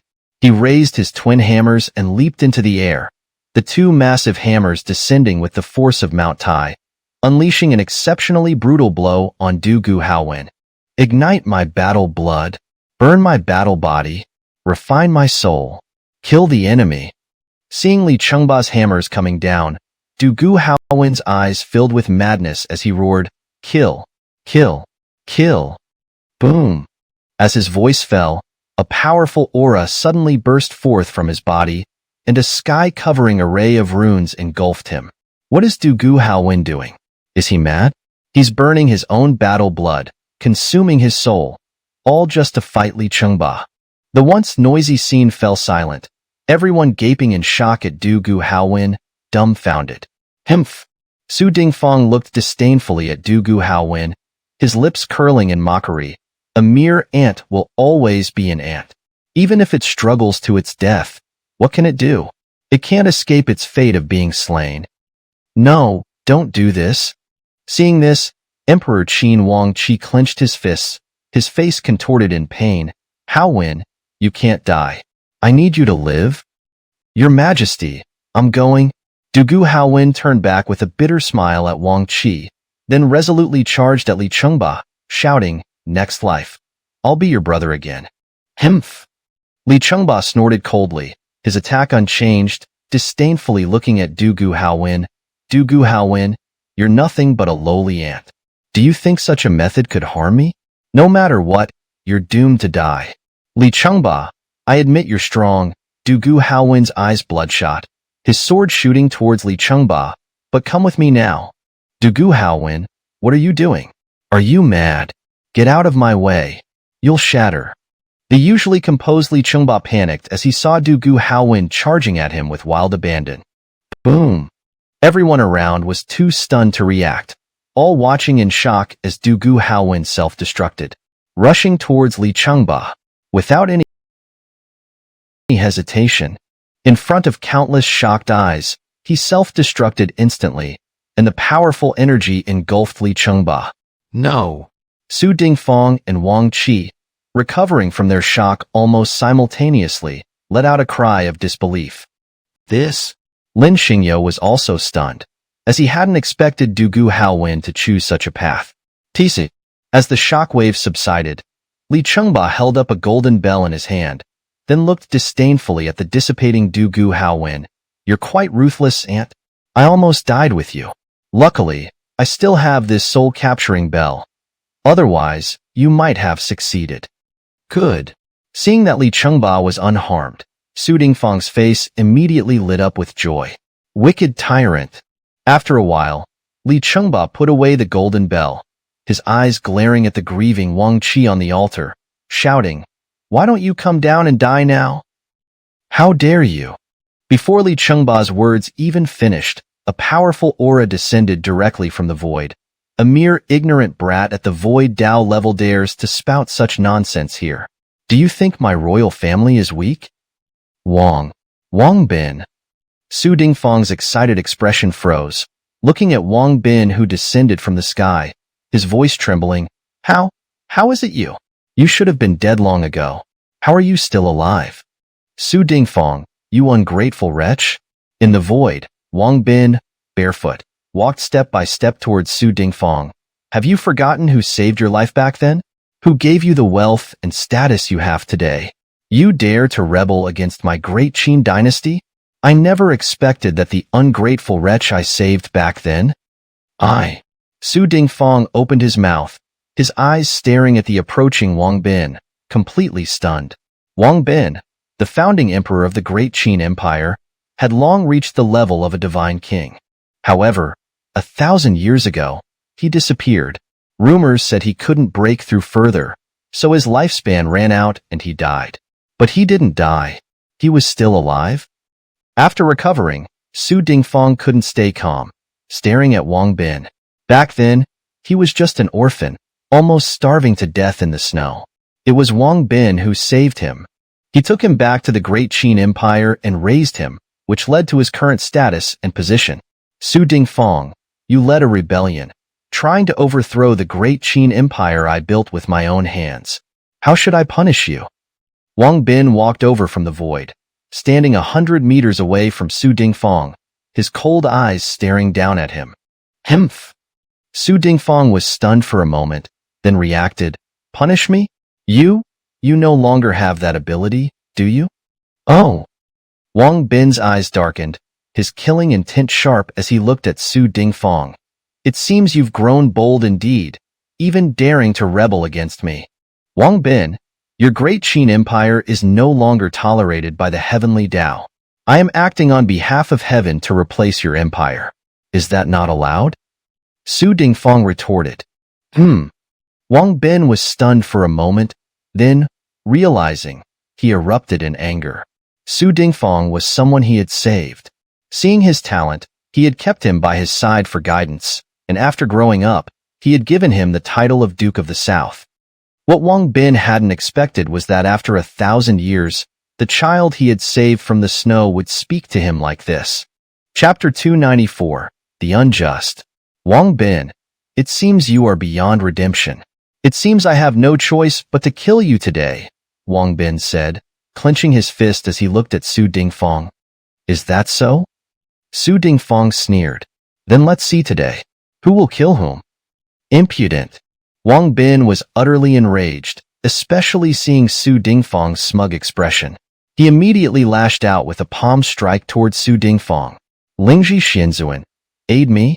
Seeing this, Su Dingfang took a step back and shouted to the sky, kill this scoundrel, Wang Bin. Coming. Lingji Shangren responded and instantly appeared in front of Su Dingfang, raising his hand to counter Wang Bin's palm strike. Bang! Wang Bin and Lingji Shangren clashed with a powerful palm strike, and in an instant, a fierce shockwave erupted from their collision, shattering the surrounding ground and space. Again. After the first exchange, Lingji Shangren immediately leaped into the air, his one hand forming a fist and the other a palm, both accompanied by ear-piercing sonic booms as he swiftly charged toward Wang Bin. Crack, crack, crack. The surrounding space was instantly torn apart, and spiderweb-like cracks spread and crumbled around them. Lingji Shangren, my great Qin Empire has never had any grievances with your Taichu sanctuary. Why are you aiding this unjust man in fighting against me? Bothersome. Lingji Shangren rolled his eyes and retorted to Wang Bin, I just want to fight. What about it? Either you agree to fight me, or I'll beat you. It's that simple. You. Wang Bin was momentarily at a loss for words upon hearing Lingji Shangren's reply. He had never anticipated that the esteemed Xian Wang of Tai Chusengdi would respond in such a way. For a moment, he found himself genuinely unsure of how to refute it. Of course, Wang Bin also understood that Lingji Shangren knew he couldn't out-debate him, which was why he had responded in such a way. Then let's fight. Wang Bin no longer wasted words and immediately unleashed his techniques to engage in a fierce battle with Lingji Shangren. Chengba, get up there. Su Dingfang glanced at the ongoing battle between Wang Bin and Lingji Shangren, then suddenly turned to Li Chengba and shouted, drag that old man Wang Qi down. I want to kill this tyrant before everyone's eyes. Yes. Li Chengba bowed, raising two massive hammers and shouted, Dragon Tiger Guards, follow me. With that, Li Chengba immediately led the Dragon Tiger Guards toward the altar. All eyes around turned to Wang Qi, and almost everyone believed that Wang Qi was finished. His cards were all played. Duga Haowen was dead. Meng Yu had betrayed him. Xiahou Dun hadn't arrived. Xia Dong of the Xia family had come, but he brought troops and was now charging toward the altar with Li Chengba. Wang Qi was now a lone emperor, with almost no one left to fight for him except himself and Yuan Tiangang. Hold on. Seeing Li Chengba leading his troops toward him, Wang Qi immediately roared at Su Dingfang. Su Dingfang, today's events are all because of you and me. Now, do you dare to fight me one-on-one? Hemph, hemph. Su Dingfang disdainfully snorted twice and said, Wang Qi, you want to fight me? I can give you a chance, but you must first defeat my great general, Li Chengba. You. Wang Qi looked at Su Dingfang, his mouth opening several times, but no words came out. Everyone around remained silent. Even the left censor, Li Chengyun, was speechless. Su Dingfang, do you think you've already won? Lin Xingyo, seeing Li Chengba about to charge up the altar, quickly glanced at Meng Yu, who had narrowly escaped death. He clapped his hands, stood up, and suddenly appeared on the steps of the altar. Huh. Su Dingfang and Su Shiyuan were both stunned. then looked at Lin Xingyo standing on the altar in disbelief. What's going on? Su Xiuan stared at Lin Xingyo standing on the altar, her eyes wide as she took a long time to react. How did this useless fellow get up there? Did he use some kind of talisman? Chapter 295. This waste is no simpleton. Lin Xingyo, what are you doing? Su Dingfang was momentarily stunned, then erupted in fury. Do you think you, a mere waste, can stop me? Waste, what are you doing over there? Get down here and scram. After a moment of realization, Su Shihan couldn't help but shout. This matter is beyond your involvement. I warned you repeatedly. Why won't you listen? Do you really not want to live anymore? Chengba, don't bother with him. Upon hearing this, Su Dingfang's brows furrowed, and he immediately addressed Li Chengba. If he dares to block your path, kill him on the spot. Yes. Li Chengba responded and, leading the dragon and tiger guards, charged up the stone steps and arrived before Lin Xingyo in one breath. Waste, I respect you as my young lady's master. I'll give you one last chance. Step aside now, or I'll crush you into pulp with one hammer strike. Oh, is that so? Lin Xingyo, clad in a long white robe, his hands behind his back, looked at Li Chengba with a playful grin, revealing his gleaming white teeth. You're so powerful? I can't resist the urge to test that. Huh. Su Shihan's expression twisted in shock as she stared at Lin Xingyo. What did this waste just say? He wants to test himself. Can he even withstand one strike from Li Chengba? He's courting death. Su Dingfang sneered at Lin Xingyo. With Li Chengba's strength at the Void Dao realm, killing this waste is as easy as lifting a finger to crush him. Waste, I gave you a chance earlier, but since you don't know how to appreciate it, Li Chengba disdainfully looked at Lin Xingyo. Then I'll just send you to hell. Waste, get out of the way. Seeing the situation, Su Shihan couldn't help but shout emotionally. If you get killed, don't blame me for not warning you. Forget it. Su Dingfang furrowed his brows and sneered at Lin Xingyo. It's best if this waste dies now. Living, he only tarnishes your status and reputation. Let me, your father, end him for you. Su Shihan was stunned, her eyes fixed on Lin Xingyo, her mouth opening several times to shout, but no sound came out. Chengba, what are you waiting for? Why haven't you acted yet? Su Dingfang shouted. Please forgive my disrespect, master of our young lady. Li Chengba smirked, raising his iron hammer and swinging it at lightning speed toward Lin Xingyo's head. Since our lord has commanded, then you shall depart. Waste die. Seeing Li Chengba's hammer swing toward Lin Xingyo, Su Dingfang couldn't help but curl his lips into a cold smile. Die for disrupting my plans again and again? Well then. Su Shihan raised her hand, finally looking at Lin Xingyo, who was about to be struck by the hammer. It's better to be relieved like this. Next life, be an ordinary person. This life, living under others' scorn is suffering. Better to end it all today. My waste of a master. Hee hee. Li Chengba looked at Lin Xingyo, his lips curling into a bloodthirsty grin. Waste is a waste. Earlier, weren't you quite arrogant? Now that you see my hammer coming, you don't even know how to dodge. You must be scared out of your wits. Good. I'll crush you into a pulp with one hammer, then go up and kill Wang Qi. The world will then belong to the Su family. Waste die. Li Chengba, seeing his hammer about to land on Lin Xingyo's forehead, couldn't help but feel elated. I'll tell you, the Lord has decided to marry the young lady to me. I don't want a waste like you as my master.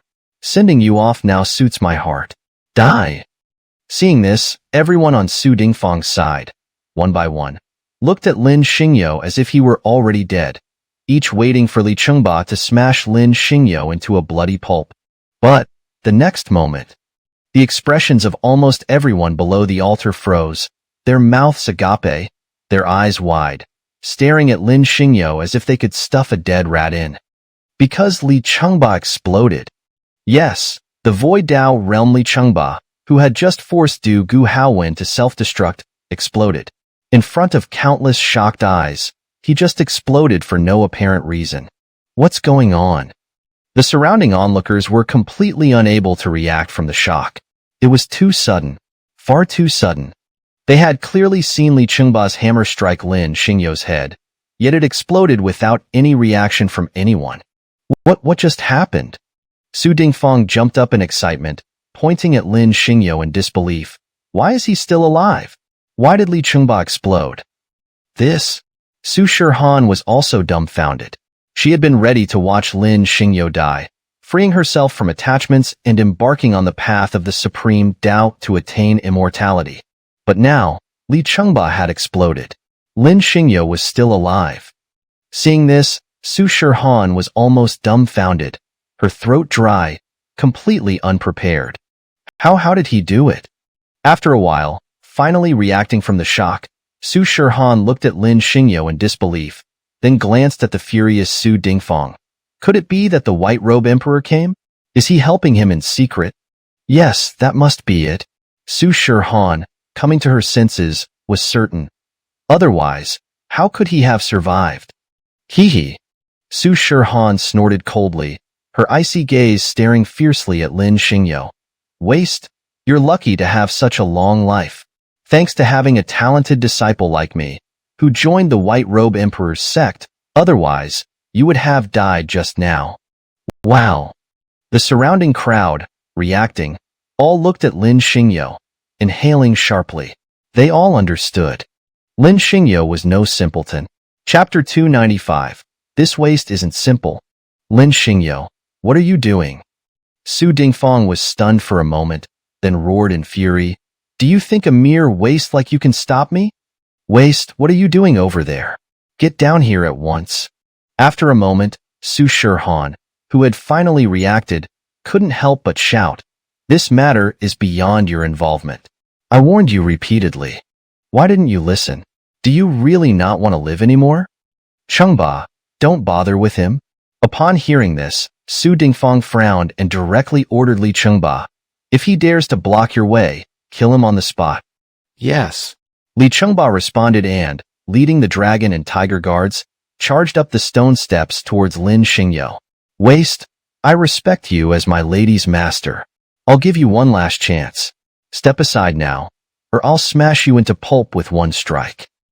Oh, is that so? Lin Xingyo, dressed in a long white robe, with his hands behind his back, looked at Li Chengba with a playful smile, revealing his white teeth. You're that strong? Then I can't resist testing that. Huh.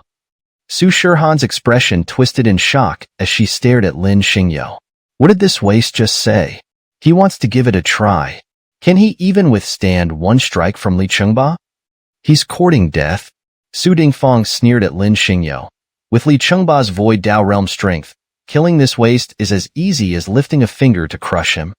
Waste, I gave you a chance earlier, but since you didn't know how to cherish it, Li Chengba disdainfully looked at Lin Xingyo. I'll have to send you to hell now. Waste, get out of the way. Seeing this, Su Shihan couldn't help but shout emotionally. If you get killed later, don't blame me for not warning you. Forget it.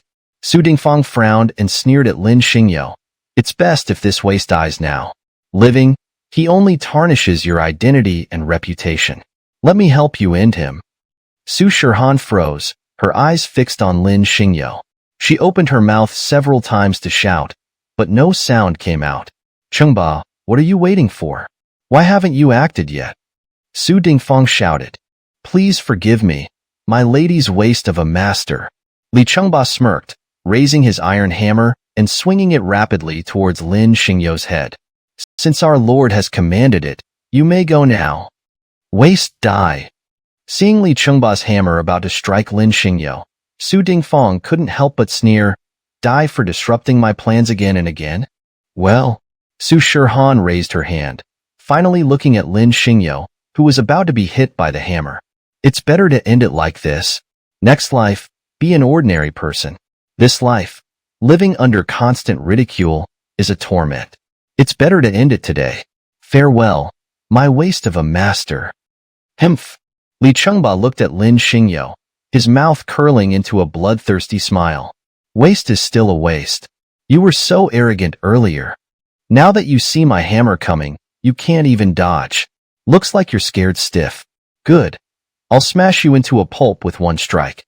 Then go up and kill Wang Qi. The world will then belong to the Su family. Waste die. Li Chengba, seeing his hammer about to hit Lin Xingyo's forehead, felt a surge of delight. I'll tell you, the Lord has decided to marry the lady to me. I don't want a waste like you as my master. Sending you off now suits me just fine. Die. Everyone around Su Dingfang, almost without exception, looked at Lin Xingyo as if he were already dead, eagerly waiting for Li Chengba to smash him into a bloody mess. But the next moment, the expressions of almost everyone below the altar froze, their mouths agape and eyes wide, staring at Lin Xingyo as if they could stuff a dead rat in. Because Li Chengba exploded. Yes, the Void Dao Realm expert, who had just forced Du Gu Haowen to self-destruct, exploded. In front of countless shocked eyes, he just exploded for no apparent reason. What's going on? The onlookers around were completely unable to react from the shock. It was too sudden, far too sudden. They had clearly seen Li Chengba's hammer strike Lin Xingyo's head, yet he just exploded without any reaction from anyone. What just happened? Su Dingfang jumped up in agitation, pointing incredulously at Lin Xingyo. Why is he still alive? Why did Li Chengba explode? This? Su Shihan was also dumbfounded.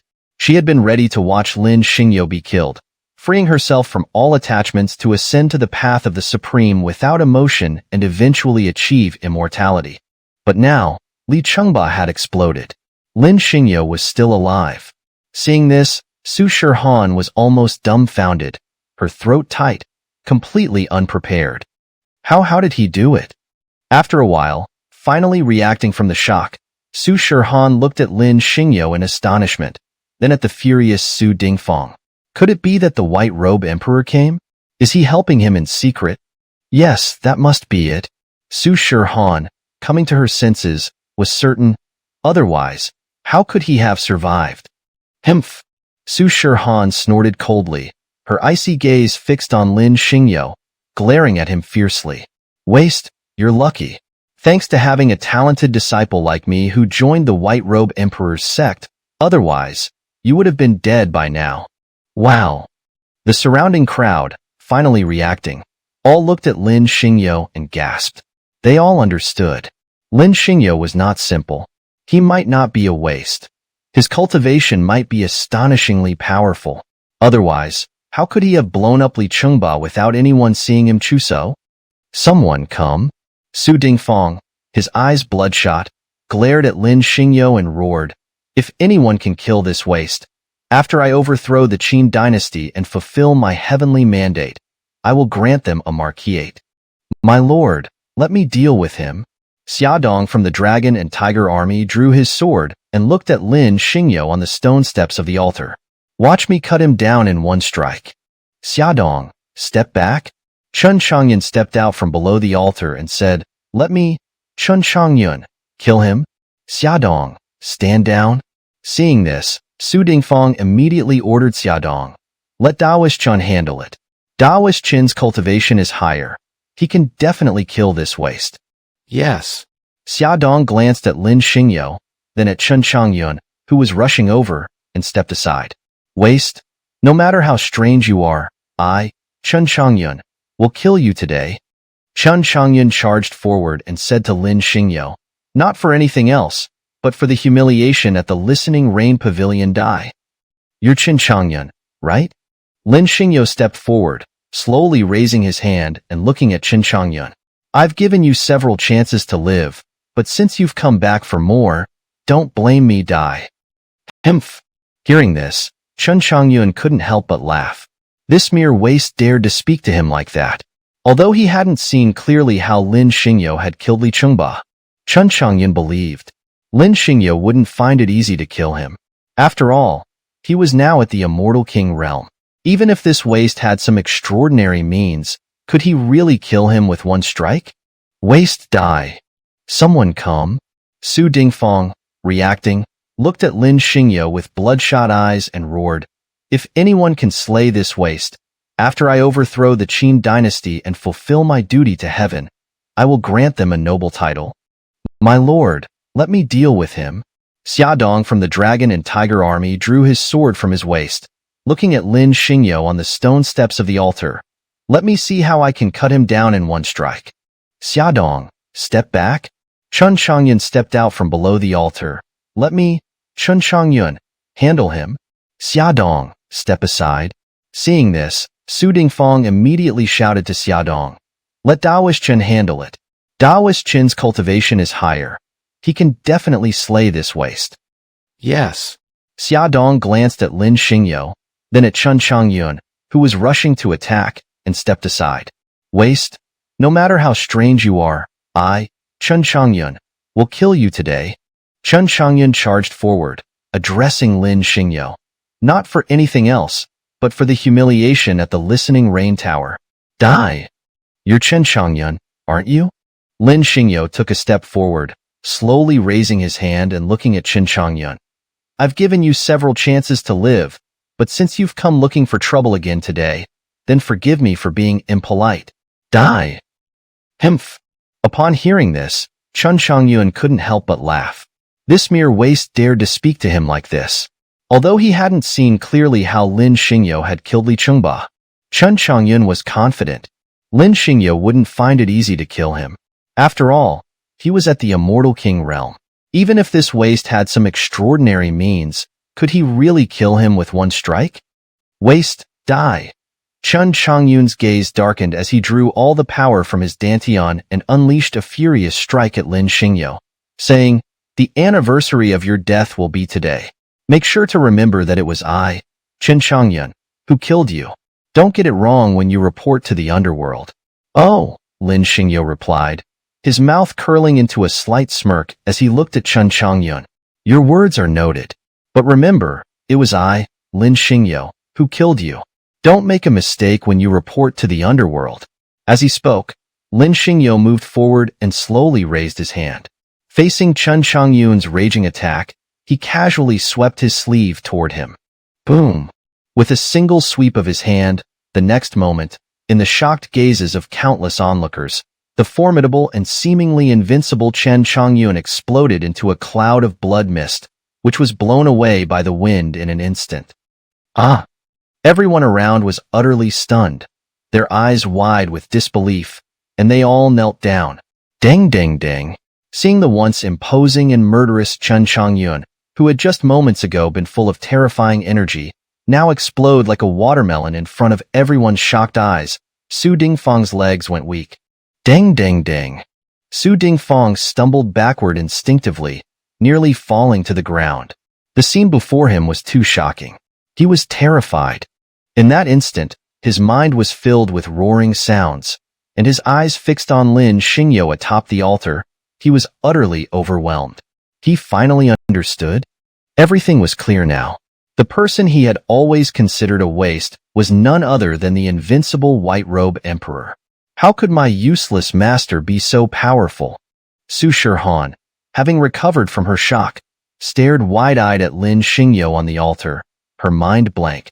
Is this still my useless master? Why does he possess such incredible power? No, this must be an illusion. It has to be. Su Shihan trembled as she stepped back, her eyes wide with disbelief as she looked at Lin Xingyo. Suddenly, in front of everyone's astonished gaze, she raised her hand and slapped herself hard across the face. Smack! After the slap, Su Shihan stared at Lin Xingyo, even more shocked. She felt the pain. This wasn't an illusion. Everything before her eyes was real. How is this possible? Su Shihan was on the verge of collapse, her eyes nearly popping out of their sockets as she stared at Lin Xingyo.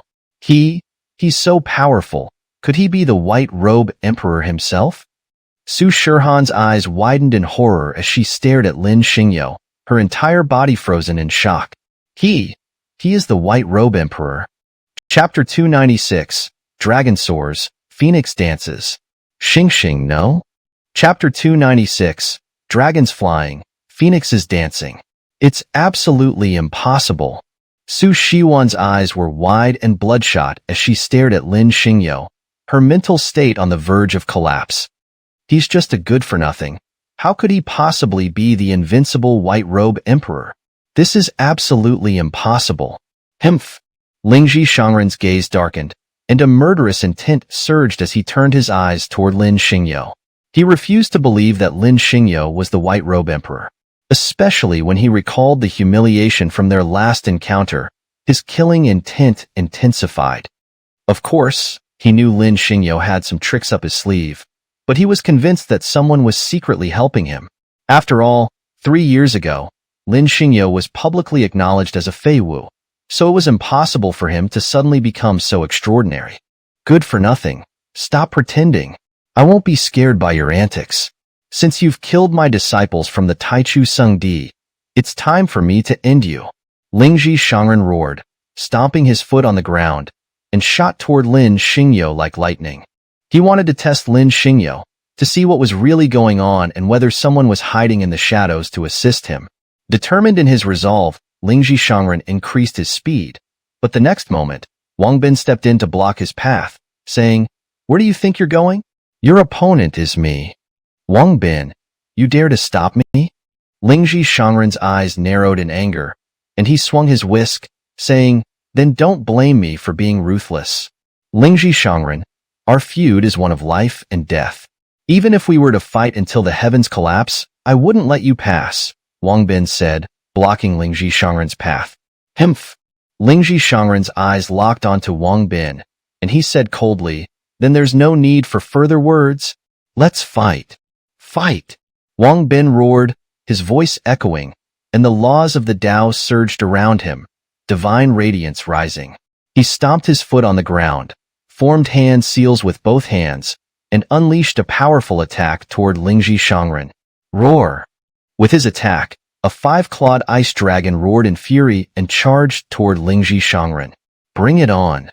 Lingji Shangren, seeing the 5-clawed ice dragon rushing at him, stomped his foot on the ground as well. Instantly, a divine image rose behind him, its golden eyes opening wide. Following Lingji Shangren's attack, the golden giant palm slammed down toward the incoming ice dragon. Bang! Wang Bin's ice dragon clashed with Lingji Shangren's golden palm, and in the next moment, both quickly darted forward, their movements swift as they engaged in a fierce battle. Wow, they're so strong. The surrounding crowd watched Wang Bin and Lingji Shangren in awe, as their battle was incredibly intense, almost tearing apart the space around them. Of course, if they weren't holding back, their power might have destroyed the entire Hanping city, as both were at the level of immortal kings. However, Lingji Shangren was stronger than Wang Bin, so it wasn't long before Wang Bin was suppressed. Ha ha ha. Su Dingfang, who had recovered from his shock, couldn't help but laugh in delight. As long as Lingji Shangren could kill Wang Bin, everything would still be under his control. As for who Lin Xingyo was, Su Dingfang wasn't worried at all. Even if he was the White Robe Emperor, what could he do? After all, Su Shiyuan's life was in Su Dingfang's hands. If Lingji Shangren killed Wang Bin and Lin Xingyo dared to make a move, Su Dingfang would use Su Shiyuan to threaten him. He knew Lin Xingyo's love for Su Shiyuan, and as long as he held her, he held control over Lin Xingyo. My useless master. Su Shiyuan glanced at Lin Xingyo, her expression slowly returning to normal. I understand now. It must have been the White Robe Emperor who intervened earlier, not your own strength. You, a Fei Wu with a body that's been useless for 10,000 years, how could you possibly be the White Robe Emperor? You couldn't possibly reach such a height. If even you could become someone like the White Robe Emperor, what does that make all the other cultivators in the world? Those who spend their lives working hard to cultivate, striving to become even a single generation of emperors, often take tens of thousands of years. How could you possibly achieve such a feat? Having figured this out, Su Shiyuan's expression toward Lin Xingyo turned once again to one of disgust and contempt. She no longer paid him any attention and instead turned her gaze to the ongoing battle between Lingji Shangren and Wang Bin. Heaven is Qian, earth is Kuan. The 8 trigrams follow the will of the heavens. Reverse the Qian and Kuan to break the heavens. Wind and thunder rise to shatter the earth. Dragons and phoenixes strike to annihilate all enemies. Dragons flying, phoenixes dancing, kill. Wang Bin, with one hand forming a palm and the other a fist, unleashed a devastating attack toward Lingji Shangren. Roar, screech. As Wang Bin struck out, the heavens and earth changed, and boundless Tao laws condensed into a fiery phoenix and a raging five-clawed ice dragon, both charging toward Lingji Shangren. Kill! Lingji Shangren sneered at Wang Bin, and seeing the fiery phoenix and ice dragon rushing at him, he raised his hands and disdainfully struck down. Not good. Lingji Shangren's expression changed as soon as he attacked, and he quickly retreated, feeling a powerful force of rules surging toward him. Bang! Lingji Shangren's attack sent him back several steps, and his eyes widened in shock as he looked at Wang Bin. This move, dragons flying, phoenixes dancing, was incredibly powerful, with a crushing force that even he could barely withstand. If he hadn't retreated in time, he might have been injured. Kill! Wang Bin, seizing the opportunity, quickly pressed his attack toward Lingji Shangren. Lingji Shangren, you're not so formidable after all. Let me end you with this move, dragons flying, phoenixes dancing. Arrogant! Lingji Shangren, hearing this, was so enraged that he nearly jumped out of his skin. I admit this move is strong, but you think you can kill me with it? You underestimate me, Lingji Shangren, too much? Is that so? Wang Bin continued his relentless assault. Then try the power of this move again. Humph! Lingji Shangren swept his whisk, shattering the five-clawed ice dragon that Wang Bin sent at him, then clenched his fist and struck down toward the incoming fiery phoenix. It's been nearly 20,000 years since I last drew my sword, but today, I must cut you down. Sword, come. Lingji Shangren raised his head and bellowed, and in an instant, a sword light sliced through the sky, descending toward Wang Bin. Bang! Seeing Lingji Shangren's sword strike, Wang Bin quickly dodged to the side, then lunged toward Lingji Shangren. Sword strike. Kill! Lingji Shangren, seeing Wang Bin charge at him, stomped his foot on the ground, then reached down and pulled a long sword from the earth, slashing horizontally toward Wang Bin. Pooh! Lingji Shangren's sword strike left everyone around wide-eyed and gaping, their faces frozen in shock. No, father! Wang Qi, who had just recovered from his shock, stared in horror at his father's severed head flying through the air, then collapsed to his knees on the altar. Wow! The surrounding crowd gasped in unison, each one staring in stunned silence at Wang Bin's lifeless body lying on the ground. It was too sudden, completely unexpected. Just moments ago, Wang Bin had forced Lingji Shangren back, yet now, he had been cut down in a single sword strike. This was utterly beyond anyone's expectations. Good. Su Dingfang clenched his fists tightly, his face beaming with joy. The situation was now settled. No one could stop him anymore. The world of Qin was now his. Humph! Lingji Shangren, on the other hand, narrowed his eyes, his gaze filled with murderous intent as he turned towards Lin Xingyo. He didn't believe for a moment that Lin Xingyo was the White Robe Emperor. Especially recalling the previous humiliation, the killing intent in Lingji Shangren's heart grew even stronger. Of course, he knew Lin Xingyo had some tricks up his sleeve, but he believed they were all aided by someone in the shadows. After all, 3 years ago, Lin Xingyo was a publicly recognized Feiwu, so there was no way he could suddenly become so nite. Waste, stop pretending. I won't be scared by you. Since you killed my disciples from the Taichu Holy Land, now it's my turn to kill you. Lingji Shangren roared, stomping his foot on the ground and shooting towards Lin Xingyo like a bolt of lightning. He wanted to test Lin Xingyo, to see what exactly was going on. Was there someone hiding in the shadows helping him? Lingji Shangren's mind was set, and his speed of attack increased. But in the next instant, Wang Bin stepped forward, blocking Lingji Shangren's path, saying, "Where do you think you're going? Your opponent is me? Wang Bin, you dare to stop me." Lingji Shangren's eyes darkened with anger, and with a flick of his whisk, he said, "Then don't blame me for being ruthless. Lingji Shangren, we are sworn enemies, and even if we fight to the heavens, I won't let you pass," Wang Bin said, blocking Lingji Shangren. Humph! Lingji Shangren's eyes locked onto Wang Bin. Then there's no need for more words. Let's fight. Fight! Wang Bin roared, his voice echoing, as the laws of the Tao resonated around him, divine radiance rising. Then, With a stomp of his foot and hands forming seals, he unleashed a powerful attack towards Lingji Shangren. Roar! With a single strike from Wang Bin, a five-clawed ice dragon emerged, roaring furiously as it charged towards Lingji Shangren. Good timing!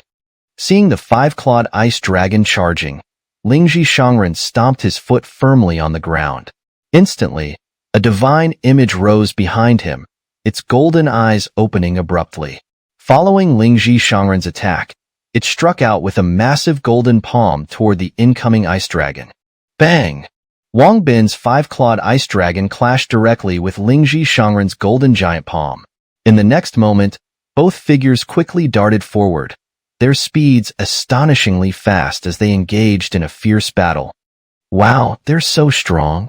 The surrounding crowd all turned their gaze towards Wang Bin and Lingji Shangren, for their battle was incredibly intense, almost tearing the space around them apart. Of course, if they weren't holding back, with their strength, they could probably blow up the entire Homping city. After all, they were both at the Immortal King level. However, Lingji Shangren was stronger than Wang Bin, so it wasn't long before Wang Bin was suppressed by Lingji Shangren. Ha ha ha. Su Dingfang, who had snapped out of his shock, was elated. After all, as long as Lingji Shangren could kill Wang Bin, everything would still be under his control. As for who Lin Xingyo was, he wasn't worried at all, even if he was the White Robe Emperor. After all, Su Shiyuan's life was in his hands. If Lingji Shangren killed Wang Bin later, and Lin Xingyo dared to make a move, then he would use Su Shiyuan to threaten him. After all, Su Dingfang was well aware of Lin Xingyo's love for Su Shiyuan. Now that he had control over Su Shiyuan, he had control over Lin Xingyo. So, Su Dingfang wasn't afraid of Lin Xingyo at all. My useless master. Su Shiyuan, on the other hand, glanced at Lin Xingyo, her expression slowly returning to normal. I understand. It must have been the White Robe Emperor who made that move just now. It couldn't possibly be your own strength. You, a Fei Wu with an invincible physique for 10,000 years, how could you possibly be the White Robe Emperor? You couldn't reach that level. If you could become someone like the White Robe Emperor, what would that make all the cultivators in the world? These people work so hard every day to cultivate, yet not one of them, even after tens of thousands of years, could become an invincible existence like the White Robe Emperor. Even becoming a generation-defining emperor requires tens of thousands of years. Having pondered these points, Su Shiyuan's expression toward Lin Xingyo once again turned disdainful and contemptuous. She then ceased observing Lin Xingyo, shifting her attention to the fierce battle unfolding between Lingji Shangren and Wang Bin. Heaven is Chan, earth is Kun. The 8 trigrams align with the heavens. Chan Kun reversed shatters the skies. Wind and thunder erupt to break the earth. The dragon and phoenix strike to destroy 10,000 foes. Dragon soars, phoenix dances, slay. Wang Bin, with one hand forming a palm and the other a fist, unleashed an incredibly fierce attack towards Lingji Shangren. Roar, chirp. With Wang Bin's hands striking out, the heavens and earth changed. Boundless laws of the Tao condensed into a fiery phoenix and a raging five-clawed ice dragon, charging fiercely towards Lingji Shangren. Kill! Lingji Shangren, with a mocking gaze towards Wang Bin, saw the fiery phoenix and five-clawed ice dragon charging towards him. With a disdainful lift of his hands, he struck down fiercely. Not good. Lingji Shangren's attack unleashed, and his expression immediately changed. He quickly retreated, for he felt a powerful force of rules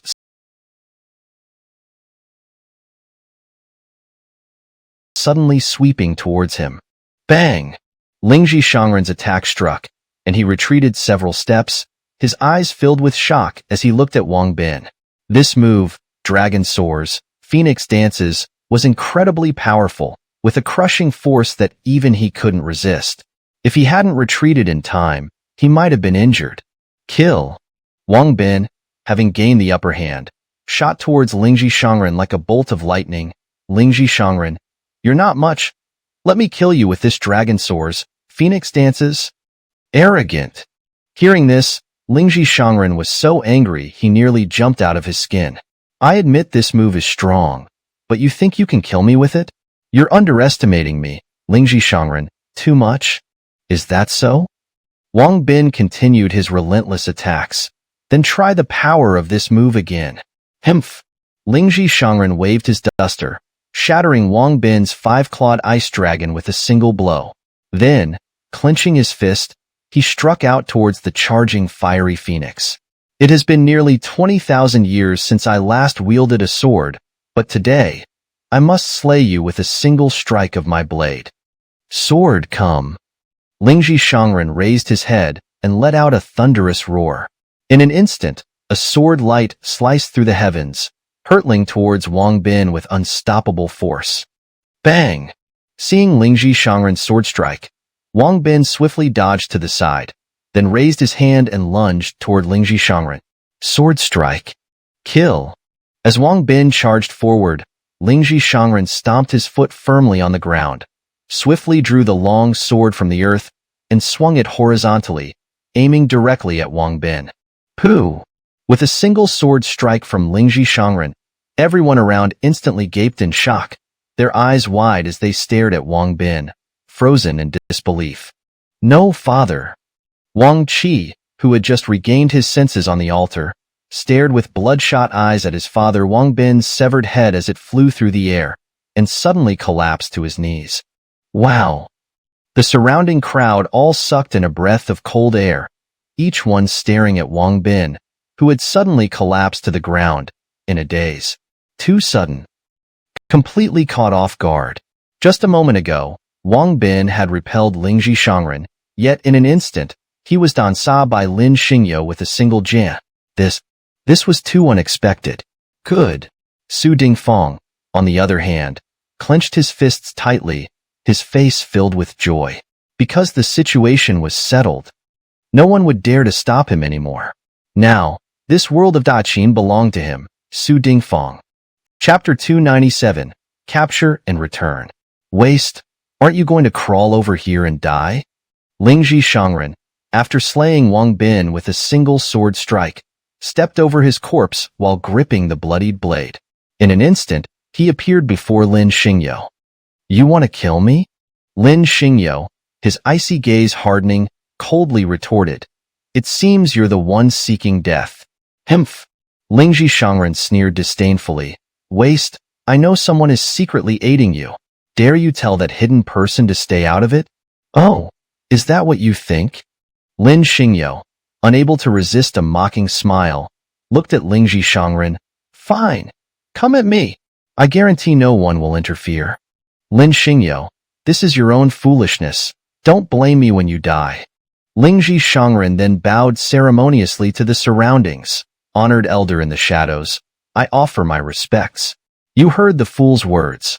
I hope you will no longer intervene, allowing me to face him fairly. Lin Xingyo couldn't help but laugh. As the peerless White Robe Emperor, did he need anyone's assistance? It was utterly ridiculous. However, he didn't bother explaining further. If Lingji Shangren insisted on this delusion, so be it. Waste its time. Lingji Shangren turned back, his gaze fixed on Lin Xingyo. Your end has come. All right then. Lin Xingyo smirked, looking at Lingji Shangren. Go ahead and strike. I'll humor you with a couple of moves. What the hell? Is this fool insane? Su Shihan's eyes widened in disbelief as she stared at Lin Xingyo, her mind nearly frozen. Without the intervention of the White Robe Emperor, how could this fool possibly withstand even a single strike from Lingji Shangren? Hmph, hmph. Su Dingfang, on the other hand, sneered with utmost mockery, his gaze on Lin Xingyo filled with derision. Now I see it clearly. This fool is truly pretentious, acting as if he were the White Robe Emperor himself, daring to speak to Lingji Shangren in such a manner. Su Dingfang looked at Lin Xingyo as if he were already dead, his laughter cold. This time, I don't believe you can escape death. The words have been spoken, and even the hidden figure won't intervene, right? You may strike now. Lin Xingyo cleared his throat, his eyes fixed on Lingji Shangren. No need to worry. Absolutely no one will interfere. If anyone dares to help, I'll help you beat them up. You're courting death? Lingji Shangren's eyes exploded with killing intent upon hearing this. He raised his bloodied sword and lunged at Lin Xingyo with a fierce thrust. Huh, what's going on? Su Shihan's gaze sharpened as she stared at Lin Xingyo, stunned. Why isn't the fool moving? Has he been scared stiff by Lingji Shangren? Waste, what's wrong with you? Su Dingfang mocked Lin Xingyo. Scared stiff, aren't you? Let this be a lesson for you. Stop pretending, and now prepare to descend into hell. Himph, himph. Lingji Shangren's face lit up with certainty as he saw Lin Xingyo remain still. He was now convinced that someone had been aiding Lin Xingyo earlier. Waste, as a mere insect, dying by my sword is a blessing you've earned over 8 lifetimes. Lingji Shangren sneered viciously at Lin Xingyo. Now, meet your end? Alas. The onlookers around them couldn't help but sigh, their gazes fixed on Lin Xingyo as if he were already a corpse, awaiting the moment Lingji Shangren's sword would end him. But in the next instant, Lin Xingyo moved, raising 2 fingers to catch Lingji Shangren's blade. With a step forward, he reached out and pressed his hand against Lingji Shangren's face. In full view of the shocked onlookers, he slammed Lingji Shangren's face into the stone steps. Without hesitation, he raised his fist and delivered a lightning-fast blow to Lingji Shangren's face. Ah, stop. Please don't hit me anymore. Lingji Shangren, his face bruised and swollen, pleaded with Lin Xingyo. Can you at least spare my face? You've ruined my handsome appearance. Lin Xingyo couldn't help but feel a headache coming on. This Lingji Shangren was just too much. After all, he had already started the beating. Why would he care about the man's face now? Senior, I know I was wrong. Lingji Shangren shielded his face while almost crying as he begged Lin Xingyo. I was blind earlier. I failed to recognize you. Now, I kneel to apologize and beg for your mercy. Please spare my wretched life. What? Su Dingfang and Su Shihan, their eyes wide with shock, were completely dumbfounded by the scene before them. They couldn't process what was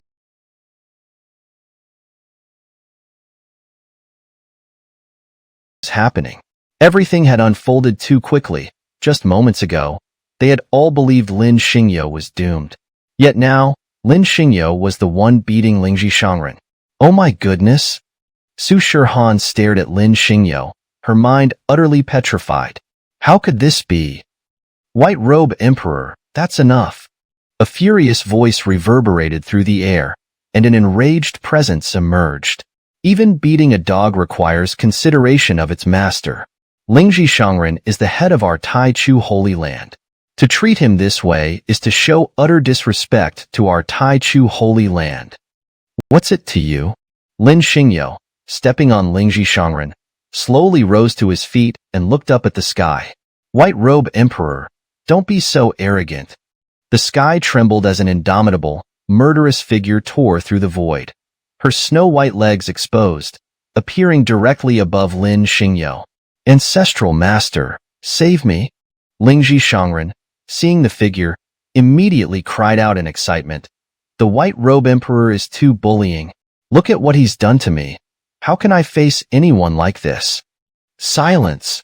The ancestral master of Tai Chu Sung Di, standing in the void, shot a fierce glare at Lingji Shangren, her displeasure clear. As the head of Tai Chu Sung Di, do you not feel ashamed to have fallen to such a state? Heh, what a beauty! Lin Xingyo smirked, his eyes gleaming with interest as he looked at the Tai Chu Holy Land's ancestral master. Just the right one to take back and keep warm in bed. Chapter 298. Wang Qi vs. Su Dingfang. What? The usually noisy crowd was stunned into silence, all staring at Lin Xingyo in disbelief, especially Lingji Shangren, whose eyes were practically popping out of his head. Chapter 298. Wang Qi vs. Su Dingfang. What? The usually noisy scene fell into complete silence, with everyone staring at Lin Xingyo in stunned disbelief, especially Lingji Shangren, whose eyes were practically popping out of his head. Capturing the ancient ancestor of the Tai Chu Sung Di to warm the bed? In this world, only the White Robe Emperor would dare to utter such words. Such audacity was unprecedented. If it were anyone else, they would have been obliterated by the ancient ancestor of the Tai Chusungdi long ago. White Robe Emperor, how dare you? The ancient ancestor of the Tai Chusungdi, Du Moruo, was momentarily stunned, but quickly erupted in fury. Who did she think she was? She was the ancient ancestor of the Tai Chusungdi, one of the few invincible beings in this world. Yet, this man dared to speak to her in such a manner. This was beyond reckless. Forget it, forget it. Lin Xingyo pouted, scrunching his face as he looked at Du Moruo. I give up. Who knows how old you are? I'm afraid my little body wouldn't be able to handle you. You. Du Moruo's expression froze, and her fury exploded, her killing intent rising like a tangible force. White Robe Emperor, I've had enough of you. Du Moruo's cold gaze locked onto Lin Xingyo, her killing intent palpable. You have been too disrespectful. Do you dare to fight me? You want to fight me? Lin Xingyo suddenly looked up, his sharp eyes meeting Du Moruo's. Then think carefully. I won't hold back. Humph. Du Moruo waved her sleeve, charging at Lin Xingyo with full force. Nor will I hold back. Heaven-shattering fist, break. Lin Xingyo's aura changed dramatically, divine radiance rising around him. Behind him, 9 laws of the universe rotated, and the Tao of life and death swirled in his palm as he unleashed a powerful counterattack against Du Moruo. Oh my! The White Robe Emperor's punch is incredibly strong. It's as if the heavens are turning upside down and the sun and moon are collapsing. The entire Crimson Moon continent seems on the verge of breaking apart. Surrounding onlookers were all stunned, their eyes wide and mouths agape as they stared at Lin Xingyo in disbelief. Xingyo, no? Su Shihan, recovering from her shock, stared at Lin Xingyo with wide, horrified eyes. This can't be real. This Fei Wu couldn't possibly have such power. He can't be the White Robe Emperor. It's impossible. Clang! Lin Xingyo and Du Moruo's attacks collided, their forces clashing fiercely, though both held back to some extent. If they had unleashed their full power, the impact would have been like a collision of planets, likely shattering the Crimson Moon continent. You're not bad. After the clash, Lin Xingyo took a few steps back. You're stronger than the two in the ancient Forbidden Zone. You can fight me to a standstill. Humph, insect. Du Moruo waved her sleeve, retreating into the void. This is only a manifestation of my power. If my true body were here, I could surely slay you. Oh! Lin Xingyo grinned. Then let's have a proper battle in the outer Shinkong someday. Let's see who slays whom. On the 3rd day of the 3rd month, come to the Tai Chusungdi to meet me. Du Moruo looked at Lin Xingyo. I will emerge from my seclusion and fight you with my true body to settle the karma between you and the Tai Chusungdi. All right, Lin Xingyo agreed. Since the beauty has invited me, I will surely come. Humph. Du Moruo waved her sleeve, looking at Lin Xingyo with pride. Then you will see my true strength. Now, what about this situation? Lin Xingyo looked up at Du Moruo. How should we handle this mess? That's simple. Du Moruo glanced at Wang Qi and Su Dingfang. Let Su Dingfang and Wang Qi fight to the death. The winner will be the ruler here. Wait, we're not fighting anymore? Lin Xingyo was puzzled. We just clashed once. Shouldn't we continue? No more fighting. Du Moruo frowned. With our power, a full-scale battle here would likely destroy the entire Crimson Moon continent. Fine. Lin Xingyo didn't argue further. Then we'll settle our fight at the Tai Chusungdi. For now, let Wang Qi and Su Dingfang settle their feud as you suggested. Holy Ancestor, what about me? Lingji Shangren, battered and bruised, looked up at Lin Xingyo with pleading eyes. Can you let me go? Stay down, Lin Xingyo said dismissively, then turned to Wang Qi. Do you accept this challenge against Su Dingfang? I will follow your orders, senior. Wang Qi, still in shock, responded respectfully. I have no complaints. Good. Lin Xingyo nodded. Now, settle your grudge with Su Dingfang. But if you defeat him, spare his life, as he still owes my disciple a debt. Understood, senior. Wang Qi summoned a blazing war blade, gripping it tightly as he leaped down from the altar to the plaza below. Su Dingfang, come and fight? Humph. Su Dingfang's cold gaze locked onto Wang Qi, his Qinglong Leiyun blade in hand. Do you think I fear you, this tyrant without virtue? With that, Su Dingfang's eyes gleamed with cold amusement. He knew Wang Qi was only at the sacred sacrifice realm, while he could use a secret technique to temporarily boost his power to the peak of the heavenly god realm. The outcome was clear. Wang Qi was doomed. Die! Wang Qi, unwilling to waste words, charged at Su Dingfang with his blazing blade, unleashing his fury. He hated Su Dingfang deeply and wanted nothing more than to cut him down. Bring it on. Su Dingfang unleashed his divine radiance, raising his Qinglong Leiyun blade to meet Wang Qi's attack. Clang! The blades clashed, sparks flying as the two separated and then charged at each other again. Something's not right. Su Dingfang's expression changed. His Qinglong Leiyun blade swept across Wang Qi's waist, but to his shock, Wang Qi blocked the attack. This was unexpected. Su Dingfang was using a secret technique to reach the peak of the heavenly god realm, yet Wang Qi, known to be at the sacred sacrifice realm, had withstood his attack. This can't be. Su Dingfang's confidence wavered. He realized Wang Qi must have also reached the heavenly god realm, or he wouldn't have been able to block the strike. It's over. Su Dingfang's mind went into chaos. He knew he had lost. My dear daughter, it seems I must sacrifice you once again. In this world, only the White Robe Emperor could dare to say such a thing, because it was simply too bold. If an ordinary person had uttered such words, they would have been slain by the ancient ancestor of the Tai Chusungdi long ago. White Robe Emperor, you are too bold.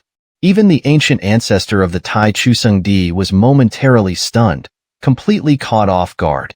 When she finally reacted to the words, she was furious. Who was she, Du Morua? She was the ancient ancestor of the Tai Chu sacred land, one of the few invincible existences in this world, and this man dared to speak to her in such a manner.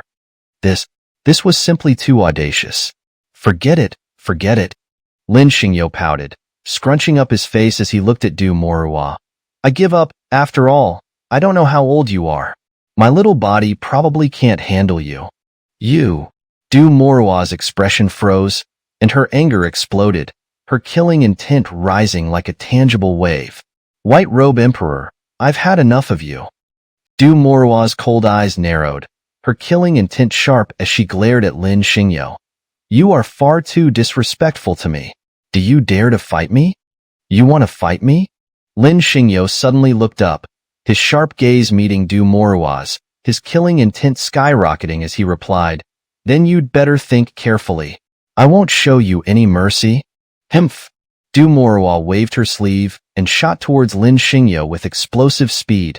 Nor will I show you any mercy. Crushing heaven fist break. Lin Xingyo's aura suddenly changed, divine radiance rising around him, the 9 laws of the Tao rotating behind him, the cycle of life and death intertwined in his palm, as he unleashed a powerful counterattack towards the approaching Du Morua. Oh my!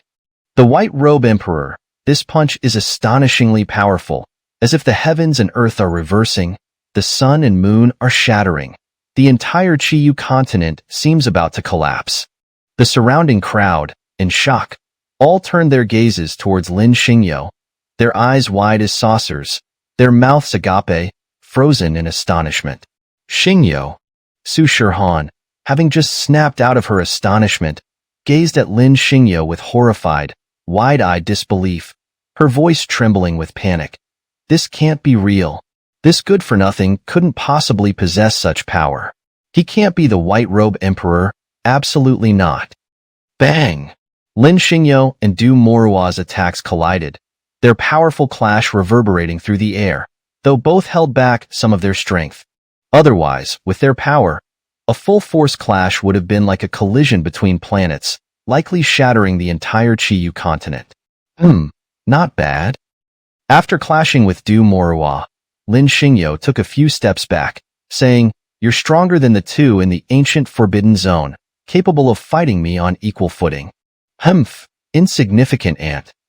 Du Morua waved her sleeve, retreating back into the void, looking down at Lin Xingyo. This is merely a Dao avatar of mine. If my true body were here, I could surely kill you. Oh. Lin Xingyo grinned at Du Morua, saying, then we must settle this in the outer Shinking someday, to see who ends up killing whom. On the third day of the third month, come to the Tai Chusung Di to meet me. Du Morua gazed at Lin Xingyo and declared, on that day, I shall emerge from my seclusion with my true form to engage you in battle, settling the karma between you and the Tai Chu sacred ground. All right. Lin Xingyo replied to Du Morua, since a beauty has invited me, I will surely come. Humph. Du Morua waved her sleeve, looking at Lin Xingyo with pride. At that time, I will show you my true strength. Well, what now? Lin Xingyo pouted, looking up at Du Morua. This mess? That's simple. Du Morua casually glanced at Wang Qi and Su Dingfang. Let Su Dingfang and Wang Qi have a life and death battle. The winner will be the ruler here. Wait, we're not fighting anymore? Lin Xingyo was a bit frustrated, realizing Du Morua had misunderstood. After all, they had just clashed once. Shouldn't they continue fighting? No more fighting. Du Morua furrowed her brow, looking at Lin Xingyo. With our strength, if we were to engage in a full-force battle here, the entire Qiyu continent would likely be reduced to rubble. Fine. Lin Xingyo didn't argue, simply replying, then we'll stop for now. I'll come to the Tai Chu sacred land to fight you later. For now, let's follow your suggestion and have Wang Qi and Su Dingfang settle their battle. Holy ancestor, what about me? Lingji Shangren, battered and bruised on the ground, looked up at Lin Xingyo with a pitiful expression. Can you let me go? You stay down. Lin Xingyo glanced at Lingji Shangren, then turned his gaze to Wang Qi. Are you willing to fight Su Dingfang to determine the victor? I will follow the elder's instructions. Wang Qi, recovering from his grief, replied to Lin Xingyo, without any complaints. Good. Lin Xingyo looked at Wang Qi. Now, settle your grudge with Su Dingfang yourselves. But if you can defeat him, spare his life, as he still has unfinished business with my disciple. Yes, elder. Wang Qi summoned a blazing war blade, tightly gripping it as he leaped down from the altar to the plaza below. Su Dingfang, come and fight. Humph. Su Dingfang narrowed his cold eyes, dragging his Qinglong Leiyun blade along as he approached. Do you think I fear you, this tyrant without virtue? With that, Su Dingfang's gaze locked onto Wang Qi, his heart filled with cold laughter, for he knew Wang Qi was only at the sacred offering realm. But he could use a secret technique to temporarily boost his strength to the peak of the heavenly god realm, making the outcome of the upcoming battle unquestionable. Wang Qi was doomed. Kill. Wang Qi, however, had no intention of exchanging words with Su Dingfang. Gripping his blazing blade tightly, he swung it fiercely at Su Dingfang, venting his fury. He hated Su Dingfang deeply. All he wanted was to cut him down. Bring it on. Seeing Wang Qi attack, Su Dingfang's aura surged, divine radiance bursting forth. He raised his Qinglong Leiyun blade and met Wang Qi's strike head-on. Clang! Wang Qi's blade clashed with Su Dingfang's Qinglong Leiyun blade, the impact sending both flying apart, only to clash again moments later. This isn't right. Su Dingfang's expression suddenly changed. His Qinglong Leiyun blade swept horizontally at Wang Qi's waist, but in the next moment, Wang Qi actually blocked his attack. Su Dingfang couldn't stay calm anymore. He was using a secret technique to boost his cultivation to the peak of the heavenly god realm. Yet Wang Qi, known to be at the sacred offering realm, had withstood his attack. This can't be. Su Dingfang's expression changed, his eyes filled with fear as he looked at Wang Qi. He wasn't stupid. Even a pig could tell that Wang Qi must have also reached the heavenly god realm. Otherwise, he couldn't have blocked his attack. It's over. Realizing this, Su Dingfang's heart fell apart, knowing he had lost. My dear daughter, it seems I must sacrifice you once again. Chapter 299. heartless and unrighteous. Wang Qi, you've betrayed me? Su Dingfang steadied himself, his eyes filled with intense fury as he glared at Wang Qi. You've actually reached the God Realm now? Wang Qi, aren't you also at the God Realm now? Wang Qi swung his battle blade fiercely at Su Dingfang. Your words are truly shameless. Humph. Su Dingfang let out a cold snort, not bothering with further words. He poured all his strength into counterattacking Wang Qi. He was well aware that he was using a secret technique. If he exceeded the time limit, his cultivation would plummet, and he would undoubtedly lose to Wang Qi. So, he attacked with wild abandon. Thunderstorm Blade, slash! Su Dingfang suddenly roared, raising his Qinglong Leiyun blade and unleashing a devastating strike at Wang Qi. Su Dingfang, you're finished. Seeing Su Dingfang's frenzied attack, Wang Qi retaliated with his blazing blade. Soon, the two were locked in a deadly embrace, their movements as fast as lightning. Their strength is incredible. I never expected them to both reach the God Realm. This is truly astonishing. The onlookers, having regained their senses, all turned their gazes toward Wang Qi and Su Dingfang, their eyes wide with shock. After all, two practitioners at the sacred sacrifice realm, suddenly reaching the peak of the God Realm. Not just ordinary people, even Li Xiu and others were stunned, finding it hard to believe that such a level could be achieved in such a short time. My dear father, Su Shihan's gaze finally fell upon Su Dingfang. You've surprised me. I didn't expect you to have broken through to the God Realm. Fortunately, I haven't acted against you yet. But today, no one can save you. I will personally end your life. Just wait. Kill. Wang Qi and Su Dingfang both roared, unleashing their most powerful attacks upon each other.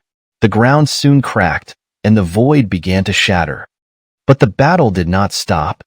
It continued with brutal ferocity. Both sides were locked in a life-and-death struggle, but it was clear that Wang Qi's attacks were becoming increasingly fierce, completely overwhelming Su Dingfang. Su Dingfang, surrender now? Wang Qi pressed Su Dingfang down while speaking to him. With your current strength, you're no match for me. If you surrender, I can grant you a quick death. Otherwise, I will dismember you with countless blows. Wang Qi, don't think you can win me. Su Dingfang's gaze darkened, his mouth twisting into a vicious grin. I might as well tell you now. I still have a trump card. Today's battle, it's still uncertain who will prevail. Humph!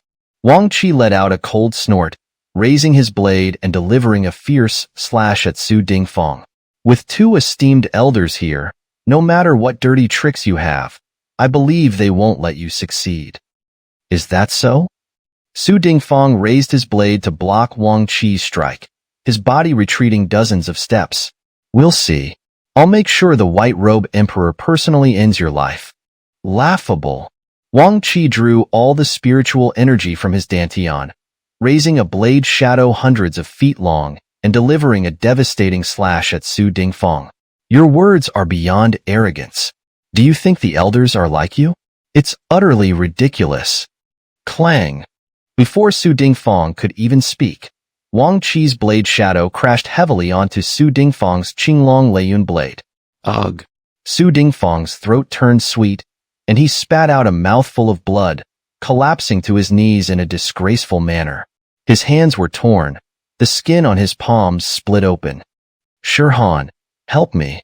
Injured, Su Dingfang immediately turned his gaze toward Su Shihan, shouting, You absolutely cannot let your father die here. Ha ha ha. Su Shihan was almost amused by this request, for she had already decided to sever all ties with Su Dingfang today. How could she possibly save him? Had he forgotten what he had done to her? Su Shihan looked at Su Dingfang, her eyes filled with nothing but killing intent. Shihan, your sister Su Yunling's life is in my hands. If you don't save me today, I will make sure you see her corpse, Su Dingfang said with a savage grin. You dare. Su Shihan clenched her fists, her killing intent even stronger. If you harm a single hair on her, I will slaughter the entire Su family, leaving no one alive. Is that so? Su Dingfang coldly smiled at Su Shihan. You can try. If I die here today, you will definitely see your sister Su Yunling's corpse. I swear it. You're a beast. Yunling, she's so pitiful. Su Shihan's emotions flared. And she's your daughter. You're using her life to blackmail me. Su Dingfang, you truly are my dear father. Himph, she's just a lowly wretch. Su Dingfang sneered without a care. Having the chance to save my life, isn't that the greatest blessing of her life? Su Shihan opened her mouth several times, wanting to say something, but the words never came out. She never expected. She was the ruthless empress. A life of detachment and no ties. Yet facing Su Dingfang, she felt she still had a long way to go, for he could use his own daughter's life to threaten her. Su Shihan had lived for over 100,000 years. She had never seen anyone so heartless and unrighteous, capable of such depths of cruelty. This was truly shocking to her. Chapter 300. His World. Su Dingfang, you really are something. Wang Qi, seeing this, angrily exclaimed, just a moment ago, I thought you had some powerful ace up your sleeve. Who would have thought it would be such a despicable trick? You've truly disappointed me. Die. Himph. Seeing Wang Qi swing his blade, Su Dingfang quickly rolled to the side, then looked viciously at Su Shihan. My dear daughter, have you made up your mind? Su Shihan clenched her fists tightly, wiped away her tears, and revealed a look of utter disappointment towards Su Dingfang. Her resolve to kill grew even stronger. For the Tao, for freedom from attachments, for the future to achieve immortality. It was time to settle the score, time to kill her father and her brother. Taichu sword come. Su Shihan, filled with disappointment, looked at Su Dingfang, summoned the Taichu sword with a wave of her hand, then, with a lightning-fast glance at Wang Qi, thrust the sword towards him. Good, you're sensible. Seeing Su Shihan make her move, Su Dingfang's face immediately lit up with the most delighted expression. As long as you help me kill Wang Qi today, I promise you endless wealth and luxury in the future. After saying this, Su Dingfang couldn't help but glance at Lin Xingyo, his expression becoming even more joyful, for he felt that the entire world was now his. By controlling Su Shihan, he had also controlled Lin Xingyo. With Lin Xingyo's identity and power, in the future, wouldn't he be able to have whatever he wanted? Who in this world could stand in his way? Ha ha ha ha. This is just too exhilarating. The more Su Dingfang thought about it, the more excited he became, exclaiming, this is truly heaven's blessing for me. Su Dingfang, scum, prepare to tremble. I will overthrow the Qin Empire, of course, that's just the first step in my life. In the future, I will build the Su family's immortal dynasty. After all, now I have the White Robe Emperor supporting me from behind. Who dares to block my path to world domination? Su Dingfang widened his eyes like a bull, scanning the crowd, his face filled with nothing but excitement. He was simply overjoyed. Everything was under his control now. Even the mighty White Robe Emperor would become his puppet in the future, because by controlling Su Shihan, he controlled everything. Now, no one in the world could stop him. But, the next moment, Lin Xingyo pursed his lips, stepped forward, and looked at Su Shihan. Shihan, don't be impulsive. Your sister Su Yunling isn't in Su Dingfang's hands. Look. Huh. Hearing this, Su Dingfang's excited expression suddenly froze. Then his gaze immediately fell on Chu Yun, where Su Yunling was standing, looking dazed and confused beside her. What is going on? How could Su Yunling be here? Finally recovering from his shock, Su Dingfang, his eyes wide with rage, stared at Su Yunling beside Chu Yun, completely petrified. His mind couldn't process what was happening. What was going on with this scene before him? Su Yunling had been locked away in a very secret location, known to no one in the Su family, yet now she was standing beside Chu Yun. Su Dingfang had never expected this, his throat tightening as he stared in disbelief. But he had forgotten. Lin Xingyo was an immortal. He had been watching over the Su residents, especially Su Yunling and Su Shihan. So no matter where in Hamping City he hid them, Lin Xingyo could find them. Wang Qi, you. Ah. At this moment, Wang Qi's battle blade arrived, leaving no time for Su Dingfang to react. With one slash, he cut off Su Dingfang's left arm, then quickly followed with another slash, severing his right arm. He then kicked Su Dingfang in the chest, sending him flying and crashing into the ground, cracking it. Su Dingfang, do you have anything left to say? Wang Qi quickly charged over, stepped on Su Dingfang's chest, and pressed the tip of his blade against Su Dingfang's forehead. This is your last chance. Ah! Su Dingfang screamed in pain, his severed arms gushing blood, his face twisted to the extreme, yet his eyes revealed an even more frenzied expression. Wang Qi, you old man, do you think you've won over me? Ha ha ha ha. Su Dingfang continued with a wild laugh, his demeanor even more crazed. This is only the beginning.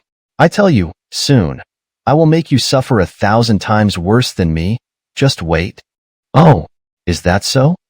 Wang Qi pressed his blade down, piercing through the skin on Su Dingfang's forehead. Then I'll send you to hell with one slash now. Wait. Su Dingfang suddenly twisted his gaze and looked viciously at Lin Xingyo, White Robe Emperor. Do you still want your disciple's life? Huh. Lin Xingyo's face darkened, momentarily caught off guard, then erupted in fury. Su Dingfang was truly despicable. To dare say such a thing in front of him. It seemed he wanted to experience just how overwhelming Lin Xingyo's killing intent was. Did he not know that anyone who dared to harm Su Shihan would make Lin Xingyo make them experience what it was like to be plunged into darkness, what it was like to despair, what it was like to face a killing intent so intense it could freeze one's soul? Ha ha ha ha. Su Dingfang, however, wasn't just unafraid. His expression became even more vicious and wild, for he knew Su Shihan was definitely Lin Xingyo's weakness. Now that he had control over Su Shihan, would Lin Xingyo dare not obey? Chapter 301. The Depths of Human Malice. My dear father. Su Shihan walked over, tightly gripping the Taichu sword as she looked at Su Dingfang and said, You truly opened my eyes today, showing me what it means to be heartless and ruthless. What it means for human nature to be so malicious. He he he. Su Dingfang, seeing Su Shihan approach, glared at her with a menacing expression and said, To achieve great things, one must be ruthless and merciless, not only to others but also to oneself. If one cannot do this, what right do they have to accomplish anything significant? Is that so?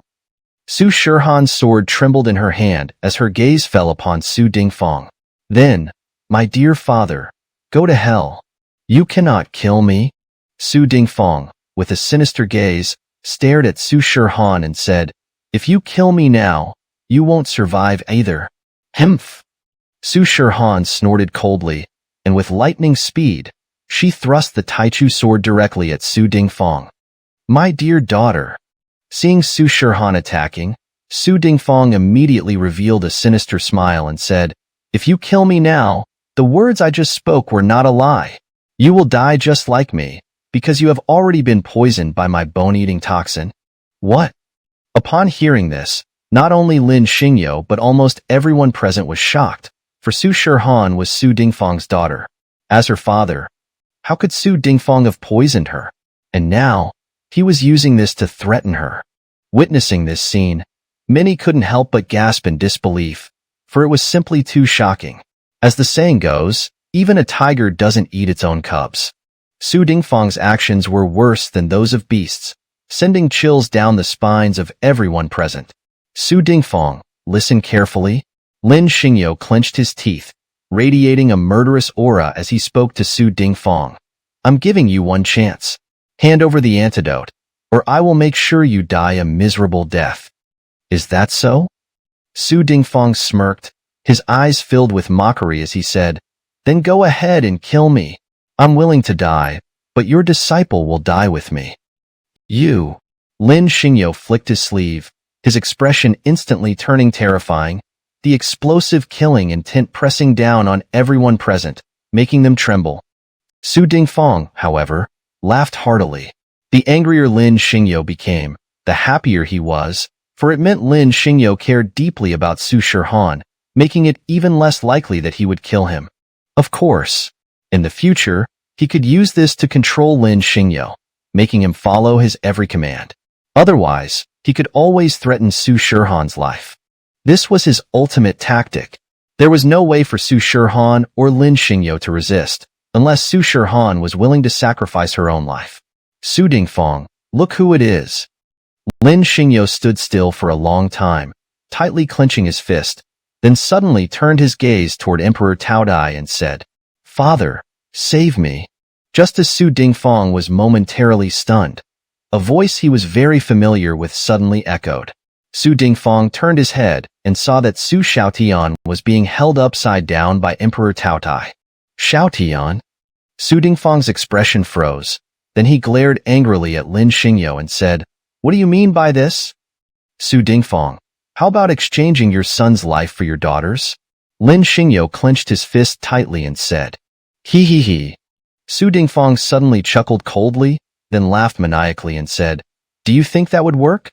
"Absolutely not. This rebellious son of mine has been captured by you." Before Lin Xingyu could speak, Su Dingfang turned his head away, not even looking at Su Xiaotian, and said, "Then his life is yours. Go ahead and kill him." "Father." Upon hearing this, Su Xiaotian panicked. The father who had always doted on him had now spoken such words. Did his life mean nothing to him? Chapter 301. The Vicious Nature of Humanity. My dear father. Su Shihan approached, tightly gripping the Taichu sword as she glared at Su Dingfang. You truly are an eye-opener, showing me what it means to be ruthless and heartless, to understand the true meaning of the viciousness of human nature. Himph, himph, himph. Su Dingfang, seeing Su Shihan approach, sneered with a twisted expression.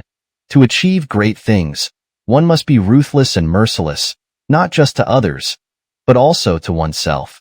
If one cannot do this, what right do they have to accomplish anything significant? Is that so? Su Shihan's sword trembled in her hand as she glared at Su Dingfang. Then, my dear father, go to hell.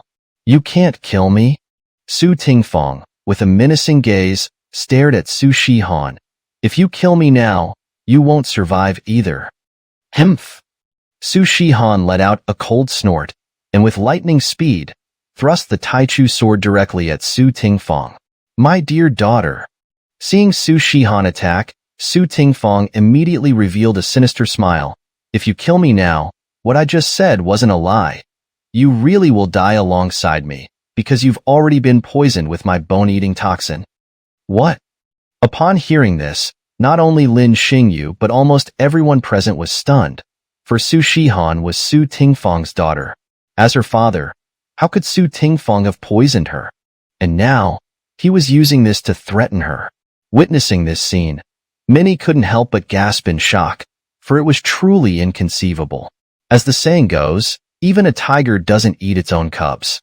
Yet Su Dingfang could do such a thing, making him even worse than a beast. The mere thought sent chills down everyone's spines. Su Dingfang listened carefully. Lin Xingyu clenched his teeth, radiating an overwhelming killing intent as he spoke to Su Dingfang. I'm giving you one last chance. Hand over the antidote, or I will make you suffer a fate worse than death. Is that so? Su Dingfang smirked, his eyes filled with mockery. Then go ahead and kill me. I'm willing to die, but your disciple will die with me. You. Lin Xingyu flung his sleeve, his expression turning terrifyingly grim. The explosive killing intent from his body pressed down on everyone present, making them tremble. Su Dingfang, however, laughed heartily. The angrier Lin Xingyu became, the more pleased Su Dingfang was. After all, the more enraged Lin Xingyu was, the more it indicated his concern for Su Shihan, making it even less likely that he would kill Su Dingfang. Of course, in the future, Su Dingfang could use this to control Lin Xingyu, making him follow his every command. Otherwise, he could always threaten Su Shihan's life. This was his ultimate tactic, leaving no room for Su Shihan or Lin Xingyu to resist, unless Su Shihan was willing to sacrifice her own life. Su Dingfang, do you see who that is? Lin Xingyu stood still for a long while, tightly clenching his fist, then suddenly turned his gaze toward the Emperor of Gluttony. Father, Save me. Just as Su Tingfang was momentarily stunned, a very familiar voice reached his ears. Turning his head, Su Tingfang saw that Su Xiaotian was being held upside down by the Emperor of Gluttony. Honor. Su Tingfang's expression stiffened, then he glared furiously at Lin Xingyu. What do you mean by this? Su Tingfang, how about trading your son's life for your daughter's? Lin Xingyu clenched his fist tightly as he spoke. Himph, himph, himph. Su Tingfang let out a few cold laughs, then burst into wild laughter. Do you think that's possible? Of course not. This ungrateful son of mine has been captured by you. Before Lin Xingyu could speak, Su Tingfang turned his head away, not even looking at Su Xiaotian. Then his life is yours. Kill him if you want. Father. Upon hearing this, Su Xiaotian panicked. The father who had always doted on him was now saying such things. Did his life hold no value in his father's eyes? Su Xiaotian felt despair. His entire body turned icy cold, and he stared blankly at Su Tingfang, calling out a few times before finally opening his mouth but unable to utter a word. He was utterly disappointed. He understood now. In Su Tingfang's eyes, there was no longer any qinqi. Originally, Su Xiaotian thought that his father treated him differently, but now it seemed that in his father's heart, he was no different from Su Shihan. Because once his father's interests were at stake, Su Tingfang would undoubtedly abandon him. In Su Tingfang's eyes, there was only himself, only his own ambition. Tao Tai, kill Su Xian. Lin Xingyu frowned, making a decisive decision as he ordered the Emperor of Gluttony, beat him to death, slowly. I want to hear the sound of Su Yuan's death. This wasn't Lin Xingyu being cruel. It was the only way to deal with Su Tingfang, to see who would prevail in the end. After all, Su Shihan's life was in Su Tingfang's hands. Lin Xingyu had no choice but to use this method against Su Tingfang, letting him hear his son's agonizing screams as he slowly watched him die. Lin Xingyu didn't believe that Su Tingfang wouldn't yield. Ah, father, save me, save me. As soon as Lin Xingyu finished speaking, the Emperor of Gluttony raised his hand and broke Su Xiaotian's legs, then began punching him repeatedly. In an instant, blood splattered all over the Emperor of Gluttony's face. Ah, father, save me, save me. Su Xiaotian struggled violently, his face contorted in excruciating pain as he screamed, otherwise, he will really devour me. My son. Su Tingfang gritted his teeth and said, now, go. For the sake of our Su family's future, your father has no choice but to sacrifice you. But rest assured, someday I will send this Emperor of Gluttony to hell to keep you company. Su Xiaotian. Lin Xingyu. Su Shihan. At this moment, everyone present was dumbfounded, their eyes wide and mouths agape as they stared at Su Tingfang in disbelief. Was this even human? Was this still a person? Surrounding onlookers were completely at a loss, for Su Tingfang was simply too ruthless. To think he would sacrifice his own son for his own sake, leaving everyone utterly shocked and speechless. It was completely against all moral principles. Su Tingfang, I see clearly now. Su Shihan exhaled deeply, staring at Su Tingfang yizhi de Sordal. People like you don't deserve to live in this world. My dear father, I will personally send you on your way. You, what are you trying to do? Seeing Su Shihan approach, Su Tingfang immediately revealed a terrifying expression. Don't forget, you've been poisoned with my bone-eating toxin. If you kill me now, even the great healer Huang Laoxia of the Medicine King Valley won't be able to save you. Do you understand? Is that so? Su Shihan's lips curved into a cold smile as she gazed at Su Tingfang. What if I told you now that I never actually ingested your so-called bone-eating toxin? Would you believe me? I never ingested your so-called bone-eating toxin. Would you believe me? These words, like a thunderbolt, shocked everyone present. What?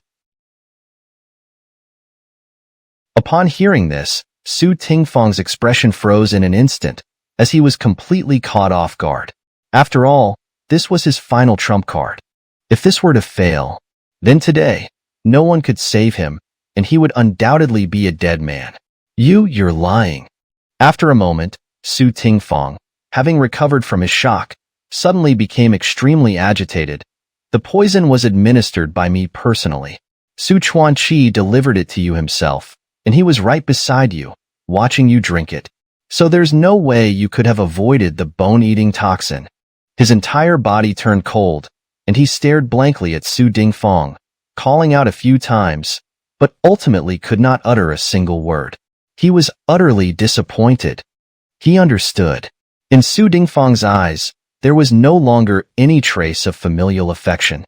Originally, Su Xiaotian had thought that Su Dingfang treated him differently, but now it seemed that in his heart, he was no different from Su Shihan. Because once it came to Su Dingfang's interests, Su Dingfang would undoubtedly abandon him. Su Dingfang's eyes were always only on himself, only on his own empire.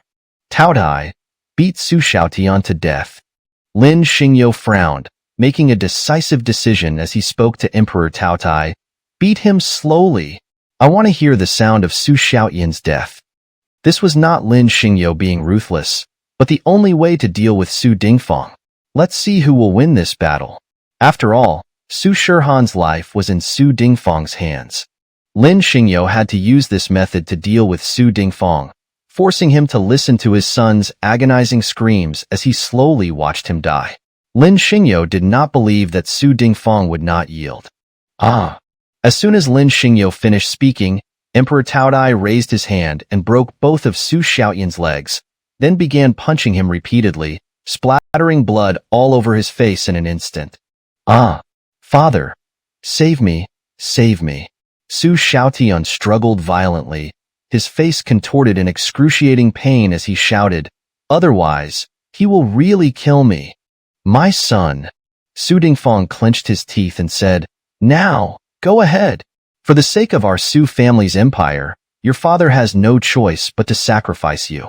But rest assured in the future, I will send this Tao Dai to hell to accompany you. Su Xiaotian, Lin Xingyo, Su Shihan. In the face of this moment, in the face of these words, almost everyone present stared at Su Dingfang with wide eyes and open mouths, completely dumbfounded. Was this still human? Was this still a person? Everyone around looked at Su Dingfang, completely unable to react, for Su Dingfang was simply too ruthless.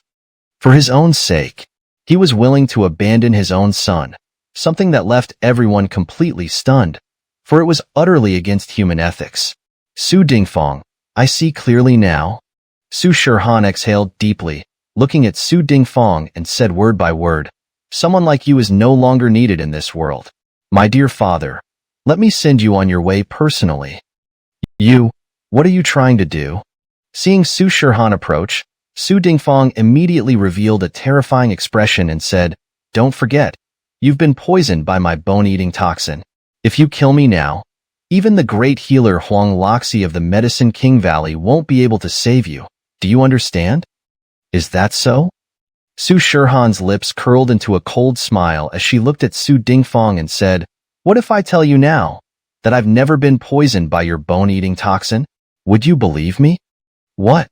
Upon hearing this, Su Dingfang's expression instantly froze, for he was completely caught off guard. After all, this was his final trump card. If this failed, then today, no one could save him, and he would undoubtedly be a dead man. You're lying. After a moment, having recovered from the shock, Su Dingfang suddenly became extremely agitated and said, I personally administered the poison. Su Chuanqi handed it to you to drink, and he was right next to you, watching you drink it. So you absolutely couldn't have avoided the bone-eating toxin. Chapter 302. The Ruthless One Must Fall. Su Chuanqi, are you so certain about him? Su Shihan's gaze drifted towards Su Dingfang as she said, why don't you handle it yourself? Why must it be Su Chuanqi? Have you never considered that he might betray you? Impossible, absolutely impossible. Su Dingfang shook his head vigorously. Su Chuanqi would never betray me. I saved his life. How could he dare to betray me? Humph. Su Shihan couldn't help but let out a couple of cold laughs. Wasn't your life saved by Wang Bin back then? He even made you the Prince of the South, with military power and a life of wealth and luxury. But didn't you betray him just the same? What do you mean by that? Su Dingfang's expression changed, his eyes widening in anger as he stared at Su Shirhan. Explain yourself clearly. My dear father. Su Shirhan's gaze was cold as she looked at Su Dingfang. In the Great Qin Empire, you should be aware of an organization called Shadow, shouldn't you? Shadow? Su Dingfang was momentarily stunned. Then his gaze sharpened as he looked up at Wang Qi. By now, even if he were the densest, he understood. Su Chuanqi was Wang Qi's man. He was a shadow guard planted by Wang Qi to spy on him all these years. Wang Qi, I underestimated you. Su Dingfang let out a bitter laugh. I underestimated you, Wang Qi. I never expected you to be so pervasive. Not only did you plant women by my side, but even my butler was one of yours. You truly amaze me. You're not simple either. Wang Qi clenched his fists as he looked at Su Dingfang. Your ruthlessness is truly astonishing. You actually killed Su Shirhan and Su Yunling's mother with your own hands, making their lives in the Su household akin to dogs and pigs. Wasn't that a warning to me? Humph. Su Dingfang snorted coldly, his face filled with rage as he said, those two wretches deserve to die. Besides, if I hadn't made their daughters live like dogs and pigs in the Su household, your shadow guards would have infiltrated even more deeply. I did this to make them understand that the Su household is not a place they can enter. Anyone who dares to come here must be prepared for such a fate. Not only will I make them suffer, I will also make their children live like dogs and pigs. You beast. At this, Wang Qi exploded in anger. Aren't they your own children? And you're any better? Su Dingfang sneered contemptuously at Wang Qi. Yes, they are my children. But aren't you also indifferent to their suffering? Why didn't you rescue them from the Su household? Why? So don't pretend to be righteous. Let me tell you, you're no different from me. It's just that you were born into a better family. Otherwise, I would have been more suited to be the ruler of the Great Qin Empire. Didn't I try to save them? Wang Qi glared at Su Dingfang. The shadow guards tried to rescue those children from the Su household 100 times, but all were killed by your men. Only 100 times and you gave up? Su Dingfang grinned maniacally. Then you're no different from me. You. Wang Qi opened his mouth several times, wanting to say something, but the words stuck in his throat. Those around them were all stunned. Su Dingfang and Wang Qi were equally ruthless. Everyone knew, however, that Su Dingfang was even more ruthless than Wang Qi, as the latter was at least kind to the common people. Chapter 303. Sudden Regret. Enough? Suddenly, Su Shirhan's eyes narrowed, and she drew her sword, pointing it at Su Dingfang as she said, Su Dingfang, it's time for you to die. Shirhan, you can't kill me. Seeing Su Shirhan thrust her sword at him, Su Dingfang immediately panicked and said, don't forget, when you were little, I loved you. I even held you. Shut up. Su Shirhan glared fiercely at Su Dingfang, then pierced through his throat with a single strike, pulled out her sword, and strode towards Su Xiaotian, who was lying on the ground, screaming in agony after losing his legs. My dear brother, it's time for you to die as well. Su Shirhan walked up to Su Xiaotian, raised her blood-dripping sword, and said to him, the pain you inflicted on me 3 years ago will end today? No. Sister, don't kill me. None of this was my idea. It was all my mother's doing. Su Xiaotian, terrified, cried out loudly, all the suffering you endured those years was because of my mother, not me. Is that so? Su Shirhan's cold eyes darkened, and her killing intent surged as she stared at Su Dingfang. Was it also your mother who told you to almost violate me back then? I don't want to waste words with you now. I only want to do one thing. Return my spirit bones and bloodline to me. No, I can't. Su Xiaotian was extremely agitated, shouting, everything is mine now. I won't give it back to you. Humph. Su Shirhan tightly gripped her blood-stained sword and said coldly to Su Xiaotian, it's not up to you anymore. Since these spirit bones were taken from me, I will take them back from you today. No, you can't. Su Xiaotian was utterly panicked, exclaiming, I absolutely cannot lose these spirit bones. I refuse to return to being a worthless nobody. I won't. Humph. Su Shirhan snorted coldly and raised her sword without another word. She had no intention of wasting time with Su Xiaotian. She only wanted to retrieve what was hers, even if it meant shattering the bones. She would never leave them to Su Xiaotian. If she didn't end this matter now, it would leave a lingering regret in her heart, affecting her future breakthroughs and her ascension to the Tao. As the ruthless empress, she would never allow such a regret to exist. She had to sever this karma here and now. Wait, ancestor? Seeing this, Lingji Shangren immediately called out to Du Moruo, please save Su Xiao. He has the potential to become a great emperor. In the future, he will surely bring glory to our Tai Chu sacred land. Humph! Lin Xingyo's eyes darkened, and his killing intent surged as he glared at Lingji Shangren, who immediately swallowed hard. Senior, please don't be angry. Su Xiaotian just said it himself. Lingji Shangren quickly continued. The act of removing bones and stealing blood wasn't his idea. It was all his mother's doing. Senior, what if we do this? You can just kill his mother, since it was her who did it all those years ago. Su Xiaotian is just a child. He's not at fault. Yes, yes, yes. Hearing this, Su Xiaotian immediately became excited and shouted, White-robed senior, you can't blame me for this. It was all my mother's doing. You should go kill her. Please, spare me. Shut up. Don't speak. Du Moruo was infuriated, her eyes burning with anger as she stared at Su Xiaotian. She never expected him to say such things. After all, at this point, even a pig would know that the only chance of survival is to beg the white-robed emperor not to kill his mother, and to kill himself instead. But now, he had said such things. Just moments ago, she had considered saving him. Now, she thought better of it. His mind is just too stupid. Stupid to the core. Forget it. Forget it. Du Moruo shook her head, looking at Su Xiaotian with utter disappointment. Even if we save someone like him, he's not worth relying on in the future. His mind is too stupid and too heartless.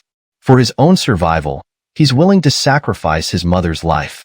Why should I save someone like him? Ancestor, save me? Su Xiaotian, however, was extremely agitated as he looked at Du Moruo and shouted, Look, I possess the potential to become a great emperor. At such a young age, I've already reached the level of a Zunjur. In the future, I will surely become invincible across the 9 heavens and 10 earths. If you save me today, I will pledge my life to repay you. Humph, potential to become a great emperor? You? Lin Xingyo snorted coldly, his gaze falling on Su Xiaotian. Even if you had the potential of a celestial, it wouldn't matter. Someone like you, the more powerful you become, the greater the calamity you'll bring. It's time for you to die. No, no, don't kill me? Hearing this, Su Xiaotian immediately looked at Lin Xingyo and pleaded, White-robed emperor, if you spare my life today, I will abandon the Tai Chu sacred land and become your disciple. In the future, I will make your legacy renowned across the lands, bringing you eternal glory. What? Lingji Shangren was utterly stunned, his eyes wide as he looked at Su Xiaotian, feeling his mind buzzing. He could hardly believe what he was hearing. He never expected that Su Xiaotian would say such things. This was utterly disrespectful. What did this make of him? What did this make of the Tai Chu sacred land? What kind of mind did he have? Even at this point, he would say such things? Lingji Shangren was not only shocked but also filled with disgust and anger. Shirhan, finish it. Lin Xingyo waved his sleeve, his cold gaze fixed on Su Xiaotian as he said, Don't let this leave a regret in your heart. Just end him. Kill. Hearing this, Su Shirhan immediately swung her Tai Chu sword, slicing across Su Xiaotian's neck in one swift motion. Su Xiaotian spat out a mouthful of blood, his hands clutching his throat as despair filled his eyes.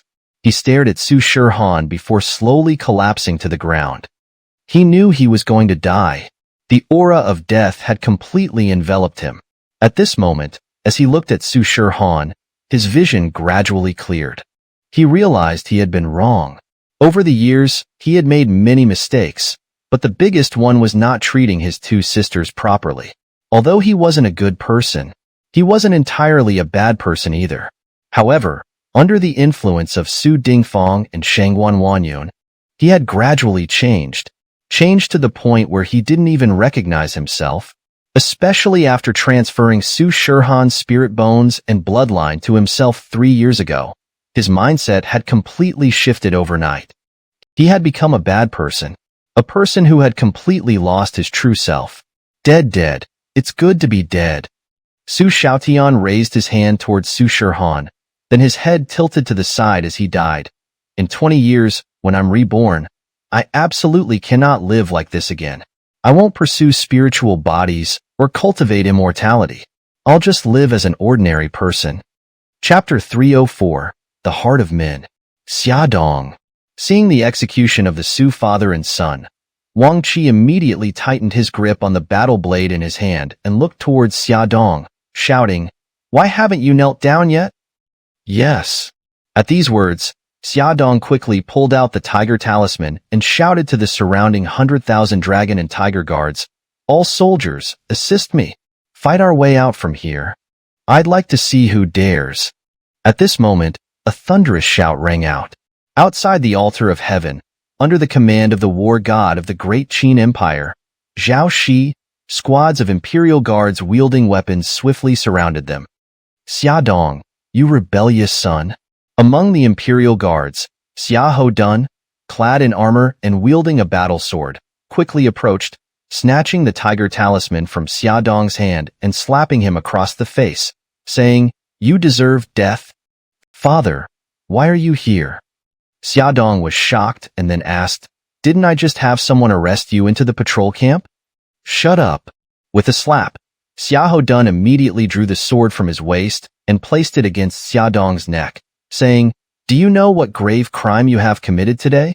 You dared to seize my military talisman and lead a rebellion. What place are you trying to put our Xia family in? You rebellious son, just wait for your beheading." "Father, you?" Xiadong widened his eyes, staring at the sword resting on his neck. Several times he opened his mouth to say something, but after a long pause, he couldn't utter a word. He was dumbfounded, because Xiahou Dun was too good at acting, and the troops arrived too timely. Just moments ago, the Su father and son were killed. Xiahou Dun and Zhao Shi brought the imperial guards. Now, even if Xiadong was naive, he understood. His father, Xiahou Dun, was right. If he had listened to him earlier, he wouldn't be in this predicament now. In this court, it was Xiahou Dun and Zhao Shi, these seasoned veterans, who were sharper. Everything was part of their plan. Everything was so seamless. He was still too young. Now, all that was left was to wait for death. If given another chance, he would definitely learn from them well and never act so impulsively as he did today. "Xiahou Dun, Zhao Shi, Li Xiu, do you know your crimes?" Wang Qi's gaze darkened, landing coldly on Xiahou Dun and the others. "Your Majesty." At these words, Xiahou Dun immediately knelt down with a thud, kowtowing frantically. "As your subject, I failed to discipline my son. I admit my guilt." "And you?" Wang Qi's gaze shifted, directly landing on Zhao Shi's face, speaking with utmost authority. "Do you know your crime?" "Your Majesty."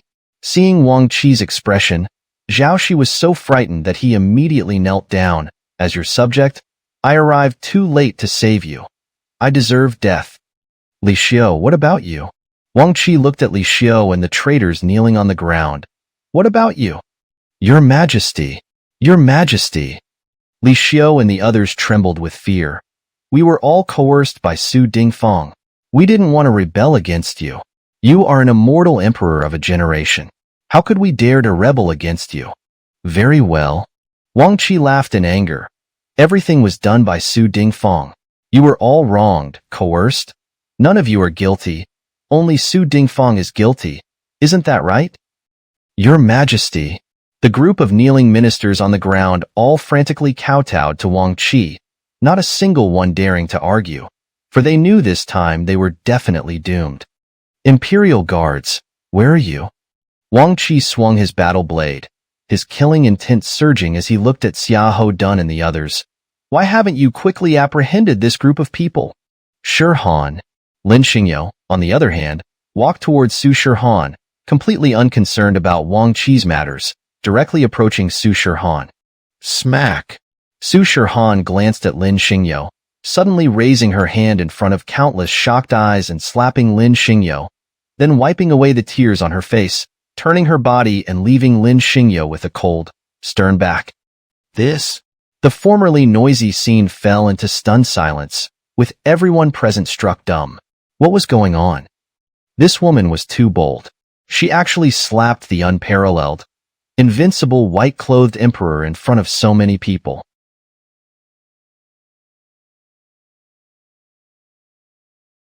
This was too shocking, too unbelievable. Who was he? He was the white-clothed emperor. Chapter 305, The End. You're awake? Lin Xingyo of the Tingyu building stood by the bedside, dressed in a long white robe, his hands clasped behind his back, gazing at Mengyu. How do you feel? Cough, cough, cough. Mengyu coughed violently for a moment, his eyes filled with confusion as he looked at Lin Xingyo. Why am I still alive? Why am I here? How long have I been unconscious? You've been unconscious for 3 days. Lin Xingyo looked at Mengyu with sympathy. As for why you're here, of course, it's because I saved you. Thank you, sir, for your life-saving grace. Upon hearing this, Mengyu immediately sat up and bowed to Lin Xingyo. In the future, I, Mengyu, will repay you with my life. All right. Lin Xingyo waved his hand dismissively. Now is not the time to discuss this. There's someone outside who wants to see you. Go and meet him. With that, Lin Xingyo turned and walked to the door before Mengyu could react. Outside, Wang Qi saw Lin Xingyo and immediately bowed respectfully. Senior. No need for formalities. Lin Xingyo glanced casually at Wang Qi, then stepped aside and walked past him. He's awake. You can go in and see him. Yes, senior. Wang Qi responded and walked past Lin Xingyo into the room. The latter, however, shook his head helplessly and turned his gaze to Chu Yun and the others busy in the courtyard. They were packing up, preparing to return to the Heavenly Sword sect. Of course, Su Shihan had left 2 days earlier, her face dark with anger, not saying a single word to Lin Xingyo. She had stormed back to the Heavenly Sword sect alone. Lin Xingyo, of course, was not at ease, so he had secretly sent the Emperor of Gluttony and others to follow her. Now, 3 days had passed. The turmoil in the Great Qin Empire had also come to an end. Of course, many had died. The Su family had been almost completely wiped out. Xiahou Dun, Li Xiao, Zhao Shi, all of these people had been killed. In an instant, the 4 major families of the capital were almost annihilated, and the atmosphere of the entire Great Qin Empire had undergone a drastic change. Who? Lin Xingyo stood at the door for a long time before finally exhaling deeply and muttering to himself, "It's time to go back." Ah! At that moment, a sudden scream rang out. After a while, Wang Qi, pale-faced, walked out of Mengyu's room holding a severed hand, dripping with blood. Lin Xingyo's expression changed, showing some surprise, but it quickly returned to calmness. Senior. Wang Qi walked over to Lin Xingyo with the severed hand, bowing to him. Thank you, Senior, for your kindness. Go back, Lin Xingyo said, his lips curling in a slight smile as he patted Wang Qi on the shoulder. Govern your country well, and always practice benevolent policies, loving your people. Yes, Senior. Wang Qi finished speaking and immediately bowed once more to Lin Xingyo before turning and walking out of the Tingyu building. Who? Lin Xingyo watched Wang Qi's retreating figure and couldn't help but sigh again. Then, his gaze turned to Mengyu, who had just walked out of the room. Lin Xingyo understood. The karma between Mengyu and Wang Qi had been settled, but everything had changed. Neither Mengyu nor Wang Qi could ever return to the past. Go back and rest, Lin Xingyo said, waving his hand toward Mengyu. You can stay here in the Tingyu building for as long as you like. If one day you find yourself with nowhere to go, you can come to the Heavenly Sword Sect to find me. Chapter 306. Returning to the Celestial Sword Sect. The next morning, Lin Xingyo woke up and held some corn kernels in his hand. After calling out a few times, a flock of small chickens scurried over. Cluck, cluck, cluck. Lin Xingyo scattered the corn to feed the chickens, but his gaze fell on Su Shirhan, who was meditating under a willow tree. It had been several days, and Su Shirhan still hadn't spoken a word to him. Every time she saw Lin Xingyo, her face was as dark as if it could drip ink. Sigh. Lin Xingyo sighed, knowing that Su Shirhan must be angry. After all, he had kept his identity as the White Emperor from her for so long. Everyone around him knew, yet she, the person closest to him, was the last to find out. Lin Xingyo could understand her feelings, but he didn't explain much. Such matters were not easy to discuss, so he decided to wait until her anger subsided before having a proper talk. Xingyo, what's wrong? As Lin Xingyo looked at Su Shirhan, a pair of snow-white hands suddenly wrapped around him from behind. It was Chu Yun. She hugged Lin Xingyo tightly and pressed her face against his, saying, Shirhan still hasn't spoken to you, has she? Lin Xingyo nodded sadly, his expression showing a hint of pain as he looked at Su Shirhan. Xingyo, should I talk to her? Chu Yun whispered, her seductive red lips close to Lin Xingyo's ear. No, let her be. Lin Xingyo patted Chu Yun's hand. That's just her personality. Maybe one day she'll forgive me, and then she'll talk to me. Humph. Su Shirhan, however, opened her eyes slightly and glared fiercely at Lin Xingyo, especially at Chu Yun, who was hugging him. Her already dark face now looked as if it could truly drip ink. Was she angry? She was very angry, especially seeing Chu Yun hugging Lin Xingyo so intimately. Who was she? She was the reincarnation of the ruthless empress, and in every aspect, she was 1,000,000 times better than Chu Yun. Yet now, this lowly woman was hugging the man she had always admired. Seeing this, Su Shirhan felt an intense urge to kill Chu Yun. Humph. Su Shirhan clenched her fist, and her cold eyes flashed with overwhelming sayi. Lowly woman, you're too bold to do this in front of me. I will find an opportunity to kill you. Hey, what are you all doing? Just as Su Shirhan was harboring murderous intent toward Chu Yun, a voice suddenly called out. She turned her head and saw Wang Xian rubbing her eyes as she emerged from the house, saying, I'm hungry. Go get me something to eat. Smack. Lin Xingyo suddenly pouted, smiled, and slapped Wang Xian's firm buttocks. Go on. Do you think this is still the palace? Where people serve you? Now you're my servant girl. Who do you expect to make breakfast for you? After the slap, Lin Xingyo pinched Wang Xian's cheek and said, Go. Don't be so clueless. Hurry up and make breakfast for us in the kitchen. You scoundrel. You hit me again? Wang Xian stomped her feet, pouted her mouth, and threw a few playful punches at Lin Xingyo, muttering in dissatisfaction. You even dared to pinch my face. I'll beat you to death. All right. Lin Xingyo caught Wang Xian's small hand and affectionately rubbed her head. Little brat, stop messing around. Go wash your face, and I'll take you to the mountains to hunt later. Wang Xian, come on. Seeing this, Chu Yun immediately took Wang Xian's hand.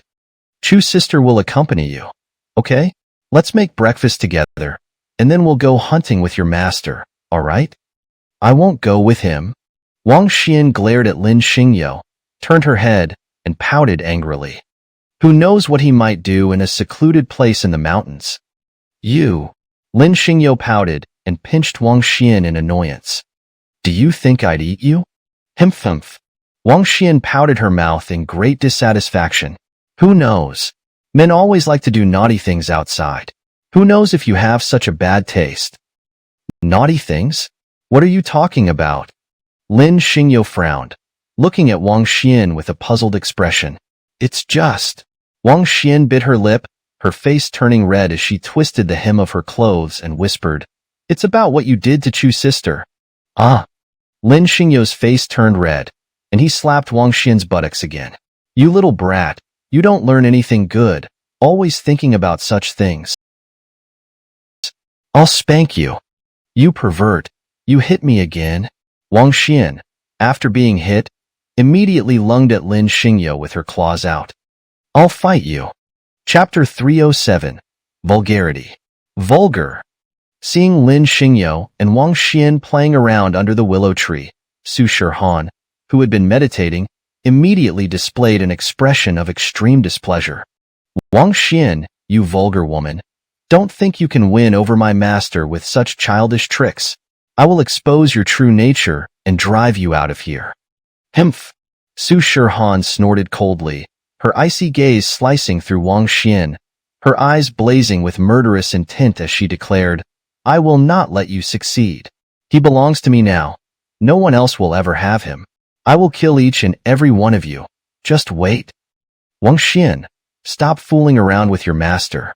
Chu Yun, on the other hand, shook her head and waved at Wang Xian, saying, Come, I've already fetched water for you. Wash your face quickly. We'll head up the mountain to hunt later. Little girl, go ahead.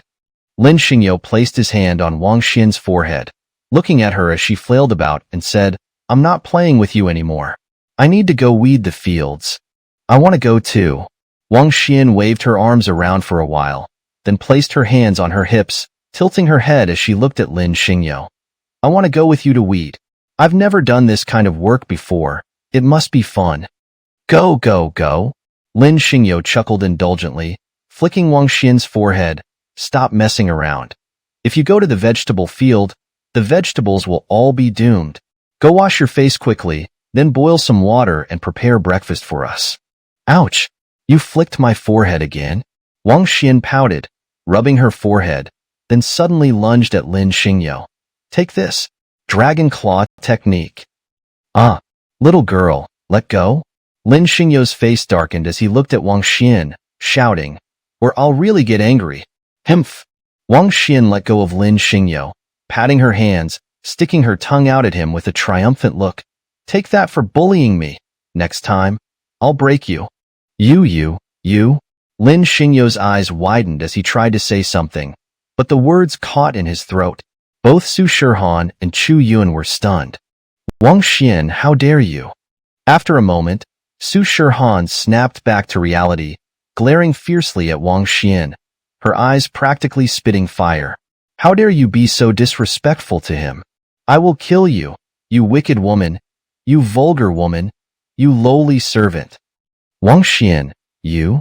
Chu Yun, who had also regained her senses, opened her mouth to speak, but looking at Wang Xian, she didn't know what to say for a moment.